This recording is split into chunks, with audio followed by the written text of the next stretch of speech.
Or fear doesn't start when the enemy sees your army. Fear begins the moment they realize one person alone dismantled everything they built. Let that sink in, chosen one. Because that's exactly what happened here. They had groups, they had circles, they had entire networks tied together with schemes and dark intentions. But you walked in like a one-man army, and without even trying, you turned their fortress into rubble. Now imagine this for a moment. Chosen one, an entire gang, sharpening their knives in secret, whispering in dark corners, convinced that their numbers give them power. And then, one quiet step from you, one unexpected move, and suddenly they're scattering like rats when the lights come on. That's what terrifies them. It's not just your strength, it's the fact that their collective couldn't match your individuality. And here's the fact that screams louder than any spell book ever could. Studies show that in nature, predators often attack in packs, but a single animal with unbreakable focus can shift the balance and send the entire group fleeing. The universe works in the same way. A pack of wolves may circle, but one lion is enough to scatter them. You were that lion, chosen one. They came in numbers, but you carried presence. And presence backed by truth is more powerful than any ritual, any trick, any shadow. That's why they're scared to death, because you proved that their gang of witches, their alliances, their whispered threats couldn't overpower one soul who stands firm. And thank you, chosen one, for being here right now. Don't forget to return this energy by simply pressing like and subscribing, because when you do, you're helping spread this message to more souls who need to hear it. It's not just content, it's a mission. We all carry the responsibility to spread the light, and your presence here shows you're part of something greater. Thank you for being part of this force, chosen one. You are not just a listener. You are a soldier in this unseen battlefield, and your support builds the shield that protects countless others. Now, back to the fire that brought you here. You didn't just survive their games, you humiliated them by existing. Think about that for a second, while they gathered in circles, muttering chants, holding candles, drawing symbols in the dark. You were simply living your life, unaware that your very presence was collapsing their rituals like paper houses in the rain. It wasn't what you did, it was who you are. And that, chosen one, is what terrifies them more than anything. Because how do you fight someone who doesn't even need to fight back? How do you destroy a force that wasn't playing your game to begin with? Their biggest mistake was underestimating silence. They thought your quiet meant weakness, but the universe designed your silence as a weapon. Every time you ignored them, their spells unraveled. Every time you walked away, their grip loosened. They looked for reaction, but what they got was indifference, and that was poison to their plans. They expected a battle, but instead they faced a mirror. And what did they see? Their own weakness, their own desperation, their own crumbling foundation staring back at them. Let's be real, chosen one. The universe has always worked like this. History is full of stories where groups tried to crush an individual who carried too much truth inside them. And every single time, the group lost. Numbers don't matter when one person carries clarity, when one person embodies strength, when one person reflects back a force they can't explain. That's why they're not just bothered, they're terrified. You're the living reminder that no matter how many voices chant in the dark, it only takes one voice of light to drown them all out. And this is why they're switching sides, why some of them suddenly talk about positive energy and healing journeys after spending months throwing shade at you. They want to hide the fact that their coven fell apart. They want to cover their tracks, pretend they weren't involved, because the truth is, their schemes didn't just fail, they exposed them. They were betting on the pack, and the pack collapsed.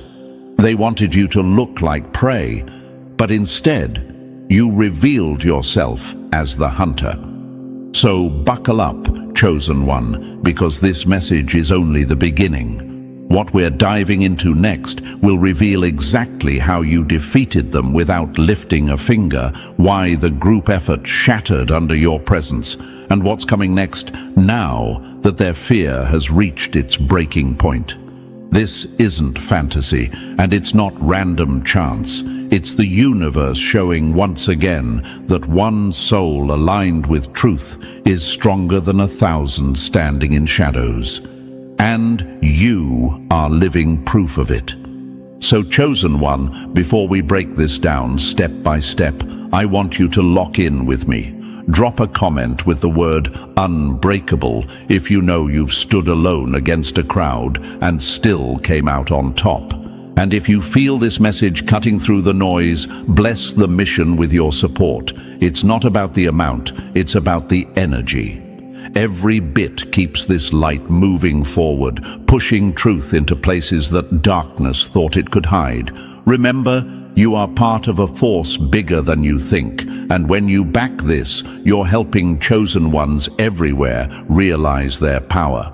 So don't just listen, participate, claim your spot, because this isn't just a story, it's proof of what you've already lived through. And now, let's dive into it step by step.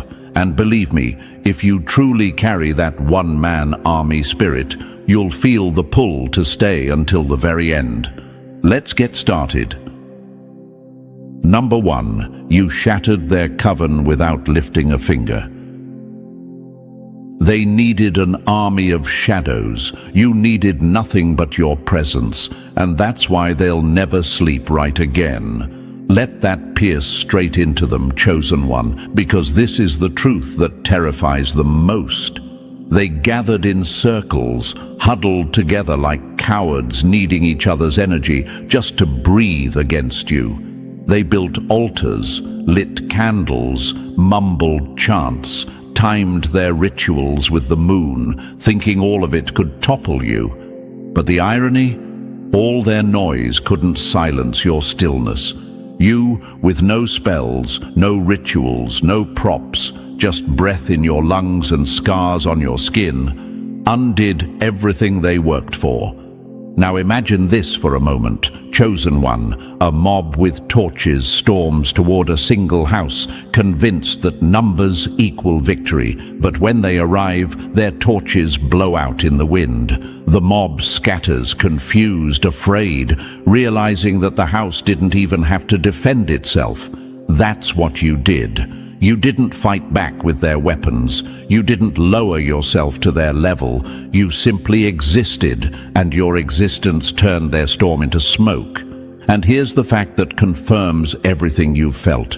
Research shows that when a single confident presence walks into a hostile group, the group's cohesion breaks down. They can't hold the same unity because fear of one outweighs strength in numbers.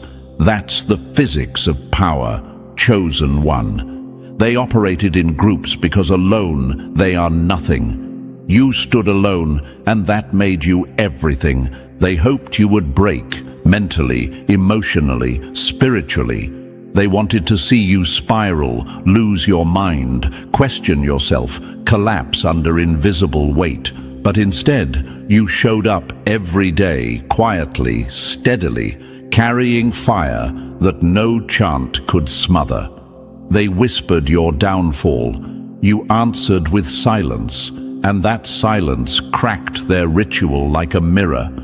Do you see how dangerous that makes you? They prepared strategies like generals before war, but you weren't even playing their game, and that's what destroyed them. They thought they could drag you into their arena, but your arena is life itself.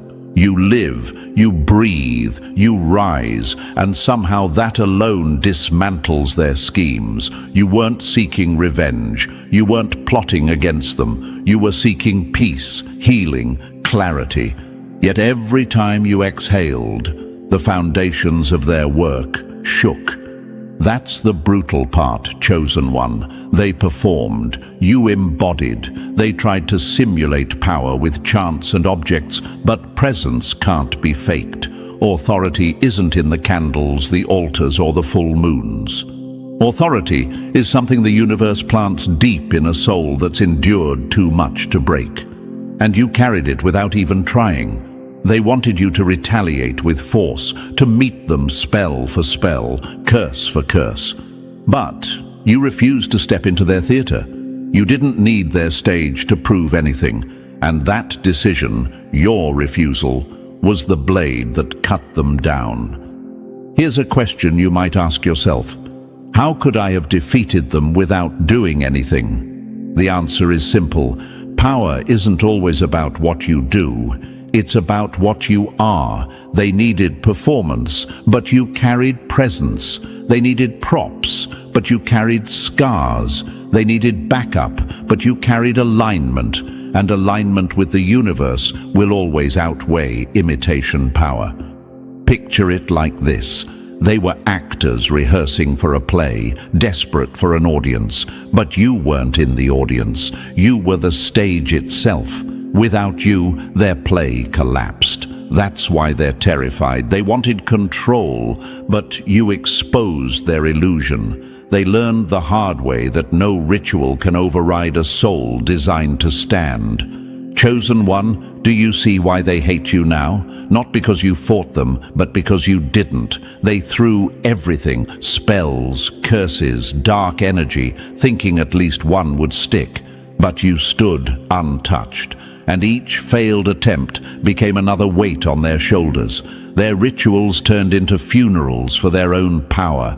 Their plans unraveled, not because you countered them, but because your existence invalidated them. And here's the gut punch they'll never recover from. They realized you're untouchable where it matters. Physically, you bleed like anyone else. But spiritually, you're untouchable. They couldn't decode your authority.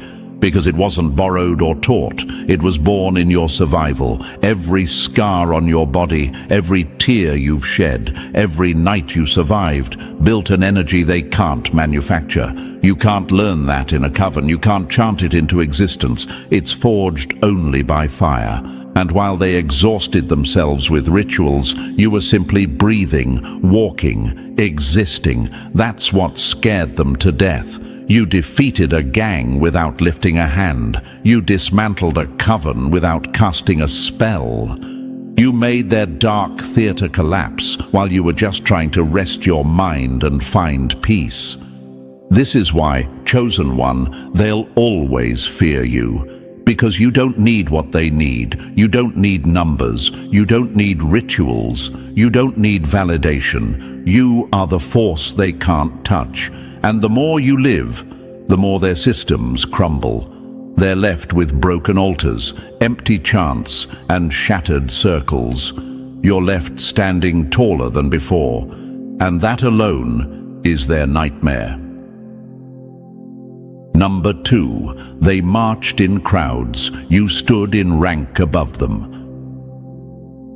They needed an army to feel powerful. You needed nothing but your own name. That's the truth that rattles them at their core. Chosen one. They came at you with numbers, packs, groups, alliances, whispers in unison, believing that numbers equal power. They thought strength was in being many, in chanting together, encircling you with their combined energy. But what they didn't realize is this: numbers don't define authority. Rank does. And your rank was higher than anything they could ever create.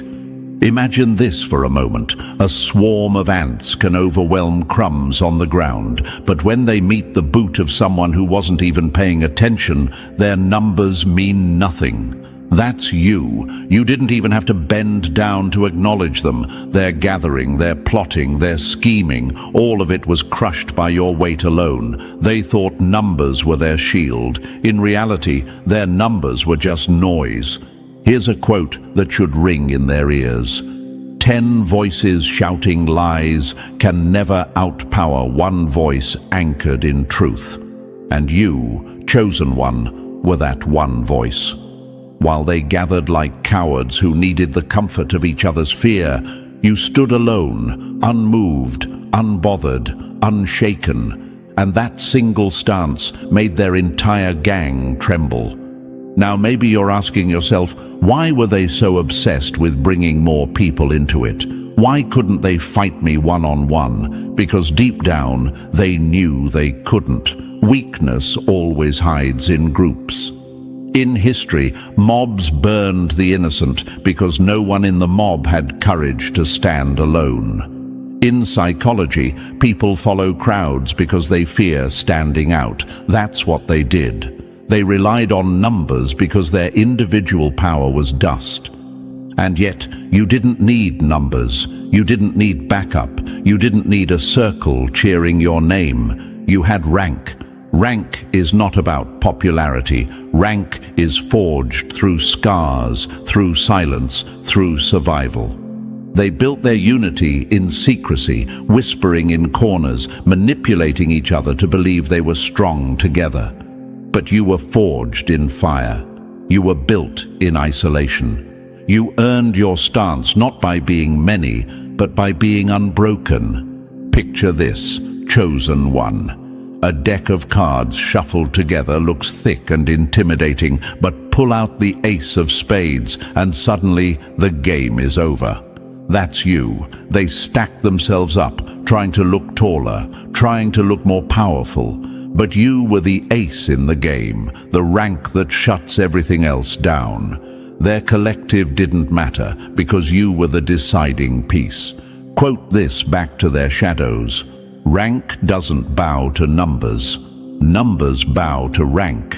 And that's what they discovered when they tried to come at you in swarms.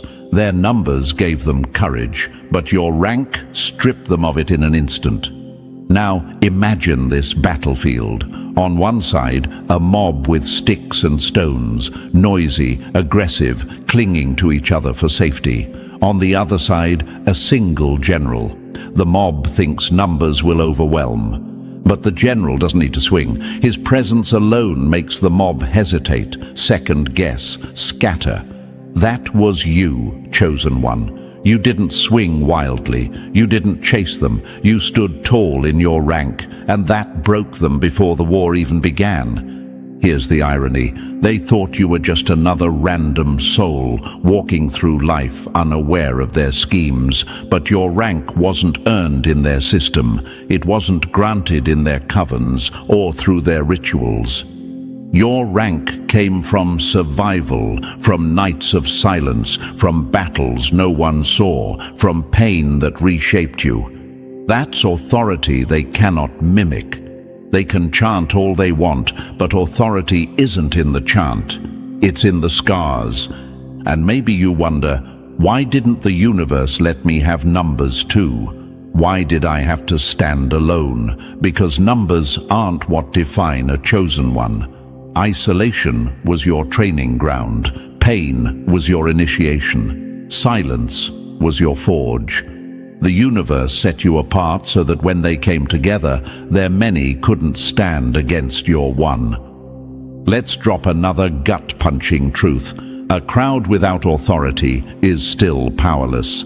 But one with authority doesn't need a crowd. That's what keeps them awake at night. You don't need validation. You don't need applause. You don't need a following to stand tall. Your rank carries weight they can't even measure. Think about wolves, chosen one. A pack howls loud to scare their prey, but a lion doesn't howl. A lion roars once, and the entire forest falls silent. That's you. Their howls were just echoes in the night, but your silent roar carried rank that silenced everything around you. And here's the part that stings them hardest. They thought popularity equaled power. They thought if they gathered enough people to whisper your downfall, it would stick. But popularity can't overthrow rank. You had clearance they could never earn. They tried to summon energy, but energy bows to alignment. They tried to build alliances, but alliances crumble before authority. They tried to manipulate outcomes, but outcomes bend to rank. Imagine, chosen one, a chessboard. They moved pawns, they gathered knights, they thought the board was theirs. But you were the king piece. One move from you decided the game. That's why they panicked. That's why they failed. They came in swarms, but swarms can't dethrone a king. Quote this into their memory. You can gather the crowd, but you can't counterfeit the crown, and that's what burns them most. You didn't fight for recognition. You didn't beg for support. You carried something they could never fabricate. So let's answer this clearly. Why are they scared to death now? Because their whole strategy was built on the illusion that numbers could overpower you, and you shattered that illusion just by standing. Their group rituals, their whispered spells, their alliances, it all dissolved when faced with rank. And now, chosen one, they know they can't touch you, because numbers can be broken, rank cannot. And here's the closing metaphor. Picture a storm of arrows fired at one warrior. The mob thinks the warrior will collapse, but instead, the arrows bounce off his armor. The mob realizes the battle is already lost. That's what happened. They fired everything they had together, and you stood unshaken. That's not just survival, that's domination. So remember this, chosen one. They waged war with numbers, but you countered with rank. They believed in the power of many, but you carried the authority of one. And that's why they'll never stop fearing you. Because numbers fade. Rank remains. Number 3. You outlasted their darkness until it died on its own. They wanted you to break in silence, but you broke their patience instead. That's the brutal truth, chosen one. They weren't aiming for one strike to take you out instantly. That would have been too loud, too obvious. No, their plan was far more cowardly. They wanted to chip away at you like termites gnawing wood, slow and hidden. A financial blow here, a betrayal there, sleepless nights that stretched like torture. They thought if they kept pressing long enough, you'd eventually collapse under the weight. But what they didn't expect was your endurance.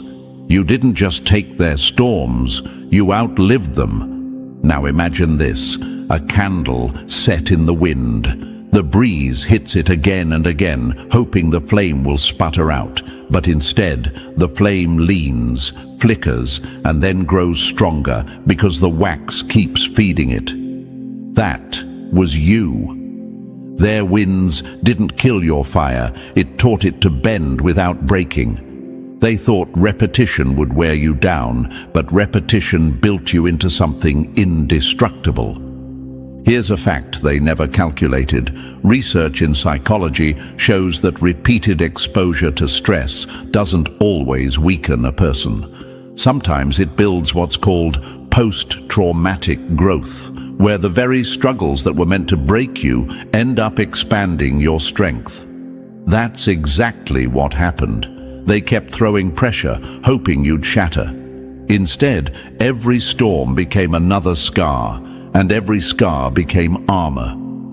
And maybe you've asked yourself, why didn't they just stop when it wasn't working? Because they believed time was on their side.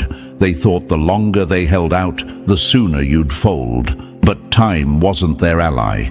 It was yours. With every year that passed, with every silent night you endured, with every morning you woke up when you weren't supposed to, you proved them wrong.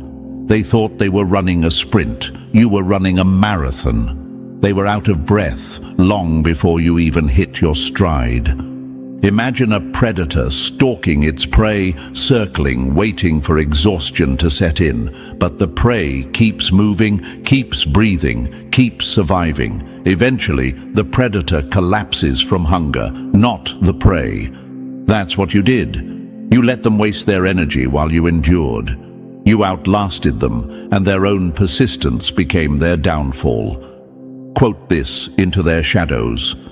Endurance is the weapon that kills every enemy plan quietly. They wanted to see you self-destruct, but instead you kept showing up, broken maybe, scarred yes, but never defeated. Your survival became your sharpest blade.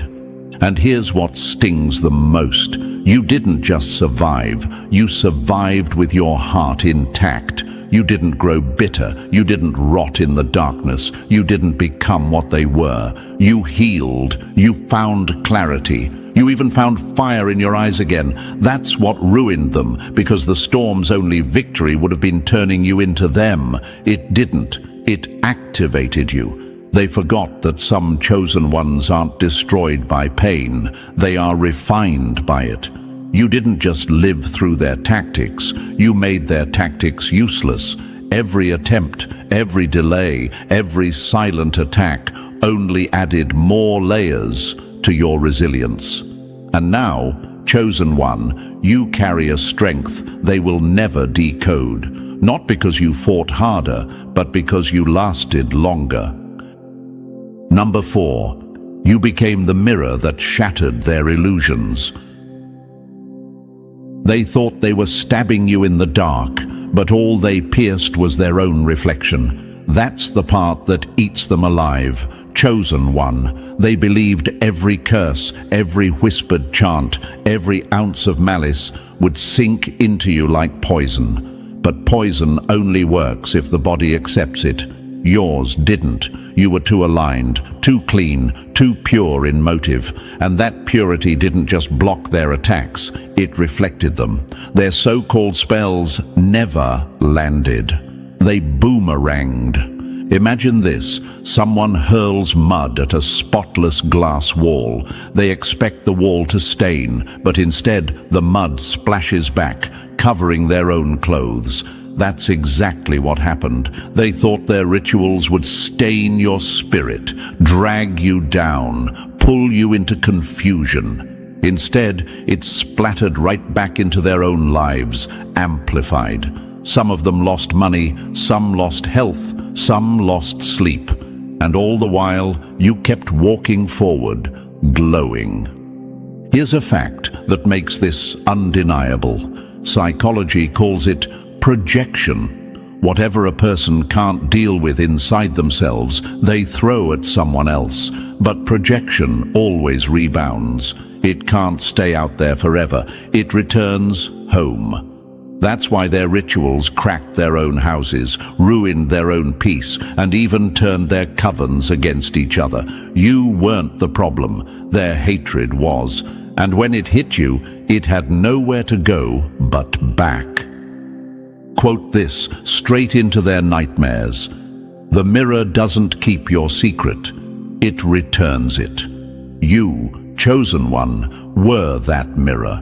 Not because you were trying to fight, not because you armed yourself with spells, but because your alignment didn't let you absorb filth. You were too busy healing, growing, evolving, and that's what made their attacks crumble like a house of cards. Maybe you've asked yourself, why did they seem to suffer more after coming for me? The answer is simple. Because when darkness collides with light, the darkness doesn't stain the light. The light exposes the darkness. Your joy after their sabotage humiliated them. Your peace after their chaos embarrassed them. Your success after their schemes left them speechless. Not because you were proving a point, but because your very existence revealed their failure. Imagine a thief breaking into a house only to find it full of mirrors. Everywhere he turns, he sees his own face staring back. Terrifying, isn't it? That's the horror they faced. They didn't just fear you, they feared themselves reflected through you. And here's the truth they'll never shake. You weren't just untouchable, you were a judgment they didn't expect. Every curse showed them the ugliness of their own hearts. Every spell boomeranged their intentions back home. And now, chosen one, they know the truth. They can't fight you without fighting themselves. Number 5. You walked through gates they'll never even find. They knock on doors that never open while you walk through gates that swing wide at your arrival. That's the wound they can't stop bleeding from. Chosen one. They tried to climb walls, break locks, and manipulate systems for access they were never meant to have. Rituals, circles, chants, sacrifices. It was all their way of forcing entry into realms beyond them. But you didn't have to force anything. The universe invited you. That's what tears them apart. Your access wasn't stolen, it was granted. Imagine this: 2 people standing outside a mansion. One is picking locks, sweating, breaking windows, desperate to get inside. The other simply has the key in their pocket and walks in calmly. That's the difference between them and you. Their access was counterfeit, forced, temporary. Yours was natural, lasting, undeniable. And no matter how hard they worked, no matter how many spirits they summoned, they could never replicate what you carry with ease. Here's a fact to slice through their illusions. Counterfeit power always has an expiration date. It burns fast, but it burns out. True access lasts because it's rooted in alignment, not performance. That's why their rituals collapse, while your stillness carries weight. They relied on secrets whispered in dark corners, while you were downloading blueprints from silence, from endurance, from the universe itself. Quote this into their nightmares. They study shadows, but you were taught by the light itself. That's what infuriates them. They spent years trying to manipulate outcomes through tricks, while you became a vault of wisdom just by surviving your storms. You didn't hustle for access, it trusted you because you could hold it. And maybe you've asked yourself, why me? Why do I see things they can't? Why do I feel guided when they're scrambling? Because chosen ones aren't given access for entertainment. They're given access for endurance. You paid the price they refused to pay. Patience, pain, humility, sacrifice. They want shortcuts. You carried the long road. And that's why your words shake atmospheres, while theirs die in echoes. Picture it this way: they mimic peace like actors on stage, but you embody it so deeply that chaos flees when you enter a room. They fake light through crystals and rituals, but you are the light that exposes their disguise. That's humiliating for them, because every move you make reminds them of the gate they'll never pass. And here's the sharpest cut. They saw the price you paid, but their pride won't let them pay it. They wanted access without surrender. They wanted rank without humility. But those gates don't open for ego. They only open for those who endured the breaking. And that's why, chosen one, they tried to destroy you, because every step you take reminds them of the door forever shut in their face. Number 6. You were the target that turned into their caution sign. They thought they wrote your obituary, but all they really wrote was their own warning label. That's the dagger in their chest, chosen one. They circled you, marked you as prey, convinced themselves you were weak, isolated, easy to break. In their eyes, you looked like a wounded animal. Quiet, detached, with no allies to defend you.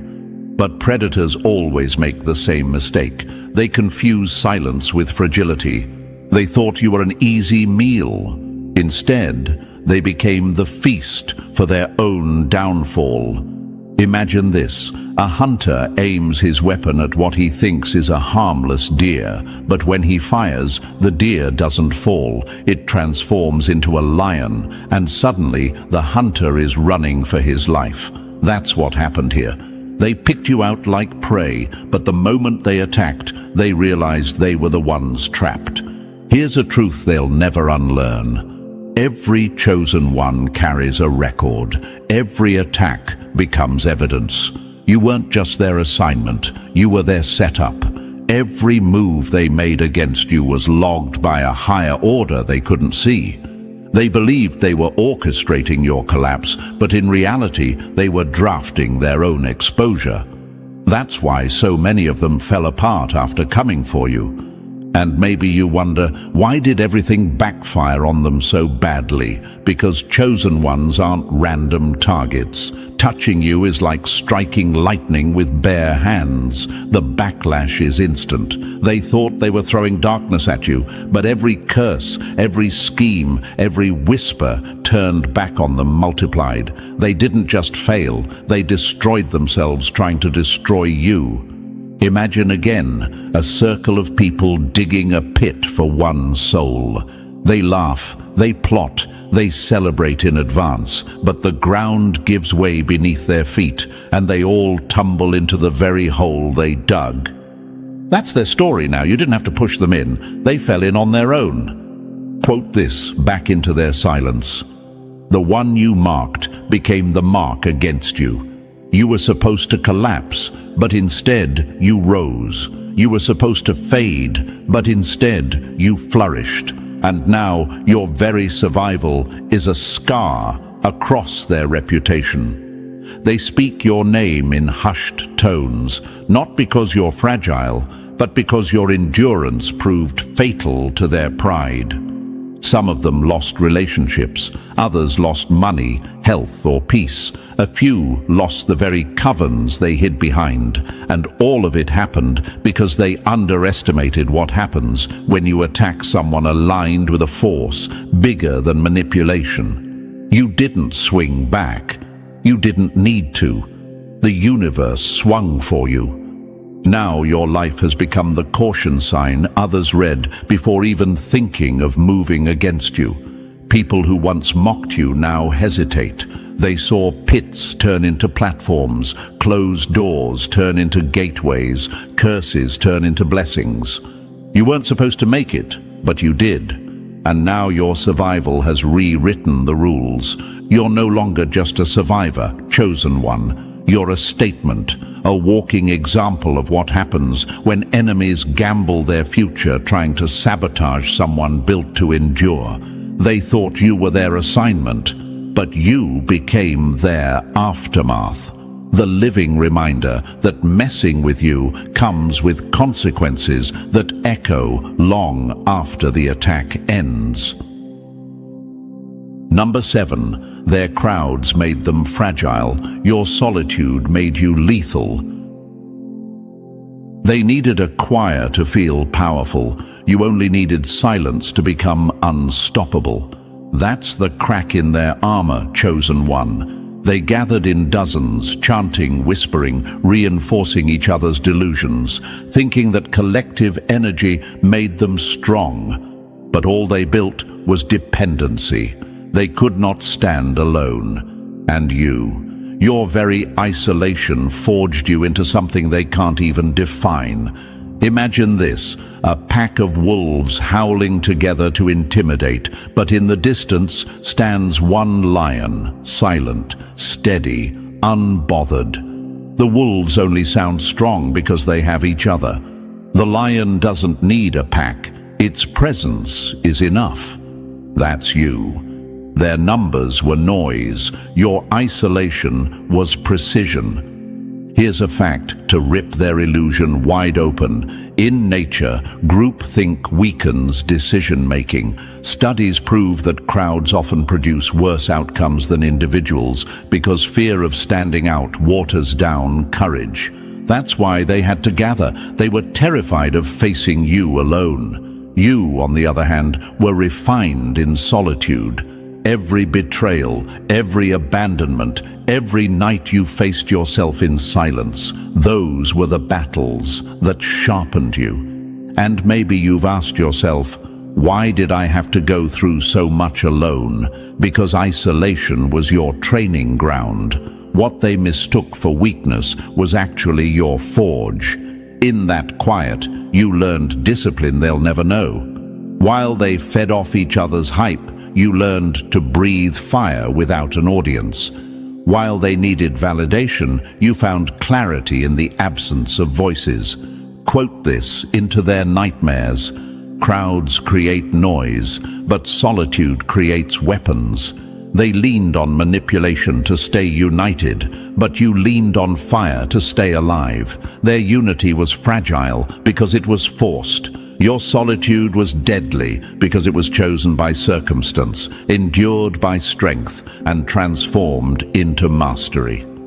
Picture a blade in the blacksmith's fire, alone, unseen, pounded again and again until it becomes unbreakable. That was you.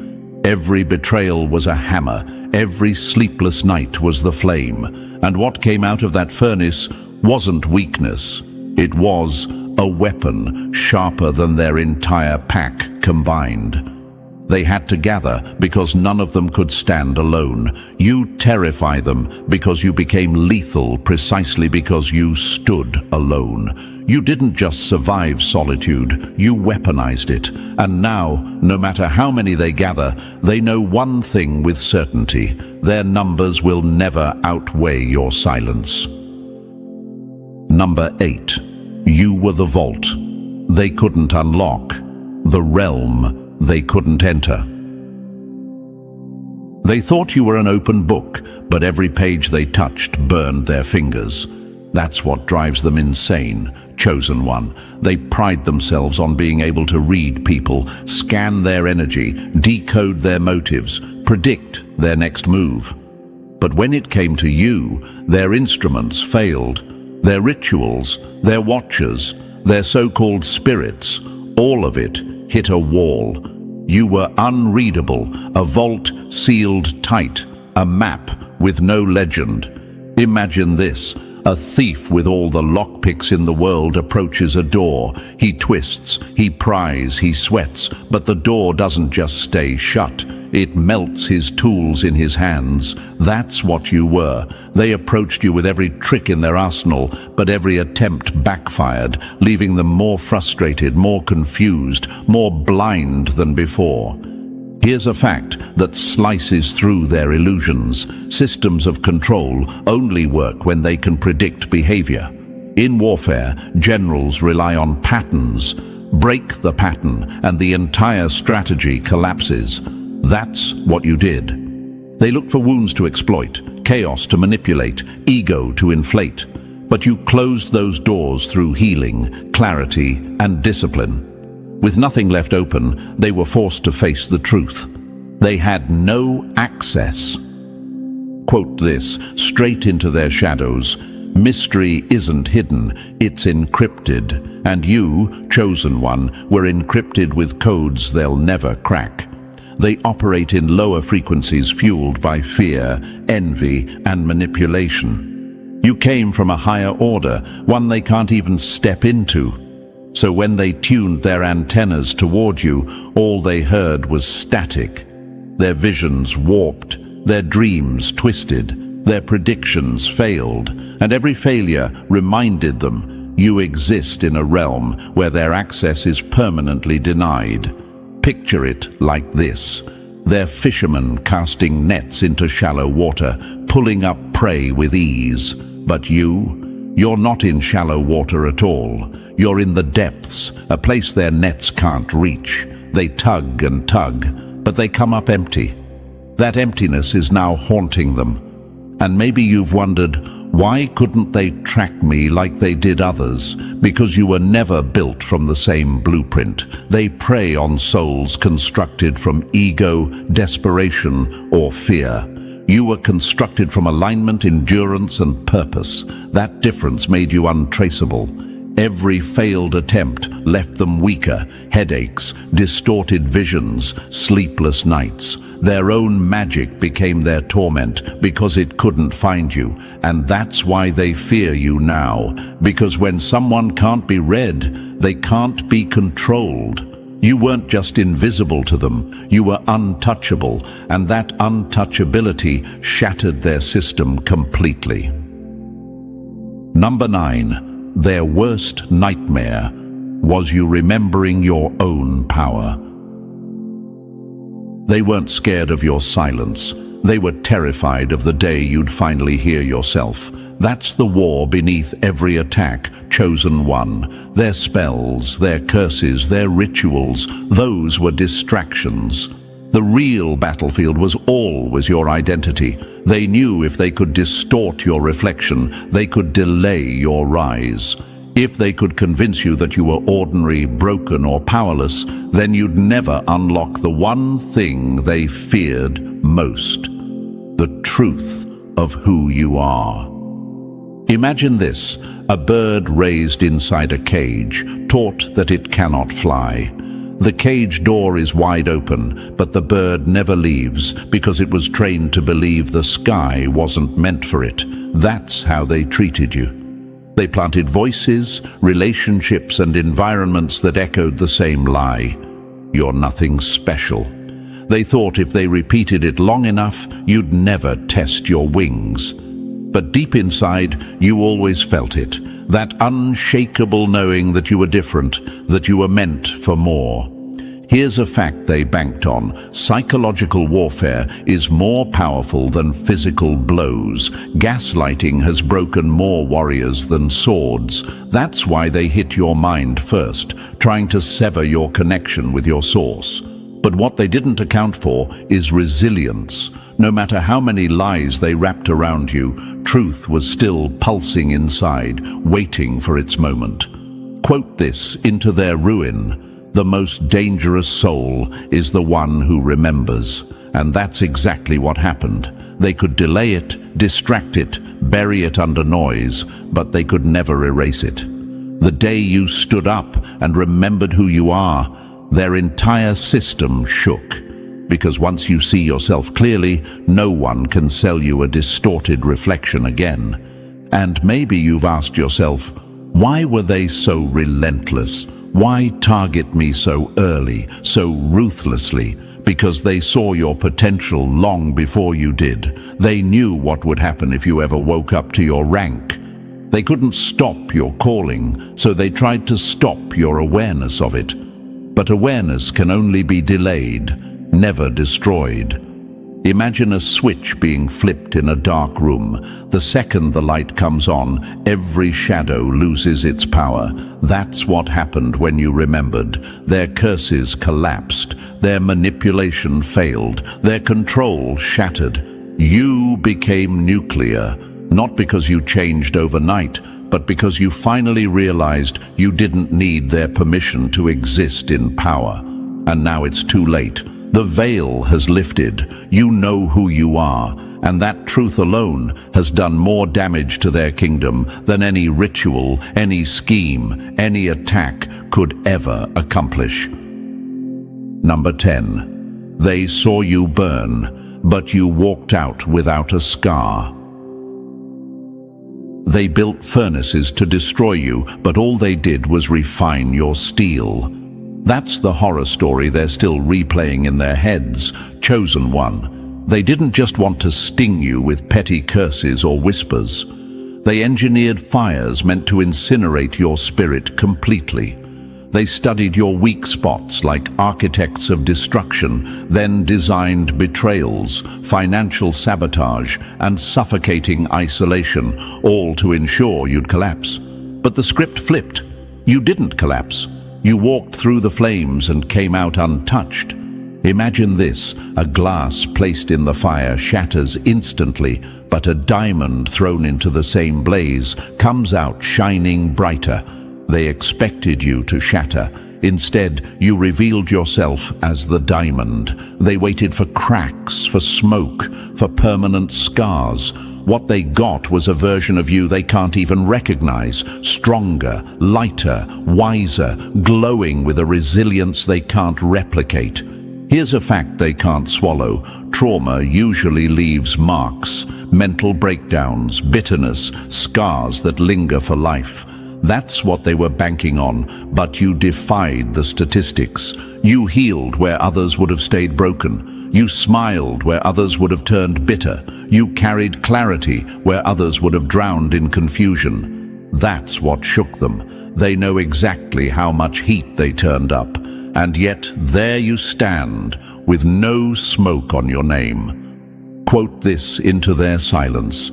The same fire that consumes the weak becomes the forge of the strong. And that's what burns them most. Their infernos weren't random. They were controlled, calculated, designed to kill your essence. But every trap turned into training, every betrayal into wisdom, every loss into leverage. You didn't just survive the fire. You became proof that fire has limits. Picture this, a phoenix rising from ashes, wings blazing, not only alive, but transformed. That's you. They thought the ashes would be your grave, but they became your platform. And now, every time they see your peace, your joy, your clarity, it taunts them with the reminder, the fire didn't break you, it birthed you.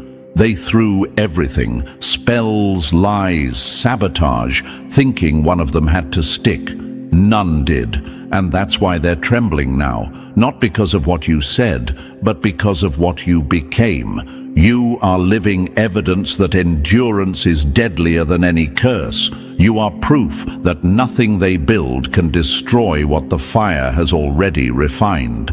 And here's the truth they can't escape. If that level of heat didn't break you, nothing ever will. And now they know they never stood a chance. Number 11, their dark arts collapsed against the deadly weight of your alignment. They mastered spells for decades, but your single yes shattered everything. That's the gut punch they can't recover from, chosen one. They invested years into rituals, nights under the moon, decades memorizing chants, perfecting formulas, twisting energy into weapons. They became experts in deception, manipulation, and bending reality. But all of that mastery was annihilated by one thing they never prepared for: your obedience. Imagine this. Two armies facing off. One carries elaborate weapons, sharpened blades, shields polished to perfection. The other carries nothing but discipline, moving in precise silence, obeying every signal from the commander. The flashy weapons mean nothing when faced with soldiers who follow orders without hesitation. That was you. They had rituals, you had alignment, and alignment trumps force every single time. Here's a fact they can't compute. Obedience rewires outcomes. Studies in strategy and warfare show that disciplined obedience to a greater plan consistently defeats chaotic force. They operated in force. You moved in precision. That's why their structures toppled while you stood tall. Quote this into their hollow rituals. Power without alignment is noise. Alignment without force is lethal. They couldn't grasp how your quiet moves, fasting in silence, forgiving when it burned, walking away when you wanted to fight, were dismantling their empire. But obedience doesn't need to shout. It strikes in silence and leaves ruins in its wake. Maybe you've wondered, why did my smallest choices cause such big collapses in their world? Because your obedience wasn't ordinary. Each act carried weight. Every time you forgave, it released judgment. Every time you chose silence, it dismantled their schemes. Every time you said yes to the pull of truth, walls they had built for years cracked and fell. They couldn't see the code behind your actions, but they felt the earthquakes it produced. Picture it. They were writing spells with chalk on the ground, confident in their geometry. But you carried lightning in your hand. When it struck, their chalk melted into nothing. That's the level of mismatch between their craft and your alignment. And here's what terrifies them most. You don't announce your moves. You don't draw circles, light candles, or broadcast your plans. You simply listen. You walk when told, pause when prompted, speak when necessary. And that unpredictability makes you lethal, because when you move, you don't move alone. Realms shift with you. They know now they were never truly fighting you. They were fighting your alignment, and that's a battle darkness can never win. Number 12. You didn't just break free, you broke the bloodline curse. They thought you'd be another link in the chain, but you showed up as the one who snapped it in half. That's why their fear runs deeper than your personal victories. Chosen one. This battle was never only about your life. It was about everything that came before you and everything that will come after. The attacks weren't just to wound your present. They were aimed at keeping ancestral cycles alive. Poverty, betrayal, addiction, silence, rejection, sabotage. Patterns etched into your bloodline long before you breathed your first breath. Imagine this, a family tree with roots poisoned for generations. Everyone who eats from it grows weak, repeating the same mistakes, caught in the same traps. And then, one seed grows differently. One branch refuses to rot. That's you. They assumed you'd fold like those before you. They counted on you surrendering to bitterness, numbing yourself in addiction, or collapsing into silence. But instead, you questioned the lies. You faced the pain head-on. You picked up the battles your ancestors couldn't fight and refused to pass them forward. That's what terrifies them. You interrupted the script. Here's a fact that crushes their schemes. Trauma and dysfunction pass down like inheritance until someone consciously disrupts the cycle. You became that disruption. Every tear you cried, every refusal to return to the old ways, every time you chose healing over habit, it wasn't just survival, it was surgery. You cut the arteries that fed generational bondage. Quote this into their collapse.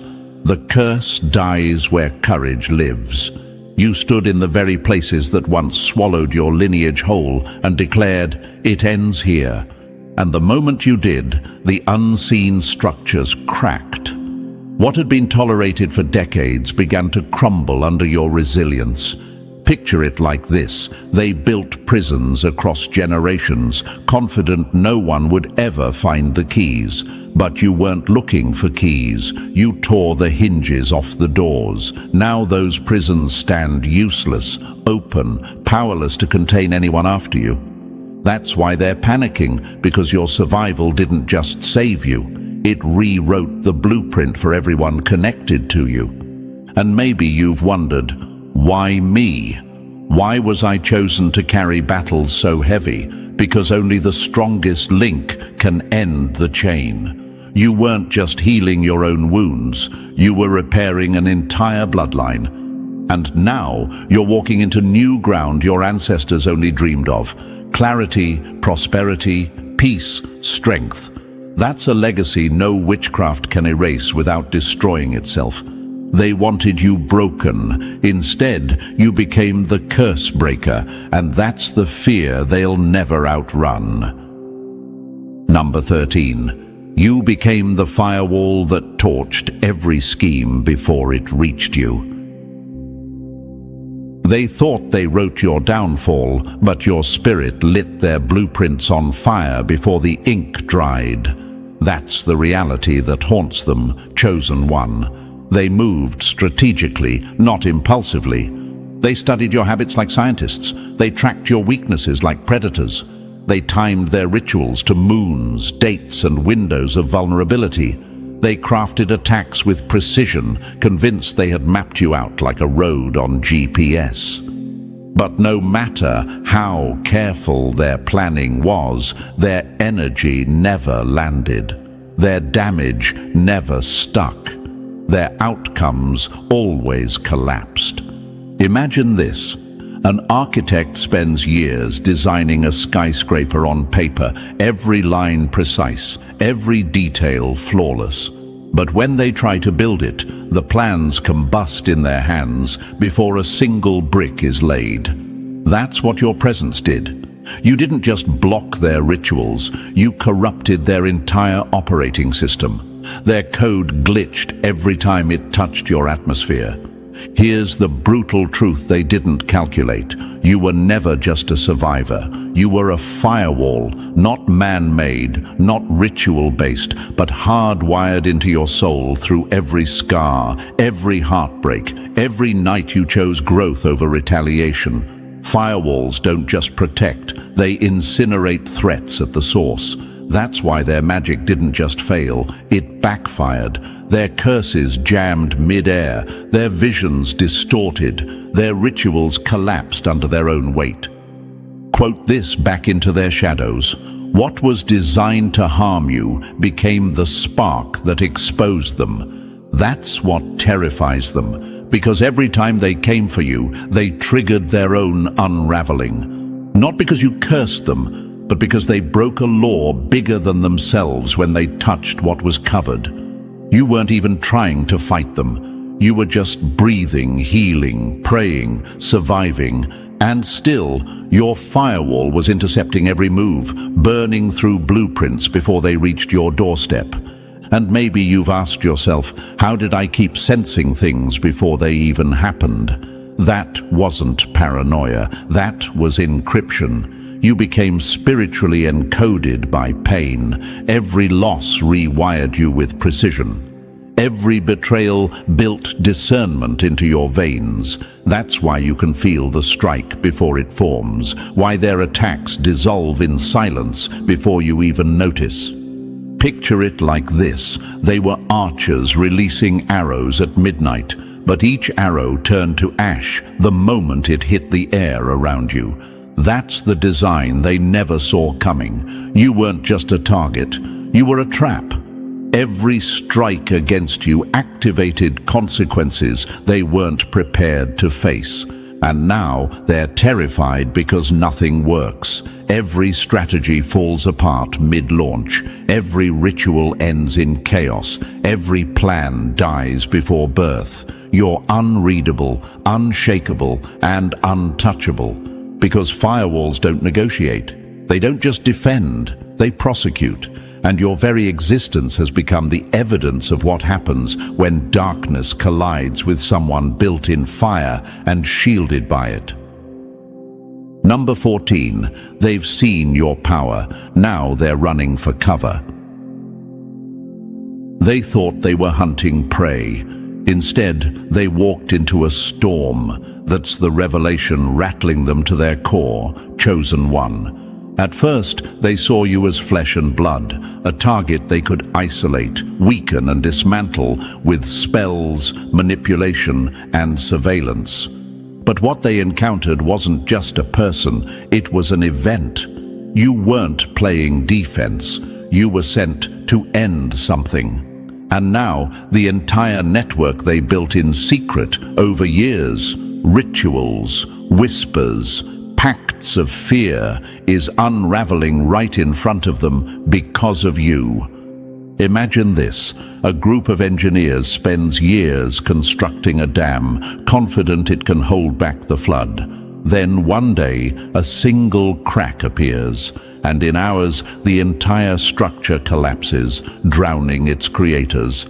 That's what your breakthrough did. They thought if you survived, you'd stumble out broken, battered, barely alive. But you didn't stumble. You walked out blazing, with clarity, authority, and proof that nothing they built could hold you. That shook them, because it meant every curse, every alliance, every ritual failed. Here's a fact they never wanted to face. Fear-based systems always implode from the inside once their illusion of power is broken. That's why their coven is splintering now. Suspicion is eating them alive. They're pointing fingers, wondering who betrayed the circle. The energy they once hurled at you is ricocheting back, poisoning their own camp. Division, nightmares, accidents, paranoia. Their downfall isn't something you created. It's the debt of their own choices finally being collected. Quote this into their collapse. You weren't just their target, you became their receipt. They can't outrun the cost because it was never yours to carry. It was always theirs. And now the backlash is writing itself across their lives.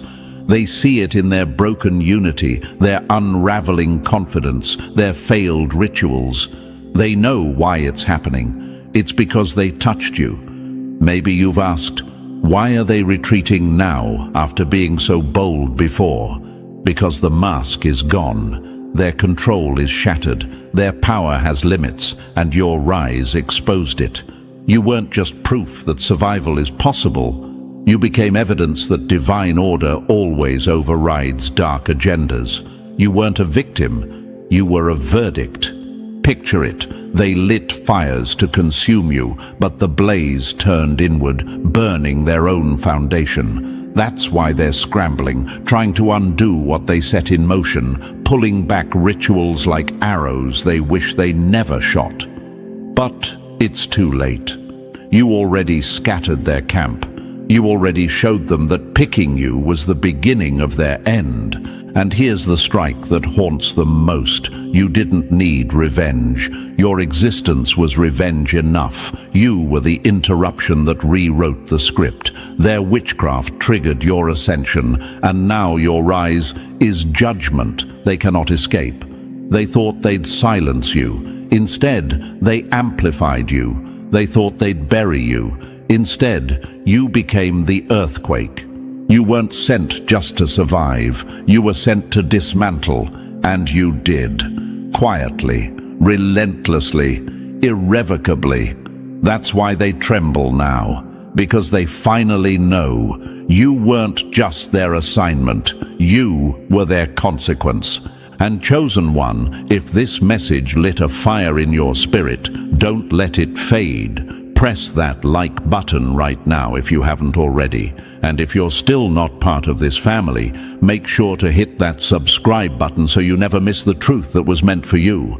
Every click helps spread this light further, reaching souls who need it just as much as you did. You are part of something bigger now, a movement, a force, a family. Stay locked in, stay rising, and remember, your very existence is the proof they can't silence. Never laugh too hard at the target you try to destroy, because one day the universe might lift them higher than you ever dreamed for yourself. Chosen one, think about that for a second. These people, these communities that keep coming together like it's their full-time hobby to attack you, don't realize they're actually setting themselves up for the punchline of their own downfall. They gather, they whisper, they scheme, but in the end, all they're doing is proving to everyone else that you must be carrying something too powerful to ignore. Now imagine this for a moment. Chosen one, a group of people pushing against a door with all their strength, sweating, shouting, and working as one team. Yet no matter how hard they push, the door won't budge because it's not theirs to open. That's exactly what's happening. They keep pushing against you, but the universe has locked your destiny in a way they can never touch. And here's a fact you should carry with pride. Throughout history, communities that turned against one person almost always ended up proving that person's value, not destroying it. Psychology even backs this up. When people unite in envy or jealousy, it's usually because they feel threatened by someone's rising influence, not because that person is weak. That means their very obsession with you is the loudest evidence that you're highly favored by the universe. Their hate is actually your proof. Their attacks are your receipts, and their failure to break you, that's the universe showing off in plain sight. And thank you, chosen one. Don't forget to pay this message back by simply pressing the like and subscribe so more souls can hear this truth.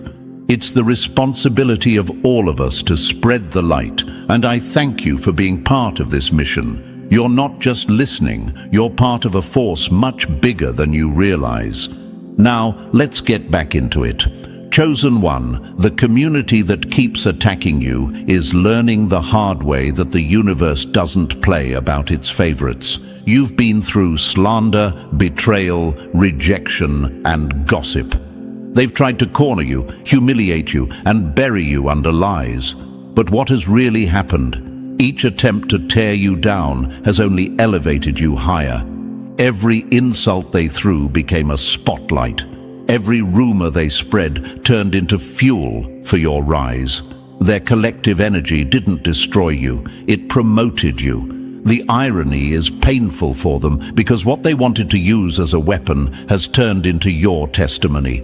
The truth is, communities like this thrive on shared negativity. It makes them feel bonded, like they've found common ground by hating on you. But here's the catch. The universe doesn't bless dirty energy. Over time, their jealousy eats them alive, while your peace and resilience shine brighter. They start to look bitter, tired, and small in comparison to your growth. What they thought was power in numbers has actually exposed their weakness in character.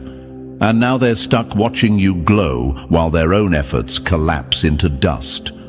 Chosen one, let's be clear, you didn't survive their attacks because you're lucky. You survived because you're favored. The universe doesn't waste energy protecting just anyone. The fact that you're still here, still rising, is proof that there's something about you that can't be destroyed. You are the example the universe is using to show them.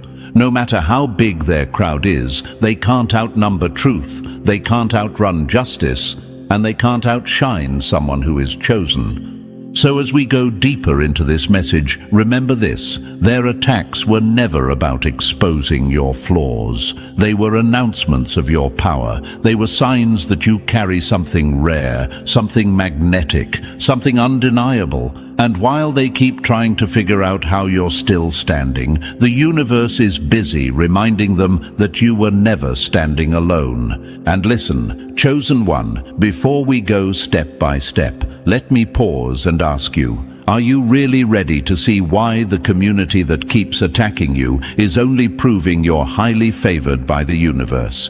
If you are, drop a comment below with the words "still standing," because that alone is your victory cry. And if this message is already striking something inside you, don't forget to show love back by hitting like, subscribing, and blessing the team behind this work. Every ounce of support, whether it's small or great, keeps this mission alive and pushes these truths out into the world. You are part of this force, and your energy fuels the light we're spreading. Remember, when you engage, you're not just a listener, you become a living witness of this truth. And now, let's move forward. Let's dive into this message step by step, because what I'm about to share will not only make sense in your spirit, it will confirm everything you've already felt deep down. And believe me, chosen one, if you truly are favored, you will feel the pull to stay until the very end. Let's get started. Number 1, their stones built your throne. Every insult you threw became my introduction. Every rumor you spread became my reference. Every attack you launched became the proof of who I really am. Let that sit heavy for a moment. Chosen one, the very community that has been obsessively attacking you thought they were destroying you, but in reality, they were handing you your resume. They believed that by slandering your name, isolating you and ganging up on you, they would erase your worth. But here's the truth. They didn't bury you. They branded you. They wrote the receipts of your survival with their own hands. Now imagine this, a blacksmith hammering over and over again on a piece of raw steel. Every strike is violent, every blow seems brutal. To someone watching from the outside, it looks like destruction, but to the one who understands, those strikes are what shape the blade into something unbreakable. That's you. Every insult, every scheme, every betrayal, those were the hammer blows. They thought they were cracking you, but the universe was shaping you into something sharper, stronger, and far more dangerous than they ever anticipated. And let's be real, if you were weak, you wouldn't still be here. Pressure breaks glass, but it also makes diamonds. Which are you? Look at your own life for the answer. You've been through storms that would have drowned someone else. You've stood through fires that would have burned others to ash. And yet, here you are, rising, shining, untouchable. That alone is proof you are built from something beyond the ordinary. The universe doesn't put average people through extraordinary battles. Your scars aren't signs of defeat, they're proof of qualification. They scream louder than any words could that you have endured, and that endurance has value. So when people ask, how do we know you're favored? How do we know you're chosen? You don't even have to say a word. Point to your history. Point to the times they tried to cancel you, but you came back louder. Point to the nights you were isolated, but still found a way to rise in the morning. Point to the betrayal that should have broken you, but instead taught you resilience. Your very existence is the resume. And what better recommendation letter than one written in the ink of your enemy's hatred? Chosen one, this is why they can't stand you. It's not just that you survived, it's that you turned their attacks into fuel. They whispered your name in disgust, and it only spread your reputation. They lied about you, and it only made people curious enough to find out who you really are. They excluded you, and the universe included you in spaces they'll never access. That's why their heads spin. They're asking themselves, how is this possible? How can they still be standing after all we did? The answer, because every hit they landed was actually free publicity for your strength. Think of history. Every great figure who stood out was attacked by their community first. Innovators, leaders, voices of change, they were all mocked, betrayed, isolated. But later, those same communities had to bow their heads and admit the very person they rejected was the one they couldn't erase. You're walking in that same pattern. They thought they were writing your downfall, but in truth, they were writing your legacy. Let me hit the enemy even harder here. What they meant as humiliation has turned into your highlight reel. Their gossip became the soundtrack to your rise. Their rejection became the push that propelled you forward. Their betrayal turned into your badge of honor. And now, every time they speak your name in hate, it echoes as evidence of your relevance. The more they try to erase you, the more undeniable you become. Here's the irony. If they had left you alone, maybe fewer people would have noticed you, but their attacks lit the spotlight. They forced people to watch your journey. They made your resilience public. In trying to destroy your image, they ended up advertising your greatness. They are the unwilling witnesses, the unintentional promoters, the accidental scribes of your story. So, chosen one, wear your scars like medals. Hold your head high, knowing that your enemies have done the work of writing your resume for you. They handed you proof that you're not ordinary, because ordinary people aren't worth this much coordinated hatred. They don't form communities to tear down nobodies. No, they gather armies only for those who threaten their illusion of power. That's why you became the target. That's why they obsess. And here's the part that really makes them sick. The more they attack, the stronger you get. They've already proven they can't break you, yet they keep trying. Every new scheme is just another line added to your record of survival. Every stone they throw lands at your feet, and one by one, those stones are stacking up, not as your grave, but as your throne. They thought they were burying you, but really, they were building your platform.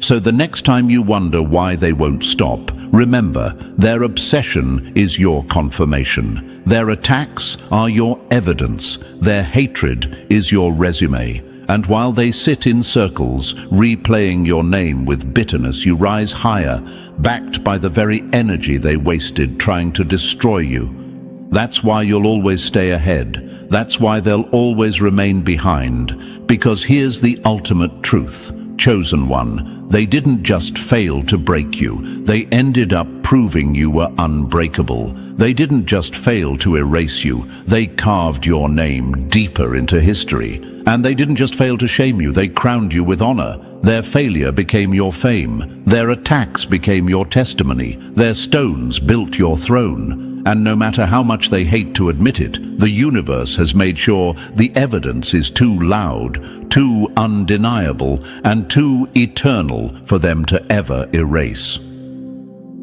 Number 2. They're learning the hard way that favor breaks every rule. Favor laughs in the face of fairness. It breaks systems, shatters logic, and leaves your enemies choking on the dust of your success.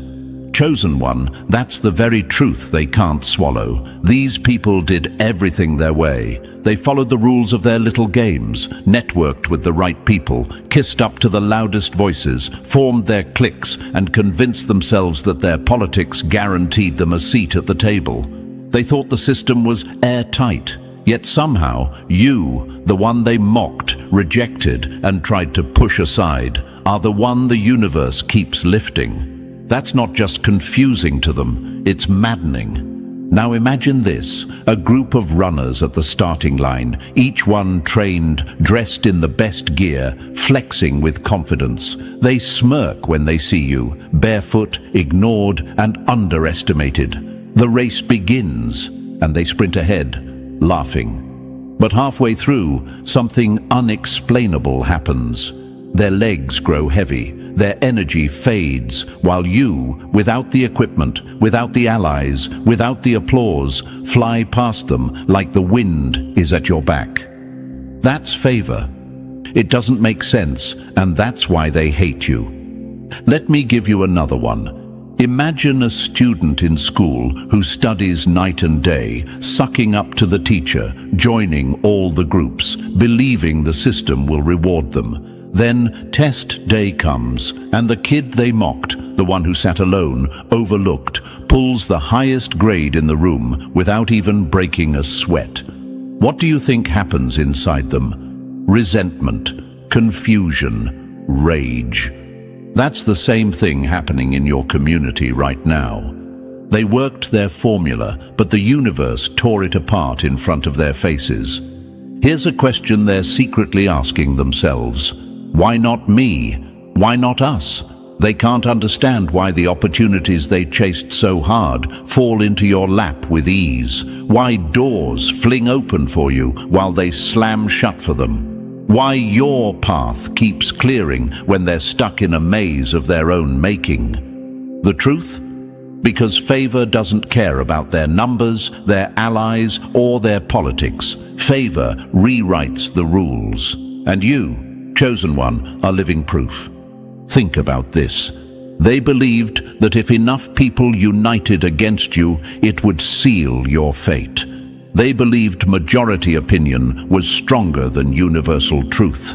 But time and again, the universe proved them wrong. Their votes meant nothing. Their gossip changed nothing. Their campaigns of slander only exposed their own weakness. You kept rising, not because of their approval, but because of favor, and that's the part they can't control. Favor doesn't take polls, it doesn't bow to popularity contests, it doesn't negotiate with politics.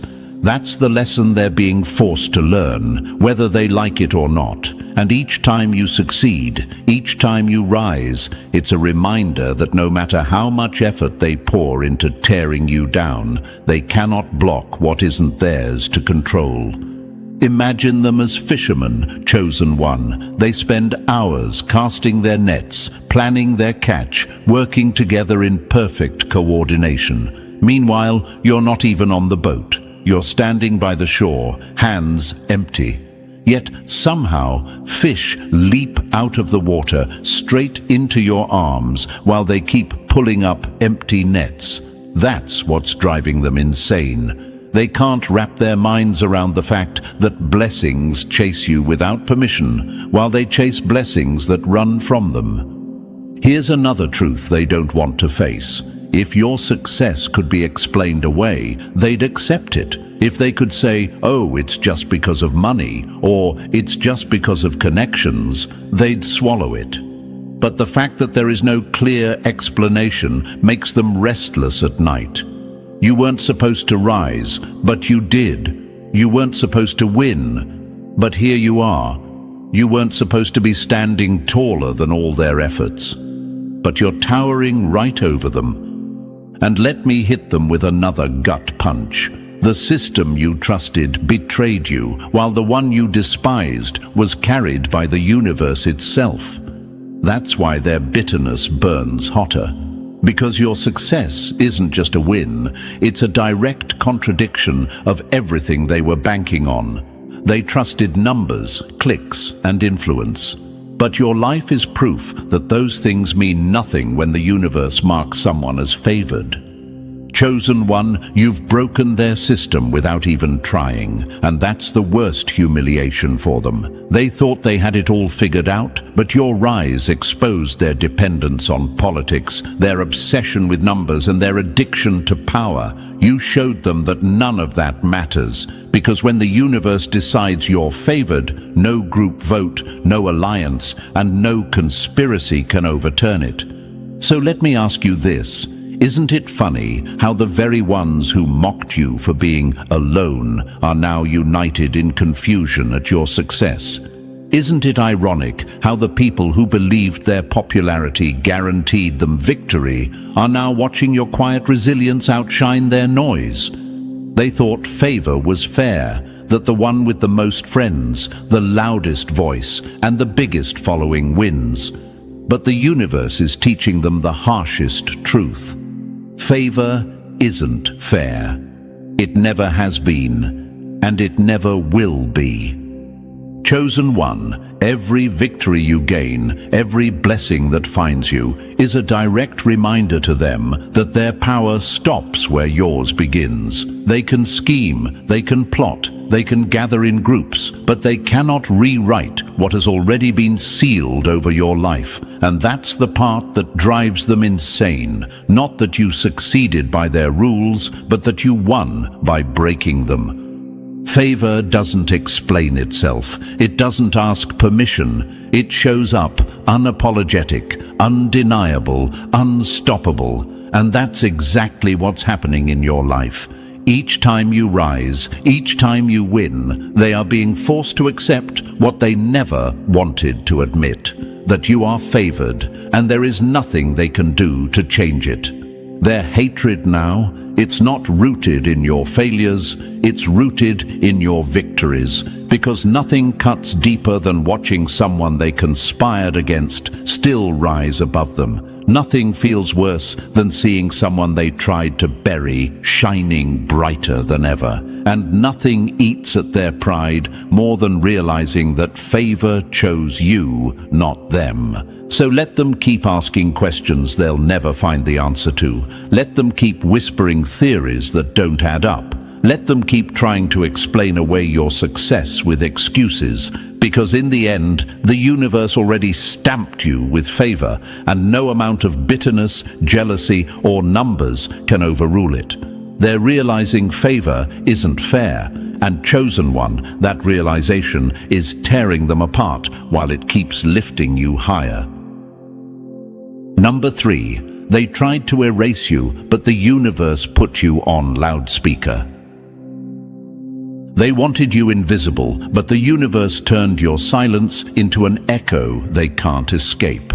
Chosen one, that's the punchline your enemies can't stomach. Their blueprint was simple: cut you off, smear your name, and make sure no one ever took you seriously again. They thought isolation would be your coffin. They believed that if they silenced you inside their little circle, the world would move on without you. But tell me, how do you bury someone whose very existence is wired to rise? You can't. Now imagine this, a group of people trying to smother a flame with their bare hands. They press harder, certain they've won, but the fire only spreads up their sleeves until the whole room is glowing. That's you. They tried to suffocate your light, and instead they broadcasted it further than you ever could alone. Their whispers became your commercials. Their slander became your free marketing campaign. In their desperation to erase you, they made you unforgettable.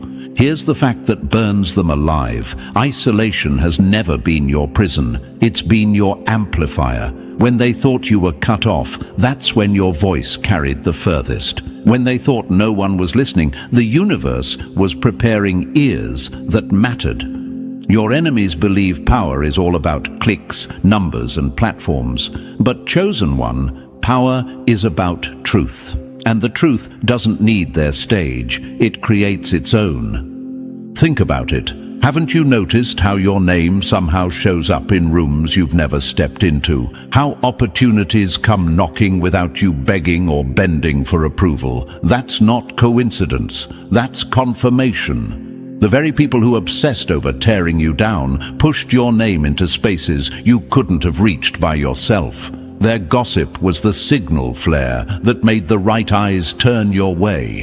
And here's what eats them alive at night.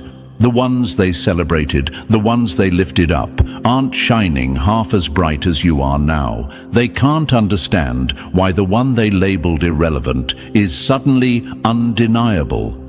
They can't comprehend why your so-called exile became the stage that eclipsed their entire platform. So let them keep trying to mute you, chosen one. The louder their attempts to silence, the further your voice will travel. They tried to erase you, but in the process, they handed you the megaphone of destiny. Their rejection wasn't your burial, it was your broadcast, and the universe made sure the whole world heard it. Number 4. Their poisoned seeds became their own harvest. Every pit they dug became their grave. Every seed of slander they planted grew into weeds that choke them daily. Chosen one, that's the brutal reality your enemies can't escape. They thought they were master gardeners of destruction, sprinkling lies, curses, and envy into your soil as if nothing would ever come back to haunt them. But the universe has a law sharper than any blade. You only reap what you sow. And now they're choking on their own harvest. Imagine this for a moment. A farmer sneaks into his neighbor's field at night, scattering weeds, thinking he's clever. But when the season changes, he looks out and realizes the wind carried those very seeds back to his own land. His crops are overrun, his field is barren, while the neighbor's soil is bursting with life. That's exactly what's happening. The slander they whispered in secret has destroyed their own credibility. The envy they projected only revealed their emptiness. And the curses they threw, those bounced back like boomerangs, smacking them harder than they ever imagined. Here's a fact that makes their stomachs turn. Lies lose power when truth keeps standing. They thought gossip would stain you forever, but now their words carry no weight. People listen to them and roll their eyes, because when someone lies too often, their tongue becomes worthless. And envy, that's just a confession of poverty in spirit. Their hatred exposed the cracks in their own soul, showing everyone that their bitterness was never about you. It was about their lack. And here's what must sting the most. Your soil didn't just survive, it flourished. The very things they swore you'd never achieve are blooming right in front of them. Every rejection, every insult, every curse became fertilizer for your growth. While they wither in the weeds they planted, you're walking through a field overflowing with abundance. The contrast is undeniable. Your harvest glows, theirs rots. So let's call it what it is, the reverse harvest. Their attempts to bury you only exposed their corruption. Their schemes backfired so loudly, the whole community can see who was truly favored. They wanted to paint you as unworthy, but all they did was reveal their own rot. And now, they're sitting in the front row, forced to watch the universe serve justice with their own crops of failure. That's not just karma, that's the reverse harvest in motion. Number 5. You were the exam. they couldn't cheat. You weren't their victim, you were their exam, and every cruel word they spoke became proof they weren't ready for promotion. Chosen one, that's the part that cuts the deepest for them. Your presence in their lives wasn't a coincidence. It was a setup, a measuring stick the universe placed right in their circle. They thought you were just another face, just another person to toy with. But in truth, every action they took toward you was a question on their test. And now the grades are back, and they failed miserably. Now imagine this: a teacher walks into a classroom and hands out the simplest exam possible. No complex formulas, no impossible riddles, just basic questions anyone with humility and decency could answer. But the students, full of arrogance, scribble nonsense on their papers, mocking the test instead of respecting it. When the results return, every single one of them is stamped with failure. That's exactly what happened with the community that attacked you. They had the easiest exam: show kindness instead of envy, respect instead of mockery, protection instead of betrayal. But pride made them write their own downfall. Chosen one, your very presence forced them to reveal who they really were. You didn't need to expose them. Their reaction to you did all the work. When faced with your light, they chose shade. When faced with your rising, they chose sabotage. When faced with your difference, they chose rejection. And the universe was watching. Every answer was recorded, every move tallied, every choice written down in permanent ink. And now, the backlash is unavoidable. Doors that once opened for them are slamming shut. Peace that once came easily now feels distant. Opportunities slip through their fingers like sand because the report card of their lives has been stamped with failed. They'll call it bad luck. They'll call it unfair. But you and I know better. It's not random. It's the consequence of flunking the simplest exam they were ever handed. Here's the irony. You weren't sent to test their intelligence, their power, or their success. All you required was humility, love, and respect. That's all. Yet those basics were too heavy for their pride to carry. They mocked. They betrayed. They envied, and in doing so, they revealed themselves. You were never just another person in their story. You were the exam that decided their outcome. And chosen one, they failed it in front of the entire universe. Number 6, their attacks became your billboards. Every lie they told was just another poster advertising your rise. Chosen one, that's the punchline that keeps them tossing at night. They thought they were clever with their weapons: rumors, slander, backroom whispers, and public humiliation. They believed dragging your name through the mud would stain you forever. But instead, every insult became free advertising. Every smear campaign was a marketing strategy. They didn't realize they were running for you. They weren't silencing you. They were shouting your name louder than you ever could have shouted it yourself. Now imagine this: a crowd gathered in the town square, one loud voice shouting your name in anger. People stop, curious. They lean in closer. Who is this person they keep talking about? That's what your enemies did. Their obsession made people who never cared suddenly curious. In trying to bury you, they became your promoters. Your attackers turned into unpaid advertisers, and every word they spread was an invitation for others to look your way. And here's the irony that breaks them down. Once people actually looked closer, the truth was louder than their lies. They expected others to see weakness, but instead, people saw resilience. They expected others to believe their gossip, but instead, people saw authenticity. They expected others to dismiss you, but instead, people respected you more. Their weapons highlighted what the universe had already placed inside you. They proved you were worth fighting, worth envying, worth watching. Tell me, chosen one, have you ever seen a crowd invest that much energy in someone who doesn't matter? Exactly.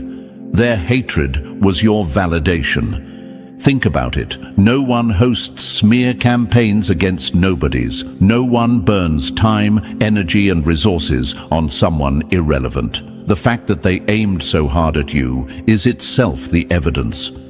Haters don't waste ammo on empty targets. Their very effort was the loudest announcement of your value.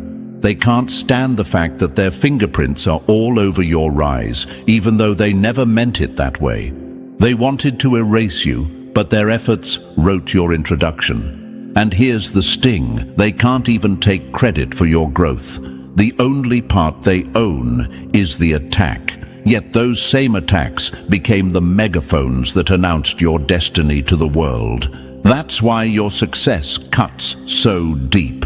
Every time they see you advancing, they're reminded it was their own hatred that gave you exposure they'll never take back. Their weapons weren't weapons at all. They were billboards, painted in neon, flashing your name higher than they ever intended. And now, chosen one, the world is watching. Number 7. Their crowd collapsed against your crown. 10,000 voices shouting a lie can never silence one truth. Chosen one, that's the wound your enemies can't stop bleeding from. They rallied their crowds, built their alliances, and believed numbers guaranteed them victory. To their shallow math, it was simple: many against one equals domination. They thought their majority was a weapon strong enough to bury you, but now they're choking on confusion because your minority outlasted their mob. Now picture this: a gang of wolves circling one lion. They howl, they growl, they bare their teeth. To the onlooker, the lion looks outnumbered, doomed. But when the dust settles, it's the wolves who scatter, tails tucked, while the lion stands unshaken. That's you. They banked on the power of their majority, but they forgot. Authority isn't counted in heads, it's carried in presence. Here's a fact they'll never admit, but secretly know. History has always been written by the few who carried truth, not the crowds who carried noise. Mobs don't change destiny, they expose weakness. Crowds don't guarantee victory, they guarantee chaos. What's built on envy, lies, and politics always collapses under its own weight. They thought shutting doors, cutting connections, and raising voices would erase you, but authority doesn't bend to arithmetic. One voice backed by the universe will always outweigh 1,000 voices dripping with bitterness. And isn't that what eats at them most? That you stood alone, yet somehow you stood taller. That they combined their energy, their politics, their slander, and still couldn't take you down. They ask themselves late at night, how did we lose when the odds were in our favor? The truth is simple. Destiny doesn't take votes. Integrity doesn't need a crowd. Authority isn't decided by mob approval. Let me give you another picture. Imagine a courtroom filled with people screaming, guilty, but the judge slams the gavel and declares, innocent. Whose word carries the weight? The crowd or the authority? That's why you won. Their chants were noise, but you had the gavel. You carried the authority they couldn't counterfeit. So yes, they had the majority, but a mob without truth is just a storm that burns itself out. They were doomed before they started, because when numbers face destiny, numbers always lose. Their crowd collapsed against your crown, and now they can't fathom why their many hands couldn't push down one chosen soul. Number 8. Your rise revealed their hollow souls. Only empty souls gather armies to fight one person. Chosen one, that single truth is the mirror they can't look into. Your rise didn't just prove your strength, it ripped the mask off their weakness. It exposed how poor their spirits really were. Think about it. It took an entire community with all their gossip, schemes and coordinated efforts just to try and crush you. One against many, and they still failed. That's not strength on their part. That's bankruptcy of the soul. Now imagine this. A group of grown adults trying to hold down a single child, sweating and straining, yet somehow the child keeps slipping free. To an outsider, it doesn't make the child look weak. It makes the adults look pathetic. That's your enemies. Their obsession with you didn't highlight your flaws, it highlighted their desperation. Their constant whispering campaigns, their secret meetings, their endless attempts to tear you down only screamed one thing. We are empty inside, and we need someone else's light to fight against because we have none of our own. Here's a fact to chew on. People who are rich in spirit don't waste time trying to break someone else. Confident people don't need cliques to fight their battles. Strong people don't need crowds to validate their hatred. But insecure ones, they depend on numbers, politics, and manipulation because alone they are powerless. Your presence forced this truth into the open. While they poured their energy into gossip, you poured yours into growth. While they tried to calculate ways to keep you boxed in, you kept expanding without asking permission. While they weaponized their mouths, you weaponized your resilience. That contrast created a spotlight they couldn't run from. On one side was your strength, your consistency, your refusal to fold. On the other was their fragility, their envy, and their weakness parading itself in public. And here's what must sting the most. People saw it.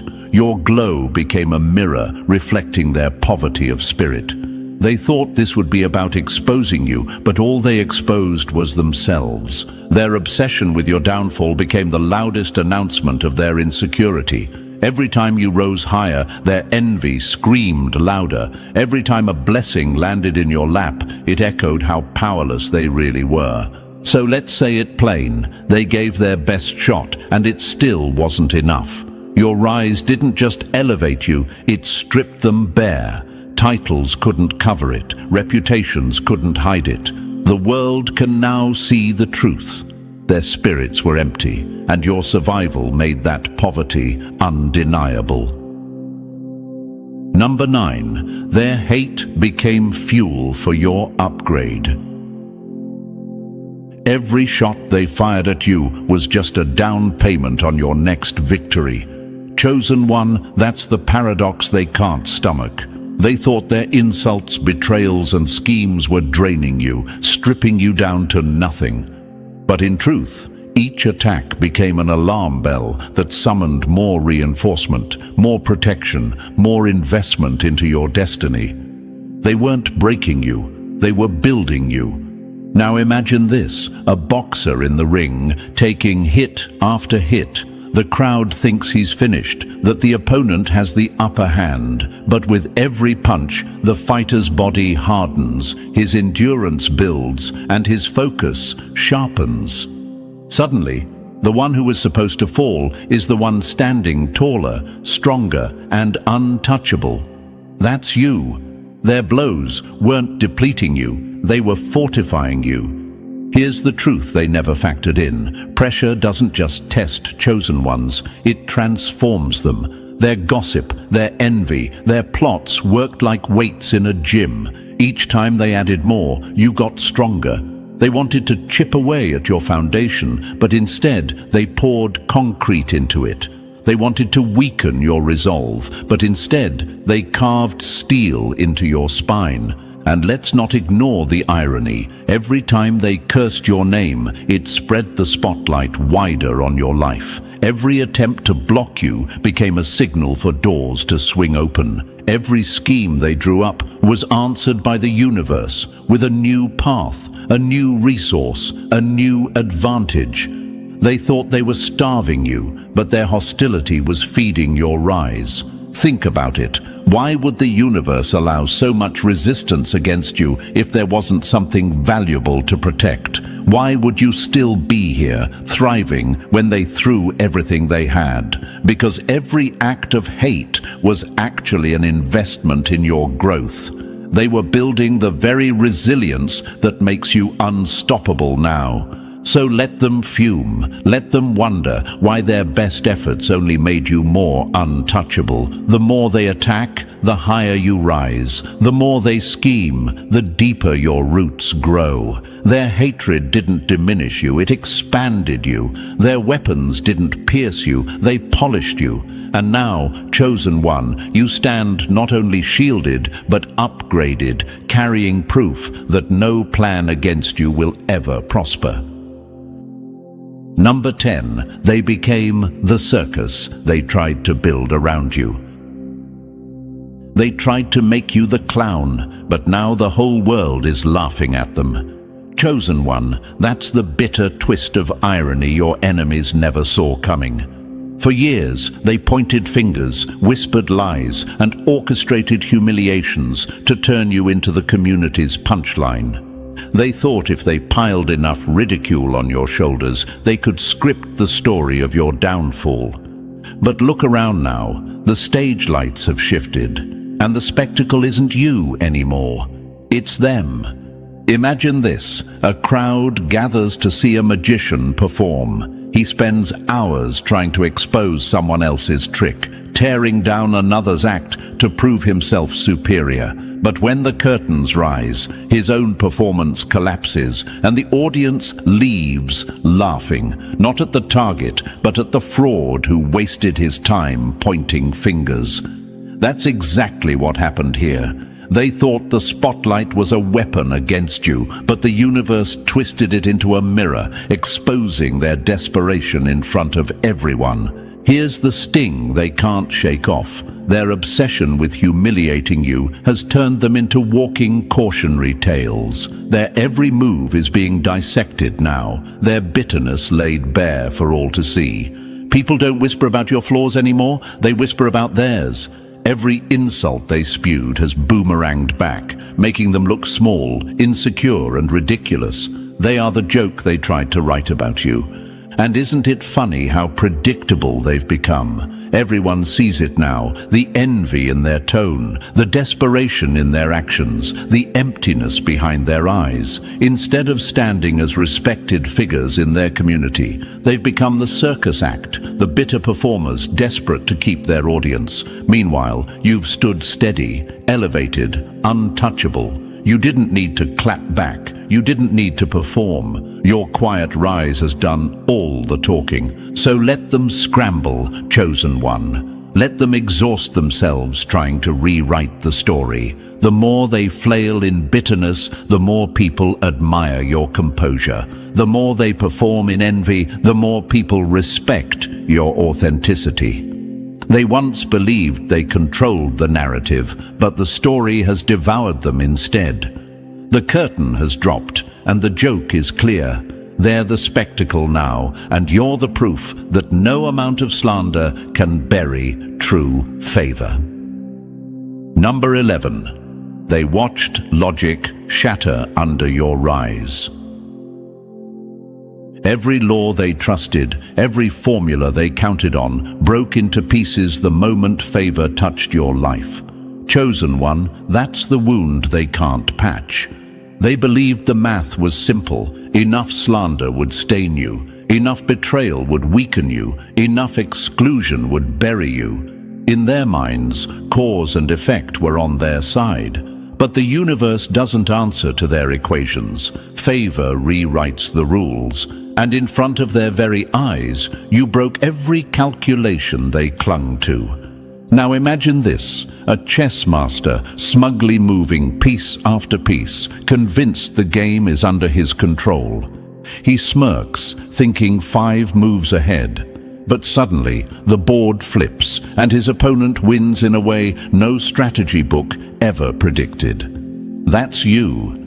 Their strategies looked airtight, but every piece they moved against you accelerated your victory instead of preventing it. They thought they had you cornered, yet every so-called trap turned into a shortcut.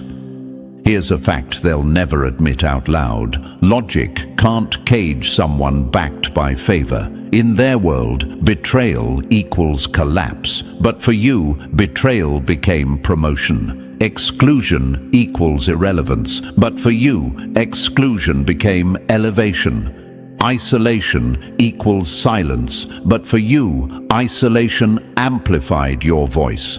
Their cause and effect cracked in half because the very energy they used against you was rerouted to push you higher. And doesn't it make sense why they're baffled now? These are people who pride themselves on being calculated, strategic, and socially powerful. They believe numbers, clicks, and connections are the ultimate guarantee of success. Yet, here you are, rising above them all without playing their game. They look at you and whisper, "How?" But there's no logic to explain it. The truth is simple. Your life is running on a different law, one they can't manipulate or negotiate with. Let me hit them harder. What they called chaos was orchestration. What they called luck was design. What they called impossible was simply inevitable. Every door that swung open in your face, every opportunity that found you, every victory you gained, it all testified that your rise wasn't man-made, it was written. And written victories cannot be erased. So let them wrestle with their failed equations, chosen one. Let them replay their strategies, wondering why their majority, their alliances, their carefully drawn plans all fell flat. The truth will haunt them forever. Favor breaks logic, and you are the living, breathing evidence of it. Number 12. Their loss was sealed beyond repair. They thought they were waging war on your reputation, but they were actually signing the paperwork for their own permanent defeat. Chosen one, that's the dagger they can't pull out. They imagined this was a social game, gossip, alliances, twisted narratives. They believed if they shouted loud enough, poisoned enough ears, and turned enough people against you, they could dictate your outcome. But what they never understood is this. The true battlefield was never social. It was spiritual. And once a verdict is written there, no mob, no clique, no manipulation can overturn it. Picture this, a courtroom where the crowd is screaming guilty, waving their arms, demanding your downfall. But the judge slams the gavel and declares, "Innocent. Case closed." No amount of noise changes that ruling. That's you, chosen one. They measured their strength by numbers, clout, and influence, but none of that mattered in the realm that truly decides outcomes. Their defeat wasn't just public embarrassment, it was cosmic foreclosure.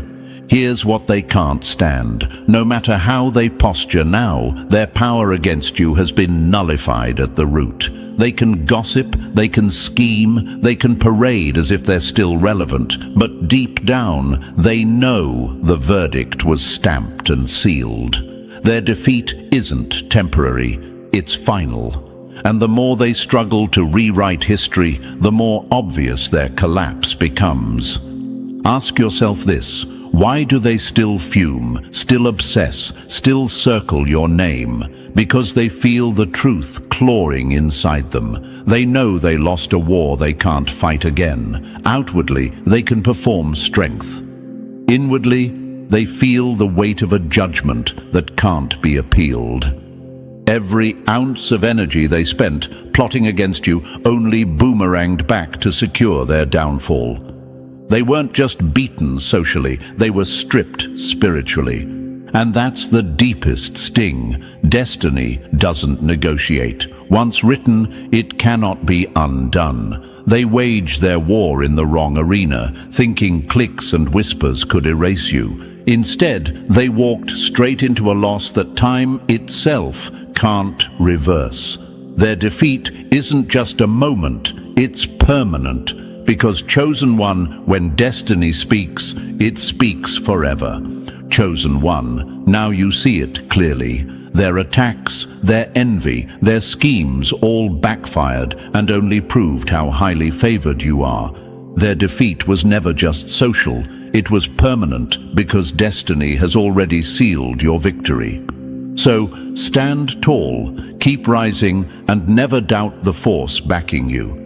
And if this message lit something inside you, press the like button if you haven't already, and if you're still not part of our family, make sure to hit subscribe. Together, we spread this light further. Chosen One, your presence here is proof. You are part of this mission.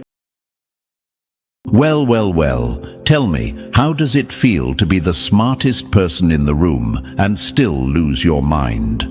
That's the question echoing in therapy rooms across Washington right now. The Supreme Court justices, those 9 black-robed titans who were supposed to be untouchable, are broken. You shattered them, Chosen One. You didn't walk into their chambers with an army or a weapon. You walked in with truth, and it tore through their fortress like dynamite hidden in plain sight. Now picture this. The highest judges in the land, sitting in leather chairs, eyes red, voices trembling, telling their therapists, "We've never faced a case this devastating." Now imagine this for a moment. Chosen One. A skyscraper looks indestructible until an earthquake shakes its foundation. That's what you did. You shook their marble halls until the cracks they tried to hide split wide open. For decades, they believed they had seen it all: bloody murders, global conspiracies, corporate corruption on a scale that ruined millions. But what you carried into their courtroom wasn't just another case. It was a mirror. And when they looked into it, they didn't see law, order, and control. They saw their own fear staring back at them. That's the gut punch. That's the humiliation. The nation's sharpest legal minds, now haunted like children afraid of the dark. Here's a fact that screams you're absolutely right. Even historians admit that certain cases don't just shift the law, they fracture the very idea of justice. But this isn't just a landmark, it's a landmine. It makes Brown versus Board, Miranda rights, even Watergate look like warm-up acts. Your truth ripped the floorboards out from under their 1,000-page law books. Their sacred precedents suddenly read like fairy tales. Their courtrooms, once temples of order, now feel like haunted houses where every sound reminds them of you. And thank you, Chosen One. Don't forget to pay this message back by pressing like and subscribe. Help spread this to more souls, because it's the responsibility of all of us to spread the light. Thank you for being part of this mission. You are not just a listener, you are part of a force. But let's step back into the fire, because what really terrifies them isn't your evidence, it's your presence. They weren't prepared for someone like you. You didn't just speak, you cracked reality open. When your words hit the air, even the court reporter froze, fingers hovering, unsure how to transcribe the sound of the system collapsing. The room went cold. The gavel sounded small. The robes on their backs felt heavier than chains. For the first time, these giants of the law realized they were standing on quicksand, and you were the one who exposed it. They tell themselves they're unbiased, unshaken, built of stone, but that's a lie. They went home that night and stared at the ceiling, whispering to themselves, "What have we just seen?" They tried to medicate the anxiety, drowning it in coffee, in Xanax, in therapy appointments booked in secret. But nothing works, because you can't medicate truth, you can't hide from it, you can only tremble before it.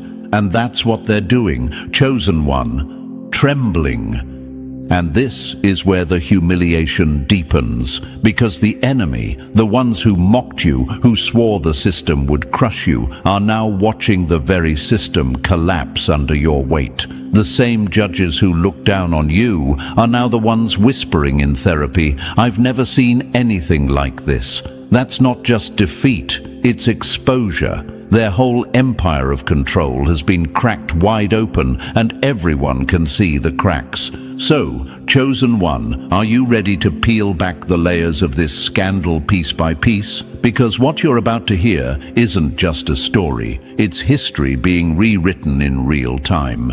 Drop a comment below with the number 777 if you're ready to expose the cracks in the very system that was supposed to be unshakable. And if you feel the weight of this message, consider fueling the mission with your support. It doesn't matter if it's a cent or 1,000. Every act keeps this truth alive and spreading to more ears that need to hear it. Remember, these aren't just words, they're sparks that light the fire of change, and you are carrying that flame. And now, let's dive into it step by step.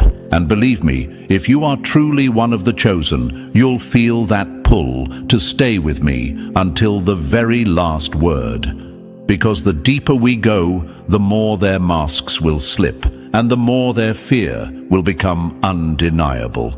Let's get started. Number 1. The first crack in the marble. Every empire doesn't fall from the outside. It crumbles the moment its strongest pillar cracks. That's what happened here, chosen one. The first justice to break wasn't some junior figure fumbling their way through. No, it was Stevenson. 20 years on the bench, 20 years staring down murderers, con men, and traitors, his face as still as a mask carved from granite. Yet when you slid that single file across the table, document 47B, the mask didn't just slip, it shattered. His hands trembled, not with age, but with fear. The kind of fear that comes when you realize the ground beneath your feet has never been solid. It's been quicksand all along. Think about that, chosen one. This was a man who believed nothing could shake him. He'd sent killers to death row, dissected the ugliest corners of human nature, and walked away cold and calm every time. But in that moment, staring at the truth you dropped in front of him, his body betrayed him. His voice faltered. His authority cracked like cheap glass under pressure. Why? Because deep down, he recognized it. He knew the system he had worshipped wasn't unbreakable law. It was scaffolding built on rot, waiting for someone like you to push it over. They tried to resist, of course. Inadmissible, he barked, reaching for the same tired weapons that had silenced thousands before you. Impossible, they stammered, as if sheer denial could erase what was staring them in the face. But denial is nothing but paper armor, and you came with fire. How could they finish the sentence when the proof itself was breathing in front of them? You brought receipts they couldn't burn, recordings that should never have existed, testimonies from voices the system swore could not speak, trails of evidence leading straight into shadows they told the world weren't even real. You didn't just fight a verdict, you dragged the very idea of a verdict into the light and ripped it apart. Now pause and ask yourself this. Why did one man, hardened by decades, lose his composure in seconds? Because truth doesn't negotiate. Truth doesn't wait its turn. Truth smashes through the door like a battering ram, and that's what you carried in.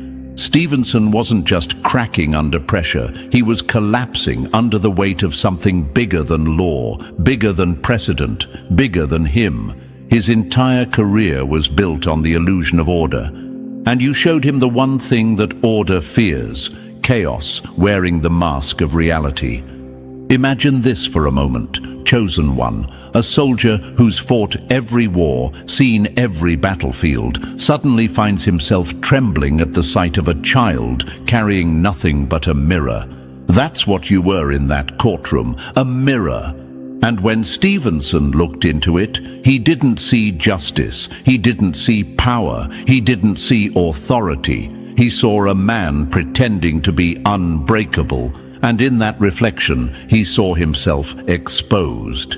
Here's the fact no one dares to admit. When a single justice cracks, the whole court trembles. Stevenson was supposed to be the immovable one, the steady hand, the voice that calmed the storm. But if the first domino falls, the rest don't stand tall for long. The enemy won't admit it, but they felt it in their bones that day. The empire they trusted was vulnerable.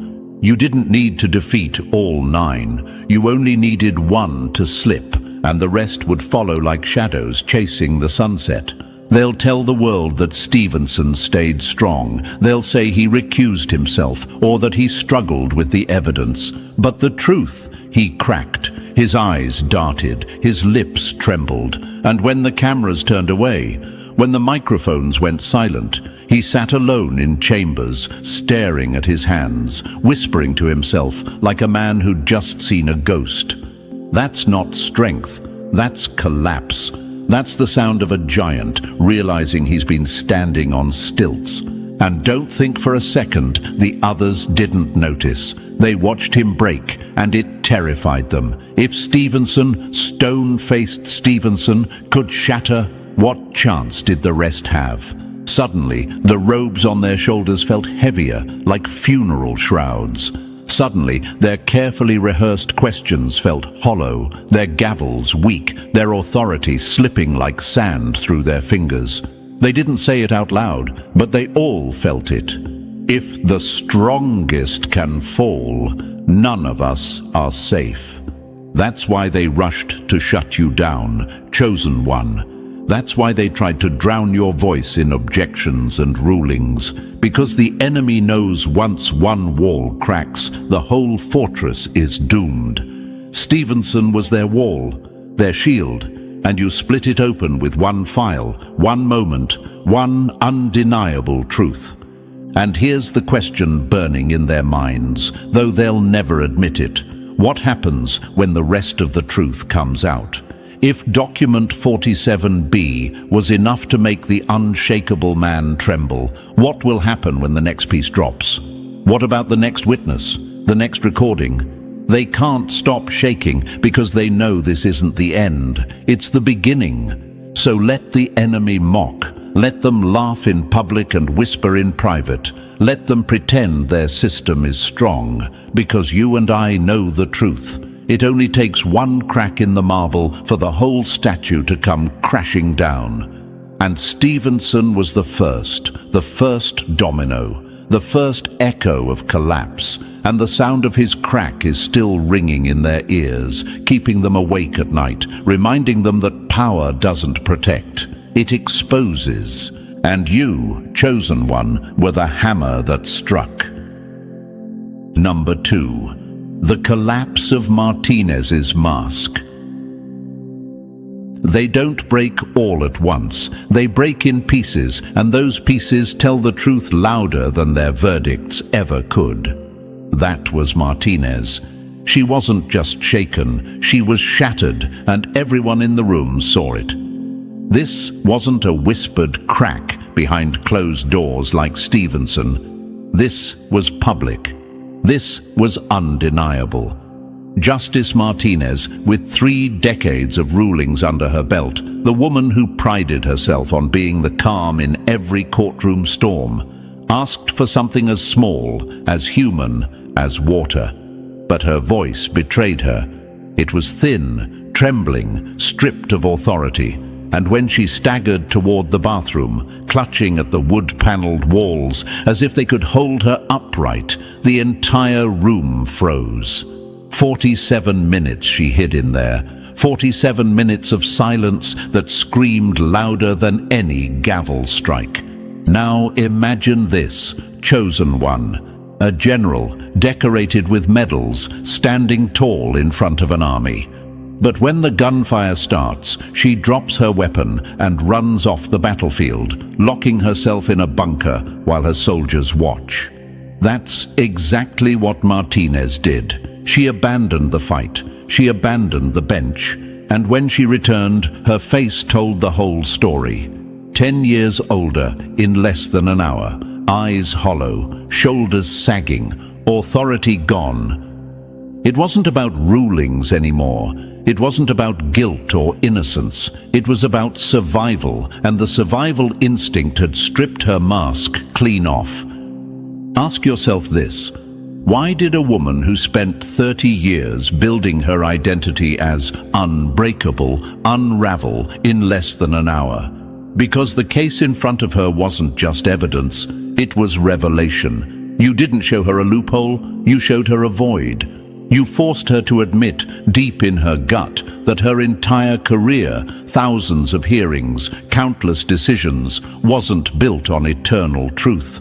It was theater, black robes, wooden gavels, Latin phrases designed to sound holy. But beneath all of that, shadows, lies, power games dressed as justice, and you ripped the curtain wide open. Authority is a costume, not a crown. Martinez learned that the hard way. She thought the robe made her untouchable. She thought her gavel gave her control. But when faced with what you brought, the robe was nothing more than borrowed cloth. And the gavel was nothing more than wood. She wasn't untouchable. She was fragile. And fragility doesn't survive exposure. Imagine this, chosen one, a cathedral that has stood for centuries, filled with stained glass, towering ceilings, and whispered prayers. People believe it's indestructible, eternal. But then one storm comes through and a single pane of glass shatters. Suddenly everyone realizes the entire structure is vulnerable. That storm was you, and Martinez, she was the glass. When she locked herself in that bathroom, she wasn't just collecting herself, she was bargaining with herself, whispering excuses, replaying lessons drilled into her at law school. This can't be real. This must be misinterpreted.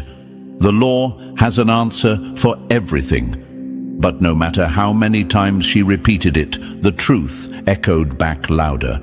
You have no precedent for this. Her legal training was a dead language in the face of a living, breathing truth. Denial is the last defense of the powerful before collapse. That's exactly where Martinez found herself, and she couldn't deny it anymore. That's why she emerged looking older, diminished. Because when she was alone in that bathroom, she didn't just see evidence. She saw her reflection, and it terrified her. She saw a woman who had dedicated 30 years to a system that couldn't withstand one case, one chosen one moment of unfiltered truth. Now pause. Doesn't this answer the question you've been asking yourself, chosen one? Why do they fear me so much? Because you don't just challenge their rulings, you challenge their identity. You remind them they are actors on a stage, not gods of justice. And when the mask slips, they have nothing left to cling to. When Martinez walked back into that courtroom, she wasn't Justice Martinez anymore. She was just Martinez, a tired woman who had glimpsed the void behind the curtain. That's why she couldn't look at you. That's why her hands shook as she shuffled her papers. She wasn't ruling anymore, she was surviving. And survival doesn't inspire respect. It inspires pity. It inspires fear. Imagine this again. A magician in the middle of a grand show, dazzling the audience with tricks and illusions. But then someone in the crowd shouts, "I see the strings." Suddenly, the magic dies. The applause stops. The magician's sweat shines under the lights. That someone was you, chosen one. And the magician, that was Martinez. Exposed, humiliated, stripped of power in front of an audience who would never see her the same way again. And here's the brutal truth. The system can recover from mistakes, from bad rulings, even from corruption. But it cannot recover from exposure. Once the illusion dies, it can't be resurrected. Martinez's 47 minutes in that bathroom weren't just a break. They were the death of the mask she'd worn for decades. The audience saw it. The other justices saw it. And you better believe the enemy saw it too. They'll tell the world she was unwell. They'll spin excuses about stress, about exhaustion, about health. But you and I know better. That wasn't sickness. That was collapse. That was the exact moment a decorated figure realized her throne was cardboard and her crown was tin, and she could never sit on it again with the same authority. Now, here's a question they'll never admit out loud. If Martinez, with her calm and her composure, fell apart so publicly, what hope do the rest of us have? That's what kept the others silent that day. That's what made them squirm in their seats. Because Martinez was their shield, their proof that the system was stable. And when she broke in front of everyone, the rest of them knew they were next. Fear spreads faster than fire. That's what you sparked in that courtroom. Her breakdown wasn't just her downfall, it was a warning shot, and the others felt the heat instantly. If Martinez could age 10 years in an hour, how many years would it strip from them? If she could lose her mask in public, how long until theirs were torn off too? This wasn't about rulings anymore. This wasn't about verdicts or laws. This was about survival, and the ones who claimed to uphold the system were suddenly the ones most desperate to escape it. Martinez's breakdown exposed the truth they all knew but never said. They aren't protectors of justice. They're actors in a fragile performance. And once the performance fails, the entire theater burns down. And you, chosen one, lit the match. Number 3. When the calm cracks, Chen's secret confessions. They never admit defeat out loud. Their downfall is always written in the margins. That's exactly what happened to Justice Chen. He was supposed to be the quiet storm, the one who never flinched, never betrayed what he felt. Yet, on that second day, the cracks spread wide enough for the world to see. His hand trembled over the page, not with strength, but with surrender. And here's the part that exposes everything. Those weren't legal notes, those weren't sharp questions for attorneys, those were confessions, scrawled out like a man talking to himself in the dark. How is this possible? What have we been doing all these years? If this is true, then everything else is too. Imagine this, chosen one. A surgeon in the middle of an operation suddenly realizing the scalpel in his hand has no edge. For years, Chen believed his tools, law, precedent, authority, could cut through anything. But in front of you, those tools turned into toys. That's why he didn't take legal notes. What would be the point? Every word, every argument, every precedent sounded hollow when your truth was the only thing alive in that room. And here's the fact that makes their fear undeniable. Historians have said that moments of collapse are rarely loud. They are quiet, hidden in small acts. An emperor staring too long at a crack in the wall, a general pacing in the night with a trembling candle. Chen's breakdown wasn't theatrical. It was subtle, written in ink, smudged with tears. But it was real. Those pages, later found by a bailiff, weren't just trash. They were a graveyard of illusions. Ask yourself this. What kind of man, hardened by years of rulings, writes "everything else is too" in shaky script?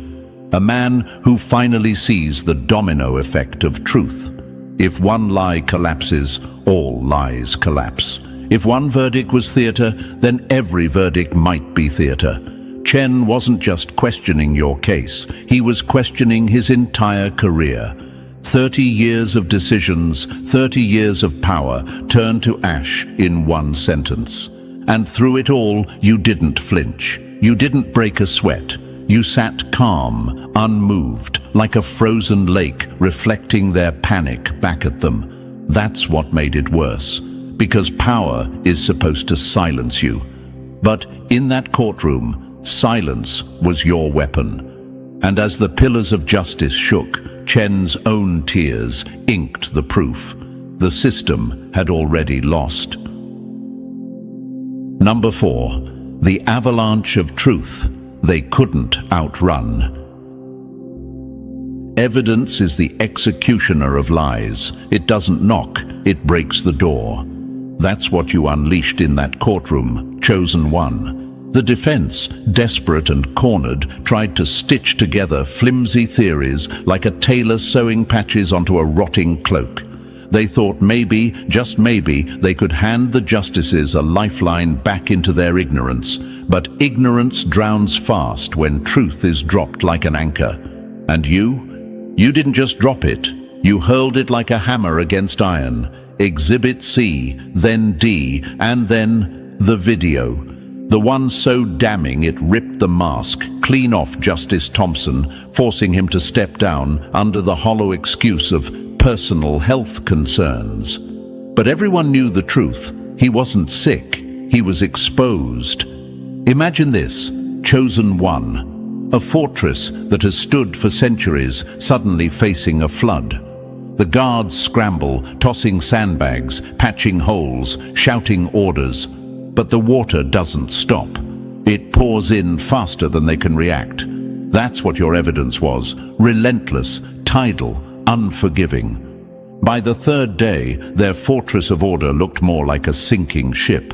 The Chief Justice, usually the symbol of restraint and discipline, wasn't quoting law anymore. He was drinking openly from a flask, drowning himself in bourbon right there on the bench. And Justice Williams? She wasn't studying briefs or legal codes. She was glued to her phone, refreshing the screen, as if hoping some message would tell her this nightmare wasn't real. But it was real. More real than anything they'd ever faced.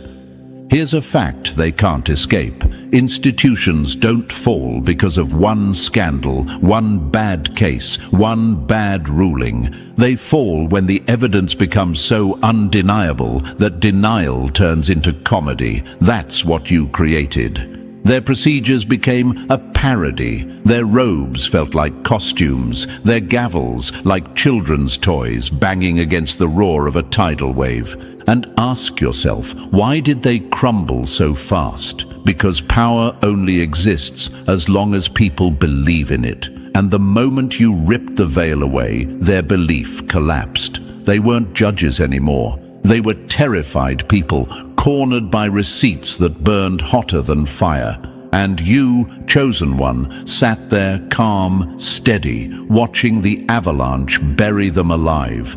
Their institution wasn't shattered by opinion. It was shattered by proof, and proof never apologizes. Number 5. When words became weapons of reality. They thought your voice would be fragile, but it was a wrecking ball swung straight into their foundation. That's what your testimony became, chosen one. For nights, they told themselves they were ready. Therapy sessions booked back to back. Bottles of pills hidden in desk drawers, whispered reassurances to each other in the halls of marble. But when you finally opened your mouth, all of that preparation turned to dust. They weren't ready. They couldn't be ready. Because you didn't just speak. You bent the very air in that courtroom. Imagine this. A pilot who has flown thousands of flights suddenly looks out the cockpit window and realizes the sky itself is tearing apart. That's what it felt like for them. They thought they knew language. They thought they understood testimony. But your words didn't land like evidence. They landed like earthquakes. The stenographer's machine stuttered, jammed, its keys freezing as if refusing to capture what had no place in their books of law. Security cameras sparked, screens glitching, as though even technology itself rejected the idea of translating your truth into their archives. Here's a fact they'll never admit publicly. Courts rely on order, on routine, on predictability. Every word spoken in that chamber is supposed to fit neatly into transcripts and rules. But when your testimony refused to obey those rules, the system wasn't just challenged, it was mocked. You proved their entire framework was an illusion of control. Someone screamed, but even that sound refused to behave. It bent, curved upward, rising into the air like a broken hymn, more chant than cry. And in that moment, every justice knew this was no longer their court. This was your stage. Their gavels were useless, their laws irrelevant. "Sustained," the Chief Justice muttered. But the word didn't echo like authority. It fell flat, thin, hollow. It wasn't judgment, it was surrender. Because how do you object when testimony itself rewrites reality? How do you enforce a rulebook when the witness proves the rulebook is nothing but a bedtime story? And through it all, chosen one, you sat calm. Not straining, not forcing, just letting the truth flow. And that terrified them more than any exhibit, any file, any video. Because your testimony didn't argue, it revealed. And revelation is the one thing no courtroom on earth is built to contain. Number 6. The day Park's tears drowned the illusion. Even the strongest masks don't crack under war crimes or bloodshed. They crack under truth. That was Justice Park's undoing. For years, her face had been a monument to composure, genocide trials, mass shootings, crimes so vile they scarred history itself. She had presided over them all without shedding a single tear. But when your case reached her bench, the floodgates opened. Silent tears carved down her cheeks, not in outrage at humanity's crimes, but in horror at her own realization. Everything she had built her life upon had been a lie of omission. Imagine this, chosen one. A surgeon, confident after thousands of successful operations, suddenly discovers that every anatomy book she studied was missing an organ. That's what Park felt in that moment, the shocking clarity that her legal universe was incomplete. For decades, she worshipped precedent, ritual, the so-called sanctity of verdicts. But your evidence didn't just poke holes in her rulings. It showed her that every judgment she had ever issued was built on a fractured map, a half-truth dressed as law.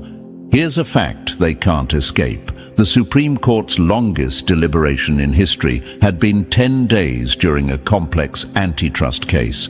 Yours lasted 6, and not because it was complicated, but because every time they tried to conclude, their reasoning imploded like a building rigged with explosives. Each time they reached for precedent, your testimony snapped it in half. Each time they leaned on the scaffolding of their rules, you pulled the nails out one by one until the structure collapsed under its own weight. Ask yourself, how does someone judge the unjudgeable? How do you rule on something that makes the very act of ruling look childish? That's the torment that hollowed out Justice Park. She wasn't facing a case anymore. She was facing her own irrelevance. Her gavel, once a weapon of finality, was now a toy hammer tapping at an unmovable wall. And when she finally broke, when those tears fell, the other justices knew it wasn't emotion, it was surrender. Because once Park fell, their last illusion of stability fell with her. The deliberations didn't drag on for 6 days because the case was complex. They dragged on because every time they thought they'd found a foothold, your truth burned it to ash. Justice Park didn't just break. She drowned in the realization that judgment itself was nothing more than a game of pretend, and you were the one who flipped the board. Number 7, Anderson's whisper that shook the courtroom walls. They don't always break with screams. Sometimes they break with whispers that sound louder than thunder. That was Justice Anderson's unraveling. By the fourth day, he wasn't holding up the mask anymore. He was found in his chambers, staring at a blank wall like a man who had just glimpsed the edge of existence. His lips moved again and again, repeating the same phrase: "We don't have jurisdiction over this." No one does. No one ever did. We've been playing judge in a courtroom that doesn't even recognize our authority. Those words weren't notes. They weren't arguments. They were a confession. Imagine this: chosen one, a king, crowned and robed, suddenly realizing the throne beneath him isn't stone, it's air. That's what Anderson saw. He understood, with a clarity that cut through his bones, that the authority they had flaunted for decades was nothing more than theater. Every ruling, every precedent, every carefully worded opinion, they were pretending to govern a reality that never truly acknowledged them. And when the others tried to remind him of his oath, his duty, his lifetime appointment, he only laughed. Not the laugh of joy, not even the laugh of madness. It was hollow, broken, the kind of laugh that belongs in locked psychiatric wards. The laugh of a man who swallowed truth too quickly, and it burned him from the inside. Here's a fact: history never tells the public. When systems collapse, it's rarely through rebellion or fire. It's through confession. A whisper here, a slip there. Anderson's whisper was that collapse. He named the truth out loud. They had no jurisdiction. And in doing so, he stripped their empire bare. Ask yourself this: what happens when a verdict is handed down by a court that no longer believes in its own authority? When Anderson finally emerged with the others, the world was watching. Cameras, headlines, citizens waiting for judgment. The Chief Justice's hands shook as he unfolded the paper. He forced the word out: guilty. But guilty of what? Guilty of exposing the cracks? Guilty of daring to reveal that justice and law are not the same thing? His voice fractured because he knew the word was meaningless. And that's the moment the whole facade collapsed, because the world didn't hear guilty as a ruling. They heard it as an admission that the highest court in the land had been broken by a case it was never built to face. And you, chosen one, were the storm that made them whisper the truth out loud. Number 8. The verdict that devoured its own makers. A verdict isn't always justice. Sometimes it's the final scream of a system collapsing under its own weight. That's what your genius exposed, chosen one. The moment the word guilty rolled off the Chief Justice's trembling lips, the courtroom itself seemed to convulse. Lights flickered. The air dropped cold. A silence heavier than stone fell over everyone present. It wasn't the accused who carried the weight of that word. It was the judges themselves. They had passed a verdict that contradicted reality, and reality pushed back. Imagine this: a doctor forced to diagnose a disease she doesn't even understand. She writes terminal on the chart, not because she knows, but because she has to write something. That's what guilty was in that courtroom. Not truth, not justice, just a placeholder, an admission that they were lost, that their system, polished over centuries, had no language for what you put in front of them. And here's the fact that makes their terror undeniable. History remembers cases by their rulings, but this case will be remembered because the ruling broke the rulers. You knew this all along. That's why you smiled, not cruelly, not triumphantly, but with the weary acceptance of someone who understood that the system's collapse was inevitable the moment they tried to box your truth into their rituals. Ask yourself, how do judges live with a verdict that means nothing? Justice Stevens couldn't. That night, she didn't go home. Security found her the next morning, locked in her chambers, law books torn open around her, pages scattered like fallen leaves. She wasn't searching for precedent anymore. She was begging for meaning. She clawed through centuries of legal wisdom, hoping one sentence, one line would explain what they had done. But the more she searched, the more absurd it became. Her entire career of rulings read back to her like fairy tales, comforting stories meant to hide the void she had just glimpsed. And that's the ultimate humiliation, chosen one. Guilty wasn't their judgment. It was their confession, a confession that they didn't understand, a confession that they had to say something, anything, just to keep the illusion alive for one more day. But the illusion was gone, and they knew it. The verdict didn't punish the accused, it punished the judges. And the punishment was this: they could never believe in their own power again. Number 9. When the judges became patients. They used to sentence others to treatment. Now they beg for it themselves. That's how far they've fallen, chosen one. Justice Rodriguez was the first to crack in the open. Between midnight and dawn, he called his therapist 17 times. Not for guidance, not even for solutions, just to hear another voice, to make sure he hadn't slipped into some alternate reality where the walls of law had finally dissolved. Over and over, like a scratched record, he asked the same questions. Is the law real? Has it ever been real?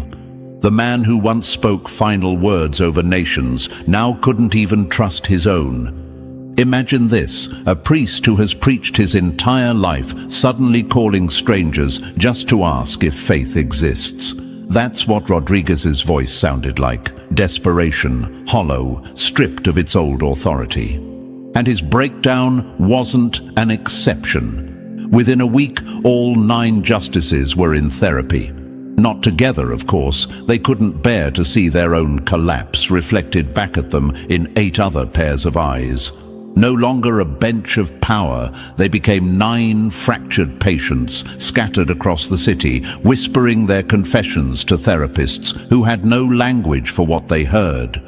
Here's the fact they can't bury. Therapy works when someone can describe their pain, but these justices had no framework. They weren't wrestling with trauma from cases or guilt from verdicts. They were wrestling with truth itself, the kind of truth that doesn't fit into diagnoses, that doesn't have treatment plans. Justice Chen put it plain to her psychiatrist. It's not that they lied. It's that they told a truth we don't have words for. A truth that makes everything else feel like elaborate fiction. Ask yourself this, chosen one, how does someone return to normal after that? How does a justice sworn to interpret law go back to deciding contract disputes or property claims when they've seen proof that the system itself is nothing but theater? The answer is simple: they don't. That's why their robes hang heavy. That's why their chambers feel like tombs. Because once the mask has been ripped off, pretending is impossible. The justices in therapy aren't healing, they're unraveling, and the world that once saw them as titans now sees them as patients, broken minds, haunted by a truth they'll never escape.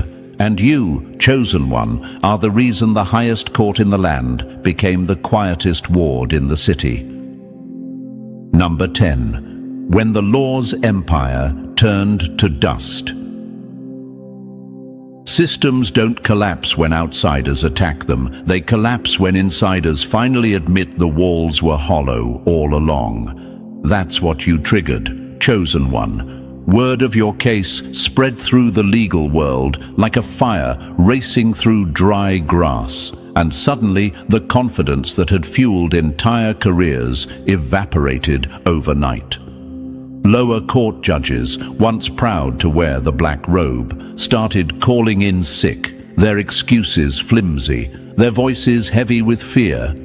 Prosecutors who once thundered with certainty now stumbled at the finish line, unable to deliver closing arguments with conviction. And defense attorneys? They just sat there, staring at their files, like archaeologists realizing the ruins they'd studied were nothing but sand. Imagine this, a grand cathedral filled with worshippers, its priests chanting with perfect rhythm. Then someone pulls back the curtain and reveals that the sacred altar is cardboard, the holy relics plastic. That's what you did to the legal system. You showed them that beneath all the robes, the gavels, the citations, and the precedent, there was nothing solid, just a fragile performance waiting for collapse.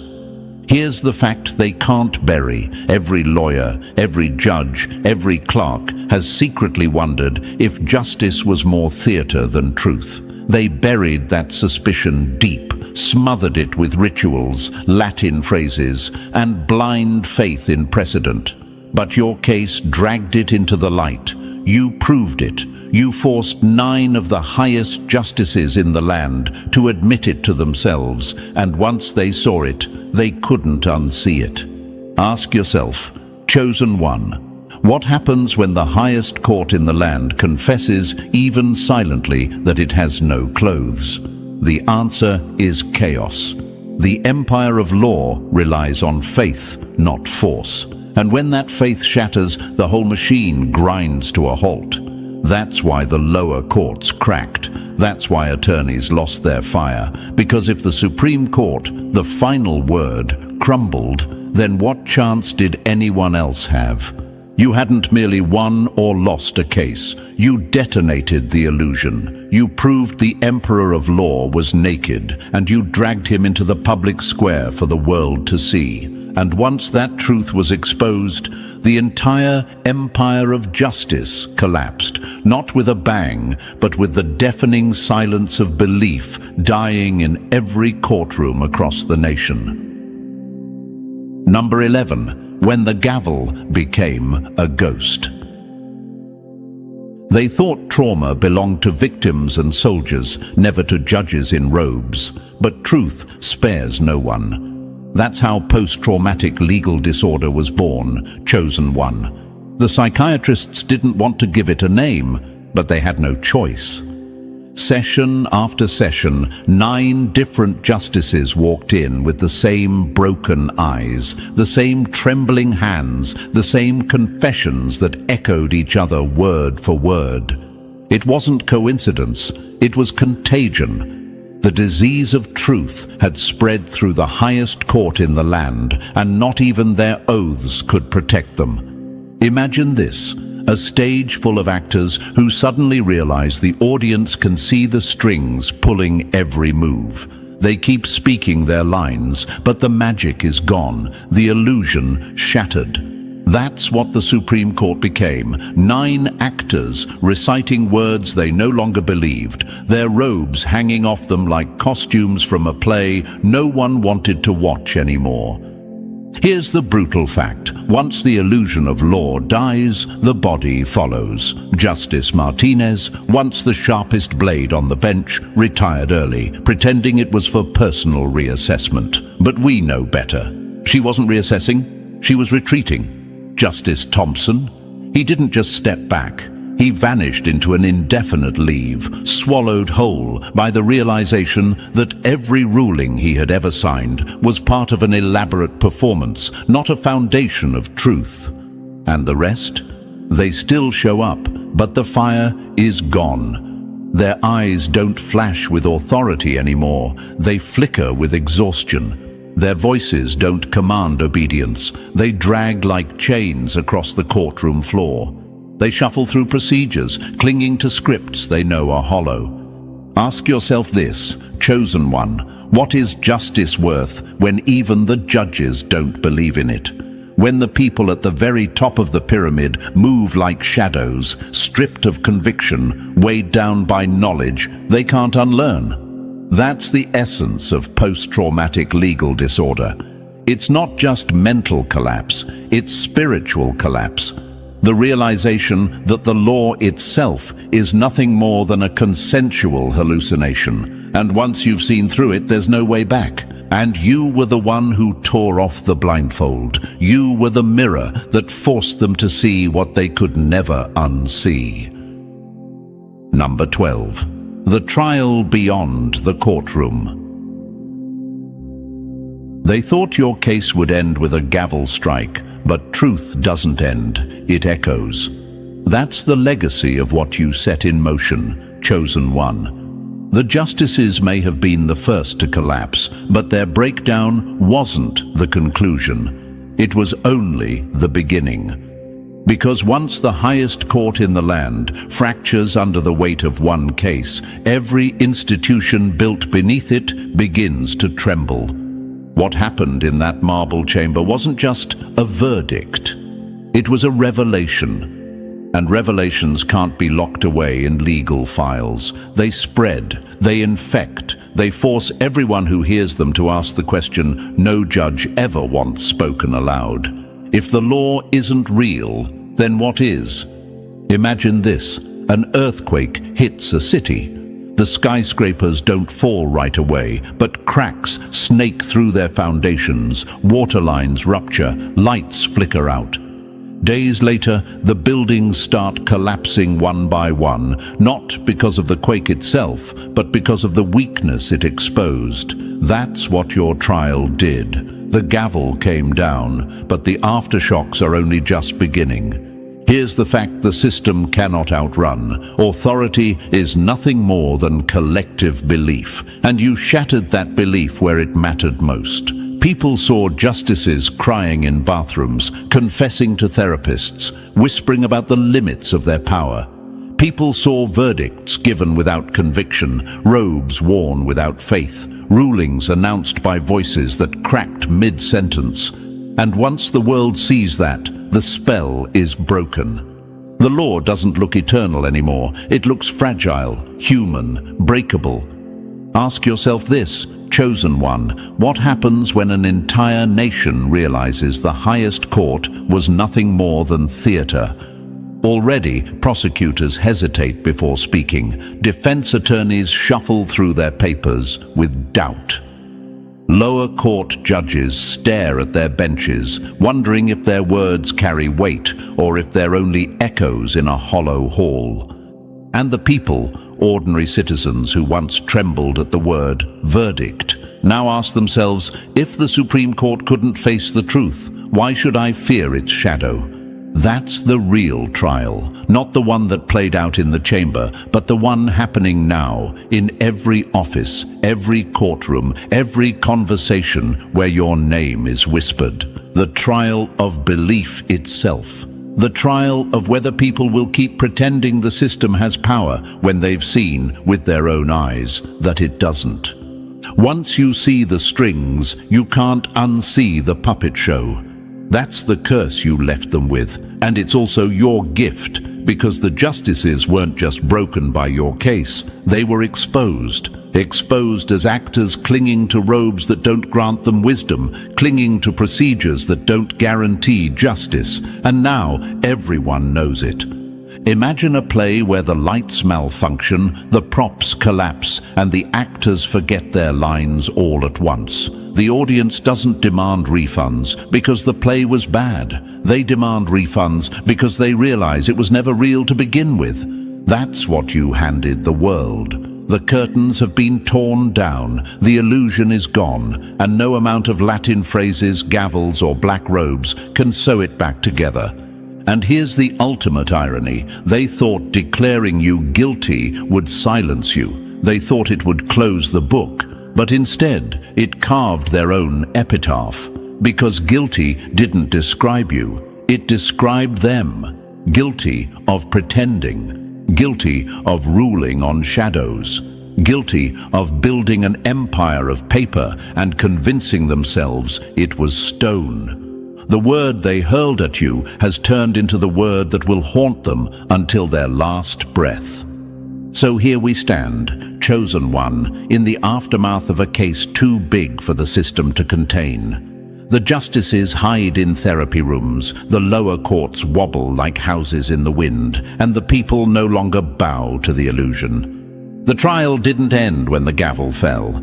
It began when you walked out of that chamber alive, untouched, carrying a truth no institution could crush. They wanted closure.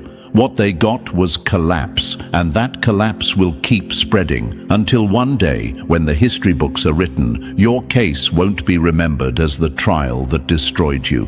It will be remembered as the trial that destroyed them. The trial that broke the illusion of law and left only one truth standing. When the system collapses under its own lies, the chosen one walks out free. And so, chosen one, what began as a trial ended as a collapse. The highest court reduced to whispers, therapy, and shadows of the power they once claimed. You've witnessed how fragile the system truly is when confronted with undeniable truth. Remember, you are the reason illusions shatter and masks fall. If this message struck you, press the like button if you haven't already, and if you're still not part of our family, make sure to hit subscribe. Together, we'll keep spreading the light, exposing the lies, and reminding the world what real power looks like. The chains that hold the strongest aren't made of iron, they're made of control, and the moment you stop bowing to it, the chains fall apart.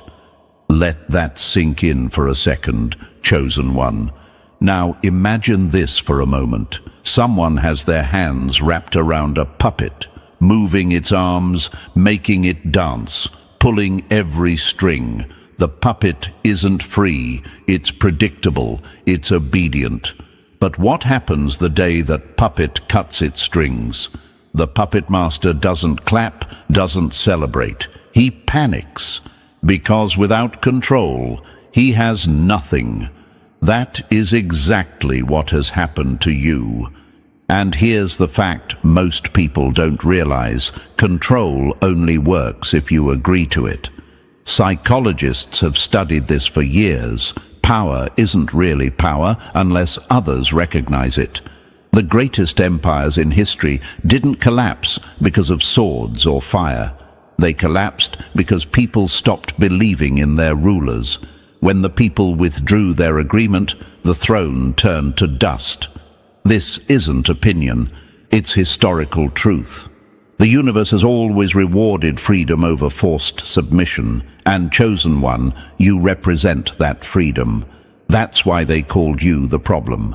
Not because you were wrong, not because you were destructive, but because you refused to be controlled. And thank you, chosen one, for being here with me right now. Don't forget to pay this message forward by simply pressing the like and subscribe button to help spread this message to more souls. It's our responsibility to share the light and break these illusions for as many people as possible. Thank you for being part of this mission. You are part of a force greater than you realize. Now, let's come back to the heart of our message. They're finally seeing it. They're finally realizing the truth that was right in front of them all along. You weren't the problem. The problem was their obsession with control. Think of it like this. When someone loses their grip on a rope, they don't blame their weak hand. They blame the rope for slipping away. That's what they did to you. They tried to twist the story, to frame you as reckless, unstable, the villain. But underneath it all, the truth was simple. They couldn't puppeteer you anymore. They couldn't dictate your words, your movements, your choices, and in that frustration, they turned you into their enemy. But here's where the story gets interesting. They weren't actually fighting you. They were fighting their own powerlessness. It was their reflection in the mirror that terrified them, not your freedom. They were staring at a version of themselves that had no control, no influence, no command. That is what scared them the most. You didn't rage, you didn't fight back, you simply stepped away from their script. And without your role in their performance, the entire stage fell silent. History, again, repeats itself here. Do you know what terrified ancient kings more than armies? It wasn't rebellion, it was indifference. When the people stopped listening, the throne stopped mattering. When the audience leaves the theater, the actors on stage are just people in costumes. That's what your absence has done. Without your presence, without your participation, they look around and realize the crown they wore was nothing more than paper. So now they're finally seeing it. Their narrative no longer sticks. The world, or at least the people around you, are beginning to see through the cracks. They notice you never started the chaos. You never picked the fight. All you did was refuse to be owned. That's the twist, chosen one, the thing that flips the script. And now, all their lies, their accusations, their noise, it looks desperate, it looks weak, because deep down, everyone knows the truth. And you, chosen one, need to hold on to this truth like a shield. You were never the problem. You were the one they couldn't control. And when control is all someone has, losing it feels like losing everything. That's why they feared you. That's why they smeared you. That's why they wanted the world to see you as dangerous. But in reality, you were dangerous only to their illusion. The universe always exposes what's false. It always shines light on lies. And that's what's happening now. Slowly but surely, people are seeing it for what it is. The empire they built in their mind was nothing but a circus. And without your part in it, the show collapsed. And the most powerful thing you can do now is smile, because their loss of control is not your burden to carry. It's their own truth coming to haunt them. Chosen one, you've broken free from the oldest trick in the book. You slipped out of the grasp of those who needed you to stay small, obedient, and quiet. But now that you stand in your own power, the universe makes sure everyone sees the truth. They're finally realizing it wasn't you who was broken, it was their grip that was weak. So, chosen one, before we go deeper, I want you to do something simple that keeps this energy alive. Drop a comment below with the number 777 to claim your truth and let the universe echo it back to you. And, if you feel called, bless this channel with your support, whether it's a like, a share, or even a gift, because every bit of energy you give helps this mission grow stronger. It takes real effort to bring messages like this to life, and your support is what keeps the light moving forward.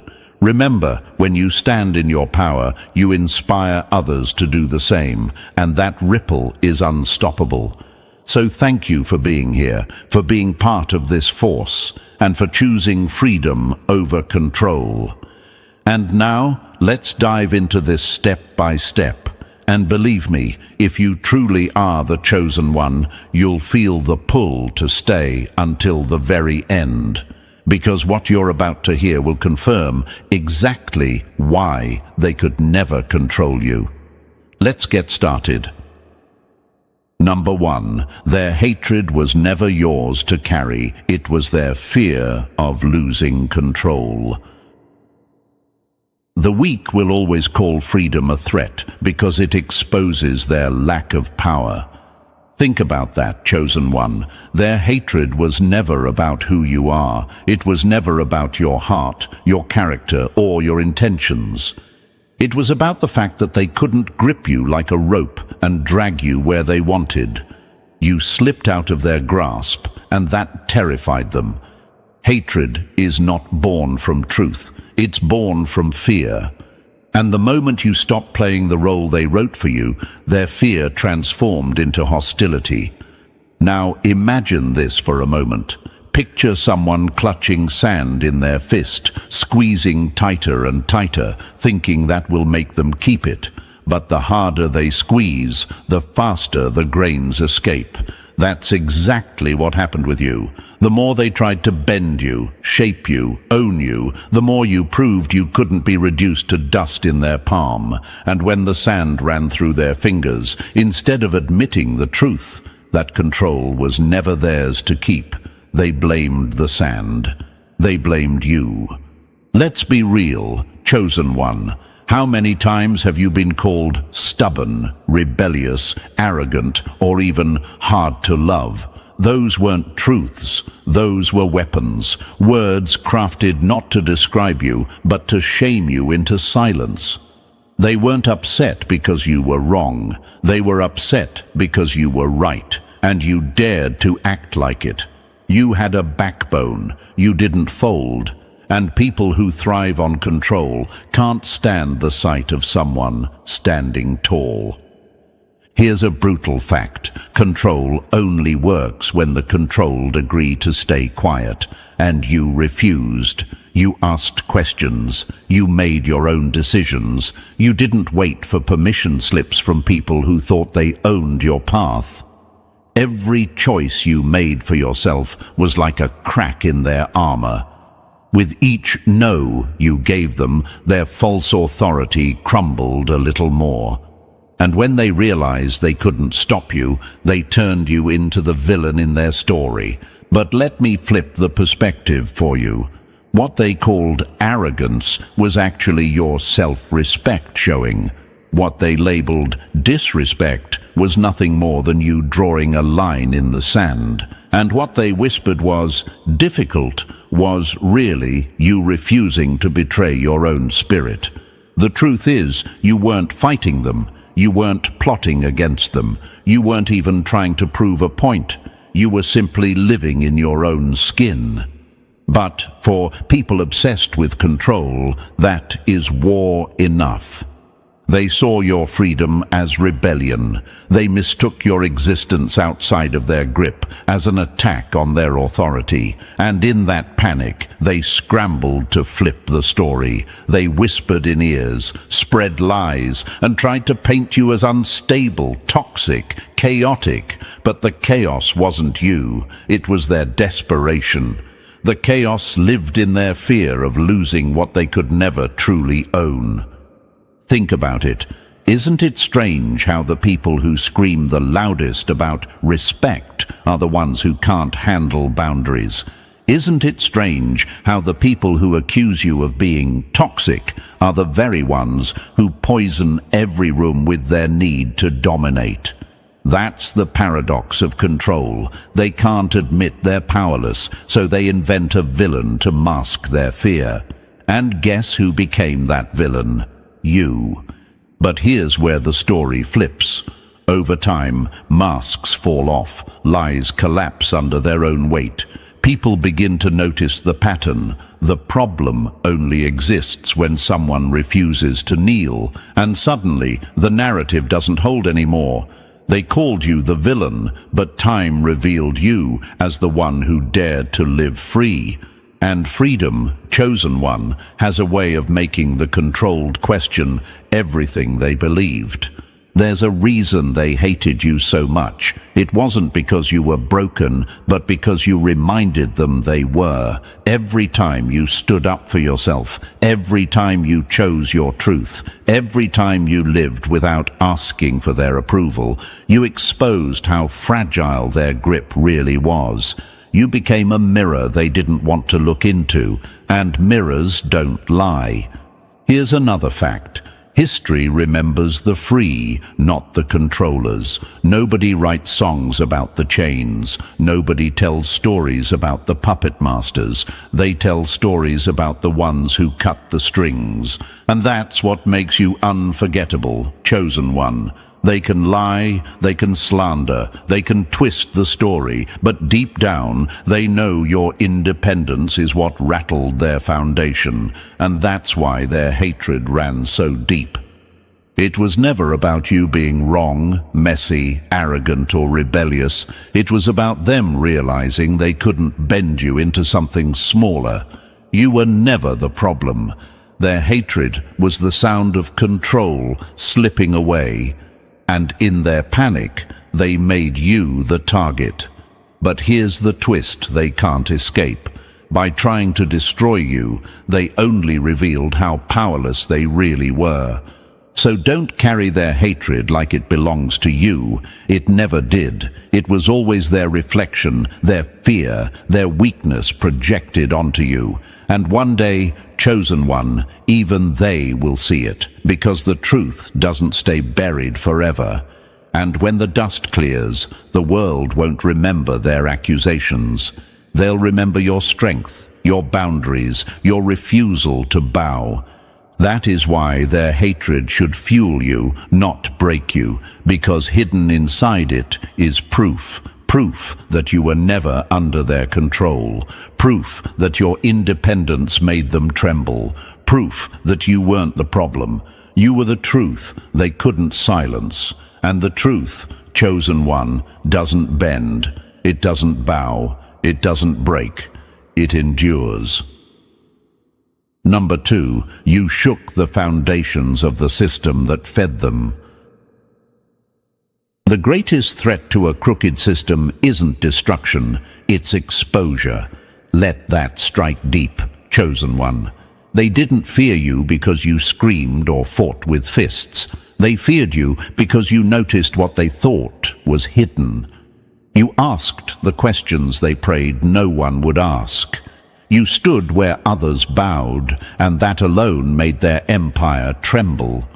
You weren't a danger to peace, you were a danger to control.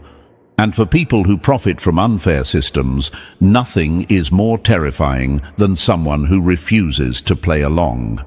Now, imagine this for a moment.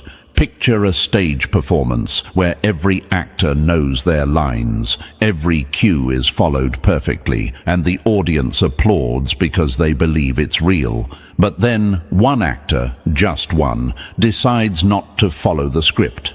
They speak their own lines, they step off their mark. Suddenly, the illusion is shattered.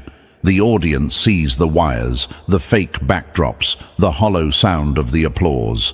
That actor didn't destroy the play. They revealed it was never real in the first place. That's exactly what you did. And here's the truth nobody likes to admit. Most people don't actually want fairness. They want comfort. They want predictability in a system that secretly benefits them. As long as everyone else stays quiet, keeps their head down, and follows the script, their comfort remains intact.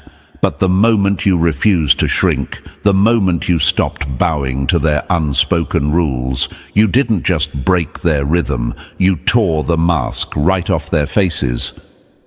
Comfort built on control is a prison disguised as peace. Remember that, chosen one. They treated you like a threat because your presence forced them into a corner. You didn't bring chaos, you revealed it. You didn't break anything, you simply refused to pretend their broken system was flawless. And when you shined light into dark corners, people have only two choices: fix what's broken or admit they benefit from it being broken. And we both know most of them would rather fight you than face themselves. Ask yourself this: if their system was really strong, why did your independence shake it so badly? Why did one person refusing to bend cause such panic? The answer is simple: because real authority doesn't crumble when it's challenged. Real leadership doesn't silence questions, it answers them. Real stability doesn't smear and slander, it stands on truth. The fact that they reacted to you with rage, lies, and manipulation only proves their power was a performance, not reality. Imagine this, chosen one. Imagine a building that looks beautiful on the outside, shiny glass windows, tall and proud, but deep inside, the foundation is rotting. For years, nobody notices. People walk in and out, trusting it will stand. But then someone comes along, taps the walls, and points out the cracks. Suddenly, the truth can't be unseen. The building wasn't strong. It was one storm away from collapse. That's what you did to their system. You didn't create the cracks, you exposed them, and exposure is what they fear most. Truth doesn't destroy systems, it reveals which ones were built on lies. That's the quote they hope you never understand, because once you do, you realize their hostility toward you was never personal. It was strategic. You were showing people something dangerous, that the system only worked if everyone agreed to pretend. And you, chosen one, refused to play pretend. And here's what makes it even more powerful. You didn't need to shout. You didn't need to riot. You didn't need to tear anything down. Your independence was enough. Your refusal to fold under pressure was enough. That quiet resistance spoke louder than their entire performance. They had power as long as you believed in their illusion. But the day you stepped away, their illusion started crumbling before everyone's eyes. Let me ask you, have you noticed how those who profit from control always call challengers troublemakers? Have you noticed how they label truth-tellers as unstable, toxic, or disruptive? That's because they don't want peace. They want obedience. They don't want harmony. They want silence. And your refusal to stay silent made them panic. You were proof that their authority was not natural, it was manufactured, and nothing threatens a counterfeit more than authenticity. Imagine this again. A magician stands on stage, dazzling the crowd with tricks, pulling rabbits out of hats, making coins disappear. Everyone claps, amazed. But then one person in the audience shouts, "I saw the string!" Suddenly, the magic evaporates. The trick is ruined. The applause dies. The magician isn't a genius anymore. He's just a man with cheap tricks. That's what you did to their system. You didn't ruin it. You revealed it. Exposure is the enemy of manipulation, and that's why they had to turn against you. Because once people saw the cracks you pointed out, the whole structure became questionable. They could no longer sit comfortably in their illusion without knowing the truth was lurking. And so they attacked you, not because you were wrong, but because you were right in a way they couldn't control. The irony is brutal. They needed you to be silent more than you ever needed them to be powerful. They needed obedience to keep their thrones standing. You didn't. That's why they smeared your name, spread lies, and painted you as the enemy. But in doing so, they only proved what you already knew. Their authority was fragile. Their comfort was built on shaky ground. And their system was never as strong as it appeared. So, chosen one, hold this truth like armor. You weren't a threat to peace, you were a threat to control, and control is the lifeline of every false system. The very fact that your independence shook them so badly is proof of how weak their foundation really was. Over time, the disguise always falls apart, the performance always slips, and people begin to see what was really happening all along, that you weren't the one causing instability, you were the one exposing it. And that's why you're unforgettable. You forced them to face what they wanted to ignore, and no matter how hard they tried to silence you, the cracks you revealed will never go unseen again. Your presence didn't break their system, it revealed it was already broken. That is the truth they can't bury. That is the reason their anger burned so fiercely, and that is why you must never regret being the disruption. Because disruption is not chaos. Disruption is freedom breaking chains.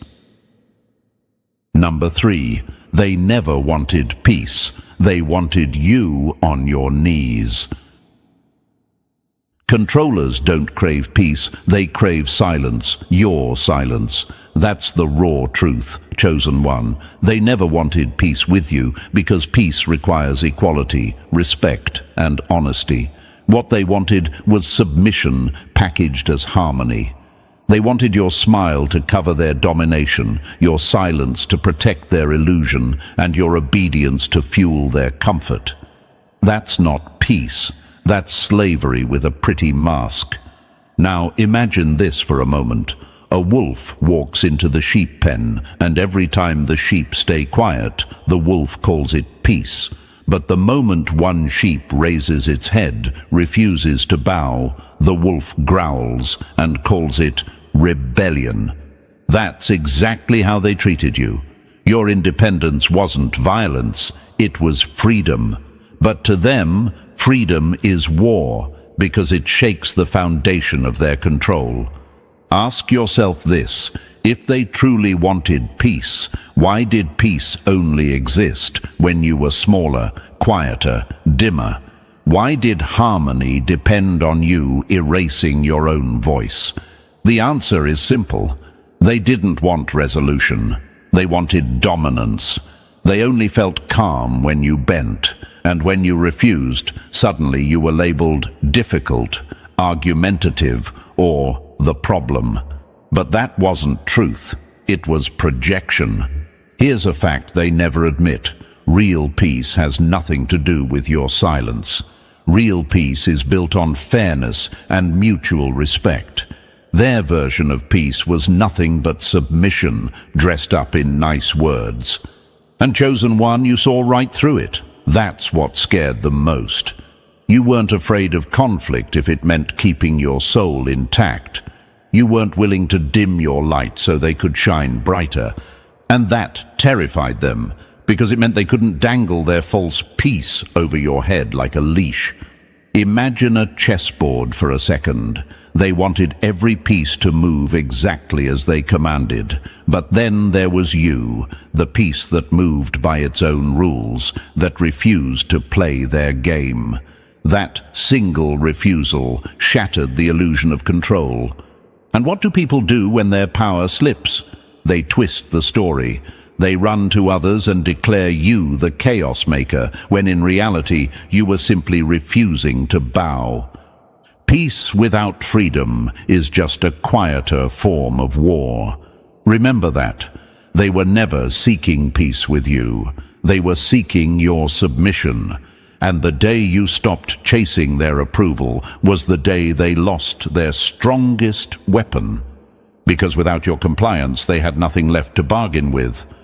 So let it be known, Chosen One, you were never the enemy of peace. You were the protector of real peace, the kind that comes from freedom, not control. And over time, people always see the difference. They begin to notice that the ones who accused you of being difficult carry drama like a shadow everywhere they go. They realize you weren't stirring chaos. You were standing in truth. And that's the most brutal irony of all. By trying to brand you as the problem, they revealed themselves. They showed the world they never understood peace in the first place.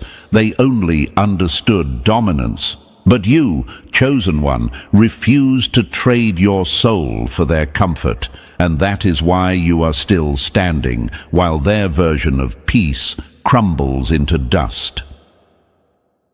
Number 4, you became the mirror they couldn't shatter. Nothing exposes a liar faster than a mirror that doesn't flinch. That's what you became, Chosen One, a reflection they couldn't escape. They didn't hate you because you harmed them. They hated you because you revealed them. Every time you stood in your truth, their lies trembled. Every time you walked in your freedom, their chains rattled. And every time you lived authentically, their performance looked even faker. Now imagine this for a moment. A man spends years painting cracks on a wall to look like art, convincing everyone it's perfect. Then you walk by, holding up a mirror, and suddenly the illusion collapses. The cracks are no longer decoration, they're proof of weakness. That's what your presence did. You didn't create their flaws, you revealed them. And for people who survive on illusions, that kind of reflection is unbearable. Here's the brutal reality. Their hatred of you was just a disguise for their hatred of themselves. To look at you was to face everything they avoided, their weakness, their lack of courage, their false confidence. That's why their anger always felt so exaggerated. It wasn't just about you, it was about the truth you silently represented. Authenticity is the enemy of control because it proves another way is possible. That's why you were so dangerous. You became living evidence that freedom exists outside of chains, that integrity can win over manipulation, that courage can live without fear. And if you could do it, what excuse did they have for staying small? That question haunted them. It gnawed at them. It whispered in the silence they tried to bury with noise. Ask yourself this: why do people who thrive on control hate honesty so much? Because mirrors don't lie, and mirrors strip away masks. You stood there as the light they didn't ask for, and the reflection it cast showed their authority wasn't strength. It was desperation. Their confidence wasn't leadership. It was insecurity wearing a crown of paper. That's why they fought so hard to smear your image. They needed others to see you as dangerous, unstable, arrogant, anything but free. Because if people saw the mirror clearly, the whole facade would crumble. But no matter how hard they tried, they couldn't destroy the reflection. It was never you they wanted to break. It was the mirror you carried. But mirrors don't bow, and truth doesn't fade. In time, the world began to see. You weren't the problem. You were the proof. Proof that false authority is weakness. Proof that control without respect is emptiness. Proof that freedom doesn't ask for permission. And that's why they couldn't stand you. You didn't just live freely. You reminded them they could have too, if only they'd had the courage. Number 5. Their lies collapsed the moment you refused to play defense. Silence is the loudest weapon when the enemy feeds on your words. That's what you discovered, chosen one.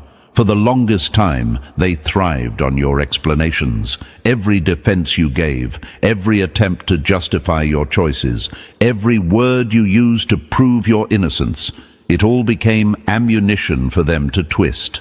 They never wanted the truth. They wanted fragments of your voice to bend into their own script. And the cruel part, the more you explained, the more guilty they made you look. That was their game. Drag you into endless defense so they could keep control of the story. Now imagine this: a spider weaves a web, waiting for prey. But instead of catching you by force, it lures you closer, making you thrash and struggle until you tangle yourself further. That was their tactic. Your explanations became the web. The harder you tried to break free with words, the more tangled you became in their lies. But then came the shift. You stopped. You stopped defending yourself. You stopped explaining what was never meant to be understood by them. You stopped wasting energy on people who had already decided to blind themselves to truth. And in that silence, their whole narrative began to collapse. Without your words to twist, all they had left were their lies. And lies, when left standing alone, look weak. Here's the irony. They thought your silence would make you look guilty. They expected the absence of defense to confirm their story. But instead, it exposed them. People began to wonder, if you weren't scrambling, if you weren't chasing validation, why were they the only ones shouting? The spotlight shifted. Suspicion didn't point at you anymore. It pointed straight at them. Refusing to explain yourself isn't weakness. It's proof that your worth was never up for debate. That's what your silence declared. It wasn't passive. It was powerful. It said, "My truth doesn't need a courtroom." My existence doesn't need witnesses. My soul doesn't answer to your insecurities. And that quiet defiance crushed them more than any argument ever could. The beauty is this: it wasn't revenge, it wasn't a grand confrontation, it wasn't even rage. It was stillness, calm, the refusal to keep pouring fuel into their fire. And that, chosen one, is what destroyed their narrative. Because truth doesn't beg to be heard, but lies scream for constant attention. Once you stopped feeding them, their story collapsed under the weight of its own emptiness. Number 6, they called your boundaries rebellion because obedience was their only language. When control is someone's religion, the word no sounds like blasphemy. That's the reality, chosen one. To them, your boundaries weren't healthy, they were hostile. They didn't see your limits as protection. They saw them as rebellion. Why? Because every no you spoke cracked the illusion of power they were clinging to. And when an illusion is all they have, even the smallest refusal feels like war. Now imagine this: a king sits on a throne, convinced his word is law.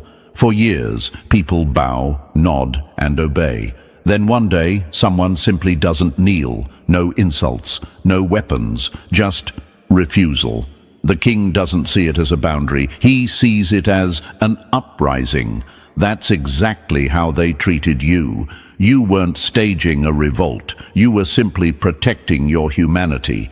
But because they equated respect with obedience, your self-respect looked like rebellion. Ask yourself this: if someone truly cares, do they fight your boundaries or honor them? The answer is obvious. Genuine love respects limits, even when it doesn't fully understand them. But people addicted to control, they rage at boundaries because boundaries strip them of unlimited access. And without unlimited access, they can no longer drain, manipulate, or use you as they please. Here's the irony: boundaries are not swords, they are shields. Shields don't wound anyone, they protect the one holding them. Yet, to someone who survives by control, even your shield feels like a weapon. Your refusal to be drained, your refusal to be disrespected, your refusal to be manipulated, these were not acts of war. But they treated them as such because it exposed the truth. You were no longer theirs to dominate. Boundaries reveal intentions more clearly than words ever could. Every time they mocked your limits, every time they pushed back against your no, they revealed what they were truly after. They weren't seeking partnership. They weren't seeking peace. They were seeking control. And when you didn't comply, their anger exposed them louder than your silence ever could. Over time, the truth became undeniable. You weren't rebellious, you were reasonable. You weren't destructive, you were discerning. You weren't tearing things down, you were preserving your dignity. They called it rebellion because rebellion was the only language they understood. But the reality is this: your boundaries were nothing less than the purest form of self-respect. And that respect, even when hated, is the very shield that keeps you free. Number 7. They had to turn you into the monster to hide their chains. Controllers can't wear the mask of savior unless they first cast you as the villain. That's the dirty secret, chosen one. They couldn't dominate you outright, so they built a story where control looked like leadership and your resistance looked like danger. That's why they demonized you. It was never about who you were, it was about preserving their illusion. If they could paint you as unstable, selfish, or reckless, then suddenly their grip didn't look oppressive, it looked protective. Now imagine this: a firefighter sets the fire and then runs into the flames, pretending to save everyone. That's exactly how they operated. They exaggerated your flaws, twisted your words, and turned normal disagreements into rebellions. Your independence became arrogance, your boundaries became defiance, your voice became chaos. They weren't describing you, they were inventing a version of you that made their control look justified. People are quicker to believe a loud lie than a quiet truth. They knew this. They shouted their lies until they echoed louder than your silence. They made you the scapegoat, the convenient explanation for every conflict, every tension, every storm, and because they screamed it long enough, some people believed it, at least for a while. But here's what they never considered. Lies can sprint, but truth endures the marathon. Over time, people noticed patterns. They saw that when you weren't around, the so-called chaos evaporated, yet the finger pointer was always standing at the center of the storm. They began to question why the same person who labeled you the villain seemed to carry drama wherever they went. Slowly but surely, the mask slipped. And here's the power in it all. You didn't have to wage war to clear your name. You didn't need to explain yourself into exhaustion. The truth worked silently in your favor. Reality has a way of shredding performance, and time has a way of exposing liars. Their smear campaign didn't destroy you. It destroyed their credibility. The irony: by trying so hard to demonize you, they revealed themselves. They proved that the only villain in the story was the one holding the chains. You weren't the problem, you were the proof. Proof that freedom doesn't need a smear campaign to survive, but control always does. Number 8. Your freedom made their grip worthless. Nothing terrifies a controller more than someone who doesn't need them. That was you, chosen one. It wasn't your anger that shook them. It wasn't rebellion or open defiance. It was the quiet, unshakable fact that you didn't need their approval to breathe. You weren't hungry for their crumbs, desperate for their validation, or dependent on their resources. That made you untouchable. And for people who thrive on control, untouchable is unforgivable. Now imagine this: a puppeteer pulls strings, expecting the puppet to dance. But one day, the strings go slack because the puppet no longer needs them. It stands on its own. What good is the puppeteer then? Irrelevant. That's what your independence did. You exposed that their so-called influence was nothing but a trick that only worked if you believed you couldn't stand without them. Control feeds on dependency. It survives when people are scared of rejection, when they beg for acceptance, when they can be bribed by scraps. But when that dependency dies, control suffocates, and you, chosen one, starved it. They couldn't buy your loyalty with favors because you weren't begging for scraps. They couldn't dangle rejection like a noose because you were already at peace, standing alone. They couldn't guilt-trip you because you knew the difference between love and manipulation. Every tactic that enslaved others broke against you like waves against stone. Independence doesn't just free you, it exposes them. Because once their tricks stopped working, everyone could see the truth. They weren't leaders, they weren't protectors, they weren't providers. They were manipulators, hiding behind titles and authority. And your freedom ripped that disguise apart without you even trying. Here's the bitter irony. In their mind, loyalty meant dependence. If you weren't leaning on them, you had to be turning against them. But you weren't betraying them. You were liberating yourself. You weren't rejecting connection.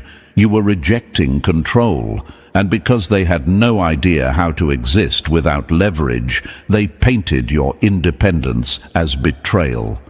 Imagine again, a jailer walks by the cells, keys clanging, believing he has power over the prisoners. But what happens when the prisoners realize the doors were never locked? his power evaporates instantly. That's what happened the moment you chose to rely on your own strength. Their entire authority collapsed because it was never real. It was leverage that only worked when you believed you needed them. And here's the part they'll never admit. Your independence didn't just break their grip, it gave you peace. You no longer lived in fear of them pulling the rug out because your foundation wasn't in their hands. That's the secret of independence. It doesn't just weaken their control, it makes you unshakable. So in the end, your freedom told the whole story. Their influence was only as strong as your dependency, and you had none. Their threats, bribes, and guilt became dust. Your independence wasn't rebellion, it was liberation. And liberation, chosen one, is something no one can contain. Number 9. They finally saw their power was never theirs to begin with. Borrowed power always collapses the moment the lender wakes up. That's what happened, chosen one. The control they flaunted over you was never real. It was rented space in your mind, borrowed authority you unknowingly allowed. It only worked because for a time you didn't realize just how much strength you carried. Maybe you were conditioned to believe their approval was the oxygen you needed. Maybe you hadn't yet discovered the weight of your own freedom. But once awareness arrived, their so-called power evaporated like smoke in the wind. They mistook your silence for weakness, your patience for surrender, your loyalty for submission, but none of those things were permission slips. It was only possible because you hadn't yet stepped fully into yourself. And that's the danger of borrowed power.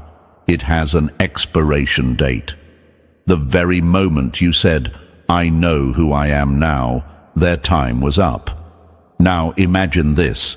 A landlord struts around a house, acting like it's his kingdom. He makes rules, demands respect, and boasts about his authority. But what happens when the rightful owner shows up with the deed? The landlord shrinks into irrelevance. That's exactly what happened when you reclaimed your truth. They weren't kings, they were squatters in a space that never belonged to them. Here's the brutal fact. Earned power comes with respect. It's rooted in wisdom, trust, and true influence. Borrowed power. It survives only when the other person stays blind to their worth. And the day you woke up, the supply chain broke. They couldn't guilt-trip you into compliance anymore. They couldn't dangle shame, fear, or rejection over your head. Their intimidation no longer landed because you stopped seeing them as authorities and started seeing them for what they were, manipulators desperate to hold on to a crumbling throne. Control without respect isn't leadership, it's desperation in costume. That's what their behavior revealed. And the irony, they never actually had real power. They were opportunists, feeding on your unawareness, mistaking your grace for weakness. The day you stopped handing them access to your emotions, your decisions, and your energy, their throne turned into nothing but an empty chair. That's why they panicked, why they clawed to drag you back under. It wasn't love they were losing, it was leverage, and when leverage disappears, so does the illusion of authority. In the end, the truth stood naked and undeniable. Their control was never earned, only borrowed. And once you reclaimed what was always yours, they were left with nothing, no strategy, no grip, no mask to hide behind. Just the hollow echo of desperation, pretending to be power. And from that moment forward, the only authority over your life was you. Number 10. Their theater crumbled the day you walked off the stage. Control isn't strength, it's theater, and every theater collapses when the actors stop playing their roles. That's the brutal truth, chosen one. For as long as you stayed in the role they assigned you, their script worked flawlessly. You were the scapegoat when they needed someone to blame, the pleaser when they needed comfort, the quiet one when they needed silence, and the sacrifice when they needed someone to carry the weight of their dysfunction. The show ran smoothly because you were still on stage. But let's be clear, it wasn't weakness that kept you there, it was conditioning. You were taught that playing those roles kept the peace. You were led to believe that silence equaled harmony, that submission meant safety, that shrinking yourself was the cost of stability. But then the realization hit. Peace built on performance is nothing but a polished lie. And the moment you refused to perform, their entire production started to unravel.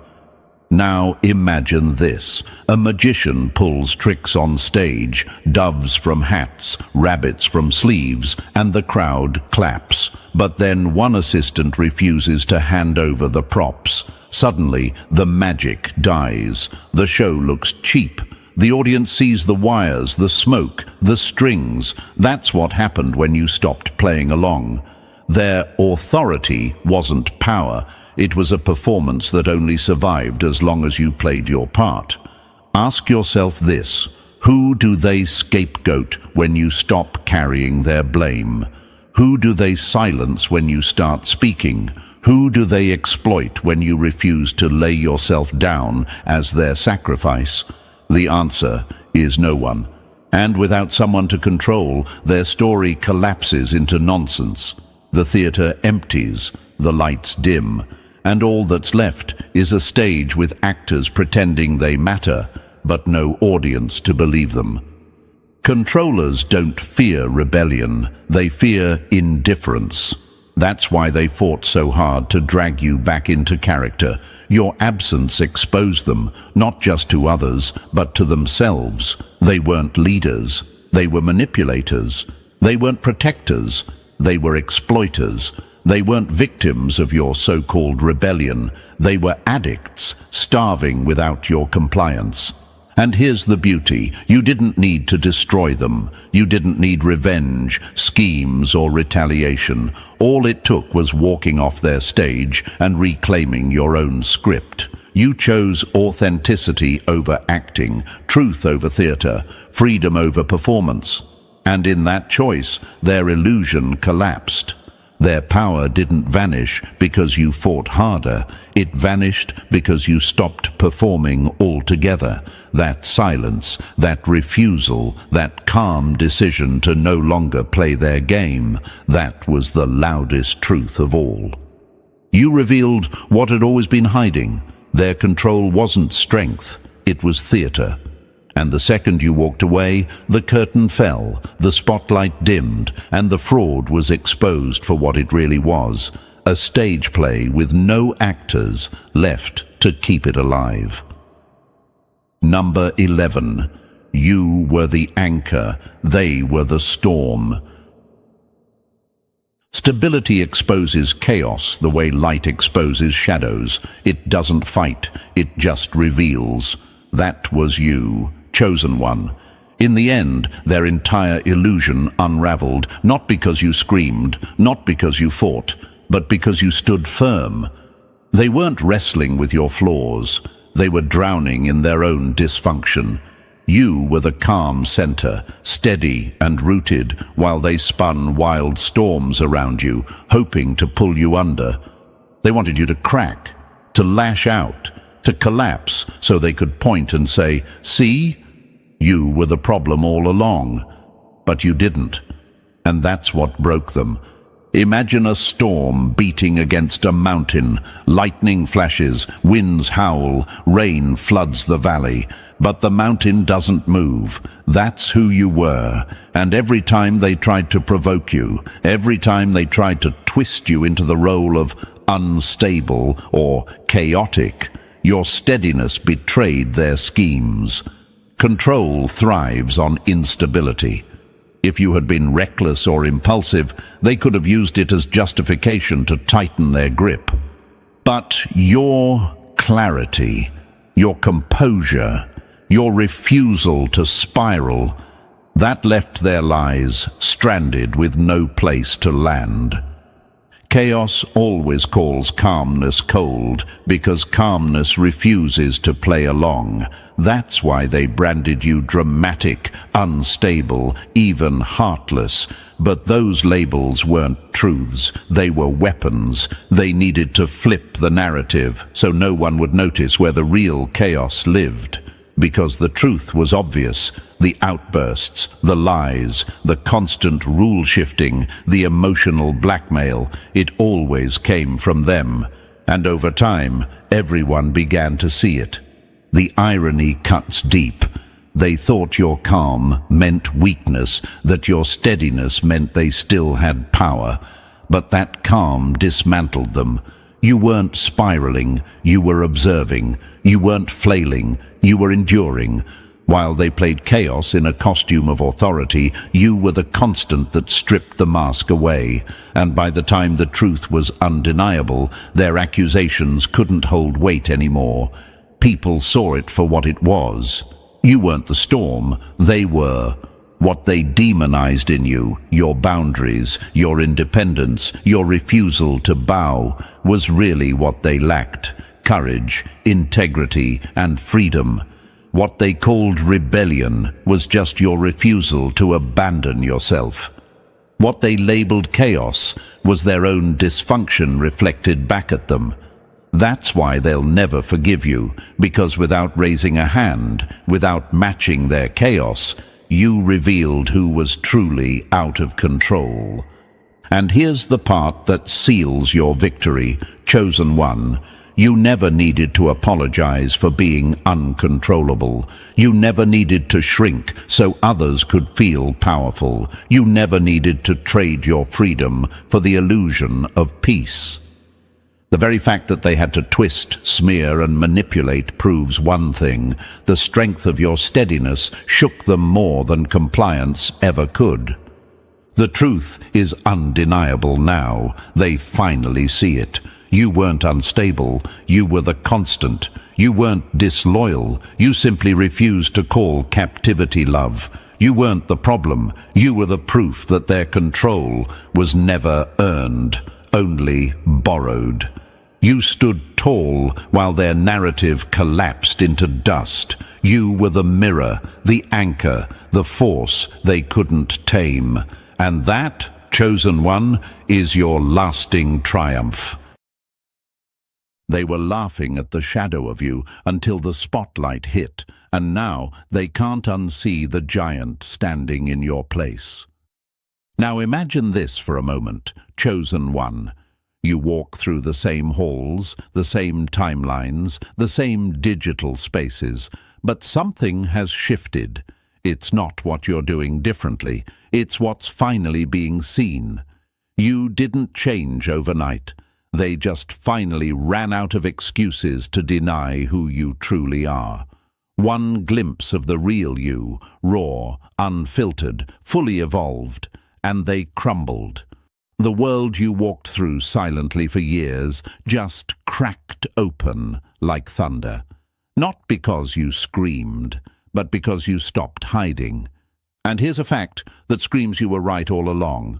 Studies show people subconsciously judge you within milliseconds, and once they form a narrative, they resist any new truth that threatens it.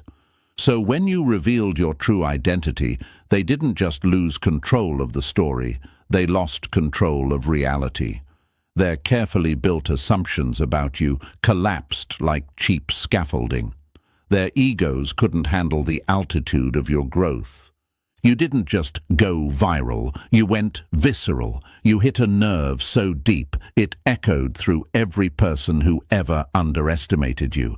The internet isn't just reacting, they're unraveling. You broke their simulation, and the ones who once dismissed you, they're haunted now. Every scroll, every click, every whisper in their group chats. It's your name lighting the fuse. And thank you, Chosen One. Don't forget to pay this message back by simply pressing like and subscribing. Help spread this message to more souls, because it's our responsibility to spread the light, to crack illusions wide open, and remind others that power doesn't come from shouting, it comes from becoming. Thank you for being a part of this mission. You're not alone. You are part of a force that's bigger than they ever expected, and far more powerful than they were ever prepared for. So let's get back to it. Here's the truth. What just happened wasn't a glitch in their perception. It was a full-blown revelation. They thought you were done evolving. They assumed you had already peaked. But what they just witnessed, that wasn't a costume change. That was a spiritual detonation. You see, Chosen One, you didn't build a new identity to impress them. You revealed the one they never had the eyes to see. And that reveal didn't just shake the table. It broke the whole system. The timeline is now divided before your reveal and after. There's no going back, no pretending they didn't see it, no stuffing the truth back into the box. People are scrambling to reframe you, to rewrite their memories, to make sense of the version of you that no longer fits their ego-safe categories. They're in denial, but the algorithm doesn't lie. Your impact has left fingerprints across every feed, every thread, every mind. Your name has entered rooms your body never walked into. That's what happens when you finally align with the energy you've always carried. It's not about proving anyone wrong. It's about proving your past self right. All those nights you questioned your worth, all those days you made yourself smaller just to fit into their narrow definitions. Those days are over. You weren't born to play it safe in someone else's limited lens. You were born to flip the lens completely. Let them talk. Let them speculate. Let them dig through your past, looking for flaws to comfort themselves. Because deep down, they know they witnessed something rare, a true unveiling. And it shook them. Your truth hit harder than any performance ever could. No gimmicks, no filters, just power. Undeniable, unstoppable. This is why they're obsessed, why their energy is split between hating you and imitating you, because what you did wasn't just an online moment. It was a frequency shift, one that made everyone who's been playing small suddenly uncomfortable in their own skin. They're not mad that you changed. They're mad that you changed without asking for their permission. You didn't invite them into your transformation. You didn't water yourself down. You didn't pre-warn them or beg for understanding. You just became.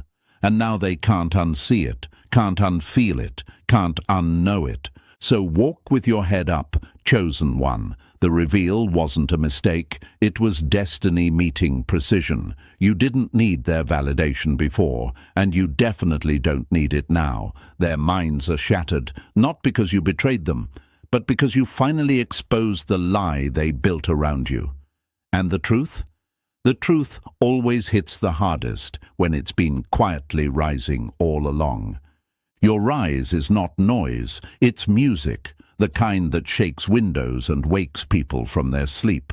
Let them squirm, let them gossip, because while they scramble to understand, you're already 5 steps ahead, on a path they can't decode, following a rhythm only the real ones can hear. Keep moving, keep shining, the mask is off, and the world will never be the same again. So before we peel back the layers of what really just happened, pause for a second. If this message is speaking straight to your soul, drop the number 777 in the comments right now.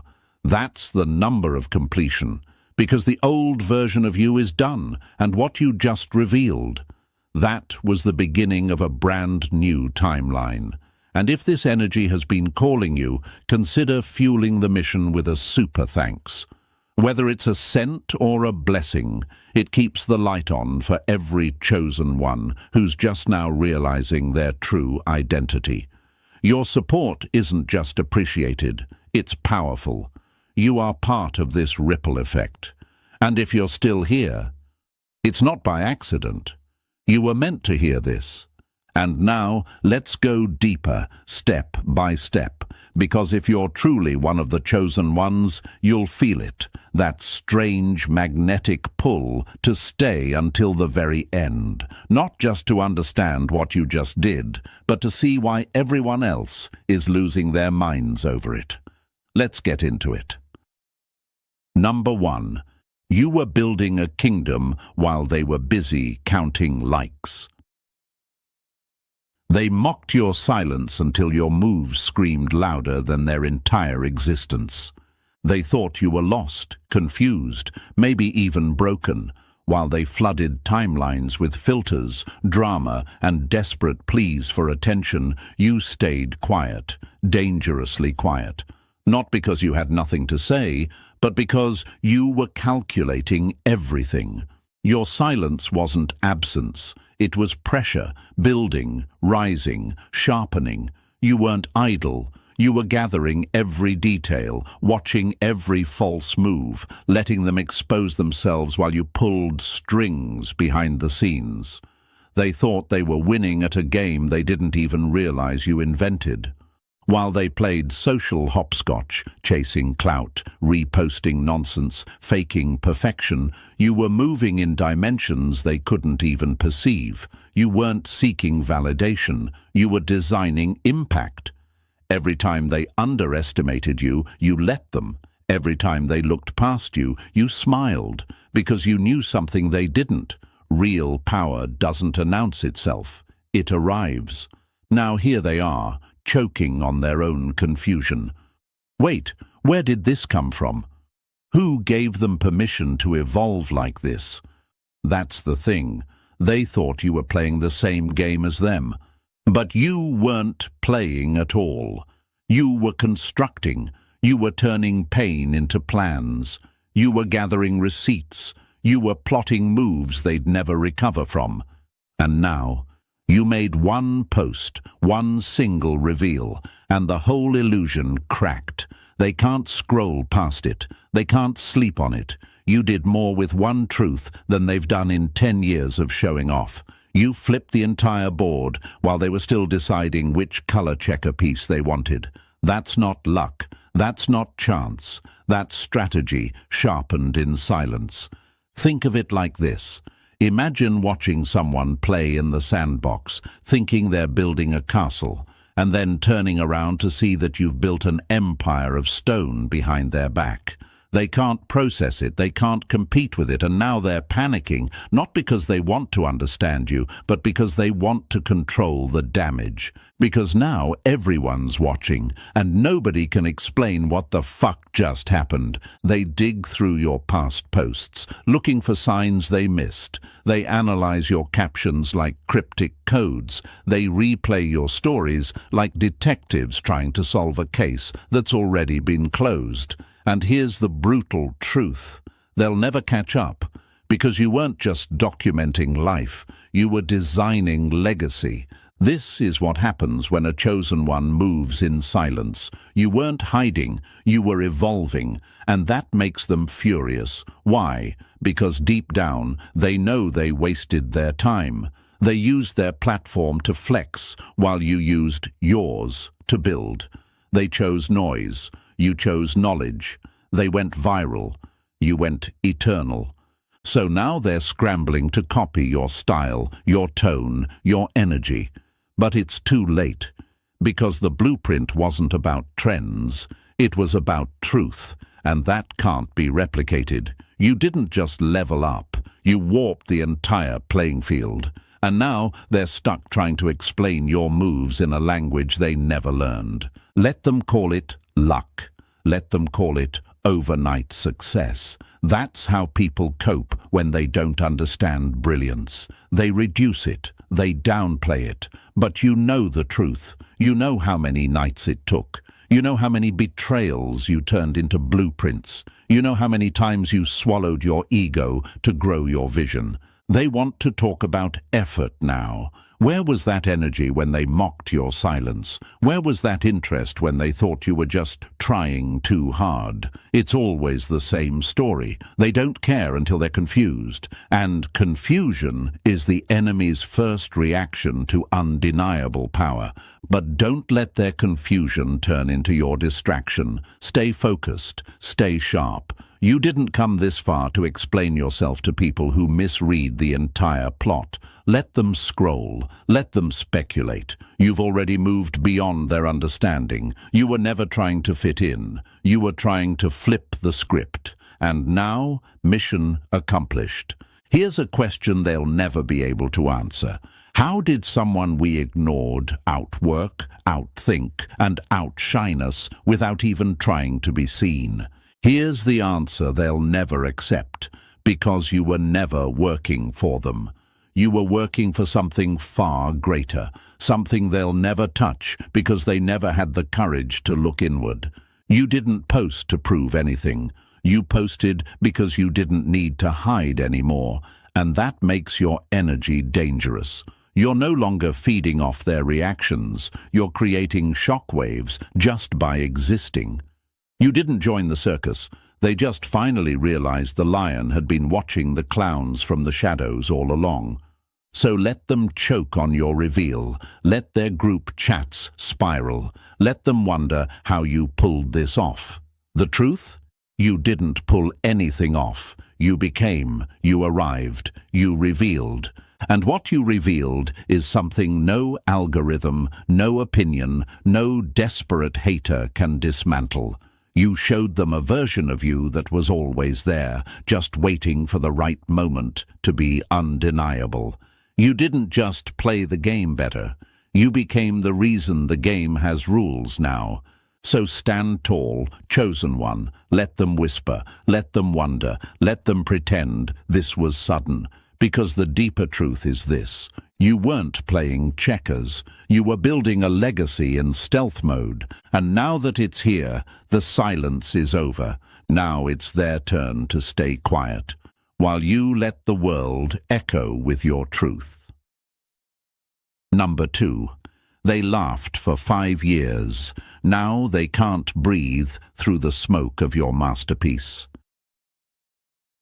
They thought they buried you in silence, but you were composing a symphony beneath the soil. Imagine this, chosen one. You're standing in the shadows, brush in hand, painting a masterpiece across 5 long, silent years.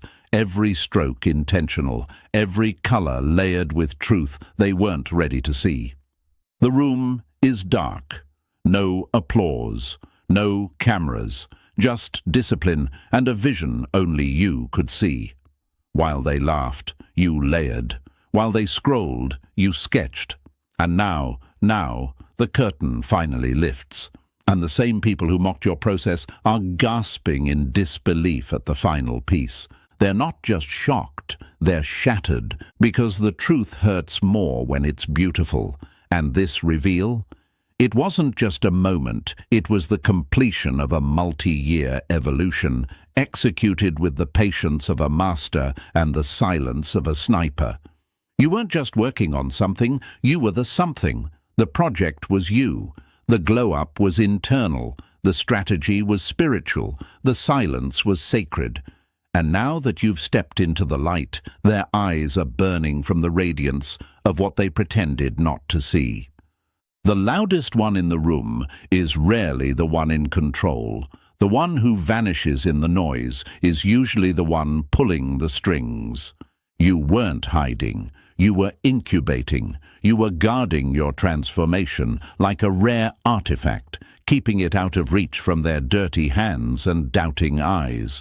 Because had you revealed too soon, they would have poisoned it with comparison, crippled it with questions, or tried to hijack it with their mediocrity. But you knew better. You knew this version of you needed time, protection, silence.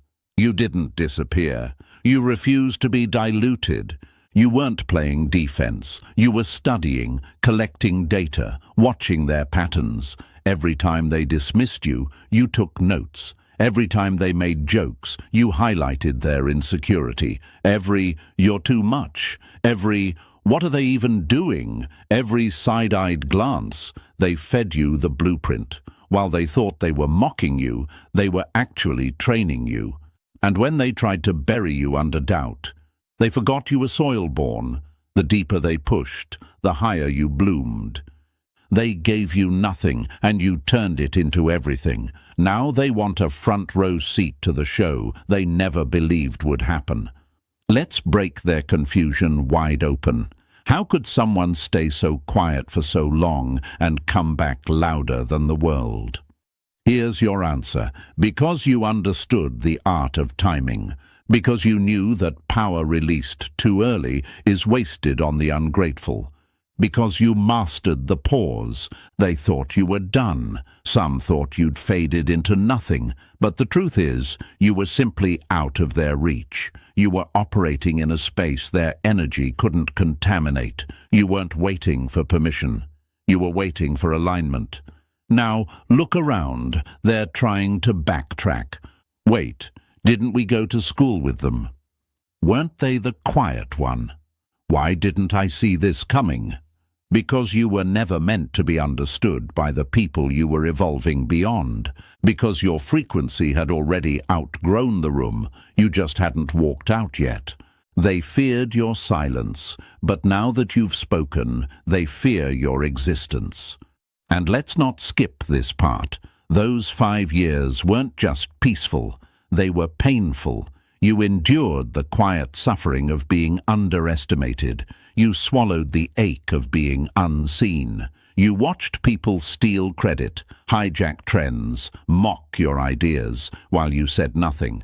Not because you were weak, but because you were building strength they couldn't measure.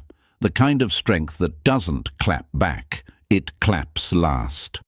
Metaphorically, think of it like this. A seed buried deep in the dirt looks like nothing to the naked eye. People step on it, spit near it, walk past it without thought. But inside, a revolution is taking place. Silent splitting, quiet stretching, roots breaking ground unseen. Until one day, without warning, a sprout bursts through the soil, straight into the sky. And by the time they notice it, it's already too late. You're not just visible, you're untouchable. So yes, let them panic. Let their group chats light up like emergency alarms. Let the whispers turn to questions, the questions turn to doubt, and the doubt turn into obsession. Did you see what they posted? Is that even them? Where have they been? The answer is simple: becoming. While they were trying to trend, you were transforming. While they counted followers, you counted lessons. While they played for claps, you prepared for impact. And now that the impact has landed, the sound is deafening. Your name is floating across timelines like a warning label on everything they once thought was safe.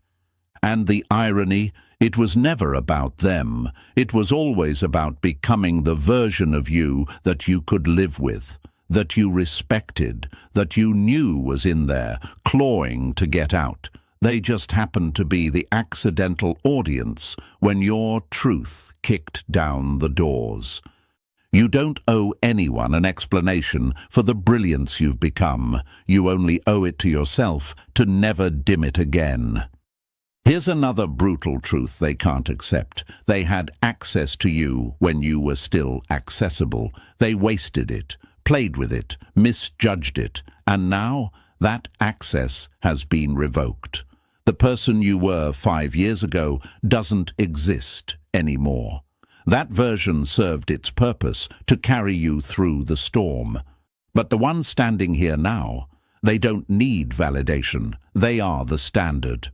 So no, chosen one, you're not overreacting, you're not imagining it. They really are watching you differently now, with curiosity, with fear, with awe. You've become the plot twist they never saw coming, but can't stop talking about. And the best part? You haven't even shown them the whole masterpiece yet. You just gave them a glimpse, and it already broke the internet. Let them sit in that. Your 5-year silence was not a delay. It was the setup for your grand arrival. And now that you've arrived, there's no going back, no hiding, no muting the force you've become. They'll never be able to explain it, but they'll never be able to forget it either. Number 3. They missed the earthquake because they were staring at the pebbles. They never saw it coming, because seeing it would mean admitting you were never beneath them. Let's be clear, chosen one, this wasn't some mystery they couldn't solve. It was a truth they refused to look at.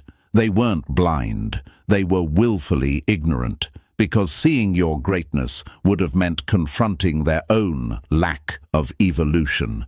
So instead, they buried their heads in pride, clung to hierarchy, and convinced themselves you were safe to overlook. That's why your reveal hit them like a sucker punch. You shattered the illusion they built to survive. You weren't hiding. You were simply outgrowing the narrative they forced you into. They needed you to be small so their ego could feel tall. Your humility was their comfort zone. Your silence was their security blanket. But then, boom, you detonated that comfort with one move. No warning, no soft rollout, just impact. And now they're left picking up the shards of the image they had of you, but none of the pieces fit anymore. You were never underestimated. You were strategically ignored because they feared what you'd become if you ever woke up. And now some of them are angry? Good. Let them stew in it. That rage is just the realization that they were never in control, that you played the long game, that while they chased likes and talked loud, you moved in silence with sniper precision. They wanted attention, you wanted elevation, and now they're furious because you made it look easy. But here's where it gets real. The smart ones, they're not mad, they're terrified. Why? Because now they know, if you were capable of this, what else have you already put into motion? What other transformations have you prepared that won't hit until it's too late for them to react? That's what haunts them now, not what they've seen, but what's still coming. So let them spiral, let the fear sink in, because while they struggle to explain the blast, you've already lit the next fuse. They never saw it coming, and they still don't see where it's going. And that, chosen one, is exactly the point. Number 4. You gave them slices. Now they're choking on the whole damn truth. You never lied to them. You just let them build castles with crumbs, and now they're furious the feast was never for them. Here's what they'll never understand. Chosen one, the genius wasn't in hiding, it was in the fragments. You didn't wear masks, you gave them mirrors. You let each person see the version of you they were emotionally mature enough to handle. To your family, you were the quiet observer. To your co-workers, the reliable cog in the machine. To your online world, maybe the curious wanderer or the misunderstood misfit. And they all thought they had you figured out. But they were only ever looking at shadows cast from different angles of the same fire. They labeled the reflection and missed the fire. Now they wonder why they never felt the heat coming. You didn't lie. You just never handed them the full canvas. You gave them brush strokes, one shade at a time. And like fools, they assumed that single color was the whole masterpiece. They convinced themselves your silence meant smallness, that your simplicity meant limitation.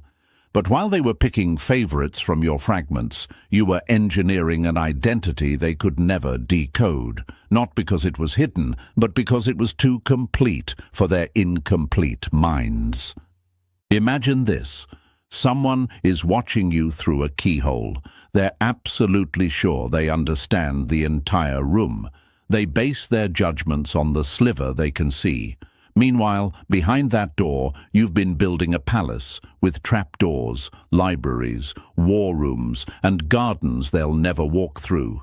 Then one day, you swing the door open, and they fall backward from the shock. That's what just happened. The keyhole shattered. The palace emerged. You didn't evolve to prove them wrong. You evolved because they were never qualified to hold your full form. Now they're spiraling. Conversations they once dismissed as small talk now seem layered. Posts they laughed at now feel prophetic. Old memories feel like puzzles they never finished. Because if they were wrong about this, about you, then what else have they misunderstood? Their confidence is collapsing under the weight of your completeness, and they're searching now, digging through your past like archaeologists in a panic, looking for signs, trying to rewrite their story of you before the world rewrites it for them. But the truth is, they were never meant to get it. You didn't move in their vibration. You didn't obey their mental limits. You were never playing in their sandbox. You were building your own universe, quietly, dangerously, brilliantly, and now that it's finally visible, they can't unsee it, but they'll never be able to claim it. Number 5. You flipped the script. Now they're living in your plot twist. They thought they were studying you, but the moment you revealed yourself, they realized you were the author of every scene. What just happened wasn't just a personal shift, chosen one. It was a seismic collapse of the entire power dynamic they built around you. You didn't just disrupt their perception, you demolished it. In one reveal, you flipped their entire sense of reality inside out. The ones who used to look at you like a footnote are now forced to reread the entire story, with your name in bold. You didn't change the game. You walked away from their sandbox and built your own universe, with gravity they can't escape. Let this land. Their trust in their own judgment is now shattered, forever. And that's the real wound. It's not just you they misjudged, it's themselves. They're haunted by the question, if I was wrong about you, what else am I blind to? That seed of doubt will grow like a weed in their mind. Every confident opinion they once clung to now feels hollow. Every "I know who they are" is now tainted. You didn't just break the internet, you broke their entire sense of discernment. Watch how the energy around you warps, the air shifts when your name drops. The same people who ignored your messages are now sweating over the seen notification. People who used to talk over you are now waiting for you to finish your sentence.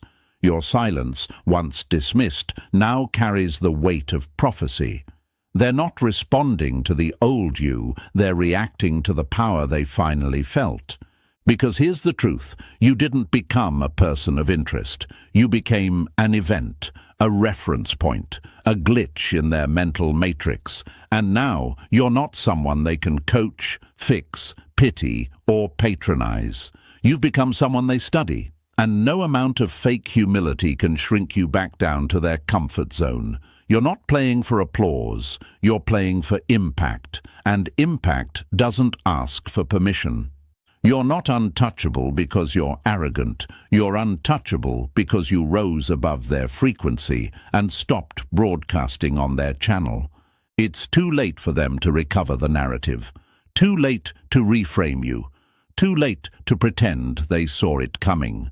The power is no longer in their hands, and they feel it. They feel it in every pause before they speak to you, every awkward compliment, every desperate DM. The old dynamic is dead, and they're fumbling for relevance in a room you now control. And here's the part they'll never recover from. Your reveal wasn't sloppy, it wasn't emotional, it was surgical, timed, flawless, like a masterclass in psychological precision. You didn't overshare, you didn't explain, you executed. You turned your identity into an event, and they're still trying to process what just hit them. You didn't beg for recognition. You didn't demand space. You created a moment so undeniable it made space for itself. That's not arrogance. That's evolution. And you've out-evolved every room they used to confine you in. They thought you were background noise. Now your name echoes like a legacy. Let them sit with that. Number 6. You hijacked the narrative before they could even pick up the pen. Power isn't just what you reveal. It's what you control in silence while the world scrambles for the plot. Before they could twist it, you had already trademarked it.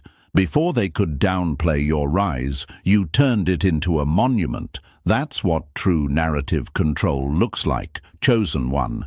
You didn't wait for them to interpret your move. You didn't hand over the script for public approval. You dropped it like thunder, loud, clean, and impossible to ignore. And by the time they tried to respond, you were already chapters ahead. You didn't react to their assumptions. You orchestrated the moment their assumptions collapsed. They thought you were out here being random, that your silence meant disorganization. But what they failed to see is that every detail was strategic. The timing, the wording, the images, the silence, the explosion. You didn't just release your truth. You engineered it to hit with maximum velocity. You gave them just enough to shatter their doubts and withheld just enough to keep them guessing. That's not a reveal. That's artillery. Now comes the aftershock, and it's glorious to watch. Some will fumble over themselves to rewrite history. I always knew something was different. I used to tell people they were gonna blow up one day. Lie after lie after lie. But let them. Their sudden loyalty is nothing but currency. Their need to attach themselves to your power is the loudest confession of their previous doubt. They need to belong now. Because standing outside the fire burns too much. Then you'll see the minimizers, the ones who downplay it. It's not that deep. It's just a post. But their mouths move more than anyone else's. They talk the most because they feel the most, and what they feel is loss. Control slipping, relevance fading. They minimize it, hoping others will too. But deep down, their obsession betrays the truth. You rocked them. And then there's the funniest group, the opportunists. Suddenly, you're their day one. Suddenly, they were always in your corner. They twist memories, inflate old interactions, and try to pull old pictures out of thin air. But you see it for what it is. It's not connection, it's proximity panic. You became untouchable, and now they're trying to sneak in through the back door. Let them try. You don't need to expose them. Their behavior is louder than any proof. You didn't just tell your story, you turned it into a fortress. That's narrative control. You didn't just take your power back, you weaponized it. And now they'll be spinning in circles while you keep writing your next move in peace. Number 7. They're scrambling in the chaos. You're calculating in the silence. Power is not in the reveal. It's in the control you keep after the explosion. This is the moment, chosen one, not the reveal itself, but the aftermath, the storm, the ripple effect that has them spinning, reaching, obsessing. This is where the ones who move emotionally start to drown, and the ones who move strategically rise like kings in a flood. And you? You didn't come this far to start explaining yourself now. You gave them one taste, and now they're starving. Let them hunger. You shook the room without raising your voice. Now hold the silence like it's a sword. They'll come at you fast, questions, probes, flattery disguised as curiosity, and you'll feel the pressure, maybe even the temptation, to keep feeding them breadcrumbs. But don't. Real power isn't in what you reveal next. It's in how long you can let them sweat while you say nothing. Stay still in the storm. Stay quiet while they scream. Act like this reveal was routine. Shrug it off. Let them believe there's more. 10 more layers. 10 more reveals. Let their imagination torment them more than any post ever could. Because here's the truth. There is more. They just don't deserve it. They'll never understand how long you built this. While they were checking notifications, you were checking the foundation. While they lived on impulse, you were working with intention. They surfed the waves. You studied the ocean. They reacted to life. You designed it, piece by piece, vision by vision. You didn't just hide who you were, you constructed who you would become. That's what separates you from them. They flowed wherever life tossed them. You built the current. You controlled the tide. This moment, this eruption of truth, isn't just who you were all along. It's proof of who you chose to become through sleepless nights, ruthless pruning, and silent sacrifices. And now the world sees it, but only what you allowed them to see. The rest, hidden in the vault. That's the power they'll never reclaim. So stay calm, stay cold. Let the noise rage while you sip in silence, because the storm isn't your test. It's your stage. Number 8. Your discipline was a silent war, and you won without firing a shot. They thought you were quiet because you were lost. Turns out you were building a version of yourself they'd never survive meeting. The truth that's burning their minds isn't just that you had something to reveal, it's that you planned it. That's what makes them tremble. You didn't stumble into transformation by accident. You choreographed it, directed it, every move, every silence, every version of you they thought they understood. It was all precision, not coincidence. You didn't just evolve, you engineered the evolution. And now they're not just surprised, they're scared. They change when life forces them. You change when you decide it's time. Imagine this. You've been walking through a crowd of sleepwalkers, but you're the only one awake. They talk, they gossip, they live, but they're reacting to life like it's a storm they can't control. Meanwhile, you're pulling blueprints from your back pocket, drawing maps through chaos. That's what disturbs them. That's what shakes their confidence. It's not just that you changed, it's that you changed with discipline so sharp it could slice through timelines. While they crashed through cycles, you were coding your future with ruthless accuracy. They don't fear your intelligence, they fear your execution. Because discipline? That's the scariest thing a person can have. The ability to delay gratification, to suffer in silence, to hold a vision in your mind for years without validation, that's supernatural to them. They can't understand how you juggled multiple roles, carried multiple masks, stayed consistent in the chaos, and then dropped one reveal that collapsed everything they believed. But you know why? Because your transformation wasn't just personal. It was mathematical, strategic, layered. You're not a fixed being. You're a rolling thunder, always forming, always outpacing their expectations.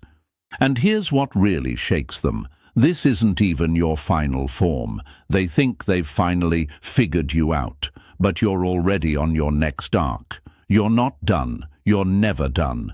You are a constant becoming, an evolving force that refuses to be categorized. You showed them a masterpiece, but you didn't show them the architect. And while they're still digesting the first layer, you're already sketching the next design.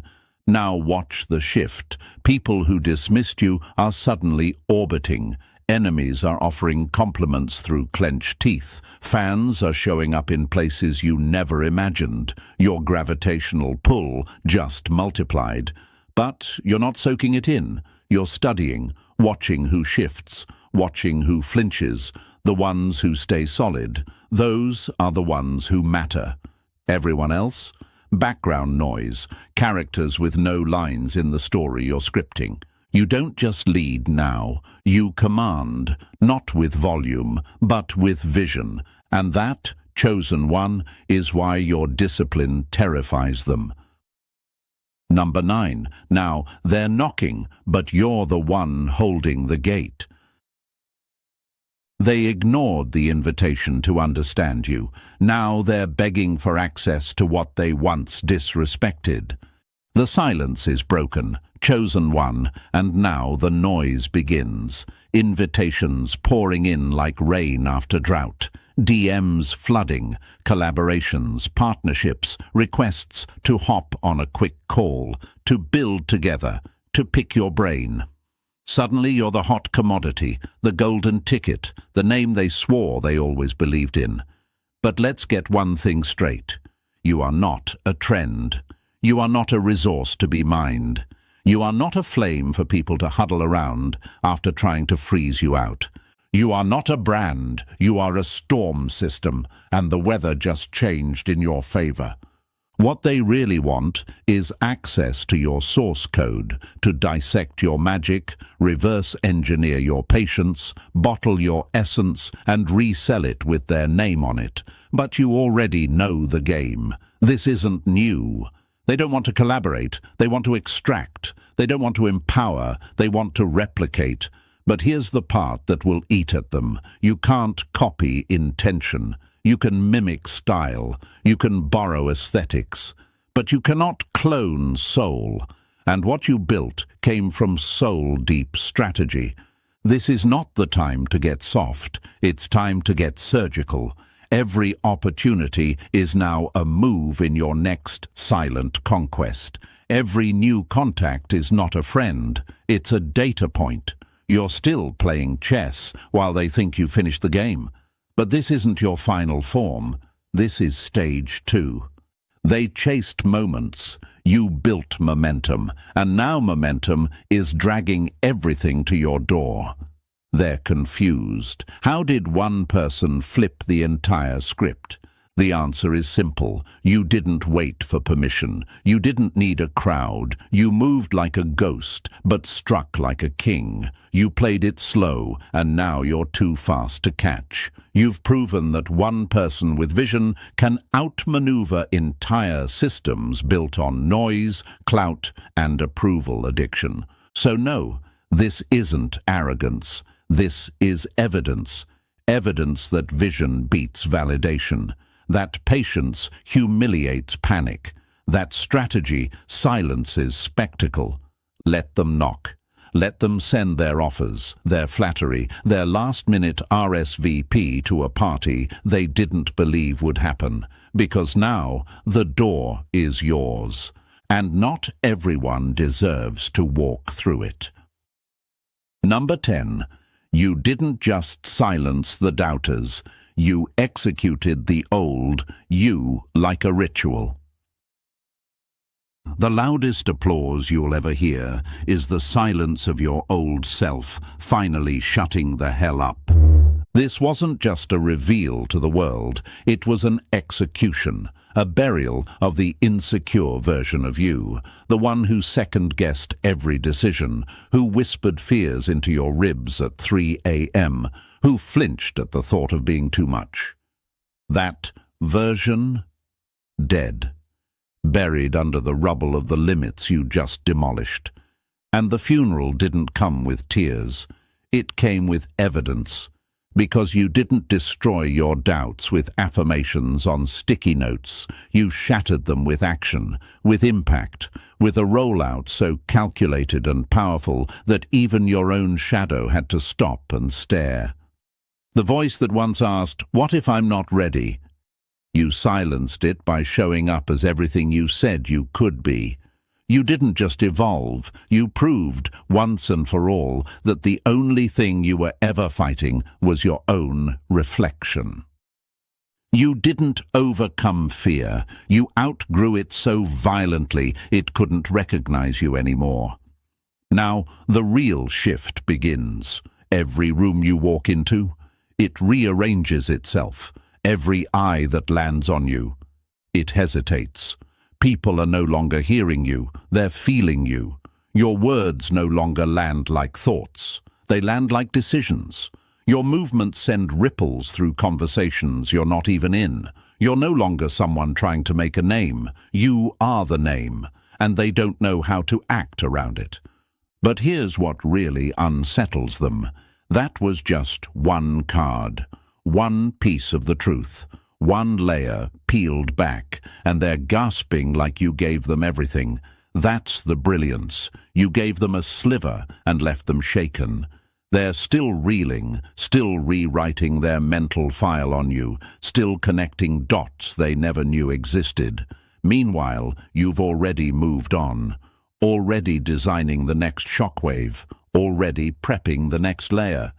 Because you know what they don't. Real power isn't in what you reveal, it's in what you protect. You didn't deceive anyone. You guarded your transformation like it was sacred, because it was. You weren't tricking them. You were speaking a frequency their dull perception couldn't pick up.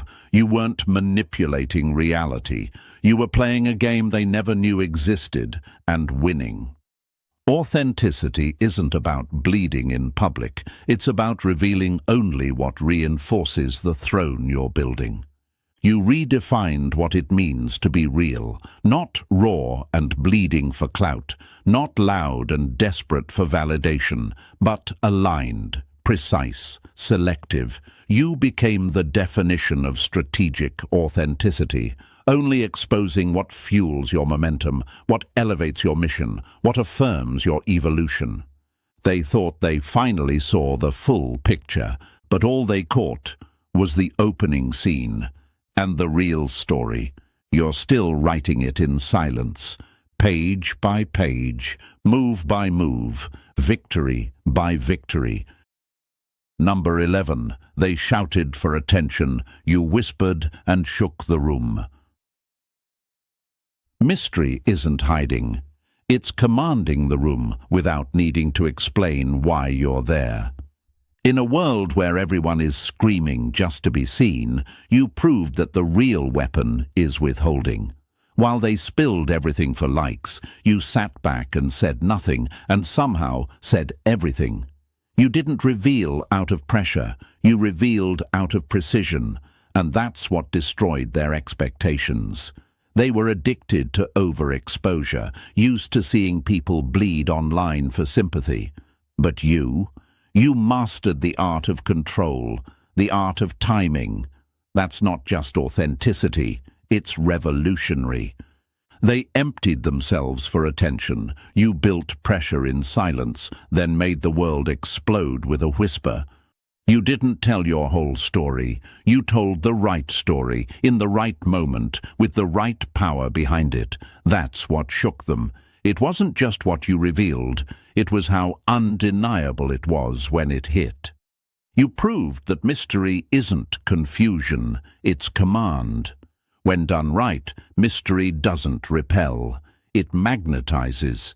It keeps them awake at night, wondering what else you're hiding, what else you know, what move comes next. And here's the beauty, they still don't get it. They're trying to put you in a category. Are they an influencer now? A thought leader, a creator, a brand? But you're none of that. You're not fitting into labels. They're trying to fit labels around you.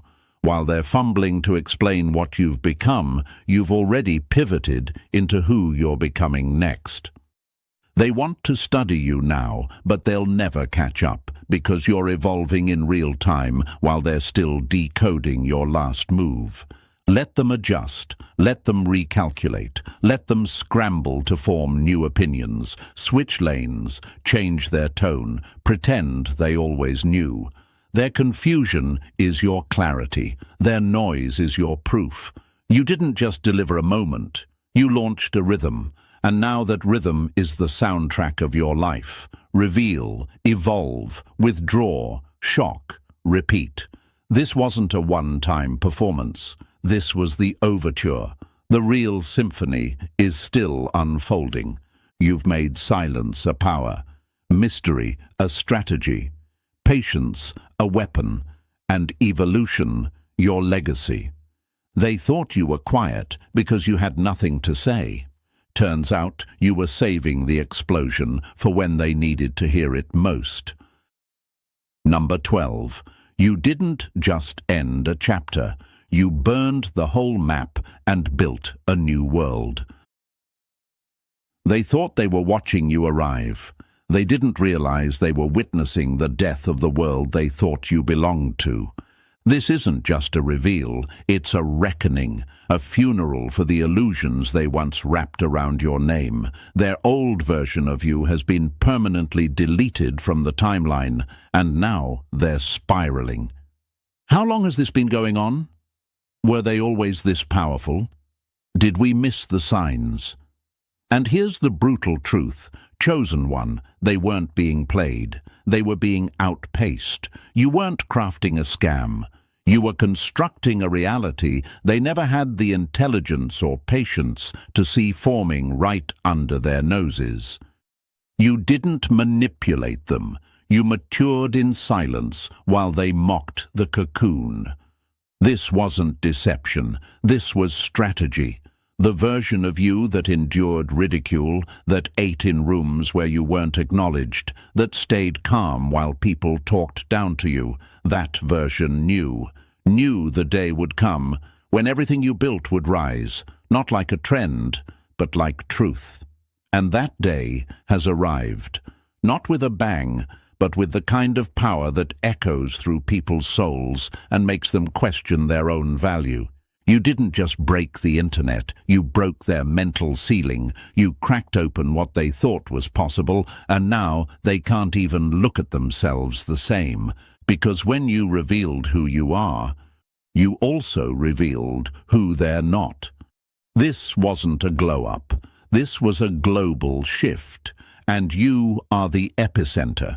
That's why they can't stop talking, why they can't sleep, why they can't scroll without stumbling across your name, because what you revealed wasn't just personal, it was philosophical. You didn't just display power, you destroyed limitation. They didn't just witness your rise, they felt the tectonic shift under their feet.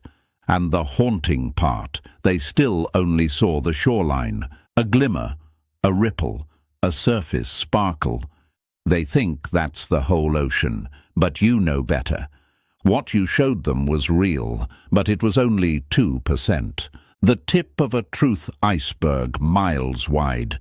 They think they cracked your code, but all you did was hand them a new puzzle, and while they scramble to solve it, you're already building the next world. Quietly, brilliantly, unreachable. Number 13. You didn't just shock them, you etched yourself into their psyche forever. They'll forget trends, they'll forget names, but they'll never forget the moment you made them question everything they thought they understood. This is what they don't realize. Chosen one, they think the story ended with your reveal. They think they've closed the case, solved the mystery, figured you out. But all they did was unlock the first door in a hallway filled with traps, mirrors, and secret passageways you built without blueprint. They think they've reached the end, but you are the end, and the beginning of something they'll never be able to fully grasp. They didn't just underestimate you.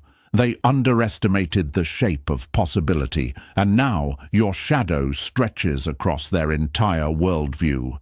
You've become the glitch in their system, the unexplainable, the outlier that proves their entire belief structure is flawed. If you could evolve this far under their nose, what does that say about them? What does that say about the things they call impossible, the people they ignore, the truths they dismiss? That doubt will live inside them now like a virus, and you are patient zero. They'll carry your reveal like a splinter in their brain, not because you demanded their attention, but because you broke their internal compass. You didn't just show them power, you redefined the scale. And now, no matter how loud the world gets, they'll still hear your silence beneath it all. That one move, that one unveiling, it will haunt every room they enter, every interaction they have, every thought they question. You've become their permanent what if. What if I was wrong about them? What if I'm wrong about everyone else? What if greatness doesn't announce itself, but waits in silence, watching, planning? You are no longer a person to them. You're a trigger, a phenomenon, a living question they'll never stop asking. You turned yourself into mythology, and not the kind they can dismiss.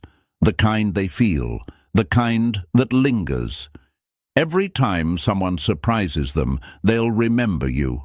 Every time someone they ignored rises, they'll see your face. Every time doubt whispers, it'll speak in your voice. And that is the ultimate power, not just to rise, but to echo, not just to reveal, but to become unforgettable. You didn't just win, you became the question they'll never answer. And now, chosen one, if this message lit something inside you, if it cracked open a truth you've always felt but couldn't explain, then don't leave without showing love. Press that like button if you haven't already, and if you're still not part of this powerful family, it's time to change that. Hit subscribe and step fully into the force you were always meant to be part of. This is more than content. It's a movement, and you belong in it. Your journey's just getting started, and the world has no idea what's coming next. Let's keep shaking the system, together. The deadliest mask is the smile that hides the blade. Chosen one, that's what you wore, and they never suspected it. They thought they knew you, thought you were soft, harmless, someone they could toy with. But the truth? You fooled them completely. They were looking at you with blind eyes, and while they were busy underestimating you, you were sharpening something far sharper than steel. Your spirit, your focus, your willpower. Now imagine this for a moment. Chosen one, a chess player who pretends to be distracted, fumbling pieces on purpose, letting the opponent laugh at his mistakes. Then, with one sudden move, checkmate. That's you. And the look on their faces when they realize you weren't the fool, but the hidden assassin in the game. That shock is priceless. Here's a fact the universe proves over and over again. The most dangerous threats are never the loudest ones. It's not always the roaring lion that claims victory. It's often the serpent in the grass, silent and unseen, that changes everything in an instant. Studies in psychology even show that people are wired to underestimate the quiet, the calm, the overlooked ones. They assume silence means weakness, when in reality, silence means calculation. That's why your enemies misjudged you so badly. They thought you were the background character when you were actually writing the script the entire time.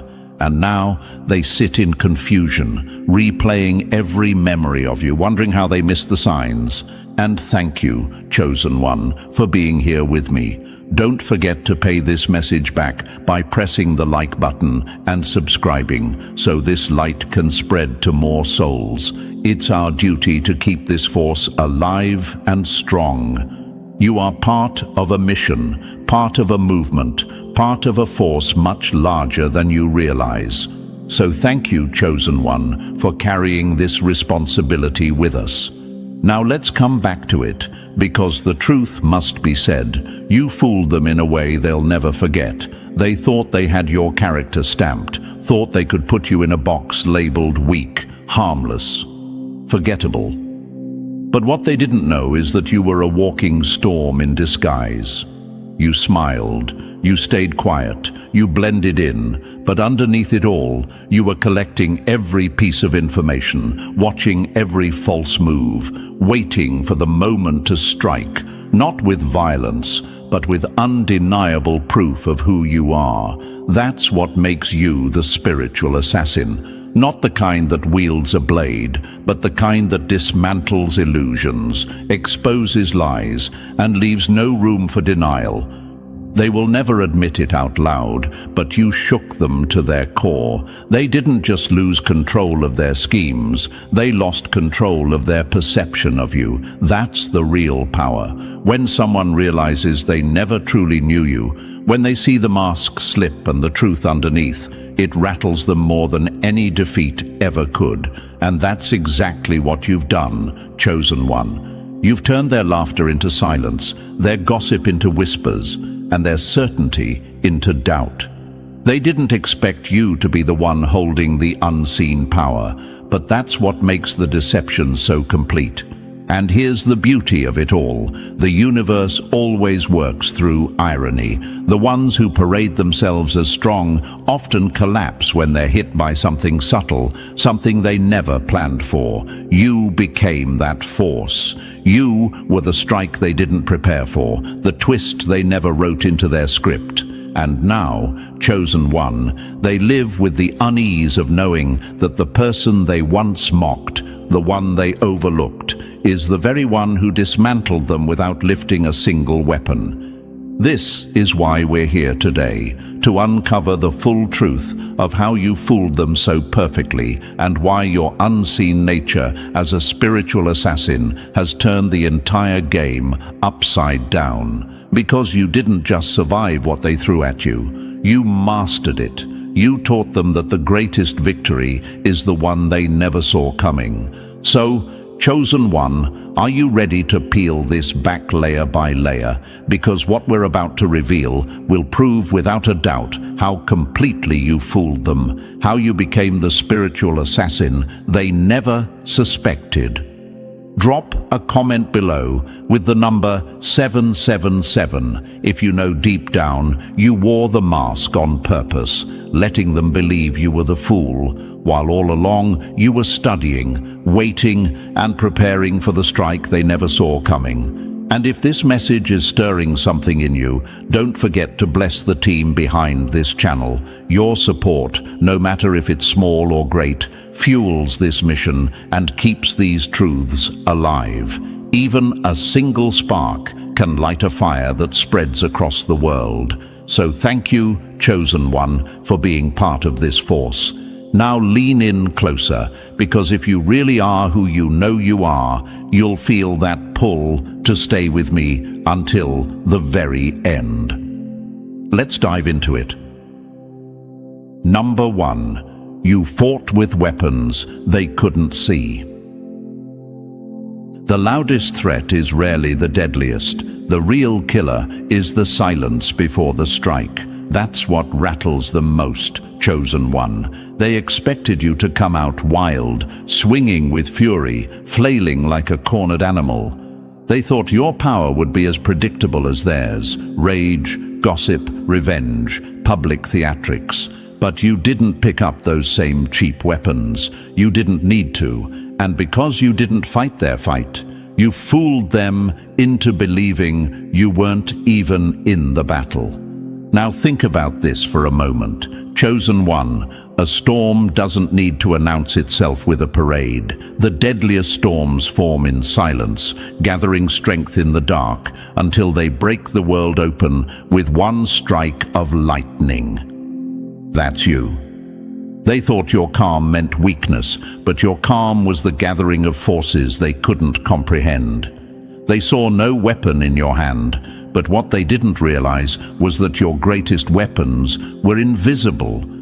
patience, sharp as a blade, focus, steady as a sniper, endurance that no ambush could exhaust. And the cruel irony. Those are the very weapons they had no defense against.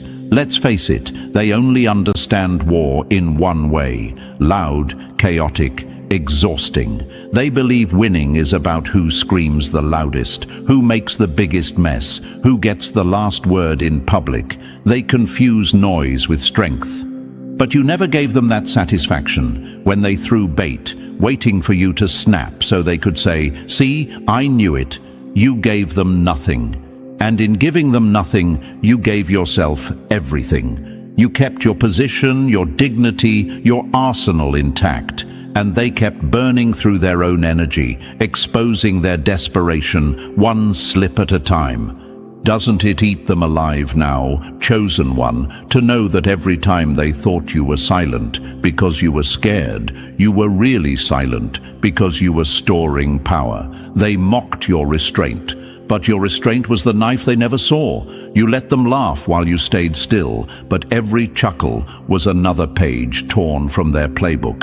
You weren't behind, you were already ahead. You weren't empty, you were loading weapons they could never name. And by the time they realized, it was already too late. Here's a fact that screams truth.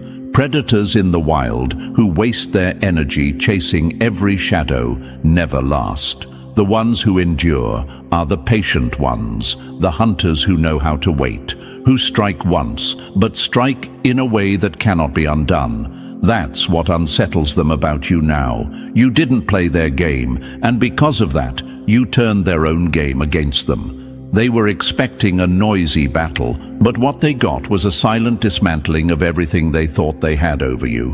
And ask yourself this: what hurts more, losing a fight you knew was coming, or realizing there was a fight happening the whole time, and you never even knew you were already losing? That's what you've done to them, chosen one. You fooled them not by showing off, but by showing nothing, and nothing was the sharpest cut of all. Picture it like this: two boxers enter the ring. One is wild, swinging, throwing every punch with fury, burning out in the first round. The other waits, barely moving, conserving strength, watching. The crowd mocks the quiet fighter, calls him weak. But when the wild one collapses from his own wasted power, the quiet one is still standing, fresh, sharp, and ready to deliver the final blow. That's the story of you and them. They fought themselves into exhaustion while you remained the weapon that never dulled. And here's the cruel twist that drives them insane now. The strength you carried wasn't built to impress them, it was built to outlast them. They thought you had nothing because they couldn't see your arsenal. But your arsenal was never meant for display. It was meant for survival, for building something lasting while their schemes crumbled like cheap paper in the rain. They thought your silence was surrender, but your silence was strategy. They thought you lacked the obvious weapons, but the truth is you carried weapons they never even knew existed. Now they replay every moment in their minds, wondering, how did I miss it? How did I not see who they really were? That's the real punishment, not just that they lost, but that they never even understood the battle until it was over. You didn't lack power, you mastered power. You didn't hide weakness, you hid strength. And when the time came, you struck without lifting a hand, without raising your voice, without stooping to their level. Chosen one, that's why they can't stop thinking about you. That's why their pride is cracked beyond repair, because you destroyed them with the one weapon they never thought to guard against: invisibility. You weren't harmless. You weren't passive. You weren't weak. You were hidden. You were watching. You were waiting. And when the universe gave you the signal, you dismantled them in silence. The real battle had already been won before they even realized they were in one. That's the brilliance of it. That's the beauty of being underestimated. That's the reason they sit in shock now, whispering your name like a ghost story. You never carried the obvious weapons. You carried the ones they couldn't recognize, the ones they couldn't defend against, the ones that left them exposed and broken without you ever needing to step into their circus. And that, chosen one, is why the victory was always yours. Number 2, they played in the shallows while you commanded the depths. The shallow splash may catch eyes, but it's the unseen current beneath that decides who drowns. That's the punch they never prepared for, chosen one. They spent all their time staring at the surface of your life, your moves, your words, your appearances, like shallow divers who think the whole ocean is just the first few feet of water. But you were operating where they could never reach, where silence is louder than any scream, where real battles are fought and won long before they ever touch the surface. Now imagine this for a moment. 2 people standing at the edge of the ocean. One skips stones across the top, laughing at how fast they bounce. The other dives deep, exploring currents, treasures, and dangers that the stone thrower will never even know exist. Which one is really in control of the ocean? Which one has mastery over the waters? That's you, chosen one. While they skipped across the surface of appearances, you were moving in the depths, writing the story underneath their illusions. Here's the truth they never grasped. Shallow fighters only know shallow weapons. They gossip because gossip is surface level. They flaunt money because money is surface level. They fight with noise, with drama, with appearances, because that's all they know how to measure. If they can't see it, they don't believe it's real. But you weren't chained to their way of fighting. You moved in silence, in perception, in depth. That's why you always stayed 3 steps ahead. By the time their plans bubbled to the surface, you had already dismantled them at the root. Ask yourself this: what happens when a tree has rotten roots? Does the collapse show first at the trunk? No. By the time you see the tree fall, the rot has been working invisibly, silently, for years beneath the soil. That's the advantage of the depths. You don't wait for evidence. You don't wait for the collapse. You feel it forming before anyone else can see it. And that's how you destroyed their shallow schemes without ever needing to lift your hand. They studied the mask, but you read the breath beneath it. They thought they were sharp because they could read faces, sniff out gossip, and judge surface cues. They thought that gave them power, but you were sensing something much deeper. The inconsistencies, the flicker in their eyes, the tension in their spirit, the slip in their patterns. They couldn't hide from you, chosen one, because their own energy betrayed them. Every shallow trick they used carried a tell, and once you saw it, you knew their next move before they even thought of making it. Imagine a card game. They boast loudly, slap their cards on the table, laugh at their supposed brilliance. But what they don't know is that you've already memorized their tells, the twitch in their eye when they bluff, the hesitation in their voice when they lie.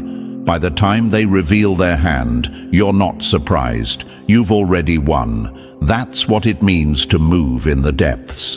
And here's another brutal truth. Shallow waters can't hold anything heavy. Their schemes were built like sandcastles, impressive from afar, but destined to collapse with the first strong wave.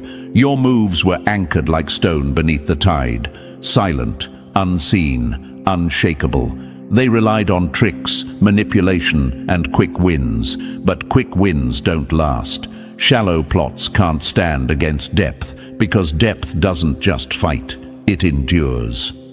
They fought with shadows, but you moved with substance. That's why they're so rattled now. They don't understand why their energy keeps draining, why every scheme they build crumbles, while you remain untouched and even stronger. They don't get it because they never even realized you weren't fighting in the same arena. They thought you were in the shallow end with them, splashing around, competing for attention. They didn't know the real fight was happening in the deep, and they never had the lungs to reach it.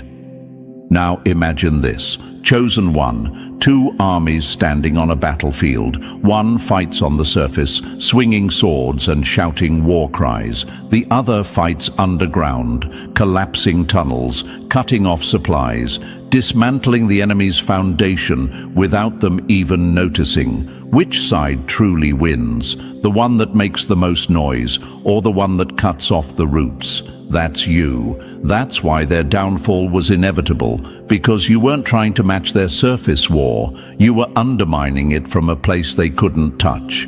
And here's the question that keeps them awake at night. How did you know? How did you always sense their lies, their motives, their next move? They replay it endlessly. But the answer is simple. They lived shallow, so they could only ever see shallow.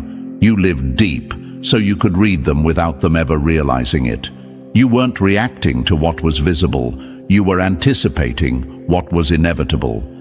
The surface spark fades fast, but the fire underground burns until it consumes everything. They thought your silence meant absence. They thought your calm meant ignorance. But silence was your arena. Calm was your weapon. You didn't need to prove anything to them, because depth doesn't argue with shallowness. It outlasts it.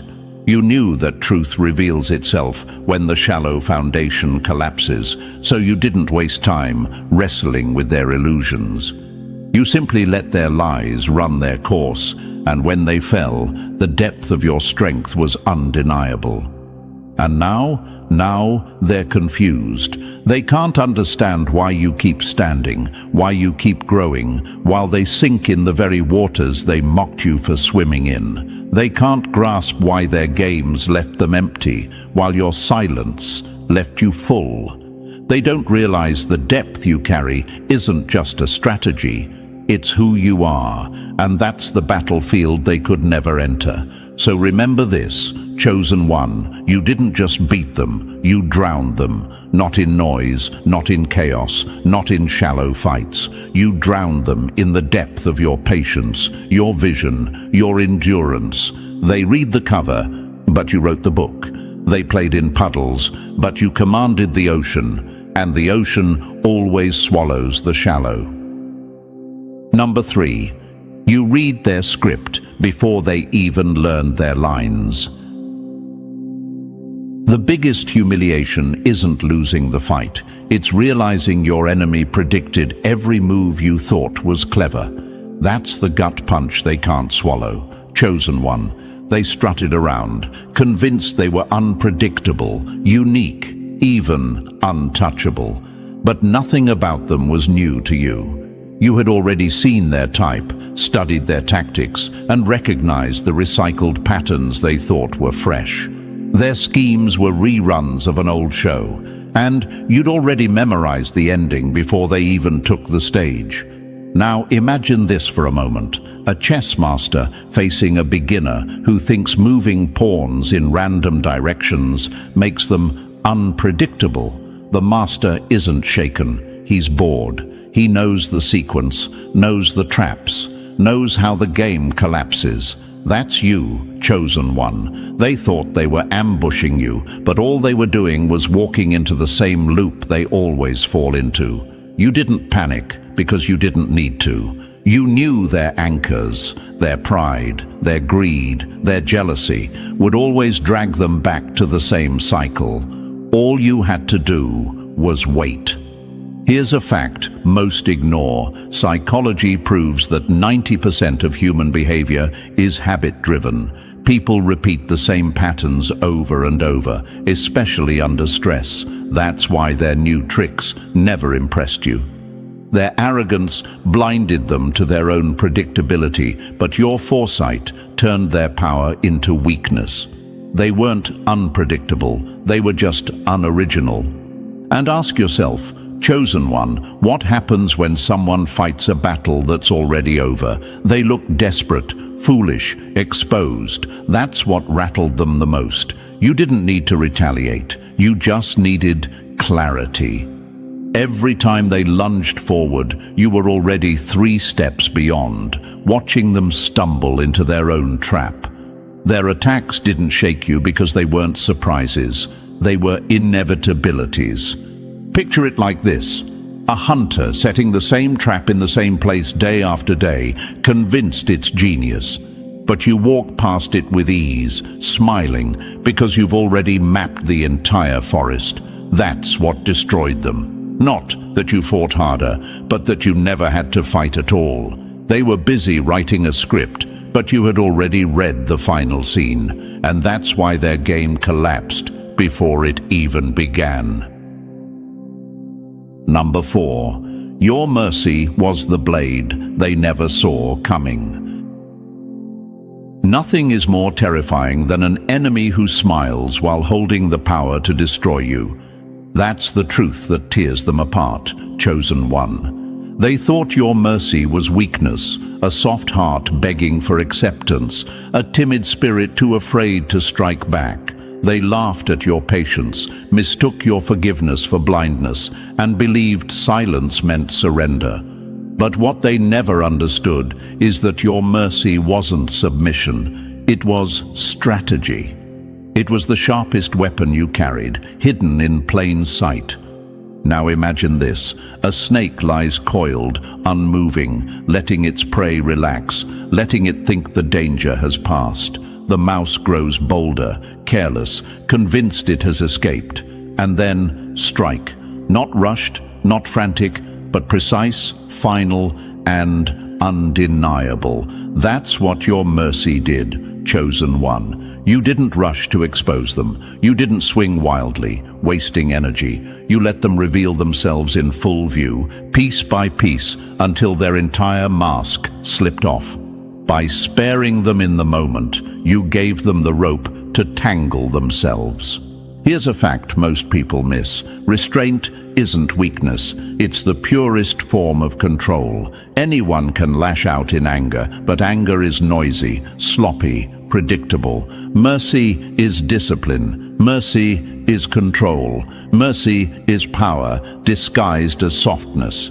You weren't blind to their betrayal. You were documenting it, storing it, letting them write the record of their own downfall.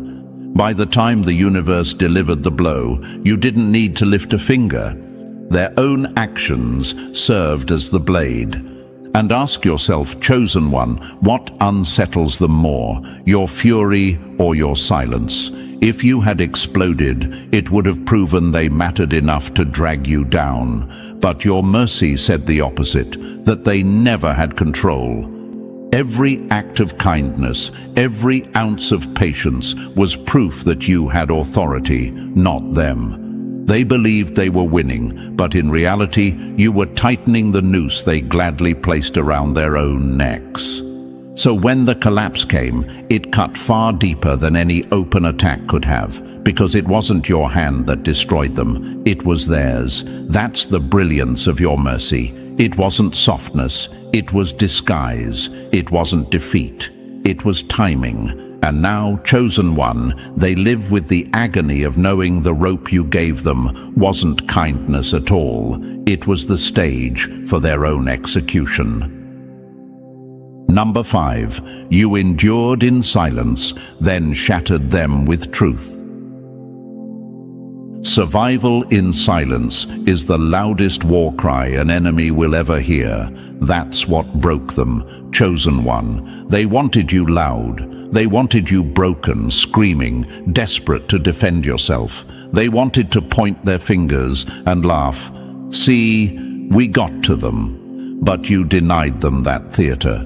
You didn't give them the satisfaction of your noise. You starved them of your reaction. And in doing so, you turned silence into the sharpest weapon in your arsenal. Imagine this.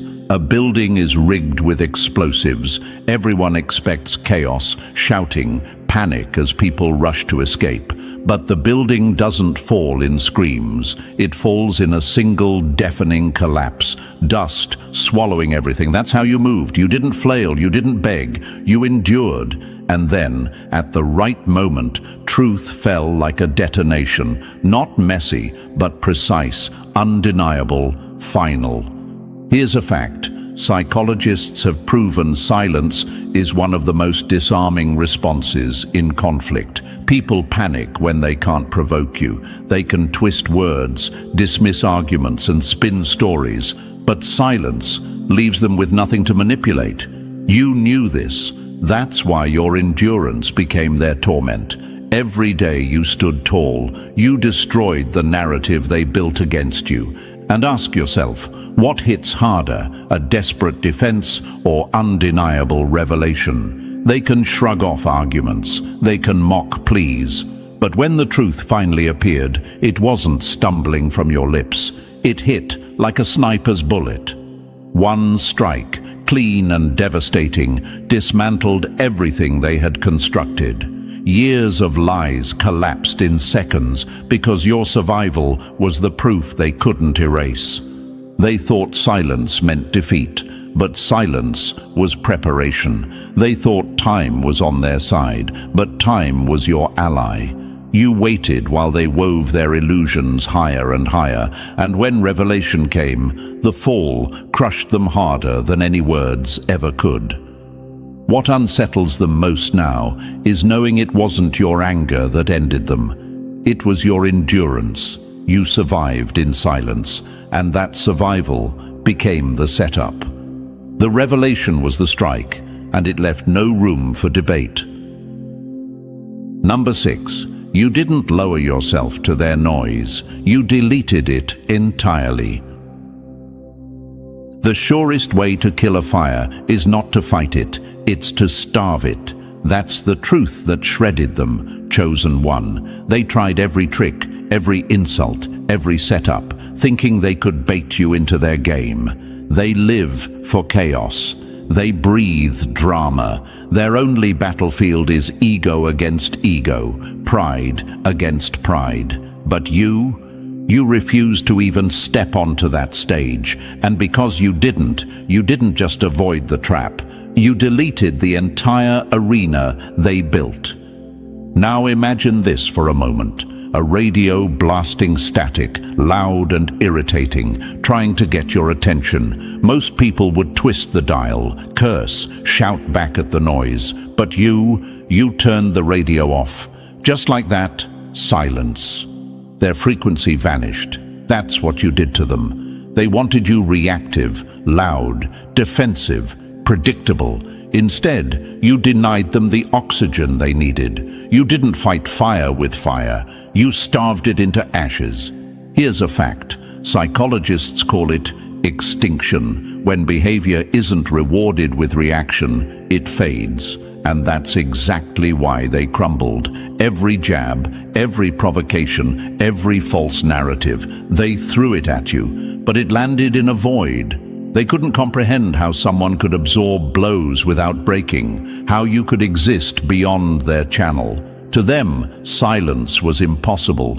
To you, silence was power. And ask yourself, chosen one, what's more humiliating? To lose a fight or to discover there was never a fight to begin with? That's what burned them. They thought you'd swing back. They thought you'd scramble to defend yourself. Instead, you left them shadowboxing their own reflection. Every accusation turned into desperation. Every scheme turned into self-exposure.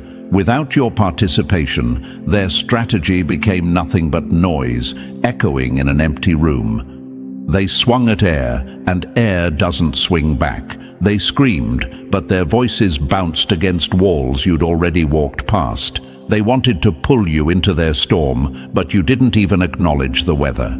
And in the end, that was the deadliest strike. Because you didn't just refuse to match their chaos, you erased their frequency completely. Number 7. You turned their obsession into their executioner. The more time they spent watching you, the less time they had to save themselves.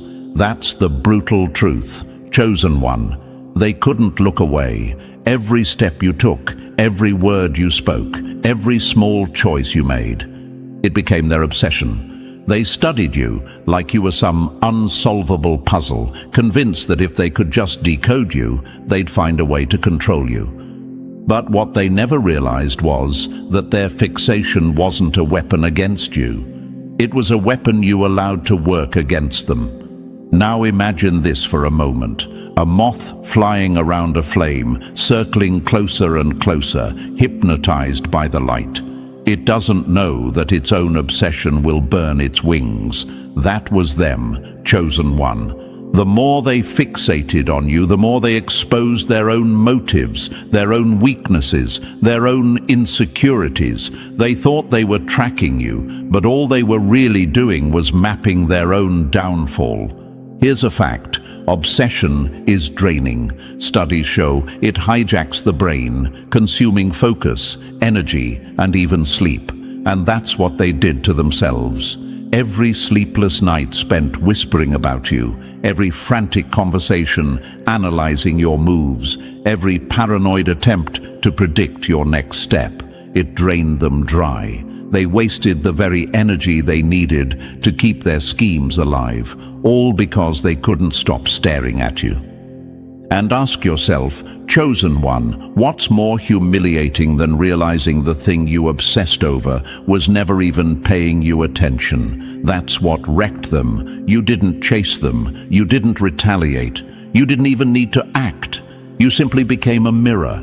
Their eyes on you reflected everything they didn't want to see in themselves. Greed for control, desperation for validation, fear of being powerless. That reflection cut deeper than any confrontation ever could. They thought their fixation gave them power. Instead, it turned into chains. The more they tried to control the narrative about you, the more they unraveled in front of everyone. Their obsession became the trap, their downfall, their executioner. And the beauty of it all? You never lifted a finger. You didn't need to strike because they destroyed themselves by staring too long at the flame. Their obsession guaranteed your silent victory. Number 8. They thought you were following rules. You were building a new board. The most devastating loss is realizing the game you mastered was never the one being played. That's the wound you left them with, chosen one. They thought life was simple, predictable, and easy to manipulate, like a game of checkers. One move at a time, straightforward, visible, nothing too deep. They believed if they studied your steps, dissected your choices, and tracked your patterns, they could always stay ahead. But the truth is, you weren't playing checkers at all. You were rewriting the game from the ground up, and they never even realized it until their strategies turned to dust in their hands. Now imagine this. 2 players sit at a board. One believes they're moving pieces on checkers, smiling, confident, calculating. But across from them, the opponent is playing chess, not even acknowledging the same rules. The moves don't align, the strategies don't sync, and before the first player even notices, the board has shifted, the pieces have changed, and checkmate has already been declared. That was you, chosen one. They assumed you were trapped in their little game, but in reality, you had already dismantled the very rules they relied on. Here's a fact. History proves again and again that revolutions are never won by playing inside old systems. They're won by rewriting them. That's what unsettled your enemies the most. They weren't just losing battles. They were losing context. They were strategizing in a space that no longer existed. Every plan they built, every move they made, every attempt to corner you was based on an outdated understanding of reality. By the time they realized, they weren't just behind, they were irrelevant. And ask yourself, chosen one, what's more crushing than defeat? It's the realization that you weren't even a worthy opponent, because the real game was happening on a level you couldn't access. That's what broke them. They weren't just beaten, they were exposed as small-minded, predictable, and blind. They were fighting to dominate a checkerboard while you had already stepped into an arena where their entire system collapsed. The brilliance of it all was in your silence. You never announced the shift. You didn't need to shout, "I'm not playing your game anymore." You simply changed the rules by refusing to play small, by refusing to respond in predictable ways, and by operating on a higher plane of strategy. And when the final moment came, they didn't just lose a fight. They lost the entire illusion of control. They realized too late that the battlefield itself had disappeared. The checkmate had already been set before they even understood the new rules. Number 9, you crushed the force driving them, not just their tricks. The deadliest strike isn't against the hand that swings, it's against the will that commands it. That's what rattled them, chosen one. Most people fight the surface, words, gossip, visible betrayals. They think blocking actions, arguing louder, or punishing mistakes means victory. That's why your enemies thought they had you cornered. If they controlled the narrative, if they manipulated outcomes, if they destroyed the visible structures around you, then surely they could defeat you. But you don't waste time hacking at branches, you cut the root. Now imagine this for a moment. A puppet show is playing out, the strings dancing wildly for the crowd. Most people fight the puppets, trying to stop each swing and movement. But you went straight for the puppeteer. Once the hand pulling the strings is struck, every puppet collapses without a fight. That's why their schemes crumbled without warning. You weren't reacting to what they displayed. You were dismantling the unseen force, fueling it. Here's a fact. In warfare, the most effective strategy isn't chasing soldiers around a battlefield. It's destroying the supply lines. Once the fuel is gone, the entire army falls apart, no matter how loud or confident they look. That's exactly what you did. They built lies, sabotage, alliances, but once the driving energy behind it was drained, the structures collapsed on their own. They never even understood how it happened. And ask yourself, chosen one, what's more unsettling than losing a fight you saw coming? It's losing one you never even understood. That's why they're haunted. They could see you, they could hear you, they could try to provoke you, but they could never see the alignment guiding your responses, the precision behind your patience. They thought they were striking blows, but every swing was empty because the spirit driving their attacks had already been neutralized. By piercing the essence instead of chasing the surface, you guaranteed their battles were short-lived and self-defeating. They thought they were in control, but their weapons turned into dust because the force behind them had already been dismantled. What looked like patience was devastation. What looked like chaos was precision, and what they thought was victory was nothing more than the slow, silent collapse of their own power.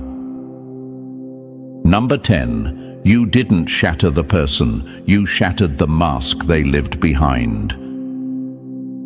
The sharpest blade doesn't cut flesh, it slices through the lies people wrap themselves in. That's the strike you delivered, chosen one. You weren't out to humiliate them in public, to punish them with noise, or to break them physically. That would have been surface work, shallow, predictable. You moved far deeper. You went after the illusions, the fake crowns, the borrowed authority, the carefully painted images they used to convince others they were untouchable.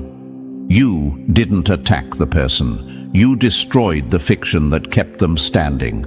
Now imagine this for a moment. A magician builds his whole act on smoke and mirrors. The crowd gasps, believing he bends reality itself. But then someone flips on the light, pulls down the curtain, and reveals the wires, the tricks, the hidden props. The magician isn't injured, but the illusion dies instantly.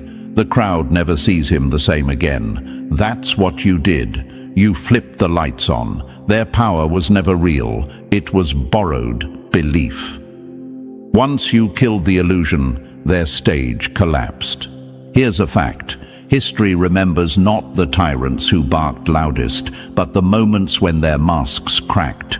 False respect evaporates the second people see the man behind the costume. That's why your strike was devastating. You didn't need to lay a hand on them. You just dismantled the fantasy they were selling, and once that illusion broke, so did their influence. And ask yourself, what's more humiliating than being left exposed in your true form? Not destroyed, but stripped bare. No fake armor, no fake respect, no fake control. Just the human beneath, shaky and powerless. That's what unsettled them most. Chosen one. They weren't beaten in battle. They were unmasked in silence. Their authority faded, their confidence cracked, and the personas they lived behind disintegrated under the weight of truth. That's the brilliance of your method. By killing the illusion instead of the person, you didn't destroy life, you destroyed lies. You left the body intact, but emptied it of every false crown it ever wore. That's the precision of a spiritual assassin, striking not the flesh, but the illusion that gave false life to their power. And once the mask died, they had nothing left. Number 11. They mistook purity for weakness. It was your deadliest disguise. Innocence is the most lethal camouflage because the enemy never arms themselves against what looks harmless. That's the truth that tore them apart, chosen one. When they looked at you, they saw softness. They saw vulnerability. They saw what they thought was naivety. They assumed you didn't understand their games, their schemes, their little tricks of manipulation. They thought you were someone to toy with, someone to use, someone easy to control. That was their first and final mistake.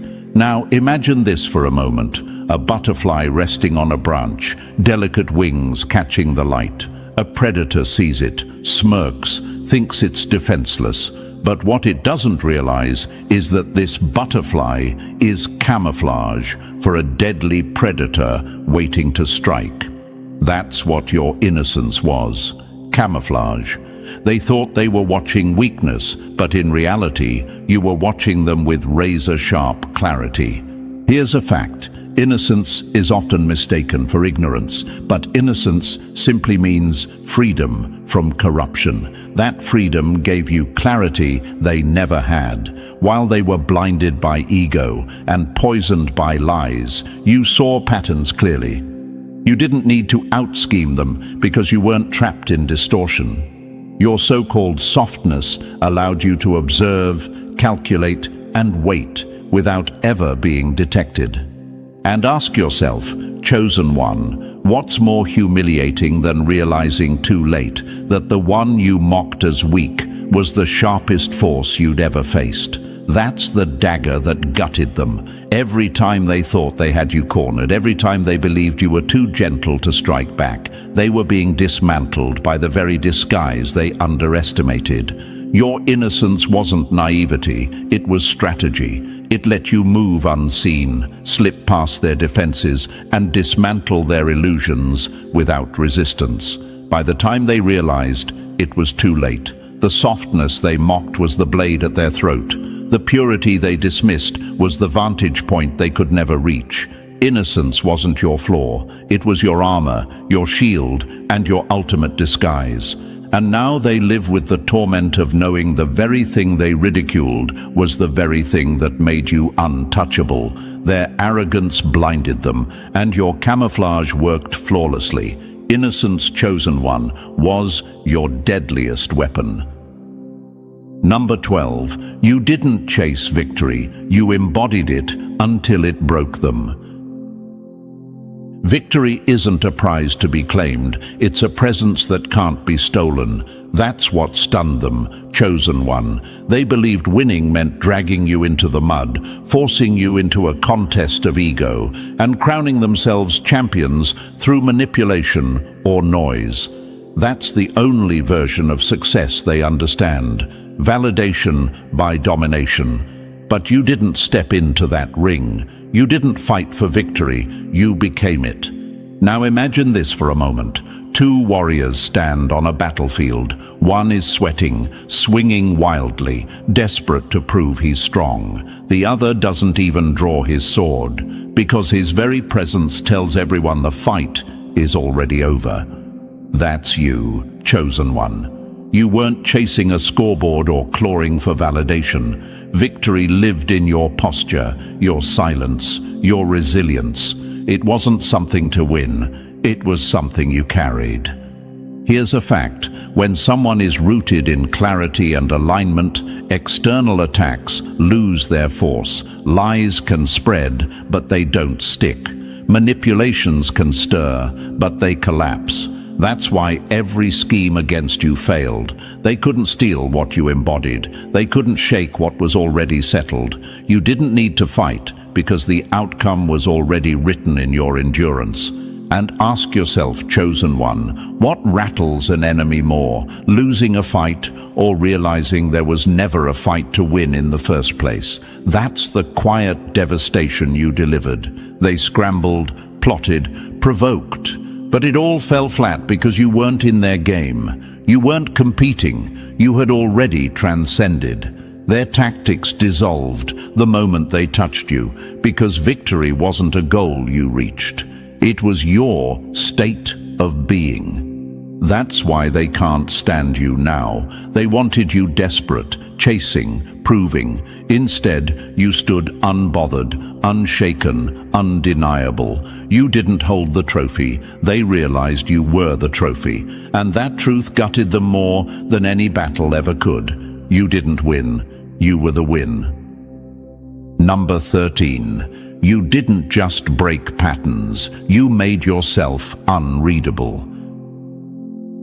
The hardest opponent to conquer is the one who refuses to move in predictable rhythm. That's the wound you left in them, chosen one. Their confidence always came from patterns. They fed off predictability. The way most people panic under pressure, the way anger flares when poked, the way desperation always reveals itself. To them, patterns were power. If they could predict you, they could control you. But you shattered that illusion the moment you refused to fit their script. Now imagine this for a moment. A boxer steps into the ring, expecting his opponent to jab left, duck right, and follow the same tired rhythm. He builds his entire strategy around those moves. But suddenly, the opponent dances in ways he's never seen, silent, sharp, unpredictable. Every swing he throws hits empty air. His confidence collapses because the rhythm he trusted no longer exists. That was you. They came armed with assumptions, but every time they thought they had you figured out, you moved in ways they never expected. Here's a fact: unpredictability isn't chaos, it's control. Studies in military strategy prove that surprise dismantles even the strongest opponent, because predictability breeds weakness. You mastered that truth. Where they expected fear, you gave composure. Where they expected rage, you gave calm. Where they expected begging, you gave silence. Every deviation cut deeper than any blow because it destroyed their ability to anticipate. And ask yourself, chosen one, what terrifies a manipulator more than unpredictability? It's like trying to trap smoke. They thought they were leading you, but in reality, they were chasing shadows. Every attempt to corner you became proof of their blindness. They lost the comfort of their safety net. The patterns they relied on evaporated. Without it, their so-called strategies collapsed, their confidence crumbled, and their grip on power dissolved in their hands.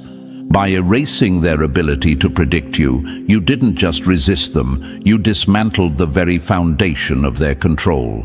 Once predictability was gone, so was their power. And in the silence that followed, they realized the brutal truth.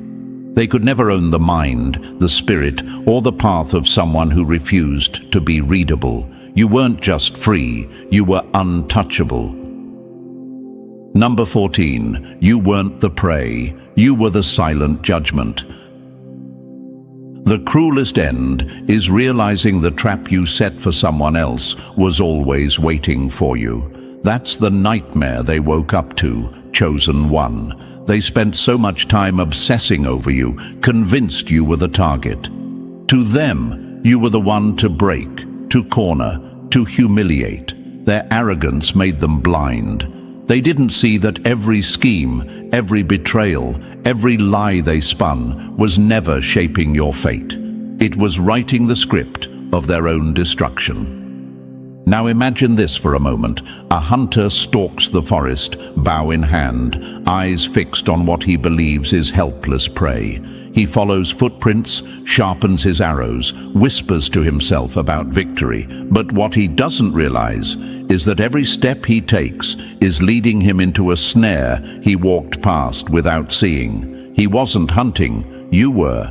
That's exactly what happened to them. They thought you were the victim, but you were the executioner, standing still, letting them bury themselves under the weight of their own moves.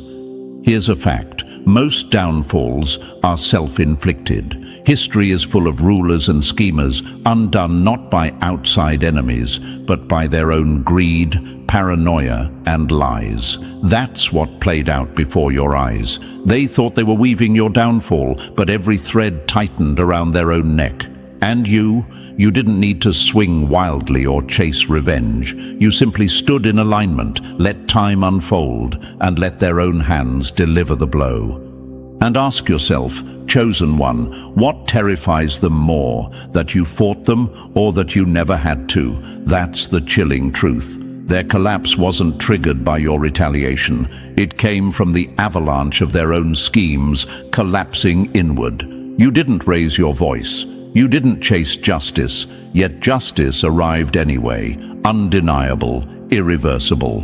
By the time realization hit, it was already too late. They finally saw that you weren't the prey, you weren't the hunted, you were the silent judgment. The entire time, they weren't writing your ending. They were penning their own execution order. And the most devastating part, you never even had to lift a hand. They destroyed themselves while you stood as the quiet executioner, watching the truth they couldn't escape finally land. Chosen one, if this message struck something deep within you, remember, it's not by accident. You've seen how every scheme, every illusion, and every move against you only fueled your rise. You weren't just surviving, you were rewriting the entire game. And this is only the beginning of your story. If you haven't already, press the like button to keep this energy flowing. And if you're still not part of our family, make sure to press subscribe right now. Together, we spread light, strength, and truth further than they ever imagined possible. Stay sharp, chosen one. The universe moves with you. Some people prayed you'd fail, but here you are, proof that the universe doesn't make mistakes. That's the truth the world refuses to admit. Now, listen closely, chosen one, because this isn't just about you winning. It's about showing everyone who doubted you that their time is up. Now imagine this for a moment, a tiny spark buried deep in the darkest soil. No one sees it, no one believes it's alive, but beneath that silence, that spark is gathering power, growing stronger in secret. Then suddenly it bursts into a roaring fire that can't be ignored. That fire is you. What they thought was your end was really just the quiet before your unstoppable rise. Did you know the strongest steel is forged under the hottest fire? It's true. Pressure, heat, and time combine to create something unbreakable. You've been through that fire, chosen one. Those hard times, the doubts, the silence. They weren't setbacks. They were your forge, making you stronger and sharper than ever. And now, you're not just ready, you've already won. Here's a fact that'll make your doubters swallow hard. Most people give up right before their breakthrough, but not you. You kept going when it felt impossible, and that's why this moment is yours. The universe doesn't reward quitting, it rewards those who refuse to stop. And thank you, chosen one. Don't forget to pay this message back by simply pressing like and subscribe to help spread this truth to more souls. It's on all of us to share this light. Thanks for being part of this mission. You're part of a powerful force no one can ignore. Now, back to what really matters. You didn't get here by chance. Whatever you did, it worked. The battle you fought in silence was not in vain. You are the living proof that the impossible is possible. You are the chosen one who turned struggle into victory, doubt into certainty, and waiting into winning. Look closely. This is the moment where everything changes. The same voices that said you'd never make it are now forced to watch you take what's already yours. The universe is delivering on its promise to you, and there's no turning back. This isn't just a comeback story, it's a reminder that when the universe chooses you, no obstacle is big enough to stop you. The seeds you planted in secret have grown into a forest so tall, so strong, that those who tried to bury you are now lost beneath your shade. So, chosen one, are you ready to step fully into this truth? If you feel that quiet power growing inside, drop victory in the comments to show you're claiming what's already yours. Remember, every like, every share, and every word of support helps this message reach more souls who need to hear it. This isn't just a video, it's a movement. Your energy fuels this mission, no matter how big or small your support is. Together, we rise. Because the win you've earned is not just yours alone, it's for everyone watching, believing, and fighting alongside you. And now, let's dive into it step by step. Believe me, if you are truly chosen, you'll feel that pull to stay till the end, to fully own this victory that's already waiting for you. So let's get started. Number 1. They bet on your break, but you built an empire from their ashes. They placed their bets, sure you'd shatter. That was their secret hope, the quiet countdown to your collapse. They waited like vultures, eyes locked, breathing down your neck, craving the moment when the pressure would snap you in two. Every trial they threw was meant to break your spirit. Every betrayal designed to poison your trust. Every setback meant to unravel your resolve. But here's the brutal truth. They failed to see the steel beneath your skin. What they thought would be your end became the beginning of something greater. You didn't just survive the storm, you turned it into your forge. While they whispered doubts behind closed doors, you were quietly building, layer by layer, brick by brick. Their dirt was the foundation for your kingdom, and every insult was mortar, holding it strong. You weren't sitting still or waiting to be rescued. You were evolving, learning how to rise in silence where they expected you to fall. Your growth was invisible to them because it wasn't loud or desperate. It was patient, strategic, and unstoppable. Think about the oak tree. When the wind rages and storms lash its branches, it doesn't snap. Instead, it digs its roots deeper, anchoring itself stronger against the storm's fury. That's exactly what you did. They assumed your strength would be flashy or loud, but your power was always quiet, deep, and fierce. You weren't here to scream or fight on their level. You were here to rise above it all. You took their silence and made it your soil. Their absence of support became the air you breathed. Their attempts to bury you became the ground you planted your seeds in. Every time they doubted you, you grew a little taller. They misunderstood you because they equated strength with noise and showmanship. But your strength was something they never saw coming, solid, rooted, and unstoppable. How did you do it? You didn't need their permission or approval. You studied yourself in the dark, becoming someone even you barely recognized. Not to prove them wrong, that was just a bonus, but because the storm demanded your transformation. Every heartbreak wasn't a defeat, it became your guidebook. Every moment of loneliness turned into a laboratory for your growth.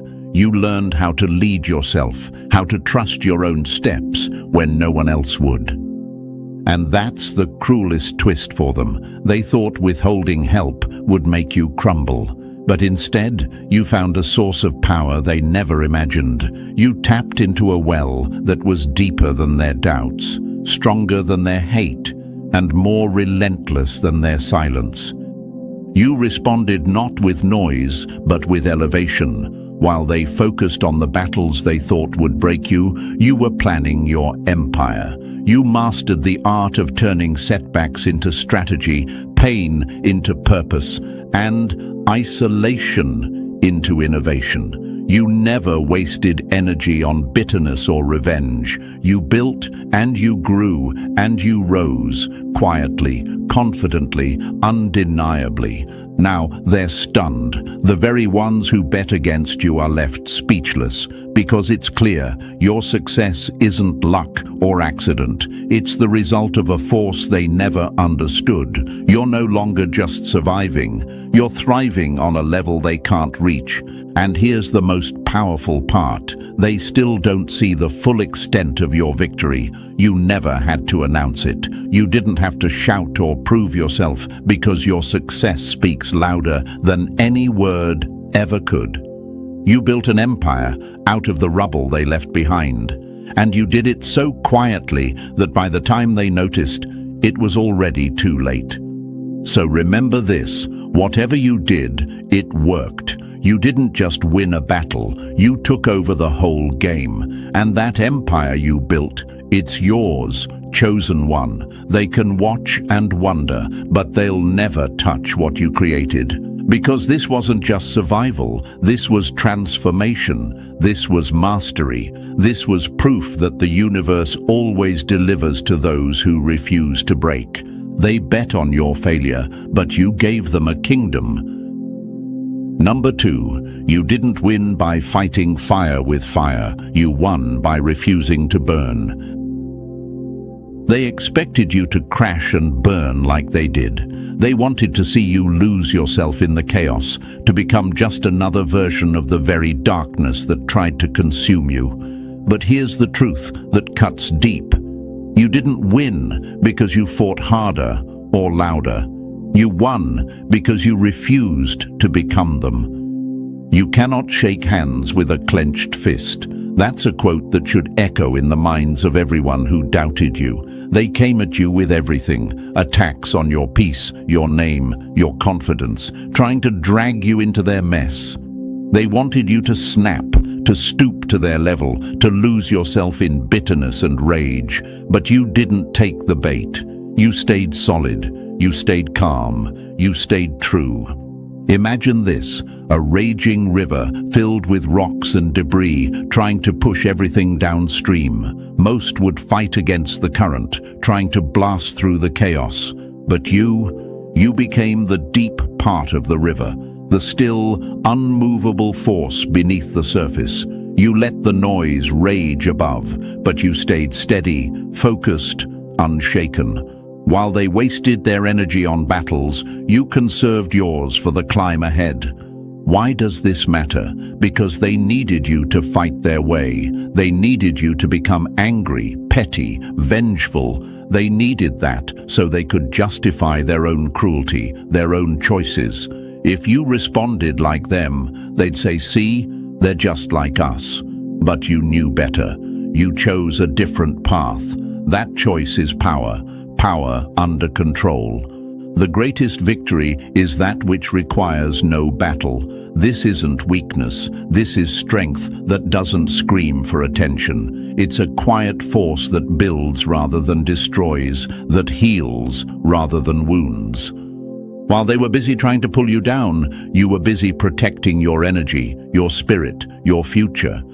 They couldn't break you because you held the line. You didn't clap back when they expected you to. You didn't expose them to make a point. You didn't fight back to prove anything. And that's why your victory is so much sweeter. It came with your dignity intact. your character remained unshaken. Ask yourself, why is this so hard for many to do? Because it's easier to match hate with hate, to return fire with fire. But it takes a rare kind of strength to rise above that noise. It's easy to lose yourself when the world gets cruel, but you found the courage to stay grounded. Picture a diamond. It's not formed in peace or calm. It's pressure and time, heat and weight that create its brilliance. But the diamond doesn't fight against the pressure. It endures and transforms. You are that diamond. The trials you faced didn't make you bitter. They made you brilliant. And what about those who say you were passive? They don't understand that sometimes the most powerful moves are made in silence. You weren't passive. You were patient and strategic. You watched closely, learned, and waited for the right moment to step forward. You don't have to attend every argument you're invited to. That's another truth you embodied. You let others reveal their true selves while you stayed above the fray. You didn't waste energy fighting shadows or engaging with people who wanted to see you fall. Instead, you focused on your own growth. You invested in your purpose. You chose integrity over attention, grace over gossip, and long-term vision over short-term wins. That's why your rise caught them off guard. They never saw this kind of strength coming. Imagine this, a chess player watching the board, studying each move with care, not reacting impulsively. You were that player, always thinking several steps ahead. You let others reveal their weaknesses, then quietly moved around them, outsmarting the noise with calm confidence. And calmer, you let it walk right through the front door while you stayed focused on your next level. You didn't waste time on petty battles or getting caught up in drama. You knew your time would come, and you prepared yourself for it.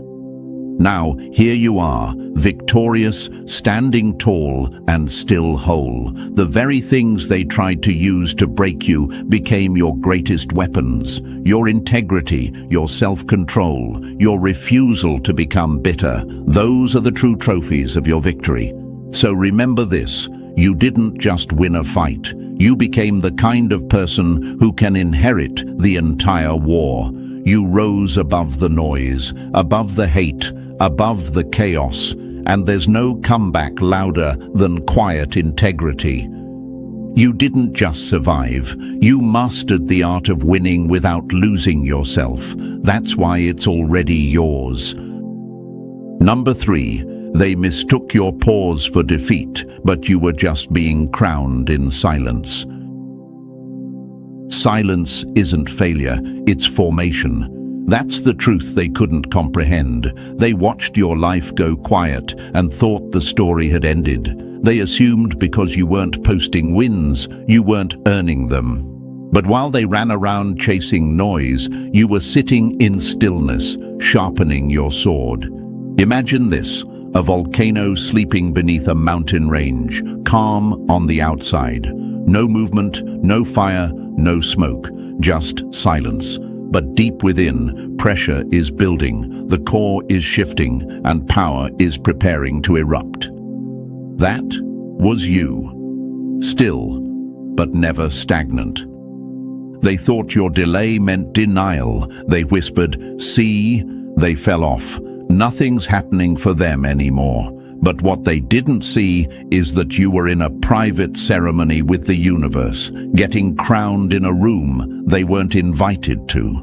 Here's what people forget. Real elevation doesn't announce itself. It moves in shadows, molds in quiet, and arrives without warning. You weren't being ignored. You were being groomed. Every second of stillness was strategy. The universe was aligning your inner world before it ever released anything into the outer one. And yes, it was frustrating. You asked, "Why isn't anything happening?" But you didn't fold. You kept working, healing, shedding, learning. You grew roots so deep that no storm could rip you out. You stopped fighting battles that weren't yours to carry. You let go of people who couldn't walk where you were going. That's not a breakdown. That's precision. They ran toward the spotlight. You walked into alignment. They needed claps. You needed clarity. And now, you're glowing different.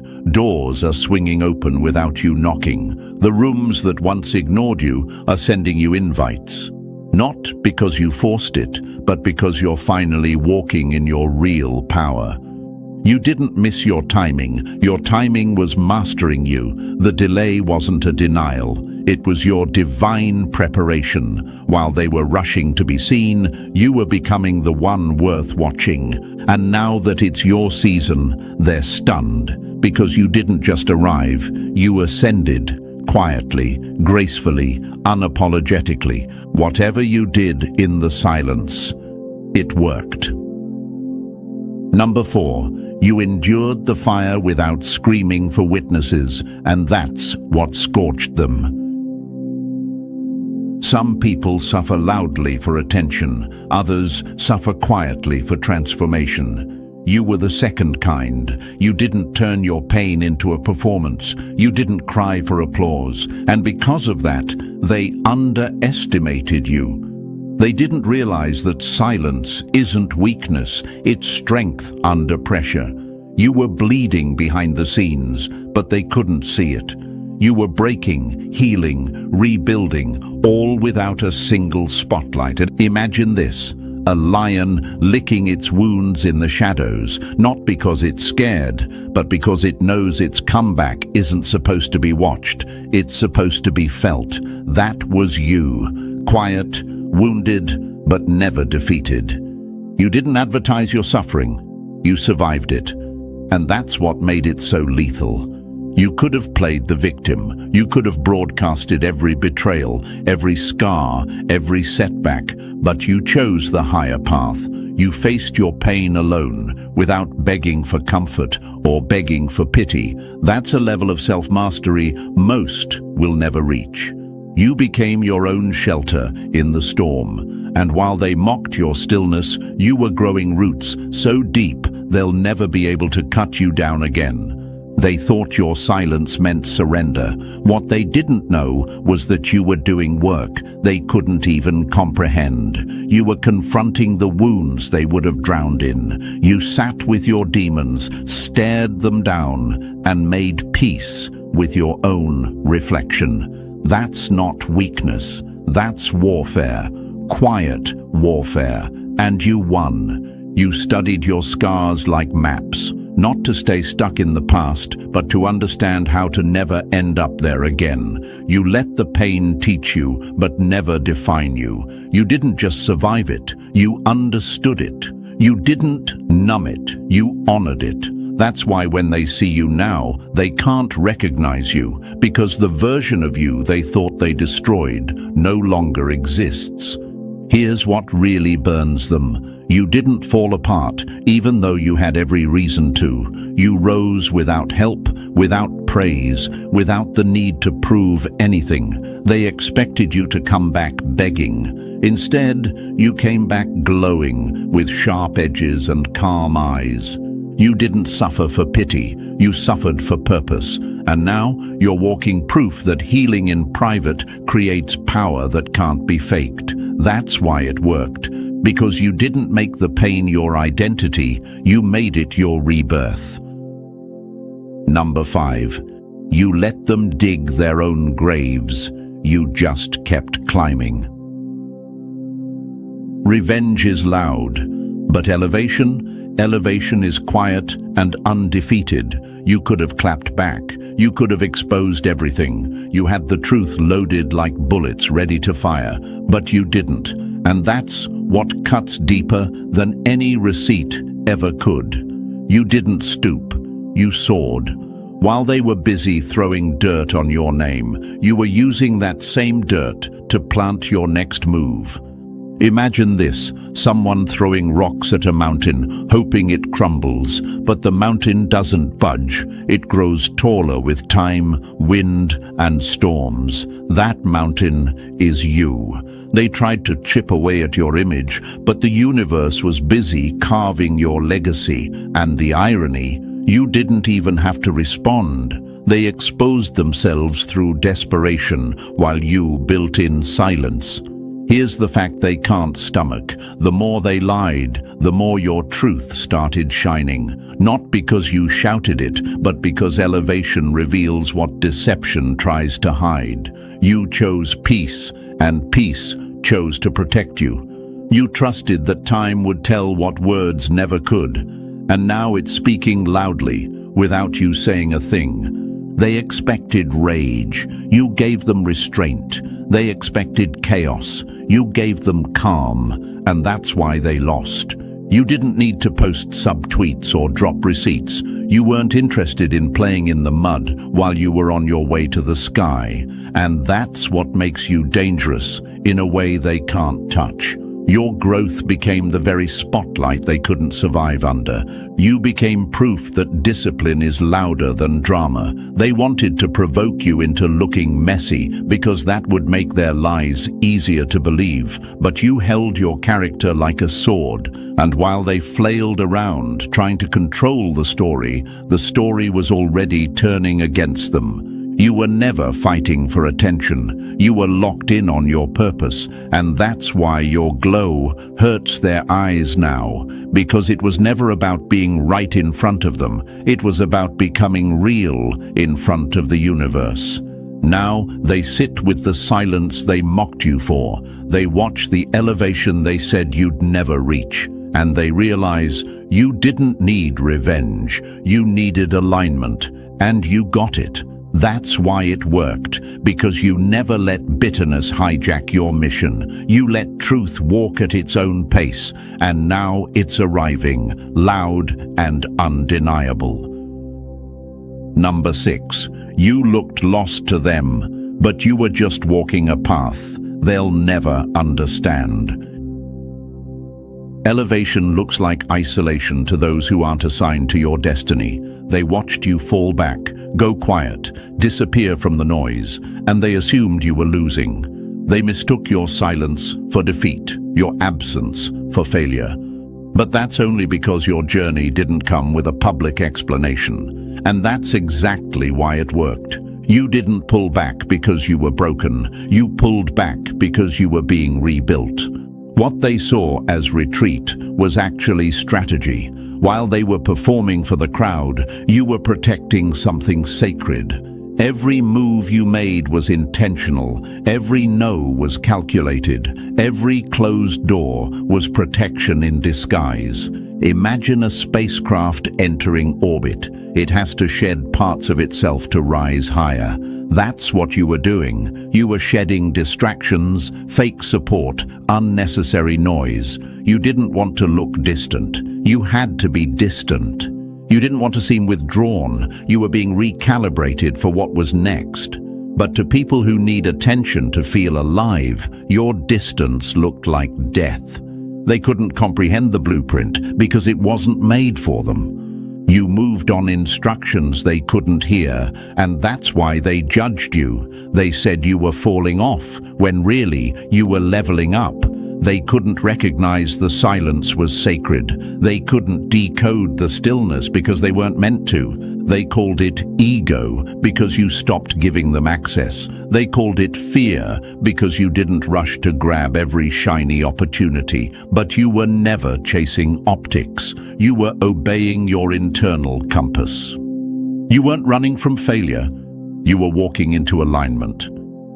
And now that the results are showing, they're speechless, because it doesn't make sense. You didn't market your glow, but it's blinding. You didn't campaign for favor, but it found you. You didn't explain a thing, but the outcome is undeniable. That's what confuses them the most. You didn't do it their way, and still you won. You didn't take the loud road. You took the led road. The one filled with detours, delays, and deep trust. The one only the chosen understand. So let them whisper. Let them wonder. Let them try to figure out the math. But here's the truth. What the universe builds in you doesn't need proof. It becomes the proof. You didn't lose your way. You followed one they'll never be allowed to walk.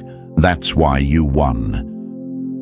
Number 7. They tried to outsmart you, but you were already 10 steps ahead in silence. Wisdom doesn't scream, it watches. And that's exactly what broke them. They thought they had you cornered, outplayed, emotionally triggered. They were playing checkers while you were decoding blueprints for a game they didn't even know existed. They underestimated your discernment because it wasn't loud. It didn't announce itself, but it was lethal. They played dirty, mind games, smirks behind your back, manipulation behind fake kindness. They spread whispers like poison, hoping you'd react, explode, expose yourself, but you didn't. You smiled, nodded, and quietly rewrote the entire game board without ever letting them see your hand. You weren't ignoring the signs. You were reading them like subtitles. Every shift in energy, every fake compliment, every sudden mood change. You caught it before it turned into sabotage.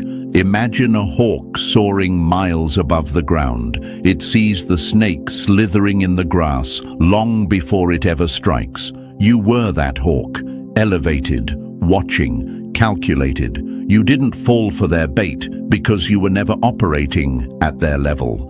While they were busy plotting in the physical, you were aligned with something much deeper, something internal, something ancient. You moved with awareness, not emotion. They wanted you to fight back.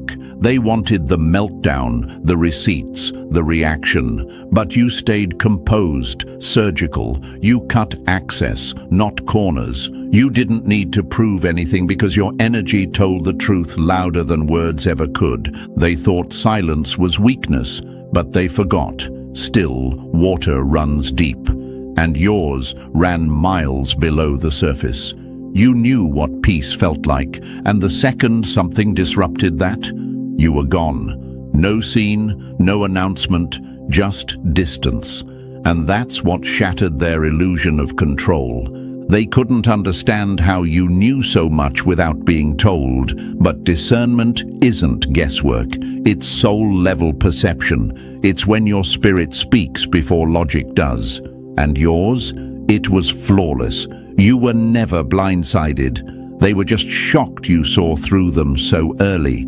They set emotional traps, and you walked right around them. That's not luck. That's spiritual clarity sharpened through pain. You weren't fighting to win petty battles. You were protecting your peace, guarding your crown, and choosing precision over performance.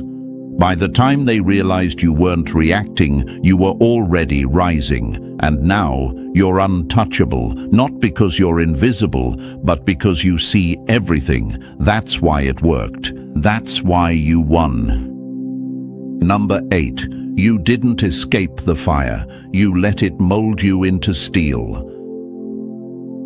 The fire didn't break you, it built you. That's the line that keeps echoing every time someone tries to figure out how you're still standing. They saw what you went through, the betrayals, the heartbreak, the emotional ambushes, the constant mental war that should have left you in ruins. And for a while, it almost did. Almost. But you weren't made of smoke and ashes. You were made of grit. And instead of falling apart, you hardened into something they can't even scratch now.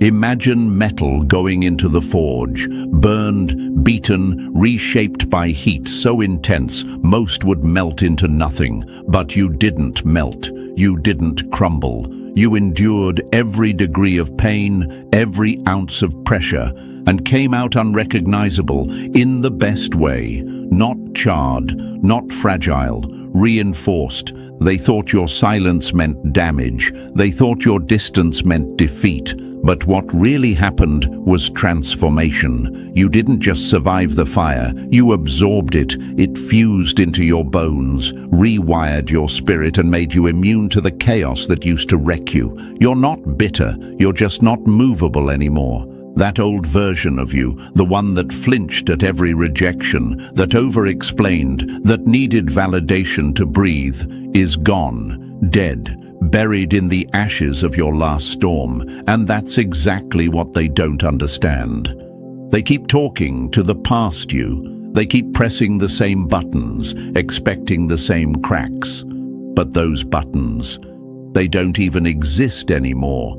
You've been through too much to react to petty attacks. The pressure trained you. The pain shaped you. You faced your own darkness and didn't blink. And now when chaos shows up, you don't panic. You analyze. You observe. You decide. That's power most people never earn. And here's what really stings for them. You're not cold. You're not heartless. You're just experienced. You've seen the worst, felt the weight of the world, and still chose to heal. You still chose to rise. You chose peace, not numbness. Clarity, not revenge. Boundaries, not bitterness. That kind of growth scares people who are still dancing with their demons. So now they say you've changed, and you have, but not for them, for you, for your life, for your future, and the crown you wear now. It wasn't gifted, it was forged, in fire. You didn't just make it through the furnace, you became fireproof. That's why nothing they throw now can touch you. That's why it worked. That's why you won. Number 9. They tried to bury you in shame, but you used that dirt to lay the first brick. Humiliation doesn't kill the chosen, it awakens them. They thought embarrassing you would erase you. They thought public disrespect, private mockery, and cold rejection would be your breaking point. They thought you'd go quiet because of shame. But what they failed to realize is that humiliation doesn't just strip ego, it activates truth. They didn't bury you, they planted you. And what grew from that moment is something they can't even comprehend. Yes, it hurt. You bled in places no one could see. It cut deep because it was personal. It wasn't just a betrayal of your name, it was a violation of your soul. But instead of turning bitter, you got better. Instead of letting it define you, you let it refine you. Imagine standing in front of a mirror with nothing left to protect you. No praise, no approval, no applause. Just you and your wounds. That's where you met your real self. Not the version that performed. Not the version that wanted to be understood.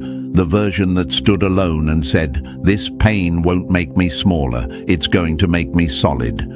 You didn't use the shame to seek revenge. You used it to strip away illusions. You stopped people-pleasing. You stopped over-explaining. You let the silence teach you where your real value lived, deep beneath the surface, where no one else's opinion could reach. Most people let humiliation turn them cold. You let it carve depth into your spirit, not weakness, wisdom. You started moving different, choosing peace over performance, alignment over applause, healing over hype. While they laughed, you listened. While they pointed, you planted. You didn't need to post your progress. You just kept building in the background. And now they're confused because you didn't come back louder. You came back stronger. You didn't chase vindication. You chased purpose. You weren't fueled by anger. You were rooted in awareness. You didn't want to look victorious. You wanted to be whole. You weren't building an empire to impress anyone. You were building it to protect the version of yourself that refused to die. No matter how deep they tried to bury you, you used every tear like mortar, every rejection like stone. That's why it's lasting. That's why it's yours. This isn't some flashy comeback. This is slow, sacred, unstoppable elevation. And it worked, because you didn't use shame to hide. You used it to rise. They thought they humiliated you, but all they really did was hand you bricks. Number 10. You didn't break down doors. You became the whole damn lock system.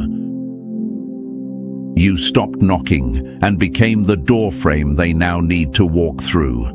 That's the part that has them shaken. While they were busy clawing for invites, faking smiles for seats, and shouting over crowds just to be seen, you went inward. You didn't beg. You didn't plead. You built. You weren't chasing rooms. You were building yourself into the kind of presence that makes rooms rearrange when you enter. That's what happens when you stop looking for permission and start honoring your own evolution. Imagine a lighthouse. It doesn't run up and down the shore screaming for ships to notice it. It just stands there, unwavering, beaming its light into the dark. The right vessels always find it. That's you now. You became a beacon, not by trying to fit in, but by becoming exactly who you're supposed to be. You didn't hustle to be chosen. You healed to become undeniable. While they were fighting for attention, you were aligning. You were dealing with your shadows, untangling your identity, stripping away ego and noise until all that was left was truth. And that truth is magnetic. It pulls what's meant for you without you having to lift a finger. They don't understand it, and that's why they whisper. How did they get in? Who opened that door for them? The answer? You did. Not by force, not by luck, but by frequency. You became the key because you aligned with the lock. You fit, not because you conformed, but because you evolved. Doors that once slammed in your face are now cracking open on their own, not out of pity, out of respect. And the rooms that once overlooked you, they're now adjusting their lighting just to accommodate your presence. But you're not chasing them, because you've already learned any door that requires you to shrink isn't worth walking through. This isn't strategy, this is surrender. This is what happens when you stop trying to impress and start embodying who you really are. Your clarity created pull. Your peace became power. Your silence built momentum that no spotlight ever could. Now people are circling back. Opportunities are resurfacing. But here's the twist. You're not desperate anymore. You're discerning. You know what fits. You know your value. And that self-awareness, it's your crown. You're not just in the room. You are the room. And that's why it worked. Because you didn't force anything. You became everything. Number 11. You didn't chase a crowd. You claimed the crown. You don't need the spotlight when your presence is the light. That's the power they never saw coming. They thought you were slipping because you weren't performing. They assumed silence meant you were shrinking. But the truth is, you weren't disappearing. You were being deputized behind the scenes. You weren't seeking popularity. You were stepping into power. Applause. You learned that's the weakest currency out there. It's loud today, gone tomorrow. People clap for chaos just as fast as they cancel peace. So you stopped measuring your worth by how loud the room got when you entered. You stopped depending on noise to feel valuable. You didn't need to be seen. You needed to be sent. Imagine a soldier training in the dark, long before anyone knows their name. No medals, no audience, just discipline, grit, and focus. That was you. You weren't chasing relevance. You were gaining rank. Not in people's eyes, but in the quiet, unseen realm where real authority is earned, not gifted. And that's the shift that scares them. You walk different now, not because of ego, but because you carry weight they can't explain. While others were obsessed with going viral, you were going vertical, deeper in purpose, higher in alignment. You weren't building a brand, you were becoming a force. They didn't understand your silence, so they called it failure. They didn't understand your retreat, so they labeled it rejection. But what they never saw was the sacred promotion happening beneath it all. While they were busy being liked, you were being licensed, and not by people, by something much greater. You no longer explain your distance. You no longer justify your standards. You're not looking for stage lights to validate your mission, because when your authority comes from alignment, not applause, no one can cancel what they didn't commission. You're not just surviving rooms anymore, you're anchoring them. You've developed the kind of inner strength that doesn't sway when public opinion shifts. You don't need a fan base, you have foundation. And that's what keeps you standing while others crumble under pressure. That's why this season feels different, because you're no longer asking to be seen. You're walking in what you've already become. And while they're still auditioning for relevance, you're moving with authority. You didn't need the audience. You became the assignment. Number 12, you didn't just survive the process, you turned it into a blueprint. Most run from the process. You turned around and studied it. That's the move that separates the average from the unshakable. While others were begging for shortcuts, you sat with the struggle. You didn't just endure it, you dissected it. You peeled back every layer of pain, setback, delay, and silence until you could read the pattern like a language. That's not survival, that's mastery. They thought you were stuck. They thought you were circling the same pain, the same lesson, the same delay. But the truth, you were gathering data. You were decoding yourself. You weren't going through hell for no reason. You were extracting meaning from every moment of it. Imagine a blacksmith hammering steel under fire. Every strike, every burn, every intense blast of heat has a purpose. It strengthens the blade. That was your process. The pressure didn't just hit you, it formed you. You didn't flinch. You didn't fake healing to get it over with. You let the fire stay until the shape of you changed permanently. While most checked out, got bitter, blamed everyone else, drowned in comparison, you leaned in. You weren't waiting with clenched fists and a ticking clock. You were watching, listening, growing. You stopped asking, when will this end? And started asking, what else can I refine before it does? That shift? It changed everything. You stopped craving instant answers. You embraced alignment. You knew if the blessing arrived before the character was ready, it would break you. So you chose to be built from the inside out. That's what they don't understand. This glow didn't come from luck. It came from labor. Not in public, not for praise, but in silence, in solitude, with nothing but truth to guide you. You learned to stop sprinting toward moments and started training for maintenance, because you're not just receiving, you're stewarding. You're not just manifesting, you're sustaining. You didn't just want the breakthrough, you wanted to be ready for it. And now you are. The peace you carry, earned. The clarity, fought for. The wisdom, paid in full with every night you didn't give up, every trigger you sat with, every cycle you chose to end. You didn't just make it, you understood it. That's why what's coming will last, because you didn't rush. You mastered the process, and that mastery made you unstoppable. Number 13, they studied your moves, but they still couldn't replicate your power. They copied the steps, but they couldn't walk your storm. That's what they'll never admit. They watched you like a blueprint, like a cheat code to a life they never earned. They studied your tone, your confidence, your glow, hoping if they moved like you, they could become you. But what they missed is this.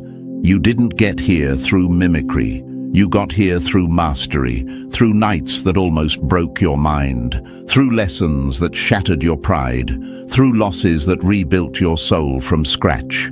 Imagine someone trying to replicate a masterpiece without knowing the artist's struggle. They think matching the brushstrokes is enough, but they don't understand what it cost you to even hold the brush. That's why no matter how close they get, something's always off. Your essence can't be cloned. It wasn't downloaded. It was developed in darkness. They want your spotlight, but not your scars. They want your results, but not your refinement. And so they walk around draped in your style, but empty of your substance. That's why the universe keeps protecting your lane, because it's tailor-made for your soul. You didn't rehearse this. You earned this. You lived through what they couldn't have survived. That's why your glow isn't loud. It's undeniable. Number 14. You stopped explaining and started elevating. Silence is what happens when elevation no longer needs permission. You reached that point, the breaking point, the awakening point, where proving your worth felt like begging for crumbs. You realized that some people weren't confused about your value, they were threatened by it. So you stopped clarifying your heart to people who only listened to twist it. You stopped watering dead conversations just to keep the peace. And that's when everything shifted. You didn't fold. You floated higher. You got quiet, not because you were lost, but because you were outgrowing noise that couldn't carry your next level. You turned down the volume on the world and turned up the frequency on your mission. And while they were dissecting your past, you were already living in your future. Imagine a rocket at liftoff. It shakes, it rattles, it thunders, but once it breaks through the atmosphere, silence, stillness. That's where you are now, above the nonsense, past the proving. They're still shouting at the launch pad, and you're already orbiting new dimensions. You no longer argue with confusion. You lead with clarity. No more explanations, just evolution. And now that you're gone, they're realizing they never even deserved the conversation. They thought you were the prey, but you were the silence before an unstoppable storm. They looked at you, quiet, composed, reserved, and saw weakness. They mistook your grace for submission, your kindness for naivety. But what they didn't see, Chosen One, is that some of the most dangerous forces on Earth make no noise before they strike.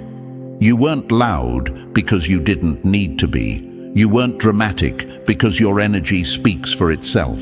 And when they came against you, thinking you'd fold, the entire atmosphere around them shifted.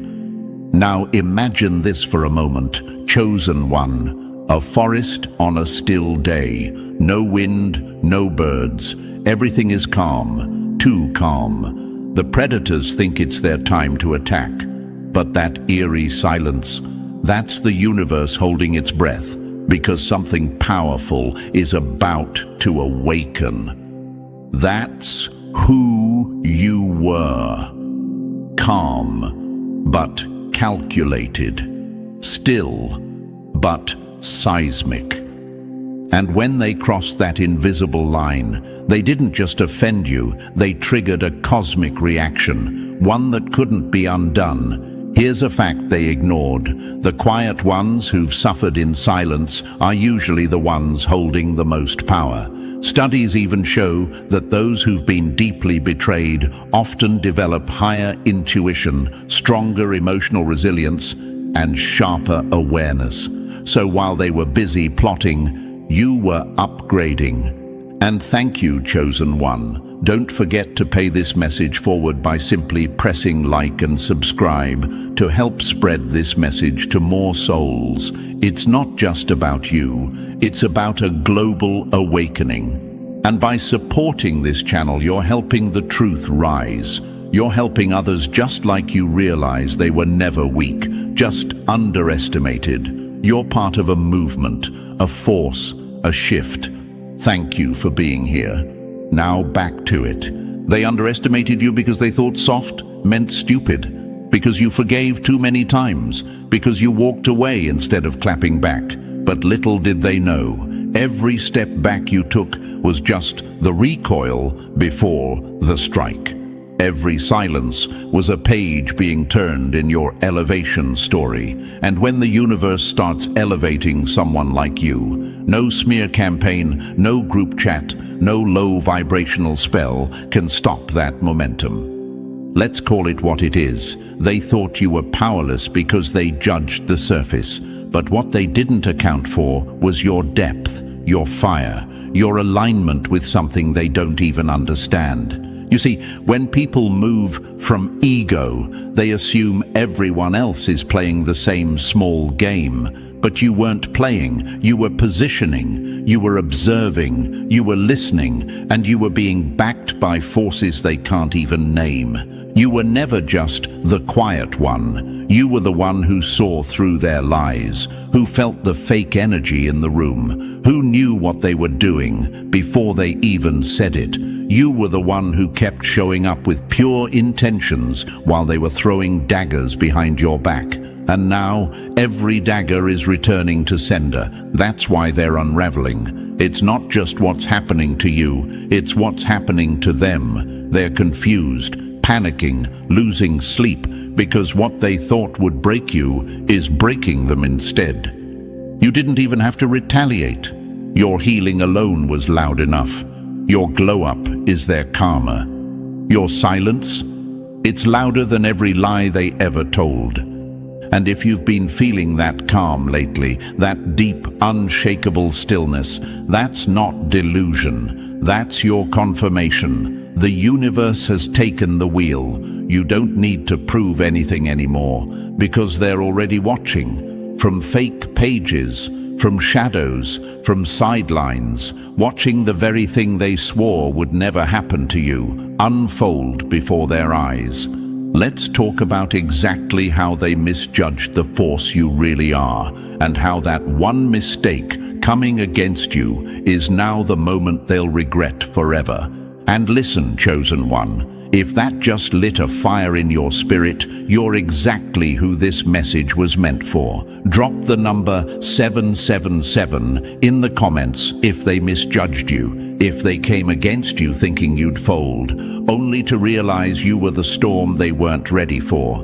And if this message speaks to your soul, don't just listen, move with it. Hit that like button, subscribe, share this with someone who needs to hear it. Because when you do, it tells the algorithm this light matters. And your support? It keeps this truth moving across the map.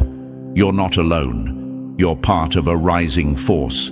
And now, let's take it deeper, step by step, because if you really are who they underestimated, you'll feel something pulling you to stay until the very last word. Let's get started. Number 1, you were the sleeping volcano they shouldn't have poked. Still waters run deep, but silent ones erupt. They mistook your peace for passivity, your silence for submission, your patience for weakness. But what they didn't know, what they never even stopped to consider, is that you weren't asleep. You were charging. You weren't passive. You were preserving. They didn't realize you were the calm before the eruption, the sleeping volcano beneath their feet. And now, they're feeling the heat. Now imagine this for a moment.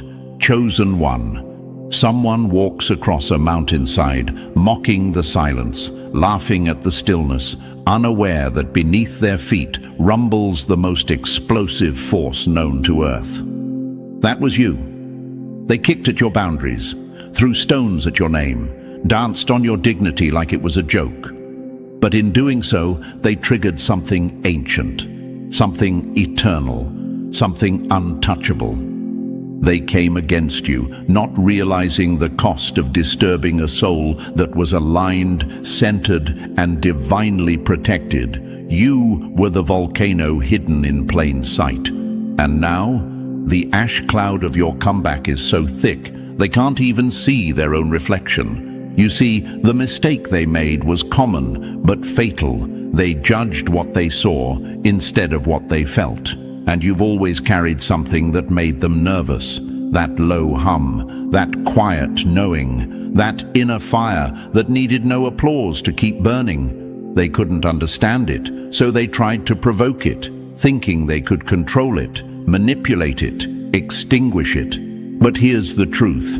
The universe doesn't allow anyone to play with power they didn't earn. And while you waited with grace, they mocked with arrogance. They tried to weaponize your empathy. They poked, they pushed, they underestimated. And now, the fallout is theirs to face. Remember this, many legends were quiet before they rose. Malcolm X didn't roar in the beginning. He studied, he transformed. Rosa Parks didn't scream. She sat, firm, silent, unmoving. Even the greatest storms start with a change in pressure. And when they finally strike, they leave a mark that history doesn't forget. That's you. You're not bitter, you're not vengeful, you're awakened. And your eruption isn't about revenge, it's about revelation. It's not about rage, it's about recognition. The universe is now showing them who they provoked. And the irony, you never had to raise your voice. You just had to rise. And now they're panicking because what they tried to contain is expanding. The same people who mocked your stillness are now watching their own lives shake under the pressure of what they triggered. Their relationships breaking down, their plans backfiring, their sleep haunted. Because deep down, they know this isn't coincidence, this is karma. Let them feel it, chosen one. Let them sit in the tension they created. You don't owe anyone an explanation for evolving in silence. You don't owe closure to those who mocked your boundaries. The eruption was always coming. It was just waiting for the wrong fool to disturb it. They want to backpedal now, reframe the narrative, pretend they didn't know better. But the truth is, they knew. They knew you were rare, that your silence had weight, that your presence shifted rooms. That's why they tried to dim it. But when you try to suppress what was sent by the universe, you end up scorched. Some people only respect fire when it burns them, and now they're blistered, scorched by the very force they tried to control. They thought playing with your name would be fun. They didn't expect it to summon the universe. You were never meant to beg for recognition. You are the recognition, the evidence, the walking proof that power doesn't need permission to speak. It just needs clarity, alignment. And once it's awake, it's unstoppable. So when you feel that heat building inside of you, don't suppress it. When you feel yourself rising, don't shrink. That energy is not destruction. It's divine confirmation. That voice you once held back, speak it. That boundary you were afraid to enforce, hold it. That calling you second-guessed, walk in it. Because now they know this power was never for their entertainment. It was for your elevation. Let them choke on the smoke. Let them drown in the silence. You gave them kindness. They called it weakness. You gave them grace. They tried to weaponize it. And now the universe has flipped the script. You're no longer hidden. You're no longer waiting. You're erupting, bold, bright, unapologetic. And remember this, it's not your job to convince them of your strength. It's your job to be it. Because once a volcano erupts, there's no undoing it. The land changes, the landscape shifts, and those who mocked it from a distance, they either run or they fall. Let this be the last time you shrink to fit someone else's comfort, the last time you apologize for your intensity, because if they can't handle your glow, your roar, your eruption, then they were never built to stand in your light. Chosen one, you were the sleeping volcano they shouldn't have poked, and now that you've erupted, the whole world is watching, and the ones who came against you, they're finally learning what happens when you mistake grace for weakness.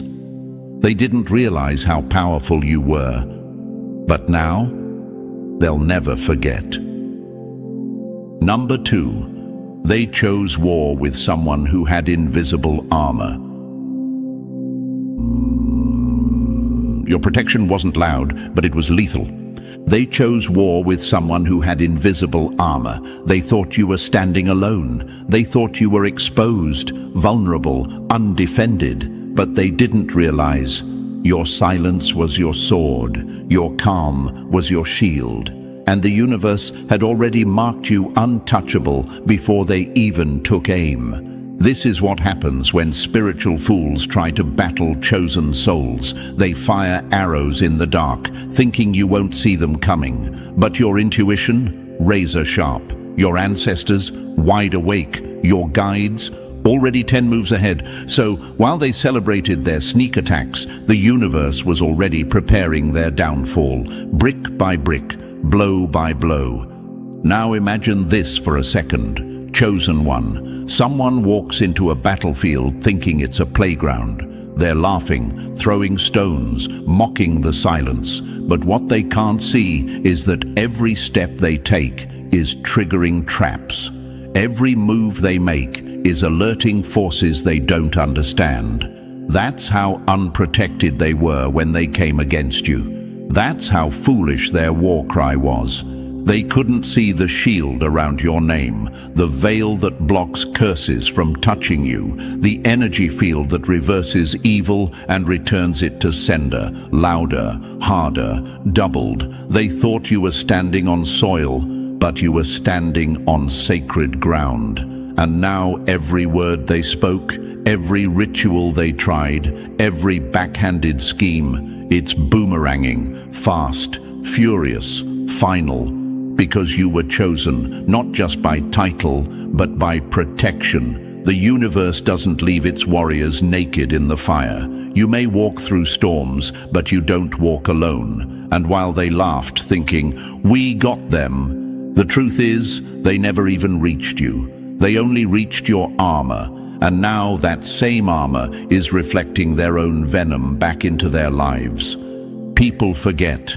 What you send out returns. That's not magic, that's law, that's vibration, that's justice. And the more hidden the shield, the more devastating the ricochet.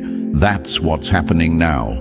Behind closed doors, they're dealing with breakdowns, financial hits, strange illnesses, heavy dreams, unexplained losses, because they fired spiritual bullets at someone who was cloaked in ancestral steel. They mocked your dreams, not knowing your dreams were visions. They laughed at your instincts, not realizing your instincts were warnings. They gossiped, schemed, and cursed, not understanding they were activating something far beyond you. They weren't just fighting a person, they were trying to fight a purpose, a destiny, a divine assignment. And that's where they messed up. Chosen one, your armor wasn't made of ego. It wasn't loud. It didn't glow neon. It didn't need applause. It was made of silence, alignment, purity of intention, and protection earned through pain and perseverance. And when you carry that kind of armor, your enemies don't even know they've lost the war until their life starts falling apart, piece by piece, publicly and privately. That's why they're confused now, why their attacks didn't work, why their lies didn't stick, why their spell work backfired. It's because what covers you is not human-made. It's divine, it's generational, it's energetic, it's coded into your very essence. Some of you reading this were saved from car crashes that should have killed you, pulled from relationships that should have drained you, survived illnesses that had no logical cure. Why? Because the universe armored you up in silence. Your soul had missions left. Your enemies underestimated the fact that being chosen means being protected in ways they will never understand. You want to know why their life feels off now, why they're paranoid, why they're restless, because even though you never retaliated physically, energetically, justice is already being served. You didn't need to fight dirty, you just needed to stay still, and the universe took it from there. Let's be clear, they chose war. They weren't provoked, they weren't cornered. They weren't innocent. They chose to come against you, and they came recklessly, laughing, planning, sharing screenshots, stirring cauldrons of gossip and jealousy, thinking their little crew had you surrounded. But how do you surround someone who's protected from every direction? North, covered. South, covered. In your dreams, covered. In the courtroom, covered. In the spirit, armored. And when they realized nothing they did could reach you, they started unraveling. Because here's the truth they'll never say out loud. They fear you now, not because you're vengeful, but because they can feel they've lost. Because the more they watch you glow, the more they know they triggered something that's now haunting them. Their war didn't expose you, it revealed them. Their attacks didn't break you. It broke the illusion that you were ever touchable. And every time they try to fire again, it hits their own life harder.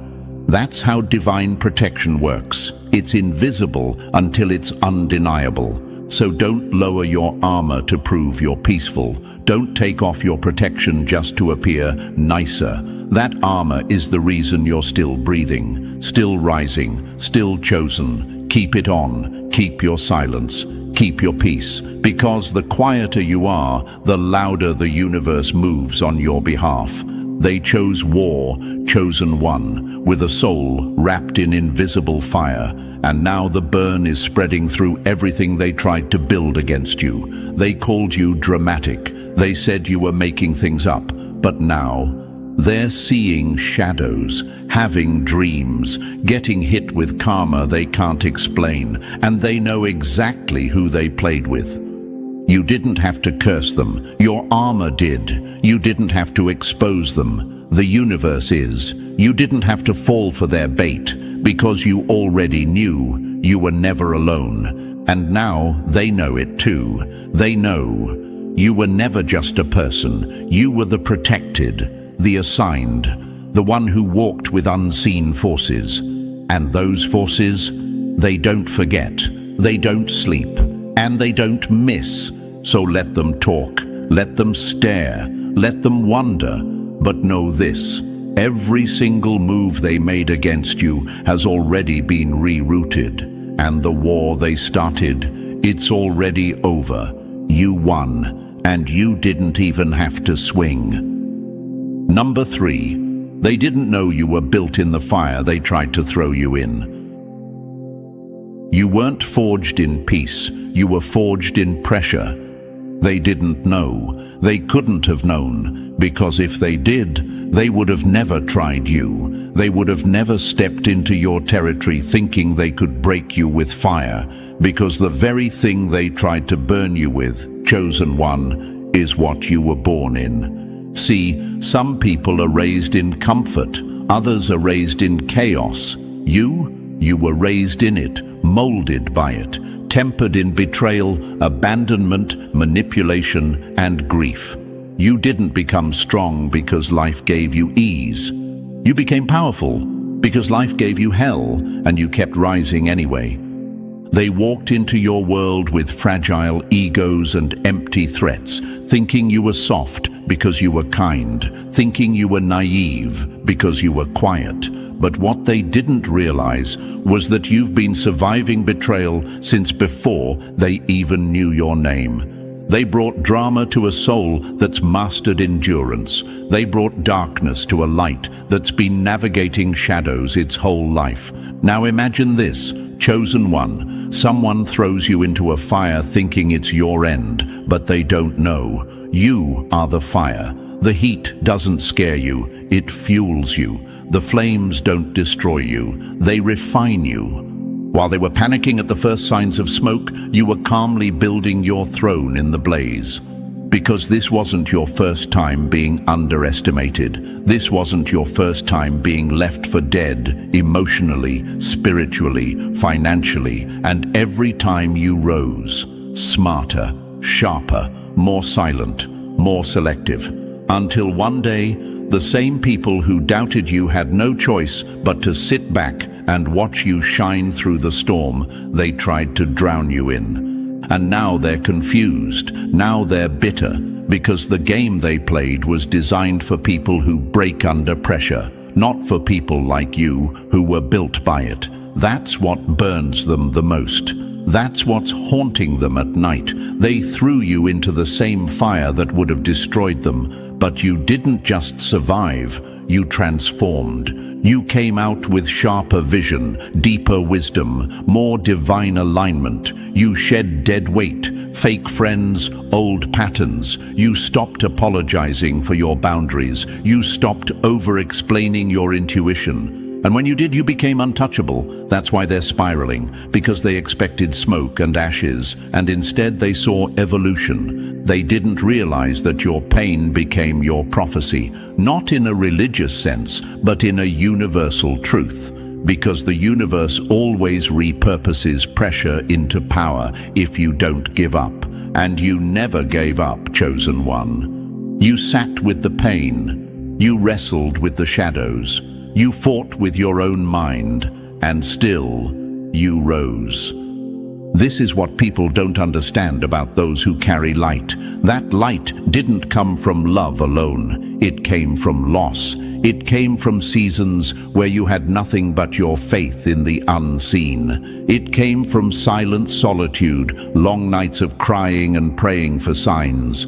So when they came against you thinking they were clever, they didn't realize they were stepping into a soul already sharpened by war.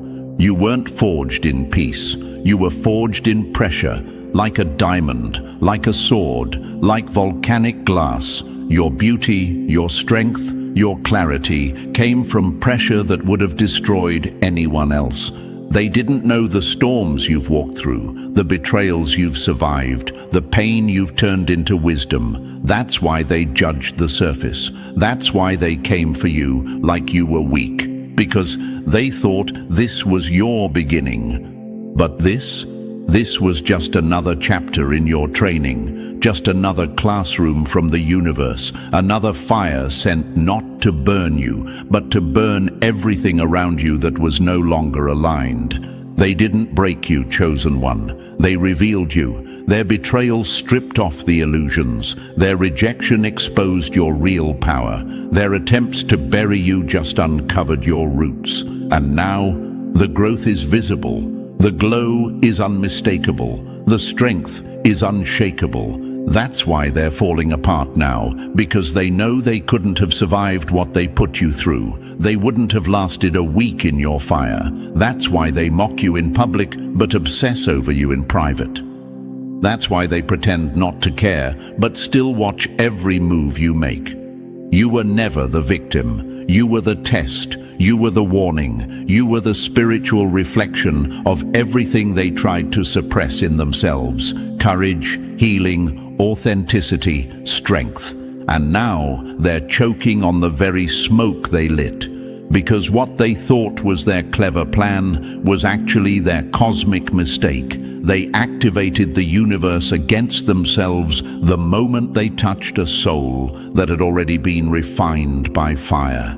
So keep walking, chosen one, with grace, with power, with quiet storms in your footsteps. Let them watch. Let them wonder. Let them suffer in the shadows of what they tried to kill, but accidentally resurrected. Because now they know. You're not just powerful. You're dangerous to anything untrue, unauthentic, or evil. You are the one the fire couldn't burn. You are the one who turned heat into healing. You are the one they never should have messed with. And now, the lesson is loud. They didn't know you were built in the fire they tried to throw you in. But now, they can't unsee the blaze. Number 4. They played a short game against someone with a lifetime strategy. They sprinted toward your destruction, thinking speed would outsmart spirit. They tossed words like knives, started rumors like wildfires, made shady moves behind closed doors, all because they assumed you were frozen, unaware, unarmed. But here's what they didn't realize. Chosen one. You weren't reacting because you were aligning. You weren't silent because you were scared. You were focused, patient, strategic. While they were busy playing chess with missing pieces, you were sitting with the universe, letting the entire board be rearranged in your favor.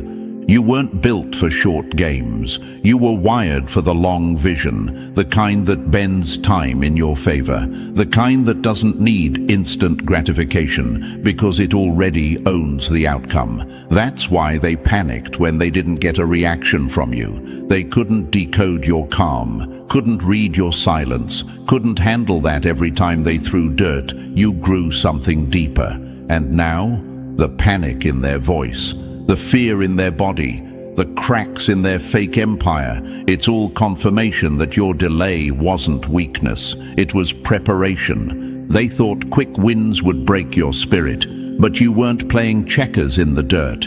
You were building kingdoms in the dark. Let that sink in. You had a lifetime strategy, spiritual, energetic, ancestral. One move at a time. No rush, no noise, just alignment. And now, everything they rushed to steal is slipping through their fingers. Why? Because it was never built to last.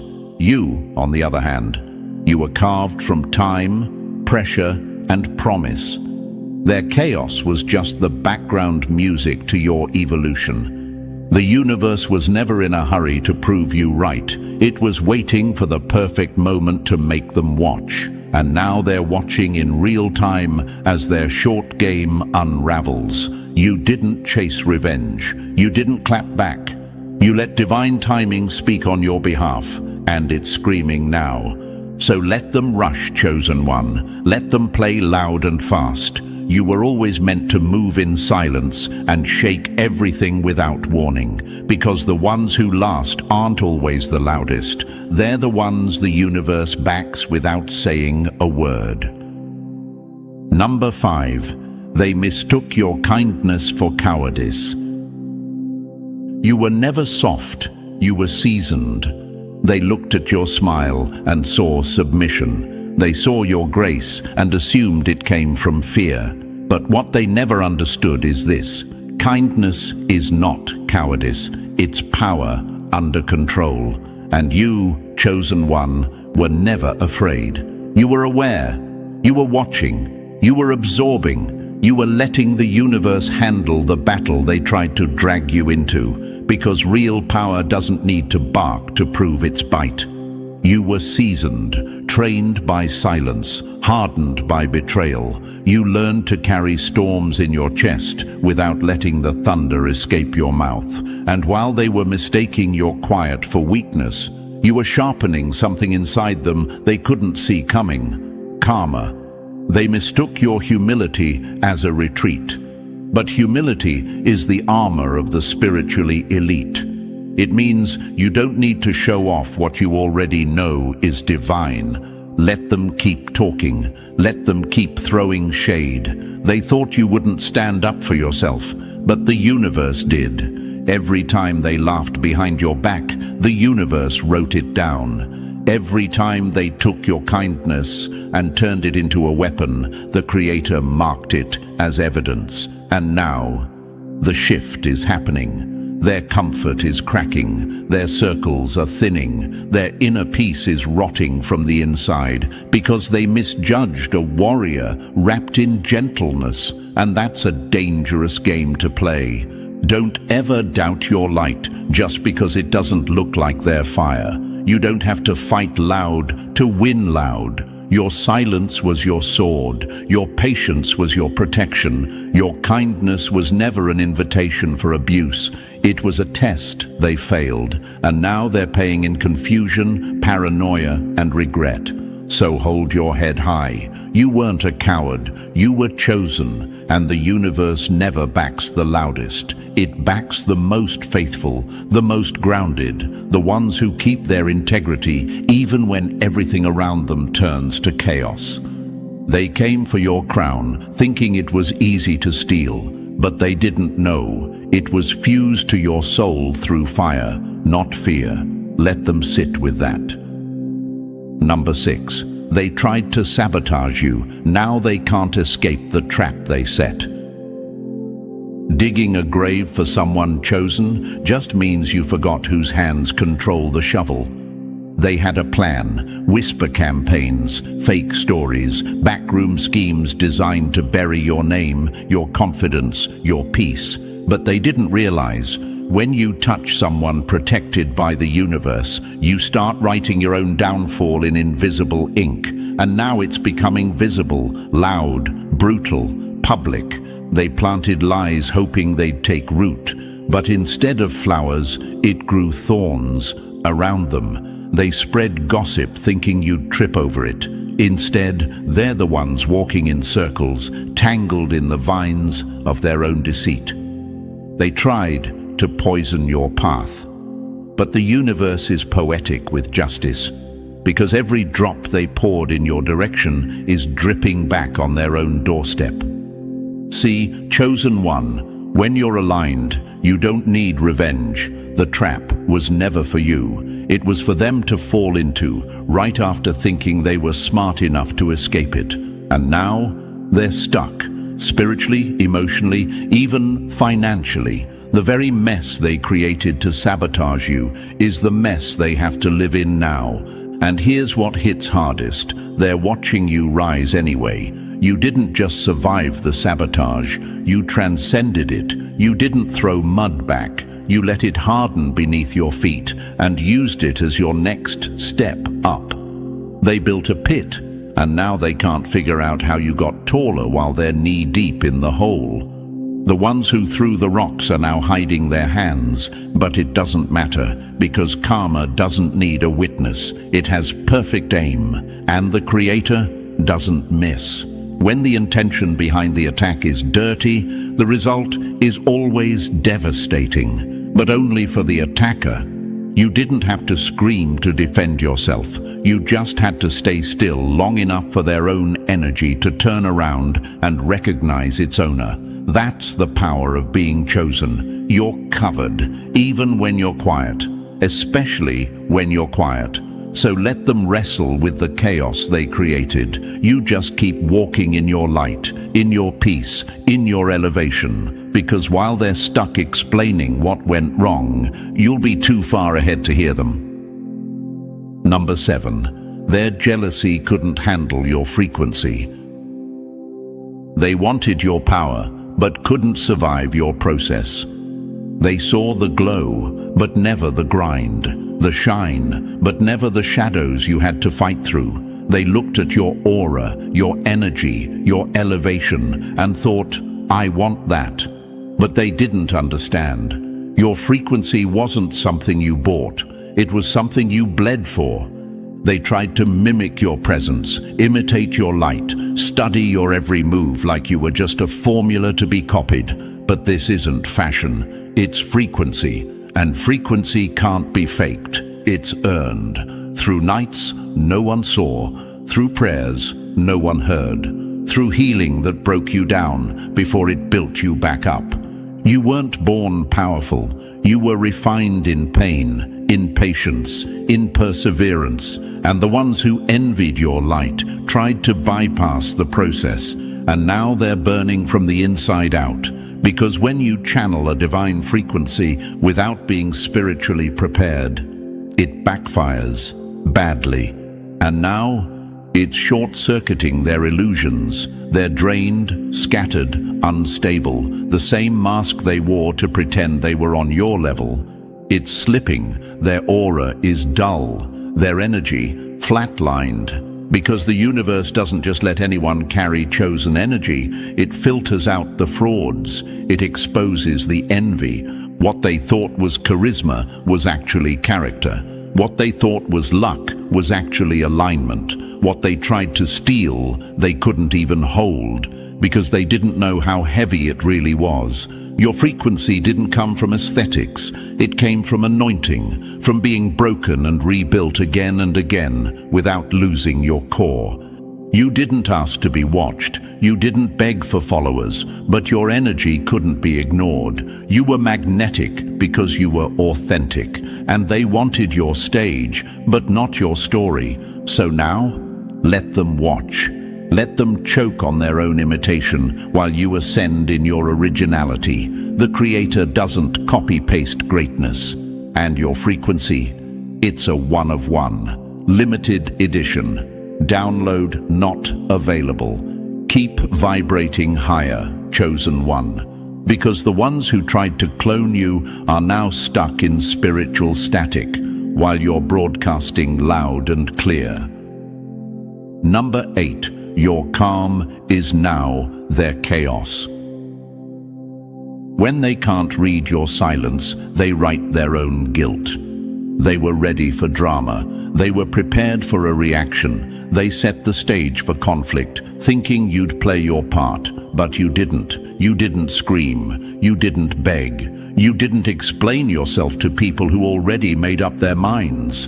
Instead, you went silent. You withdrew your energy. You became a mystery. And that is what's driving them insane. Because silence from a chosen one isn't empty.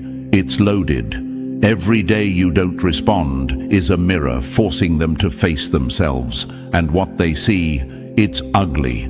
It's distorted. It's guilt, shame, regret. Echoing louder because you're not there to absorb it anymore. You're not playing emotional janitor to their mess. They expected chaos from you, but your calm became the chaos they can't escape. You see, when you speak, people know what you're thinking. But when you're quiet, they start inventing demons that never existed. And those demons, they come from their own conscience. The things they buried, the things they denied, the truths they distorted, they all come clawing up when you withdraw your energy.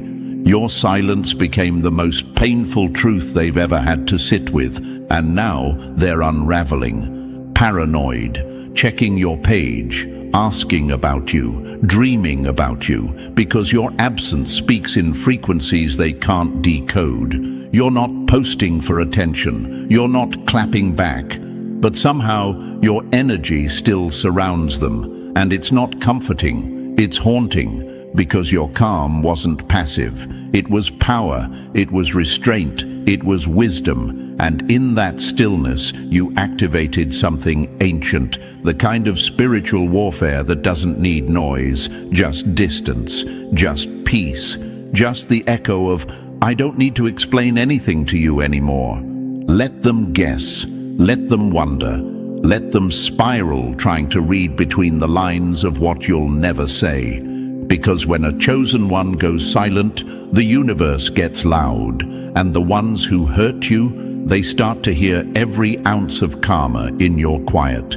That's not revenge, that's universal justice, and it always speaks in silence. Number 9. They laughed at your pain. Now they're crying in public. Mocking a seed doesn't stop it from becoming a tree.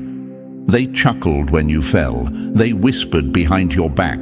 They passed around your heartbreak like gossip was a game. They thought your breakdown was the final chapter, that you were finished, destroyed, and they made sure everyone knew, laughing like hyenas around a wounded lion, unaware that pain doesn't destroy a chosen one. It awakens them. Because you weren't breaking down, you were breaking open. The pressure, that was your soil. The tears, that was your water. The isolation, that was sunlight from the inside out. They didn't know you were a seed. And seeds don't die in the dirt. They grow, quietly, powerfully, underground.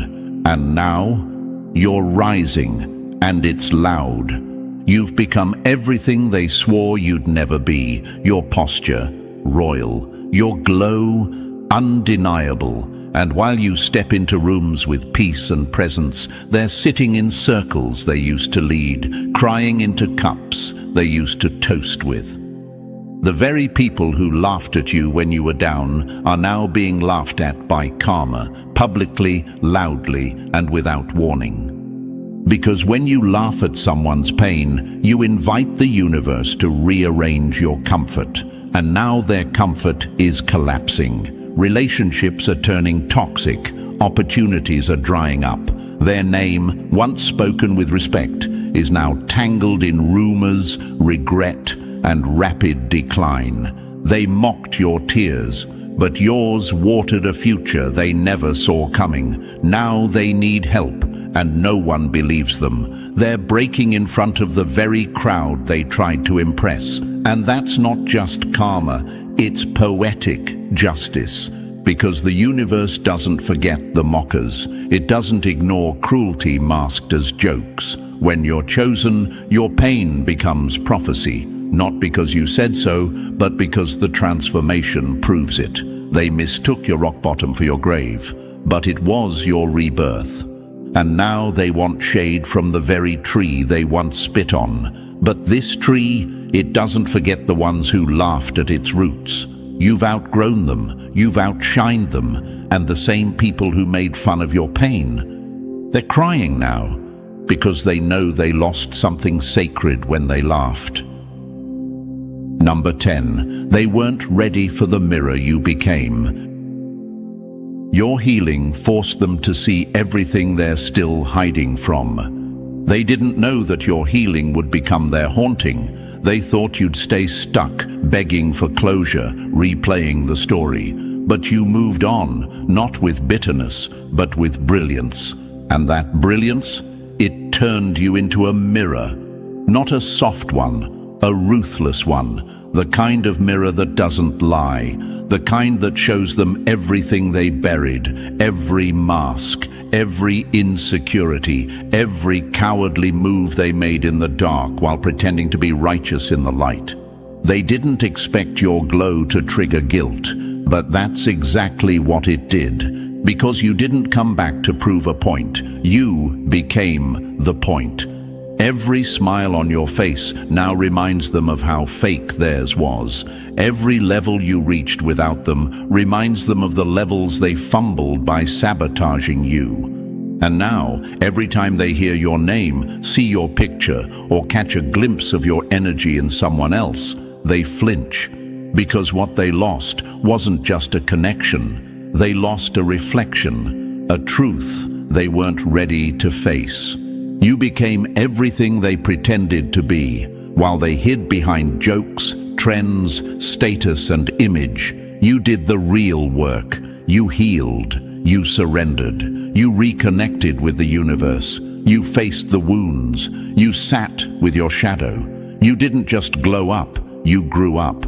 And that growth, it became a mirror that follows them into every room they enter. Now they avoid you, but they can't escape you. They block your number, but they dream of you. They scroll past your name, but they feel your energy like static in the air. That's the power of becoming the mirror. You don't have to speak, you just have to exist. And your existence alone exposes everything they're still pretending not to see. Because healing isn't just about peace, it's about power. And you, chosen one, became the proof that it's possible to survive what they used to joke about. Now they sit in rooms filled with noise, still haunted by the silence you left behind. They weren't ready for the mirror you became, but now it's too late. The image is burned into their mind, and they'll never unsee it. Number 11. They thought you'd stay down, but you walked out with the crown. They buried you thinking you were finished, but you rose crowned in gold. They didn't just underestimate you, they counted you out, laughed at your lowest, pointed fingers while you bled. They tried to write your ending in ink, stamping you with words like broken, done, never coming back. But what they forgot is this: the chosen never stay buried. The soil they tried to throw on your name, it became sacred ground, because what they thought was a grave was actually a throne being built beneath the surface. And when you rose, you didn't come back begging, you came back crowned. They wanted your story to end in silence, but the universe had other plans. They broadcasted your downfall, whispered lies, spread shame, told others you'd never recover, but now they're choking on every word, because the same people who tried to break you are now watching you build higher than they ever imagined. You're not hiding anymore, you're shining, you're not explaining yourself, you're expanding, and your glow. It's a headline they can't avoid. You didn't just bounce back, you leveled up. Every scar they left on you turned to armor. Every insult became fuel. Every betrayal became a blueprint. That pain they used as a weapon, you melted it down and forged a crown. And now you wear it, not out of revenge, but out of reverence. Because you finally see who you are, and that reflection, it's royal. They thought you'd be limping, you're leading. They thought you'd be crying, you're creating. They thought the damage they caused would define you, but now your rise is redefining them, because your elevation isn't quiet, it's cosmic, and the universe is making sure they watch every step you take. Now people speak your name with respect, not because you screamed, but because you survived. Because you walked through the fire and came out carrying something eternal, dignity, resilience, and the authority of someone who's earned every inch of their healing. You didn't just survive what they did, you thrived in spite of it. And here's the part that burns the enemy the most. You never needed revenge. Your victory was the revenge. You just kept rising. And in that rising, you reminded the world, and them, exactly who they were messing with. They thought you'd stay down, but you walked out, crowned in gold. Number 12. They know now you were never the victim. You were the test. Some people were sent to try you, but the universe used you to try them. They thought they were the ones with the upper hand, the ones pulling strings, causing chaos, watching you from behind the curtain like they were in control.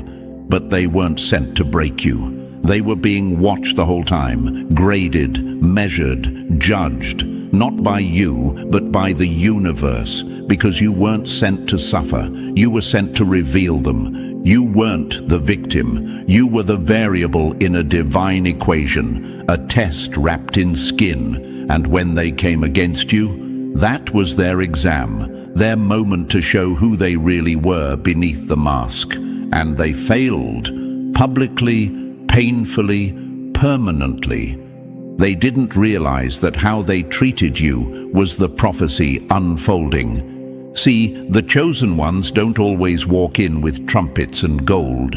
Sometimes they show up looking tired, broken, quiet, and that's exactly what exposes the snakes.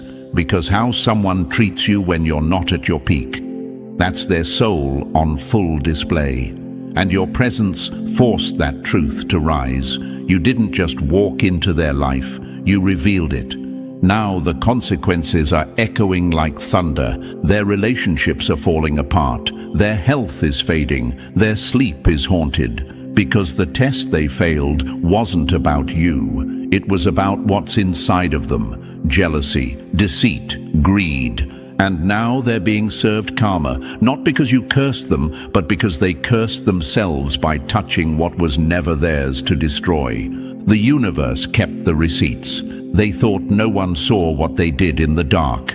But the same spiritual forces that guarded you are now exposing them. Whispers are turning into headlines, secrets into spotlights.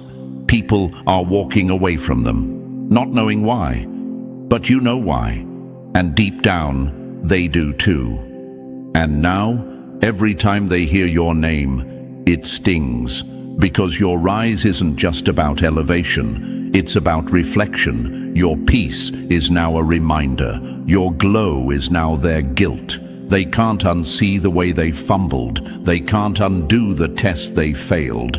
And the universe? It doesn't allow retakes when the lesson was this loud. They thought you were the lesson, but you were the test, and they failed miserably. And that, chosen one, is the truth they never expected to face. They thought they could play games with your spirit and walk away clean, but the universe kept score, and now their consequences are unfolding right in front of them. You didn't just survive, you exposed, elevated, and awakened. If this message hit home, press like, subscribe, and drop 777 in the comments to declare that you were never the victim, you were the test. Share this with someone walking in their power, and remember, you're not alone. You're part of a divine force, and your rise is already written. The loudest liar always panics when the quiet truth finally walks in the room. Now imagine this for a moment, chosen one. You're standing in the ruins they built with lies, except the spotlight is no longer on you, it's on them. Their fake stories are crumbling. The truth didn't just walk in, it kicked the door down, holding receipts, footage, and confessions. The same people who smiled while stabbing you in the back. They're now trembling under the weight of the secrets they swore would never see daylight. And the best part? You didn't have to move a muscle. The universe moved for you. Here's what many don't understand, chosen one. Truth always echoes louder than lies, but it takes time for the sound to reach the right ears. A recent psychological study revealed something chilling. People are more likely to believe a confident lie than a hesitant truth. That's why they painted you as the villain so easily. They were bold, loud, and calculated. But now all their confidence has turned into confusion. Their smirks have turned to silence. Because guess what? A whistleblower stepped out from the shadows. Not just any witness, but someone on the inside. Someone who knew the game and still chose to flip the board. And thank you, chosen one. Don't forget to pay this message back by simply pressing the like and subscribe to help spread this message to more souls. It's the responsibility of all of us to spread the light. And thanks, chosen one, for being part of this mission. You're not just watching, you're a part of a force. Now, let's get into what really happened.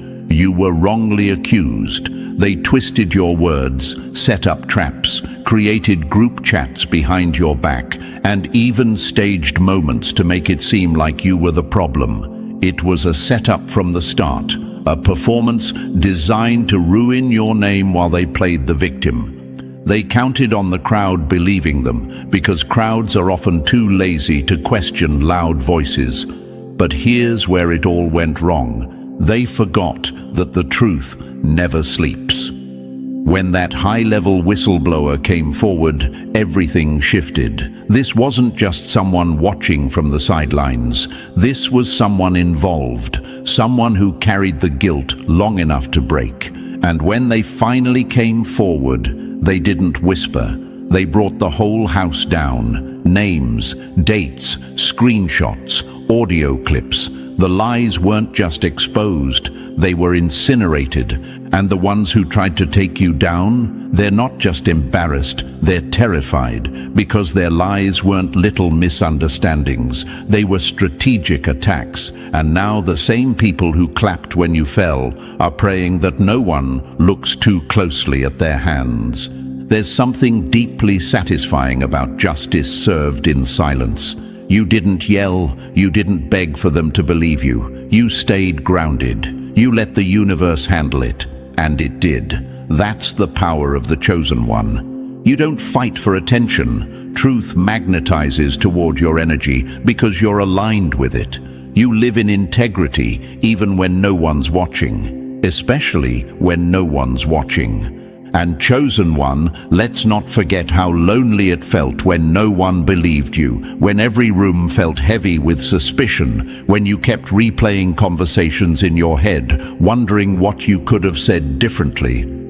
But now, look how tables turned. The very people who accused you can't even show their face.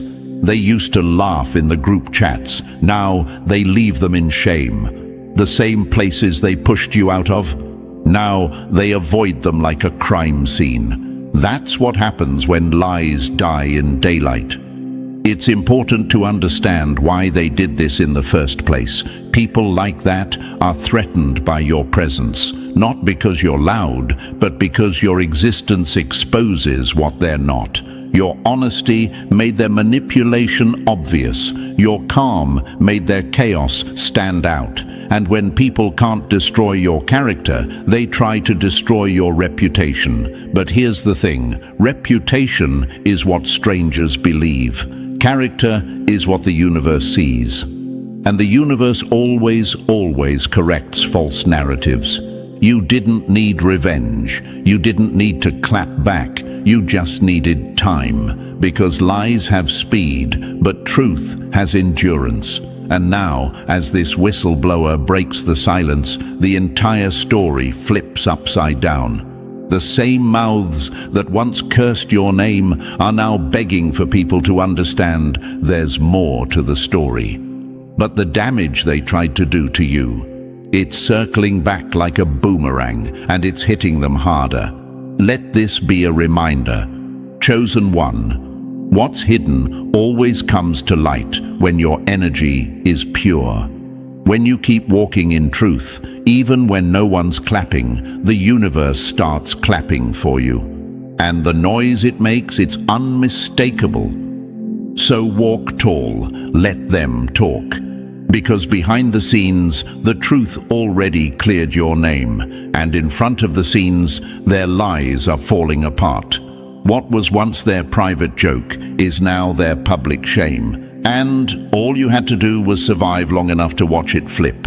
This is your redemption arc, chosen one, and it's only the beginning. So, are you ready to see how it all unfolded? How the same ones who tried to bury you are now buried under their own lies? Drop the number 777 in the comments if you've ever been falsely blamed, silently endured it, and trusted the universe to bring the truth forward in its own time. And if this message already feels like it's peeling back layers you thought no one saw, consider showing love to the team that brings these messages to life. Whether it's a like, a comment, or a super thanks, your support fuels this mission. Every bit matters. Every soul we reach shifts the balance. And now, let's break this down step by step. Because if you really are the chosen one, you'll feel it in your bones that this message was meant for you. Stay with me. The real story is just beginning. Number 1. They built a whole lie around you. Now they're choking on the truth. They wrote your downfall like a script, but forgot one thing. You weren't the actor, you were the evidence. They sat around tables, trading lies like poker chips, crafting a version of you that never existed, just to feel powerful, just to stay relevant, just to hide the rot in their own souls. And for a while, chosen one, it worked. They fooled people. They wore masks so well, even the audience clapped. They planted rumors like landmines, just waiting for you to misstep. And when you didn't, they twisted your silence into guilt, your absence into admission, your strength into arrogance. But here's what they didn't count on. Truth doesn't stay buried forever. It decomposes their lies like acid. Now imagine this. Someone they trusted, someone from inside their own circle, couldn't hold the weight of those lies any longer. The guilt turned into a ticking clock in their chest. Every time they laughed about how they framed you, that clock ticked louder. Every time they saw you walk past with your head still high, it echoed like thunder in their conscience. And then, boom, the clock struck. The whistleblower broke. The one person they never thought would flip, did. And when they spoke, they didn't whisper. They detonated. You see, people ask, why would they go to such lengths to ruin someone who was innocent? Simple. Because your light exposed their shadows. Your integrity embarrassed their manipulation. And they knew if you kept rising, someone would start asking questions. So they flipped the story before the story could flip them. They created a villain and cast you in the role. But here's the truth they couldn't erase. Receipts always survive. The universe keeps its own records, and now those very documents, those deleted messages, those altered timelines, they've returned like ghosts dragging chains. Unedited, unforgiving. It's brutal, chosen one. They didn't just lie, they engineered your downfall like it was a group project. Backroom conversations, anonymous reports, missing files. They pushed narratives designed to make you break under pressure. And when you didn't break, they pushed harder. And that's where they messed up.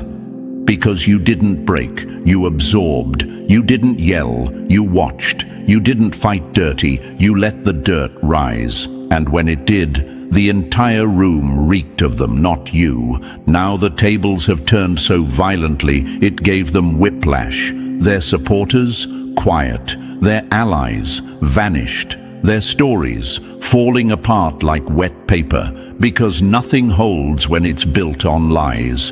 And when that whistleblower came forward, they didn't just pull back the curtain, they yanked it down and exposed the stage. Every property, every script, every fake tear.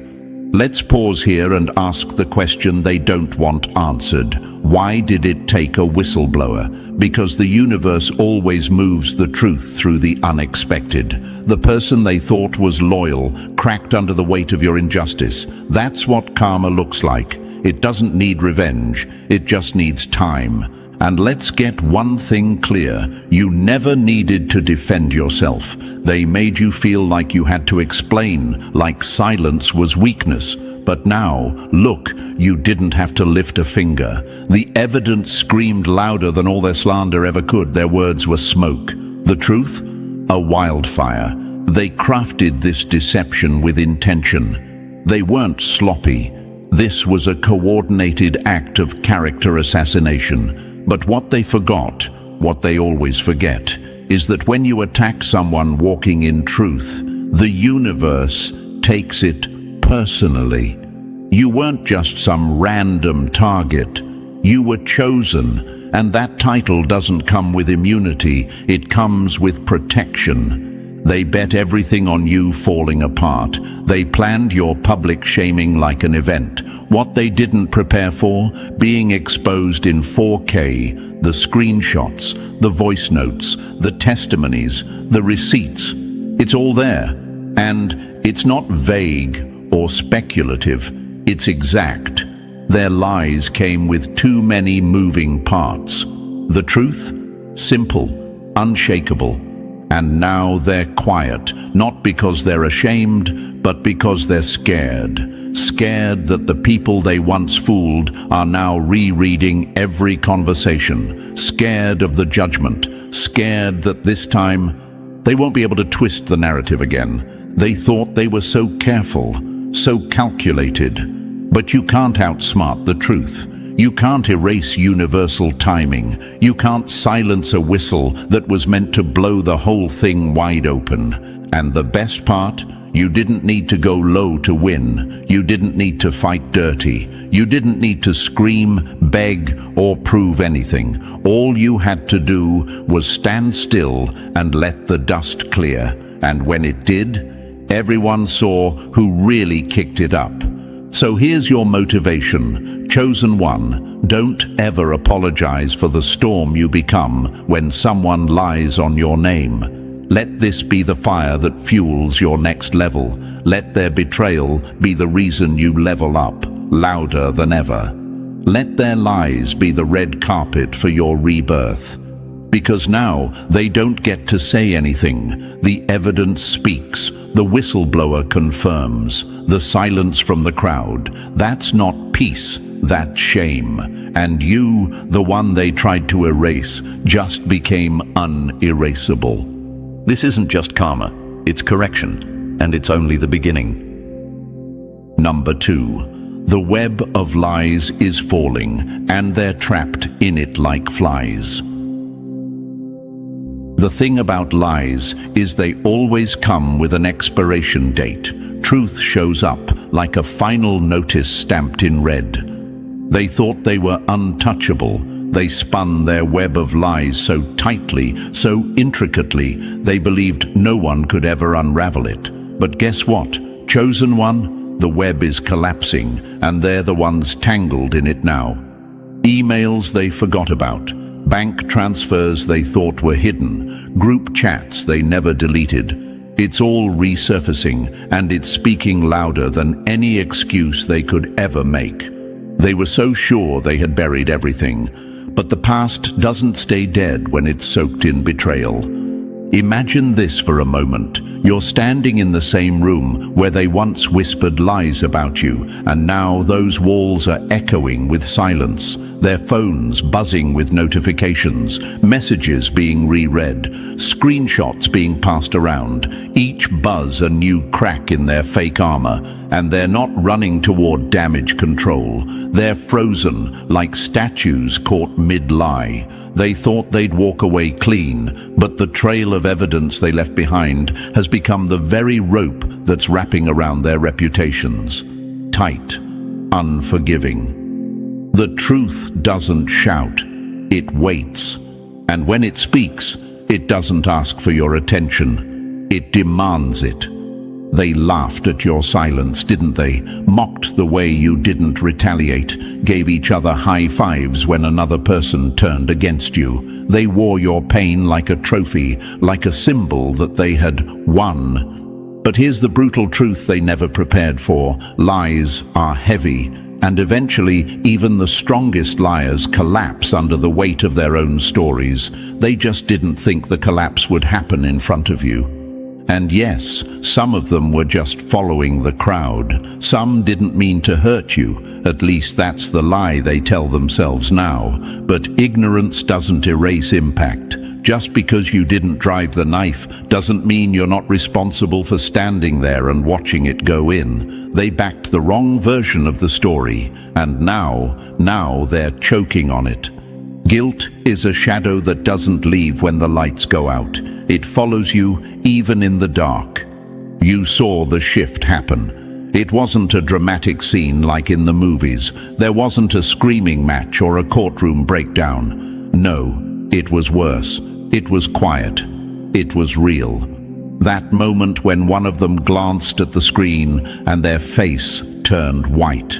Another cleared their throat too many times, trying to act normal. Someone else quickly grabbed their phone, suddenly needing to step out. But they weren't hiding from you, chosen one. They were hiding from the reflection of themselves in the truth, now staring them in the face. Now picture this. Every lie they told is on display, like evidence in a trial. Their words, their actions, their fake concern, all lined up in black and white. It's undeniable. And what's worse for them, everyone sees it. There's no salvaging the narrative now. The poor victim mask they wore, it's crumbling. The fake stories, disintegrating in real time. They can't even look you in the eye anymore because you're the proof that their version of events was a lie. You might wonder, why didn't they just tell the truth? Because the truth made them look weak. The truth revealed their jealousy. The truth exposed how threatened they were by your presence. It was easier to make you the villain than admit they envied your light. And now that the truth is out, they're not just embarrassed, they're exposed. No more hiding behind fake smiles and passive-aggressive small talk. Their masks are melting under the heat of reality. The truth doesn't just clear your name, it stains theirs. Here's a hard truth. Chosen one, they didn't expect the universe to side with you. They thought being louder meant being right. They thought being popular meant being protected. But the universe doesn't care about numbers. It cares about balance. And when you walk with truth, even if you're outnumbered, you're never outmatched. Some of them will try to distance themselves now. You'll hear things like, "I didn't know the full story," or "I wasn't really involved." But silence is involvement. Every person who saw you suffer and said nothing is just as responsible as the one who set the trap. Let them squirm. Let them panic.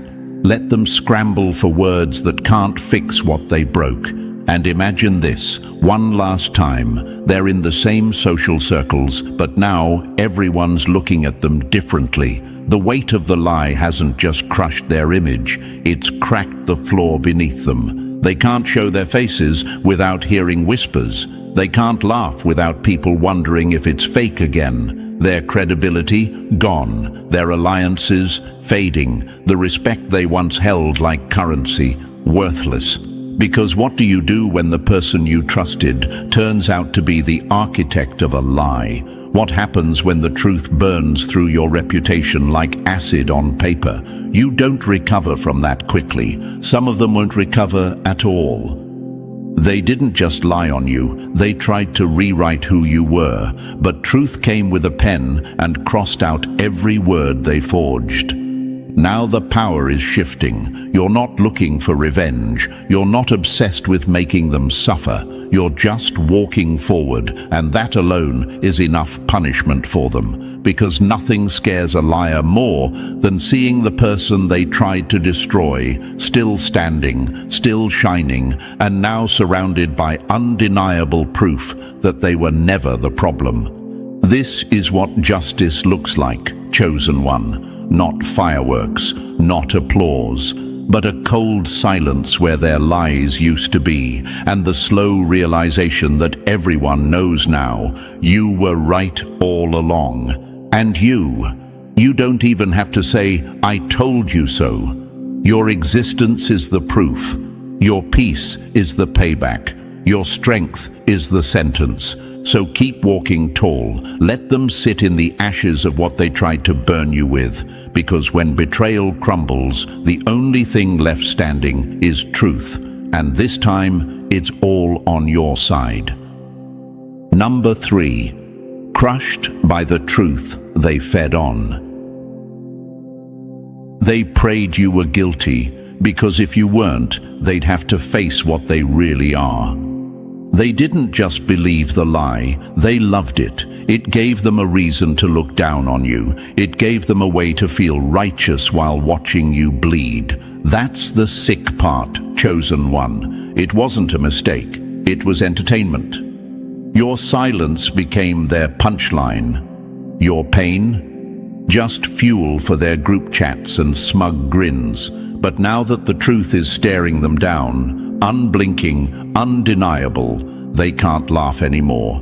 Imagine this, someone spends months building a cage for you, one they plan to trap you in forever. Then, one day, the door swings open, and it's them inside. That's what's happening now. The truth didn't just clear your name, it shackled theirs. And the weight of it, oh, it's unbearable. You saw it the moment the evidence dropped. Shoulders hunched, fingers twitching, eyes darting like trapped prey. They weren't prepared for the universe to clap back. The truth is light, and nothing burns a liar faster than exposure. They thought they were judges. They thought they had the right to sentence you with rumors and silence. But now, they're choking on every word they ever used against you, because the truth didn't just say you were innocent, it screamed they were wrong, dead wrong, wrong for doubting your character, wrong for sitting back while others buried you, and most of all, wrong for wanting you to be the villain. Yes, they wanted it. That's the part they can't admit out loud. It was never about proof. It was about preference. It was easier to cast you as the problem than admit they felt inferior next to your light. You weren't convenient. You weren't controllable. So they painted you with shadows just to make themselves feel safe. And now the shadows are turning on them. You don't even have to speak. Your presence is enough. Every time they see you still standing, still solid, it rattles them. They can't unhear the truth. They can't undo their silence. And worst of all, they know you remember. That's why they go quiet when you walk in. That's why they avoid eye contact, because nothing is heavier than knowing you betrayed someone who never deserved it, and that person is still standing taller than ever. Let them carry that weight. You've already shed yours. Number 4, you didn't need their tears, but look who's drowning now. They never cried for you when you were bleeding, but now they want pity for getting blood on their hands. You never asked for their tears. You never needed their guilt-soaked apologies or those trembling stutters masked as regret. You didn't wait around hoping they'd finally see the light, because deep down, chosen one, you knew the ones who laughed at your pain were never capable of grieving your wounds. And still, here they are, breaking. It doesn't happen all at once. It starts subtle, like a crack running through glass, a twitch in the jaw, a fake smile that doesn't reach their eyes, hands curled into nervous fists. It's all slipping. The confidence, the pride, the arrogance they once wore like armor when they swore you were the problem. You can see it unraveling in real time, like a mask melting under the weight of heat it was never built to withstand. The same people who watched you drown with dry eyes are now choking on their own guilt, and not a drop of it is for you. They're not crying because they're sorry for what they did. They're crying because they got caught, because the truth they buried like a weapon is now digging into them. Their shame isn't about justice, it's about exposure. That moment when the mirror cracked and showed them who they really are, not the victim, not the hero, but the betrayer. Imagine this, someone watching you suffer with popcorn in their hands, entertained, smug, certain you'll never rise again. Now fast forward, they're the ones under the spotlight, and the truth is, rolling on a projector screen for the whole world to see. You're not the spectacle anymore. They are, and every tear they shed, it's not for your healing, it's for their humiliation. You might ask, should I forgive them now that they're sorry? But are they truly sorry, or just exposed? Because real remorse doesn't arrive only when the crowd turns. Real regret doesn't come with excuses or revisionist history. And yet, here they are, scrambling to rewrite their roles in the mess they helped create. I didn't mean it like that. I wasn't really involved. No, they were front row, cheering. They were in the group chat, adding fuel. They treated your struggle like a punchline, and now they want to escape the consequences like none of it ever happened. But you remember the smirks, the cold shoulders, the way your silence made them bolder, the way they treated your isolation like a game of survival, and they bet against you. And now they're the ones gasping for air, drowning in guilt, choking on tears they once mocked you for shedding. Let them, because you didn't need their tears, and you never will. Number 5, when the lie breaks its own maker. They didn't confess because they grew a conscience. They confessed because the truth beat them to the mic. There it is, the moment they swore would never come. The silence they used to smother you now turns into a trembling voice, cracking open under pressure. I don't know why I did it. I just went along with the crowd, and suddenly, every lie, every fake smirk, every whisper they used to build the case against you comes undone in seconds. But let's be clear, chosen one, they're not crying because of what they did to you. They're crying because their illusion of being a good person has shattered. They wanted to be the hero of their own story, and now the mirror is showing them the villain. That's the real pain. Not your suffering, not your reputation. It's their self-image burning to ash in front of their eyes. Imagine this: someone commits the crime, enjoys the crowd's applause, and then, when the truth slaps them across the face, they drop to their knees, not out of guilt for the harm they caused, but out of grief that they can no longer pretend they were innocent. That's what this is, a performance cracking under real consequences. Guilt doesn't need a courtroom. It only needs the moment the lie becomes too loud to ignore. They weren't leaders, they weren't thinkers, they were followers of gossip, of cliques, of fear.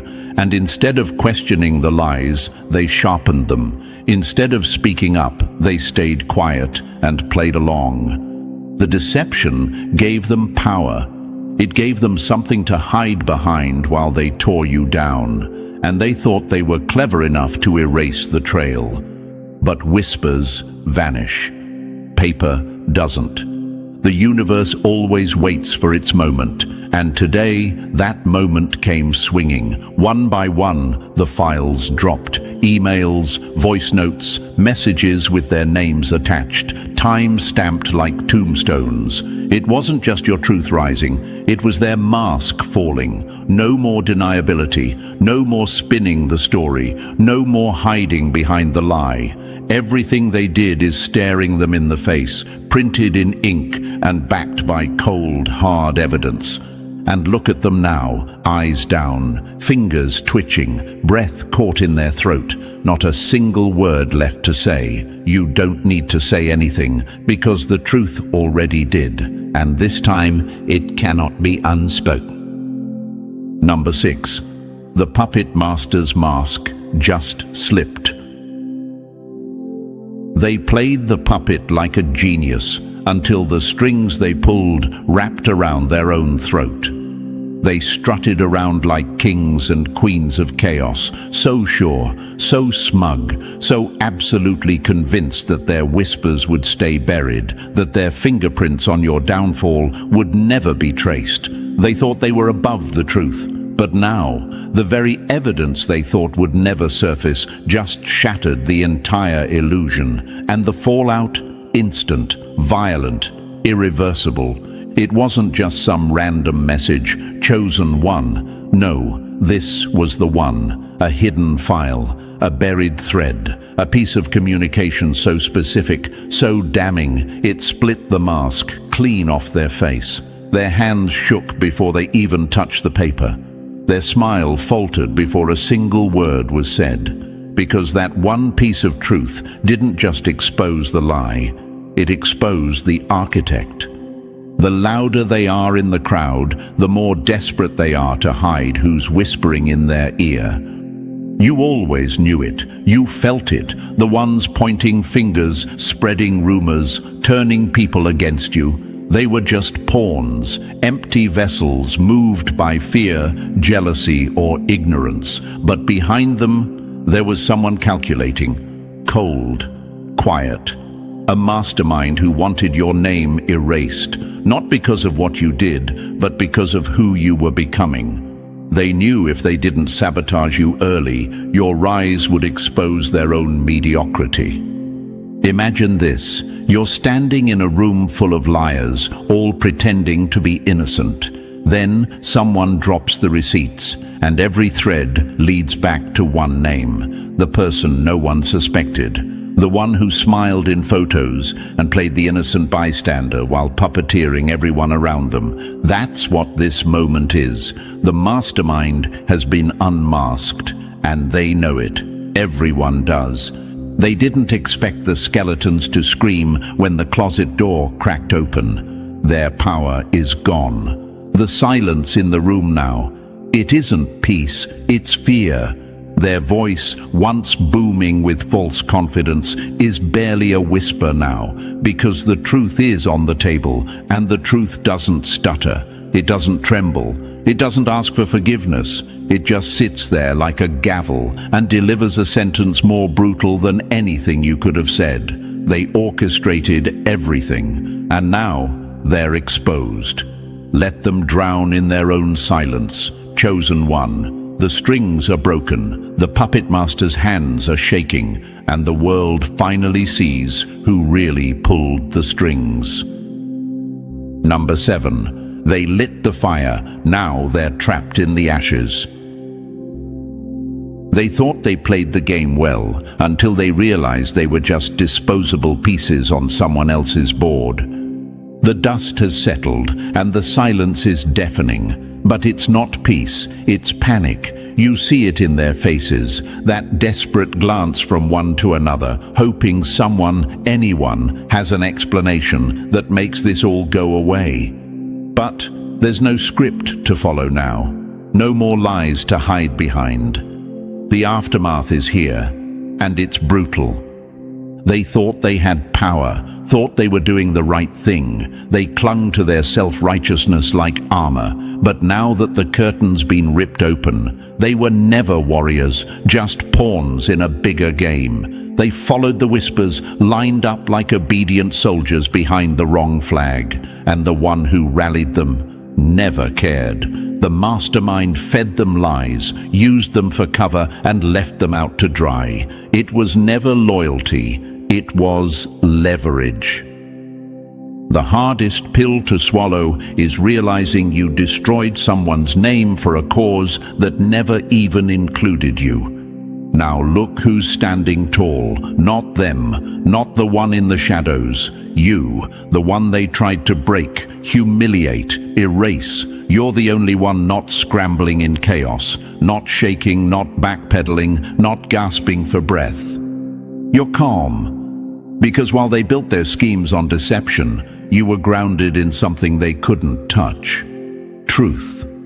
Imagine this, the very crowd that once pointed fingers at you is now being pointed at. The screenshots, the receipts, the voice memos, they're not whispers anymore. They're explosions, loud, echoing, unstoppable. They're trying to cover their tracks, rewrite timelines, feign confusion, but it's too late. The dominoes have fallen. The blueprint is out in the open. Every betrayal you endured now has a face, a name, a timestamp, and it's all connected. They thought the truth could be outpaced, outnumbered, or outvoted. But truth doesn't need approval. It doesn't need to yell. It just waits. And then it strikes. They never imagined the same lie they rode to power would be the same lie that buried them. The war is over, and not because you fought dirty, not because you begged for justice, but because the truth, patient, precise, and devastating, finally arrived. And when it did, it didn't knock. It kicked the door in and exposed everything and let them deal with the aftermath. You already survived the war. Number 8. The tables turned and you're still standing. They threw dirt on your name, hoping to bury you. Now they're buried under the weight of their own lies, and you never even lifted a shovel. It's happening right in front of them, and there's no escape. The collapse they swore would never come is here, and it's crushing them, not you. They're scrambling now, clumsy in their panic, pointing fingers at each other, gaslighting reality, rewriting roles in a script that's already been printed, dated, and archived. But it's too late. Every word, every betrayal, every false accusation is inked in black and white with their names stamped beside it. You didn't expose them. They exposed themselves. Imagine this, you're standing at the top of the pit they built for you, looking down as they stumble into it. One tries to climb out by blaming another. Another pleads ignorance. Some try silence, others cry regret. But none of it sticks. The pit is theirs, the fall is theirs. And you're watching it all unfold, calm, grounded, vindicated. Truth doesn't shout. It shows up uninvited and clears the room without saying a word.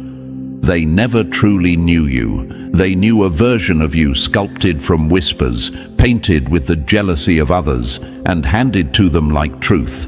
And they didn't question it, because the lie was convenient, because siding against you made them feel big, because watching you fall felt good to them. Let that sink in. They weren't confused. They weren't misinformed. They were entertained. Your downfall was their show. And now, the curtain's fallen, the illusion's shattered, and they're standing on the same stage, exposed, shaking, while you, the one they tried to silence, don't have to say a thing. The truth is speaking louder than they ever could. And here's what hits hardest. The same mouths that once tore you down are now offering up weak defenses on your behalf. I don't know the full story. I always liked them, though. I just stayed out of it. Lies. Every one of them. You can hear the tremble in their voice when they speak your name now. It's not reverence, it's fear. Fear of being seen, fear of being remembered, fear of being held accountable by the person they once called a problem. And now, you don't need their apologies. You never did. That's what eats them alive. That's what keeps them up at night. Because the one thing they wanted most, your need for their approval, no longer exists. You've outgrown it. You've outgrown them. You didn't demand vindication, you became it, and now they have to live with the image of you still rising, while they crumble under the story they wrote with their own hands. Number 9, the rise they can't unsee, the truth they can't undo. They watched you burn and said nothing. Now they have to watch you rise and live with the silence that let it happen. For the first time, they truly see you, not as the version they whispered about, not as the scapegoat they clung to in their small, fearful minds, but as you are, unshaken, untouchable, vindicated. You walked through the fire they lit, and not only did you survive, you emerged with the smoke behind you and the truth at your back. They thought they'd break you. What they really did was build the stage for your comeback. Imagine this, the same people who laughed at your lowest point, now forced to clap in silence at your rise. The ones who stood back and watched you get torn apart, now stuck choking on their own indifference. They see you now, all of you, and it terrifies them. Because what do you do when the person you quietly betrayed becomes the proof of your cowardice? Vindication isn't loud. It's the silence that falls when truth walks into a room full of liars. They have to live with the shame now. You don't. They're the ones remembering the lies, the smirks, the silence. You're the one remembering the strength it took to walk alone, the strength it took to not crumble when every door closed, every eye turned, every tongue wagged with false stories. And here's what cuts the deepest for them. You never needed their validation. That's what haunts them the most. You didn't chase after explanations. You didn't beg them to see you. You simply stood your ground while they scattered like shadows at sunrise. They know now. They know they weren't just passive observers. They were silent participants. And that silence, it's a prison, one they built for themselves, one they can't escape from. Silence may protect you in the moment, but it haunts you for a lifetime. They tell themselves lies to sleep at night. I wasn't part of it. I just didn't want to get involved. I wasn't the worst one. But deep down, they know silence is complicity. They were scared. Scared of being cast out, scared of standing up, scared of becoming a target if they defended you. But you didn't need a crowd. You didn't need applause. You stood alone. You were the truth when the room was full of fiction. That's the difference. That's what they can't unsee. That's what they'll carry forever. Because your rise is more than personal victory. It's a mirror. And when they look into it, all they see is who they weren't when it mattered most. You're untouchable now, not because you fought dirty, but because you never bent, never broke, never lost your truth. And they will never recover from the fact that you made it through everything they watched you suffer, and still came out stronger. than they'll ever be. Number 10. Now they want redemption, but you remember everything.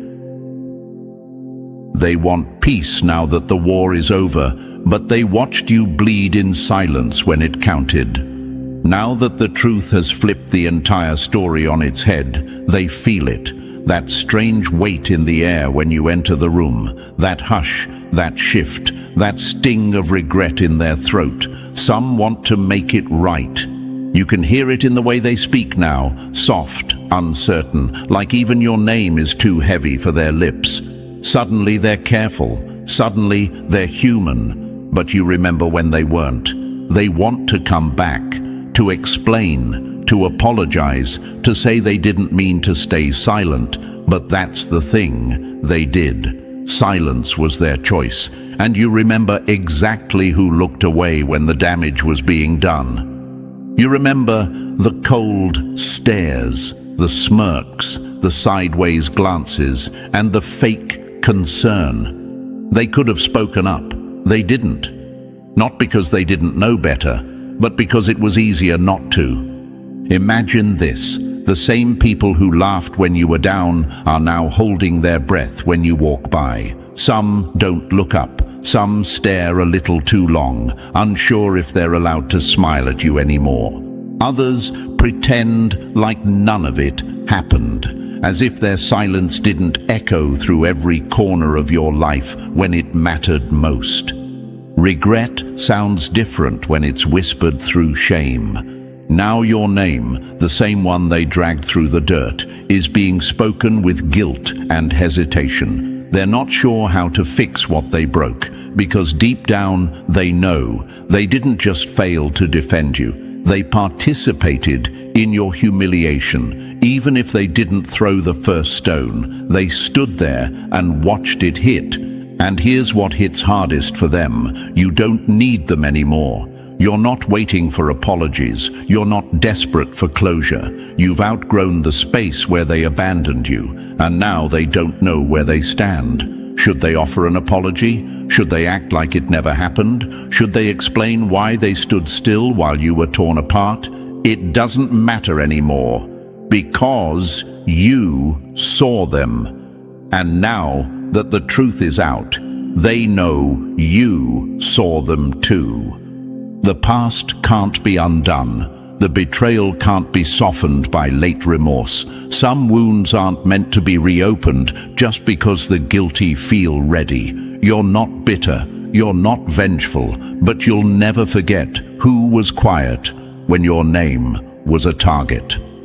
And that truth, it builds walls no apology can climb. They want to make amends, but the silence they chose is louder than anything they can say now, and nothing will ever be the same again. Number 11. They thought your fall was final. Now they're the ones crawling back. They toasted your downfall like it was permanent, but the only thing that stayed down was their integrity. They thought they won. They thought dragging your name through the dirt meant they buried you. They thought casting you as the villain would make their story more believable. And when you were silent, when you didn't fight back, they mistook that silence for defeat. But what they didn't realize is that you weren't broken. You were just watching, letting them build their own trap. One lie at a time. They laughed while you suffered, clapped when you were excluded. They felt powerful when your voice was missing from the room. They celebrated like they had erased you. But now, that power has turned to poison. Guilt doesn't scream. It whispers, slowly, repeatedly, and it's eating them alive. Imagine this. A person who screamed the loudest against you, now sending you a message like nothing ever happened. How have you been? Casual, cold, calculated. They're not checking in. They're checking if you forgot. But you haven't. You remember every word, every smirk, every time they twisted the knife deeper with their silence, or worse, their applause. The same hand that tried to bury you now wants to shake yours, and you can feel the tremble in their grip. They don't miss you. They miss the access. They miss what being near your energy, your influence, your rising presence could have done for them. They see you reclaiming your space, your power, your truth, and now they want to rewrite the past. Pretend they always supported you. Pretend they were never in the mob that cheered when you fell. But you see through it. The desperation behind their smiles, the fear behind their friendliness. And let's not ignore the worst of them, the ones who made it their mission to destroy you. The ringleaders, the manipulators, the mouths that never tired of twisting your story. Now they're quiet, or worse, they're reaching out, hoping you're too healed to hold them accountable. But healing doesn't mean forgetting, and peace doesn't mean access. They thought your silence was surrender, but it was evolution. They thought they won. Now they're watching your rise from the sidelines, realizing they lost the only thing that could have ever saved them from themselves, your grace. And once that's gone, there's no message, no apology, no fake connection that can bring it back. So, chosen one, let me sum it up before we end this. They tried to write your story with dirty hands, tried to sculpt your identity from gossip, fear, and projection. They thought they could box you in, control the narrative, keep you small. But what they didn't realize, chosen one, is that you were never theirs to define. You didn't rise to prove them wrong. You rose to prove yourself right. And in doing so, you shattered every lie they ever wrapped around your name. They expected you to beg, to doubt yourself, to shrink. But you didn't fold. You didn't chase closure. You didn't need their validation then. And you sure as hell don't need it now. The moment they bet against you was the moment they lost access to your future. And now that you've evolved into everything they couldn't control, they no longer recognize you. And that's the point. You've outgrown the limits they tried to place on your soul.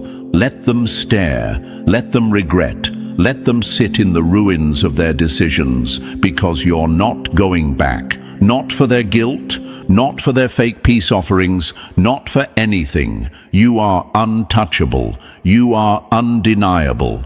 And your rise, it was unstoppable. If this message hit home, press the like button if you haven't already. And if you're not yet part of this powerful family, make sure to hit that subscribe button now. We rise together. We heal louder. We move like truth. Slow, silent, but unstoppable. Keep shining, chosen one. They'll keep watching from behind. The knife you twisted in someone else's back always finds its way home, and when it does, it cuts deeper than you ever imagined. Now imagine this for a moment, chosen one. They thought they were untouchable, strutting through life like the rules didn't apply to them, throwing stones from a glass palace they swore could never shatter. But here's the truth. Karma isn't always slow, and it isn't always gentle. Sometimes it shows up like a storm you never saw on the radar, tearing through everything they built, leaving nothing but wreckage and regret. According to behavioral studies, people who deliberately harm others often convince themselves that consequences are for other people, never them. But life has a way of flipping the script so violently they end up choking on the very dust they kicked in someone else's face. And thank you, chosen one. Don't forget to pay this message back by simply pressing the like and subscribe to help spread this message to more souls. It's the responsibility of all of us to spread the light. And thank you, chosen one, for being part of this mission. You are part of a force. Now let's get into it. You see, this isn't your everyday, what goes around comes around situation. This is karma with a spotlight and a front row audience. Karma with a steel spine and a perfect aim. This is the kind of payback so precise, so personal, it feels like the universe kept detailed notes just for this moment.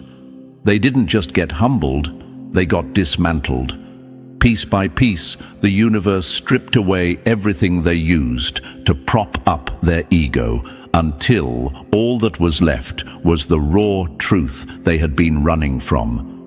The beautiful and terrifying thing about karma is that it mirrors the energy you put out, only magnified. If they sowed betrayal, they harvested isolation. If they dealt in humiliation, they got publicly exposed. If they tried to poison your name, they ended up drinking their own venom. The universe doesn't simply balance scales, it tips them just enough to make sure the lesson leaves a scar. And oh, chosen one, this scar they carry now. It's not one they can hide under smiles, lies, or a carefully curated image. They may have thought you were just another target, another stepping stone on their path to whatever illusion they were chasing. But what they didn't know was that messing with you was like signing a contract with consequences they couldn't afford. The universe doesn't warn when it's about to collect. It just arrives, unannounced, and takes payment in full. And this payment, it came in the form of loss, exposure, and the kind of sleepless nights where every mistake replays on a loop. What's even more chilling is how their downfall didn't come from some random misfortune. It came from their own hands. The same tricks they used on you, the same manipulation they thought made them clever, became the very blueprint of their undoing. It's almost poetic, isn't it? They wrote their own ending without even realizing it. You didn't have to lift a finger. You didn't have to prove a thing. The universe handled it in a way that made the message loud and clear. Hurt others, and you will eventually be hurt by the same force you unleashed. And here's the part that really stings for them. They know it's karma. They might not admit it out loud, but deep down, when they're alone with their thoughts, they replay every moment they crossed you, every time they underestimated you, every laugh they had at your expense. They know the dots connect. They know the payback fits the crime too perfectly for it to be just life. And the worst part, they can't undo it. So here we are, chosen one. This is the story of how the universe reminded someone that no matter how far they think they've climbed, the fall is always just one bad choice away. They didn't just learn a lesson, they lived it, and it's carved into them now. And while they're out there piecing together the remains of their ego, you're standing stronger, untouched, and more certain than ever that you never had to fight dirty to win. What you're about to hear will make you realize just how perfectly the universe times these moments. This isn't revenge, it's balance. And trust me, after this, they'll think twice before crossing someone like you ever again.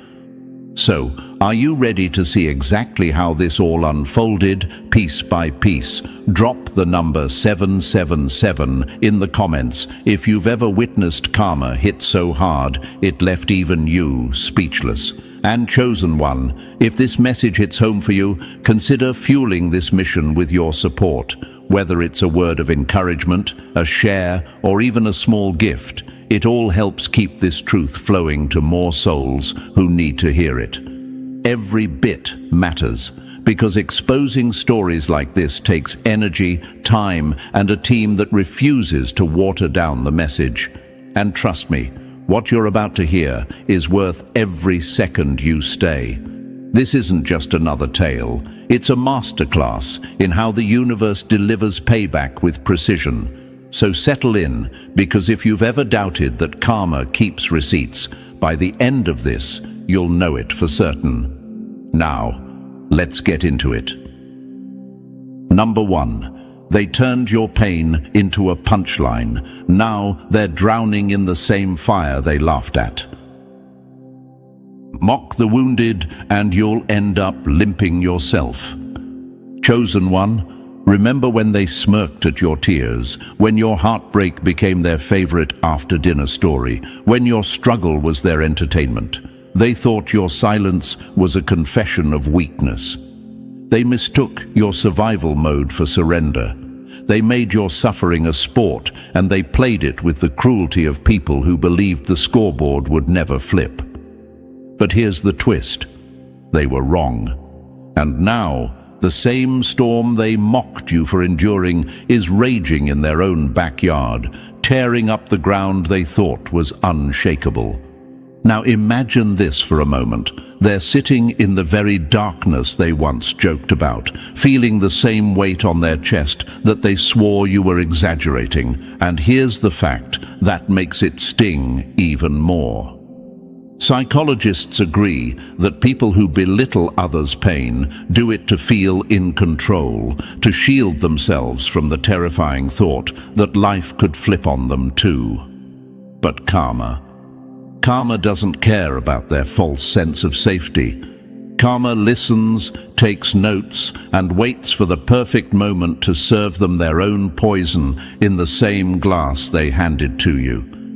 When you were quiet, it wasn't because you had nothing to say. It was because you were standing on sacred ground. You were protecting your energy, conserving your strength for the battle they didn't even know you were fighting. You were rebuilding piece by piece, bleeding in silence, holding yourself together when it would have been easier to fall apart.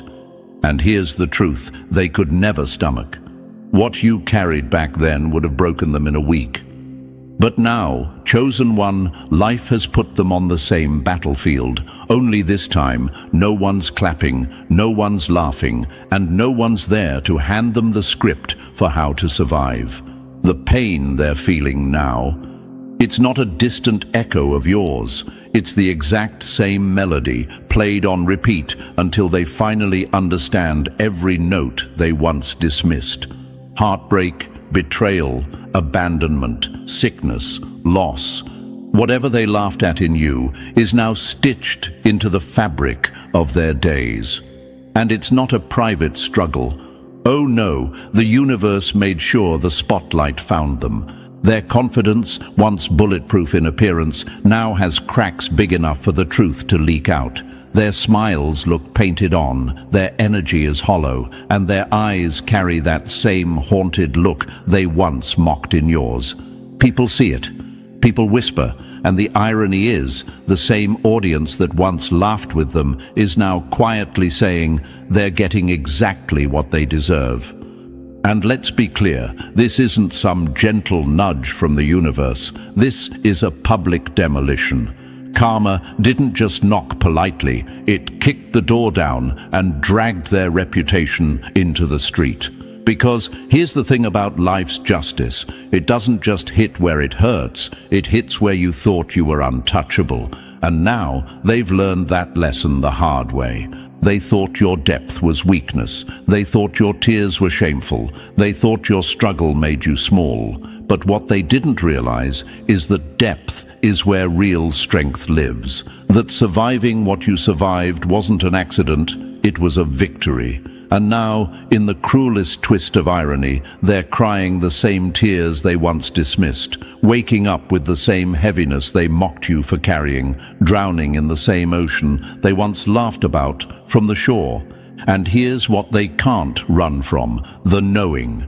Deep down, in the quiet moments when the distractions fade, they know this is connected. They know this isn't random. They know that the pain they're choking on now is the echo of the harm they sent your way.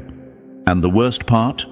There's no apology big enough, no excuse smooth enough, no "I was just joking" believable enough to erase it. They used to think strength was about being loud, being untouchable, being above it all. But now they're learning. Real strength is surviving without needing to parade your victory in someone else's face. Real strength is walking through hell and not using the flames to burn others. And they don't have that strength. Not yet. They're still crawling through the lessons you mastered long ago. The universe could have handled this quietly. It could have let them fall in private. But no, just as they chose to humiliate you publicly, karma chose to strip them publicly. And that's the part that makes this burn deeper. This isn't just about loss. This is about exposure, about everyone seeing the truth at once. So here you are, chosen one, watching the same people who called you fragile now stumble under a weight they can barely carry. And here's the beauty. You didn't have to lift a finger. You didn't have to defend yourself. You didn't have to get revenge. The same energy they threw at you came back wearing steel-toed boots, and it's stomping all over their false image. They didn't just learn a lesson, they're living inside one. Every morning they wake up in the same nightmare they once made you relive in conversations, gossip, and smirks. Every night they go to bed with the realization that their laughter has turned into echoes they can't silence. And maybe, just maybe, they'll finally understand what you already knew. You can't tear someone down without the ground eventually giving way under your own feet.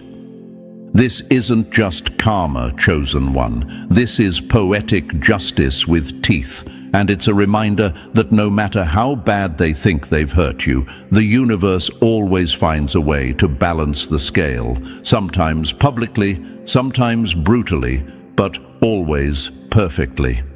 And in this case, it's all three. Number 2, they fired the shot, then screamed when the bullet came back faster than they could blink. The curse you spit at someone else always comes home. It just doesn't knock before it walks in. Chosen one, they were so sure they had written your ending. They thought the trap they set for you was foolproof, that the fall they plotted would be the last anyone saw of you. But here's the gut punch truth. They didn't just fail. They triggered something in the universe that snapped back at them so fast it left them dizzy. And instead of looking in the mirror, instead of asking, "What did I do to cause this?" they went for the easiest excuse. They blamed you. Now imagine this for a moment. They've just watched their life unravel like a cheap sweater. First, the money that used to flow so easily now evaporates like rain in the desert. Next, relationships that once felt solid start crumbling like old bricks under too much weight. Their peace, gone. Their sleep, stolen. It's like a dark cloud punched in their address and decided to set up camp over their head.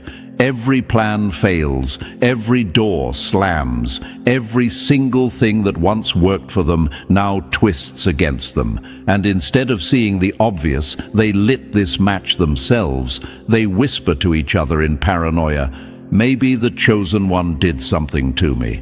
Maybe they sent something back." You can't trip someone into the pit without walking dangerously close to the edge yourself. They never stopped to think that their downfall wasn't magic, it was math.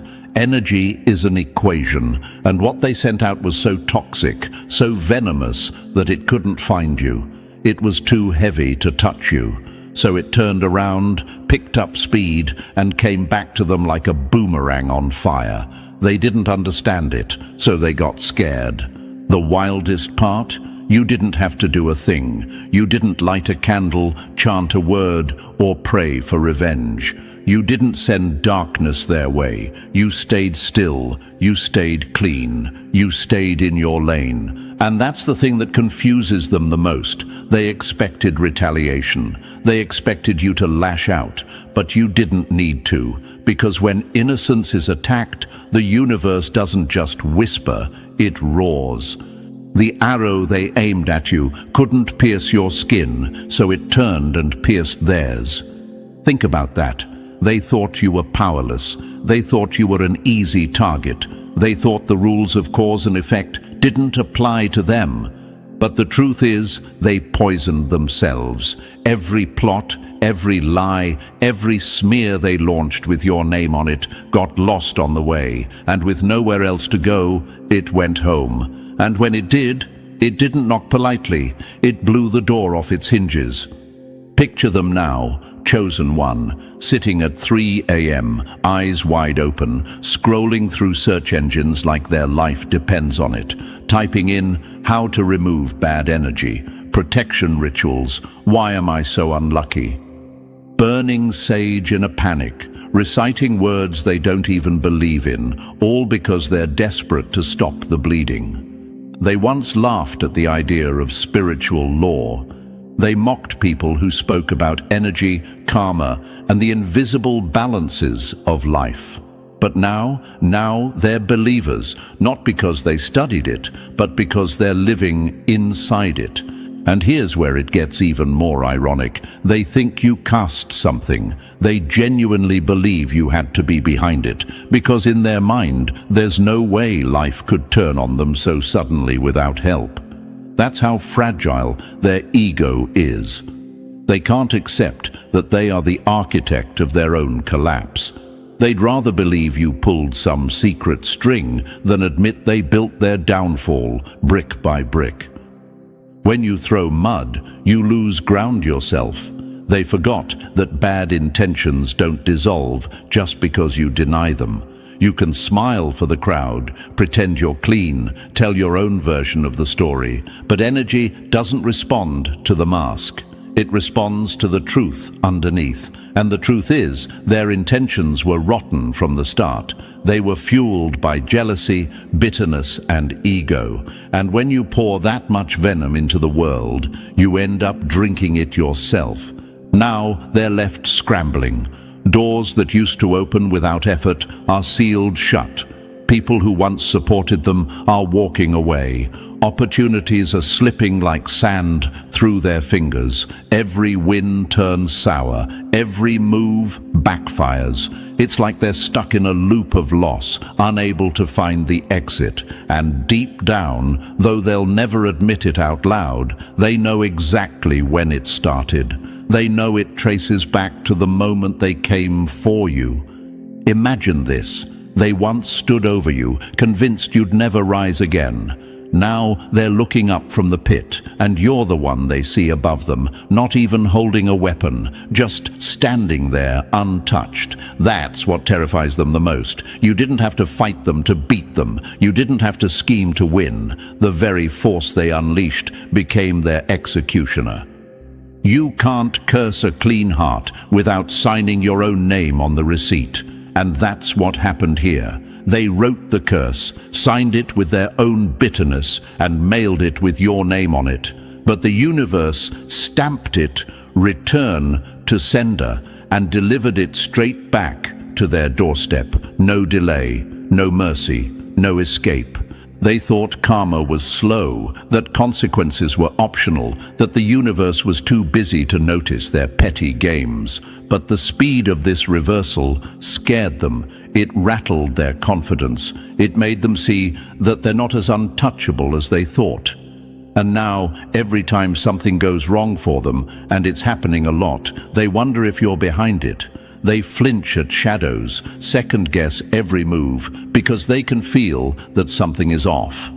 The truth? It's not you they should be afraid of. It's themselves. Because you didn't cast this. They did. And when you spend your energy trying to destroy someone innocent, you sign up for a collision course with your own destruction. That's the law. That's the balance. That's the part they never believed in until it was too late. So now, chosen one, they're living in the mess they made, hunted by the consequences they created, terrified by the reflection in the mirror. And while they scramble for protection they don't understand, the universe watches in silence, making sure every ounce of what they put out finds its way back to them. They wanted to see you break. Instead, they're breaking. They wanted to see you lose. Instead, they're losing. And the irony is, you're not even celebrating. You're just watching, knowing that this isn't revenge. This is justice. This isn't just a curse returned. It's a warning signed in their own blood. The energy you send out will always find its way home. And when it does, it doesn't just knock. It kicks the door off its hinges and sits at your table until you understand why it came. Number 3, they pulled every string. Now they're the one dangling. When you play the puppet master long enough, the strings wrap around your own throat. Chosen one, they thought they were running the show. Every move they made was calculated like some evil grandmaster, smiling to your face while stabbing you in the back in ways they thought you'd never see coming. They played people like pieces on a chessboard, placing one here, removing another there, just to corner you. They weren't satisfied with you simply falling. They wanted to choreograph the exact moment, the exact faces, and the exact words that would take you down. But here's the brutal truth. They forgot that when you spin a web of lies, you end up living inside it. Imagine this, a spider weaving strand after strand, thinking it's building the perfect trap for its prey, only to wake up one day and realize it's the one stuck, tangled, unable to move. That's them right now. The same lies they whispered in dark corners are crawling back into the light. People are comparing notes. Former allies are putting the pieces together. The pawns they once manipulated have stepped off the board, and the puppet master is left with nothing but empty strings. You can't pull people's strings forever. Eventually they snap. They thought charm would save them, that their fake smile could cover the rotting core underneath. But you can't charm your way out when the truth starts to leak. And now, every conversation they have feels dangerous. Every text they send could be screenshot. Every friend they trust might be the one to expose them. The paranoia they once tried to plant in you is now blooming inside their own head. The fact is, they were never as smart as they believed. They weren't outplaying life. They were just running a temporary hustle. But karma has patience. It doesn't care how long you seem to get away with something. It cares about balance. And the second they used manipulation as their weapon, they stepped out of alignment with that balance. From that moment, the countdown began. Now, they're trapped in a world they built with their own hands, surrounded by people who smile to their face but don't trust them anymore. Watching the web they wove collapse in slow motion, each strand snapping under the weight of their own deceit. They thought they were the hunter. Turns out they were just building the cage they'd end up living in, and this time there's no escape. Number 4. They spoke your ruin into the wind, and the echo came for them. The words you spit at another will one day sit at your own table. Chosen one, they didn't just dislike you, they obsessed over you. They prayed for your downfall, the way some people pray for rain after a drought, like your misery would somehow water their own dry life. It became their daily ritual, their favorite topic, their private wish list to the universe. They weren't asking for their own growth. They were begging for your collapse. And here's the chilling part. They genuinely believed they were justified. Imagine this. Someone sitting in a dark room, whispering your name into the air like an incantation, coating every syllable with resentment. Every time you smiled, it triggered them. Every time you made progress, they felt it like an insult. They convinced themselves you didn't deserve your peace, your blessings, or your wins. And they convinced themselves they did. So they prayed not for their own elevation, but for your erasure. But here's the fact they didn't understand. You can't disguise venom with holy language and expect the universe to treat it like love. Energy ignores the mask. The universe doesn't respond to the name you mention. It responds to the intent you send. And their intent was filthy. Every curse they wrapped in prayer paper was still a curse. Every negative word aimed at you was a seed, but they planted it in their own soil. When you wish the storm on someone else, make sure you're not standing outside yourself. And they didn't realize it, but every "I hope they lose it all" was the universe hearing, "Deliver that energy to me." Now, look at them, living in the confusion, the loss, the delay they scripted for you. Their relationships are drying up, their opportunities slipping, their peace eroding.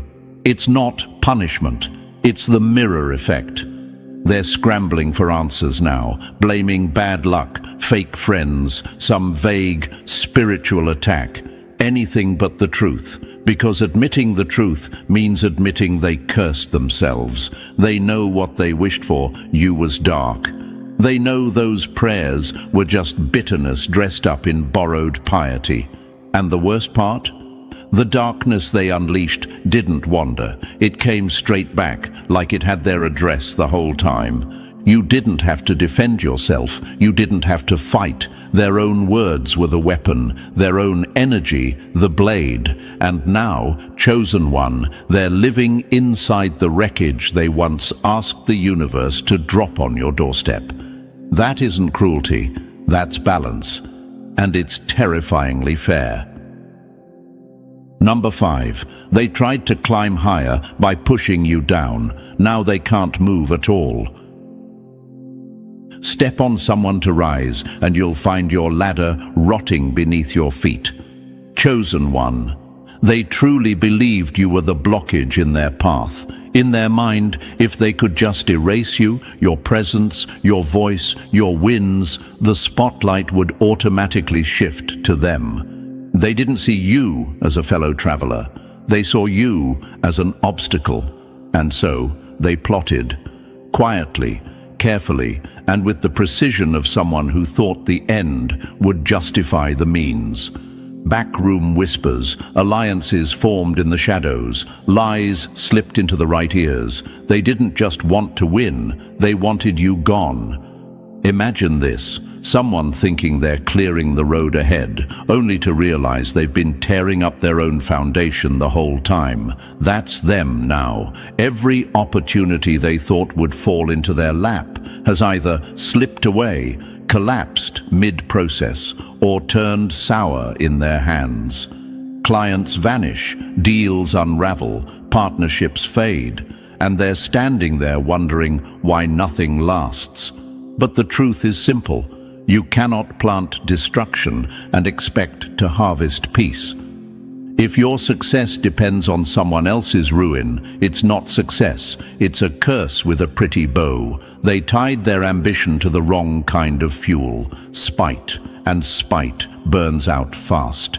The first taste of their so-called victory may have felt sweet, but it was laced with poison. Now the poison is all that's left. Their progress is frozen, not because people are conspiring against them, but because the soil they built on was rotten from the start. They thought eliminating you would free up the space for them to shine, but the space they created was a void, empty, echoing, and cold. The applause they got at first? Gone. The attention they craved? Shifted away. The doors they thought would fly open are now locked, and the keys are nowhere to be found. You can't bury someone's growth without planting the seeds of your own decline. What they buried to stop you has sprouted. Only now it's wrapping around their own ankles, tightening, pulling them down. Every step they try to take is met with resistance. Every plan meets an invisible wall. They don't need anyone to sabotage them anymore. Their own past choices are doing it for them. This isn't just a setback, it's a slow suffocation of their dreams. And the cruelest part? They did it to themselves. They thought they were building a throne. All they built was a cage. Number 6. They built a mob against you. Now the crowd is turning on them. The lies you tell about someone else eventually come back wearing your own face. Chosen one, they didn't just spread gossip, they waged a full-scale smear campaign. Every room they entered, your name was the currency they spent. They turned casual conversations into opportunities to poison people against you, painting you as the villain in stories you weren't even present for. They twisted facts until they barely resembled the truth, projecting their own guilt onto you like it was your shadow. It wasn't random, it was organized. Group chats buzzing, whisper networks in overdrive, subtle shade in public, venom in private. For a while, it worked. You could feel it. The warmth from certain people turned cold. Calls stopped coming. Invitations dried up. You felt the shift in the air, saw the sidelong glances, heard the low hum of your name before you even walked in the room, and you stayed silent, not because you didn't have the truth, but because you knew time has a way of exposing what it needs to. The truth is patient. It doesn't rush to clear its name. It just waits for lies to collapse under their own weight. And collapse they did. Slowly, people started noticing the inconsistencies. The same ones who called you too much were suddenly too much for everyone else. The ones who said you were toxic somehow had drama with every person they touched.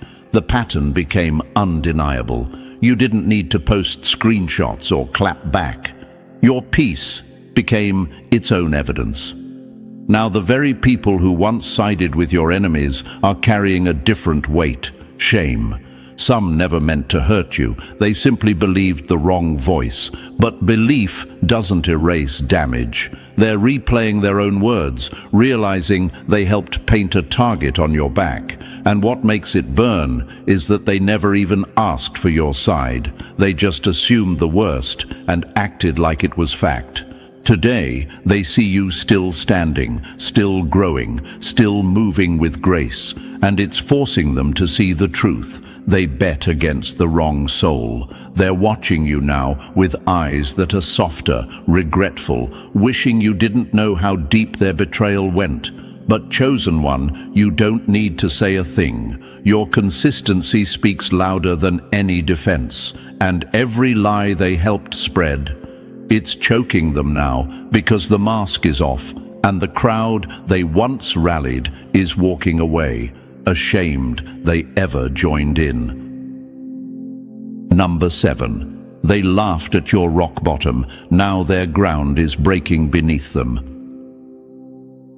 Mock someone in the storm and don't be surprised when lightning chooses your roof next.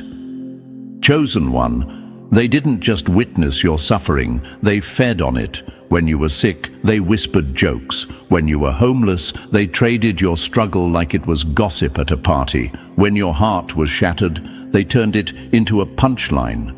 Some had the nerve to act compassionate in public, but behind closed doors, they were giddy. They told themselves it was karma, that you got what you deserved, when in reality, the only thing you were guilty of was surviving what would have destroyed them in days. Imagine this, you're barely holding on, trying to piece your life back together, and somewhere across town, they're raising a glass to your misery. They didn't realize your hardship wasn't a sentence, it was a season.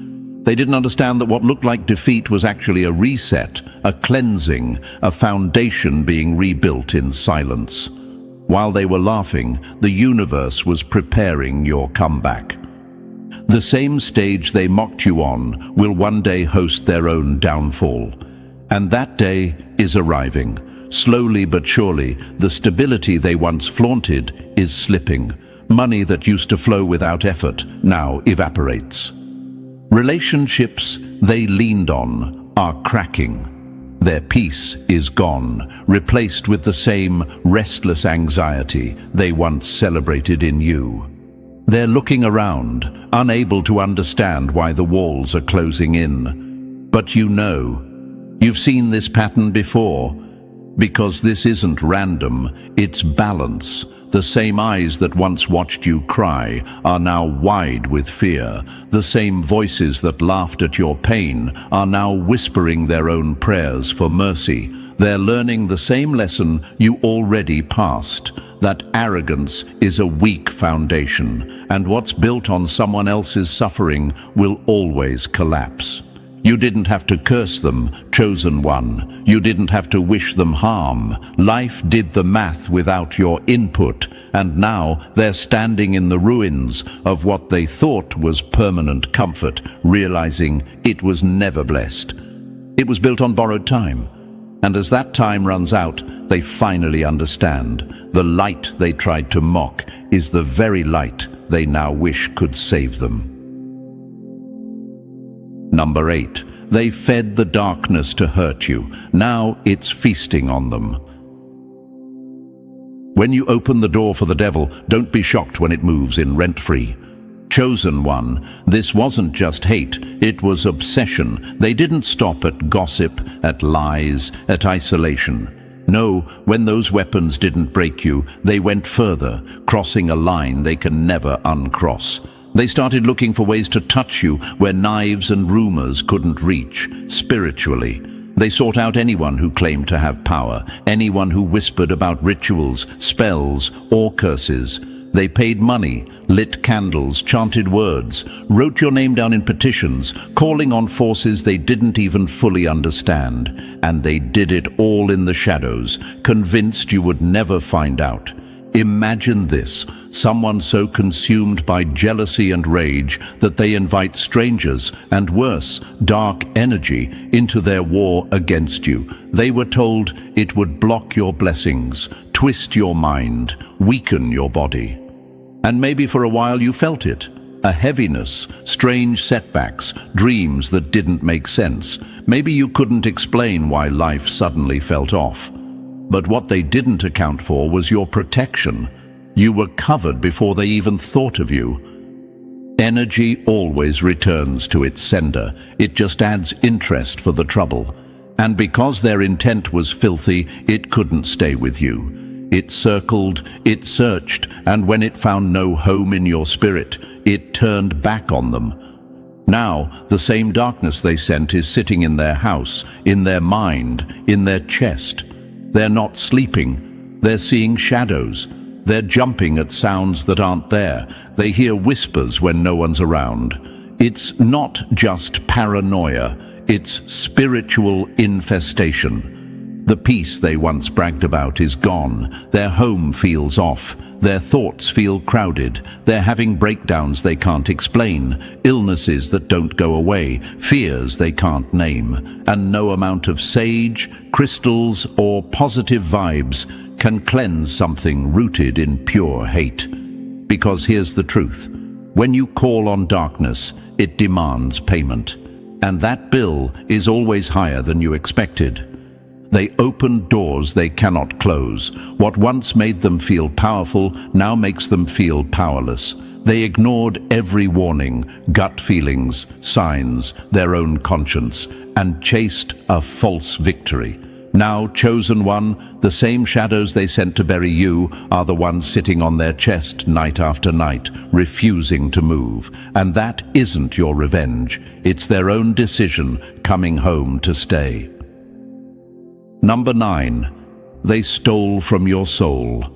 Now their sanity is paying the price. You can rob someone's trust, but the interest is collected from your own peace. Chosen one, they didn't just hurt you, they took something sacred, something that can't be measured in gifts or apologies. They took your trust, your openness, your ability to see them without suspicion. They took your loyalty and sharpened it into a weapon against you. They fed on your kindness while mocking it in private, as if compassion were a flaw. And when they had taken enough, they left you in the wreckage, confused, questioning yourself, piecing together the emotional mess they caused. What they didn't know is that the universe keeps receipts, especially for crimes against a pure heart. They thought they'd walked away untouched, but that clean escape was just the start of their unraveling. because betraying someone genuine doesn't just cost you the relationship, it severs your connection to peace, to alignment, to the part of yourself that was whole when you had them. At first, it's subtle. Things stop flowing, little blessings dry up. The timing of life feels off, like the rhythm is broken, but then it grows louder. Sleep becomes restless, thoughts turn heavy, joy feels thin. Their spirit starts to feel like a fog they can't see through. They can't explain it to anyone, but inside, it's like they're pushing through mud just to exist. The soul keeps score, even when the mouth tells lies. They didn't just lose you, they lost the version of themselves they could only be around you, the grounded, guided, more whole self. Without that, life feels hollow. Even surrounded by people, they feel alone. Even when they're busy, they feel empty. Now, their life is like a haunted maze, turn after turn, but no way out. The things that used to excite them feel shallow. Their energy is scattered, their emotions swing without warning. And underneath it all, there's this quiet knowing. Something valuable is gone, something they can't replace. This isn't revenge, it's reflection. You weren't perfect, but your love, your loyalty, your light were real. And when you steal light, your own world dims. They didn't just lose a good person, they lost access to an energy that could have elevated them. And now they're trapped with the noise in their mind, the weight in their soul, and the heavy truth that the peace they took is gone forever, and it's taking their sanity with it. Number 10. They counted on time to hide the truth. Now it's shouting through a megaphone. Time doesn't bury lies, it digs them up and puts them on display. Chosen one, they were convinced the clock was their cover. They thought if they stayed quiet long enough, smiled just right, and surrounded themselves with the right people, the damage they caused you would fade into the background. They believed your silence was submission, that their version of events would calcify into fact simply because you refused to play their game. In their mind, time would erase your truth and polish their image. But here's what they didn't understand. Time isn't neutral. It doesn't protect lies. It dismantles them piece by piece. The longer a falsehood sits, the heavier it becomes to carry. And eventually, the cracks start showing. Not because you said a word, but because no one can perform forever. The mask slips. The energy shifts. The story that once seemed solid starts to unravel under its own weight. Imagine this. At first, it's subtle. People can't put their finger on it, but something about them feels off. Little inconsistencies in their stories start to stand out. Conversations feel rehearsed. Their presence feels hollow. People who once laughed with them now exchange side glances when their name comes up. Trust starts evaporating without a single confrontation. The truth doesn't rush. It waits until the silence is loud enough to hear it. And then it happens. Time hands the truth a microphone. The questions get sharper. The dots start connecting. Their allies begin to pull back. Their reputation, once a polished shield, turns into a mirror showing the cracks. And the worst part for them? You didn't have to lift a finger. The very thing they thought would bury you is now burying them.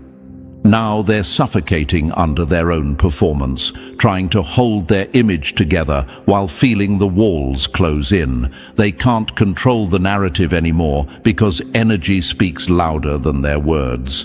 People may not know every detail, but they can feel the misalignment, and that feeling spreads like wildfire.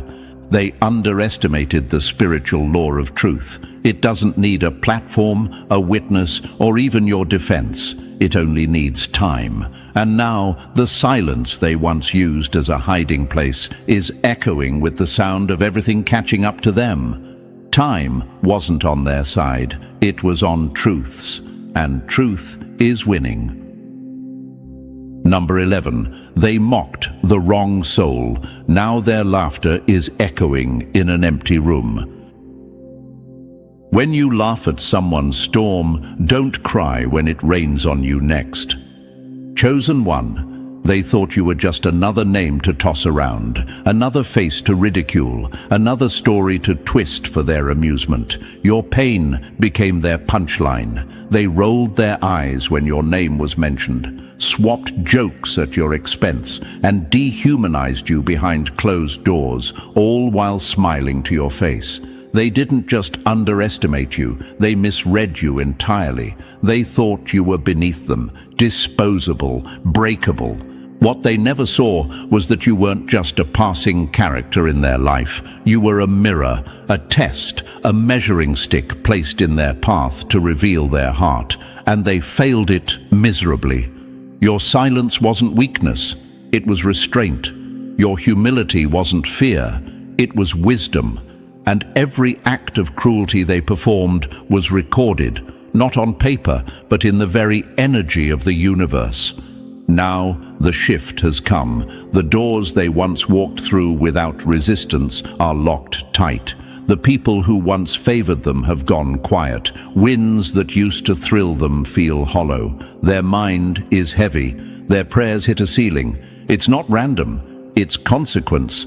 They're living in a kind of spiritual timeout, not because of bad luck, but because of misalignment. The same silence they thought would bury the truth is now suffocating them. Mockery has a boomerang effect. It always circles back to the thrower. They can't tell anyone how bad it feels, but deep down, they know exactly where it started. They remember the smirks, the whispered jokes, the satisfaction they felt when you stumbled. What they didn't realize in that moment was that they weren't laughing at your end. They were laughing at the beginning of theirs. Now they walk in a shadow they invited. The opportunities that once came easy feel blocked. The applause sounds fake. The joy feels counterfeit. And every time your name comes up, it stings. Not because you failed, but because you didn't. You rose. You healed. You became untouchable, and their laughter turned into the sound of their own isolation. This isn't revenge. This is balance. This is the law of energy, proving that what you put out comes back louder. They thought they could mock you without consequence, but you weren't theirs to handle. You were protected, aligned, and meant to rise. And now, while your crown sits steady, theirs is slipping, and they can't stop it. Let them sit in the silence they created. Let them wrestle with the guilt they once laughed through. You keep glowing, keep rising, keep walking in the proof that no one's ridicule can rewrite your purpose. Because the cruelest thing life can do to those who laughed at you is make them watch you win. Chosen one, what you've just heard isn't just a story. It's proof that the universe always keeps the score. Every shadow they threw your way only made your light harder to ignore, and now they're living with the weight of their own actions. Stand tall in that truth. Your rise is the answer to everything they tried to silence. So, if this message spoke to your spirit, press the like button if you haven't already. And if you're still not part of our family, make sure to hit subscribe so you never miss the next message meant for you.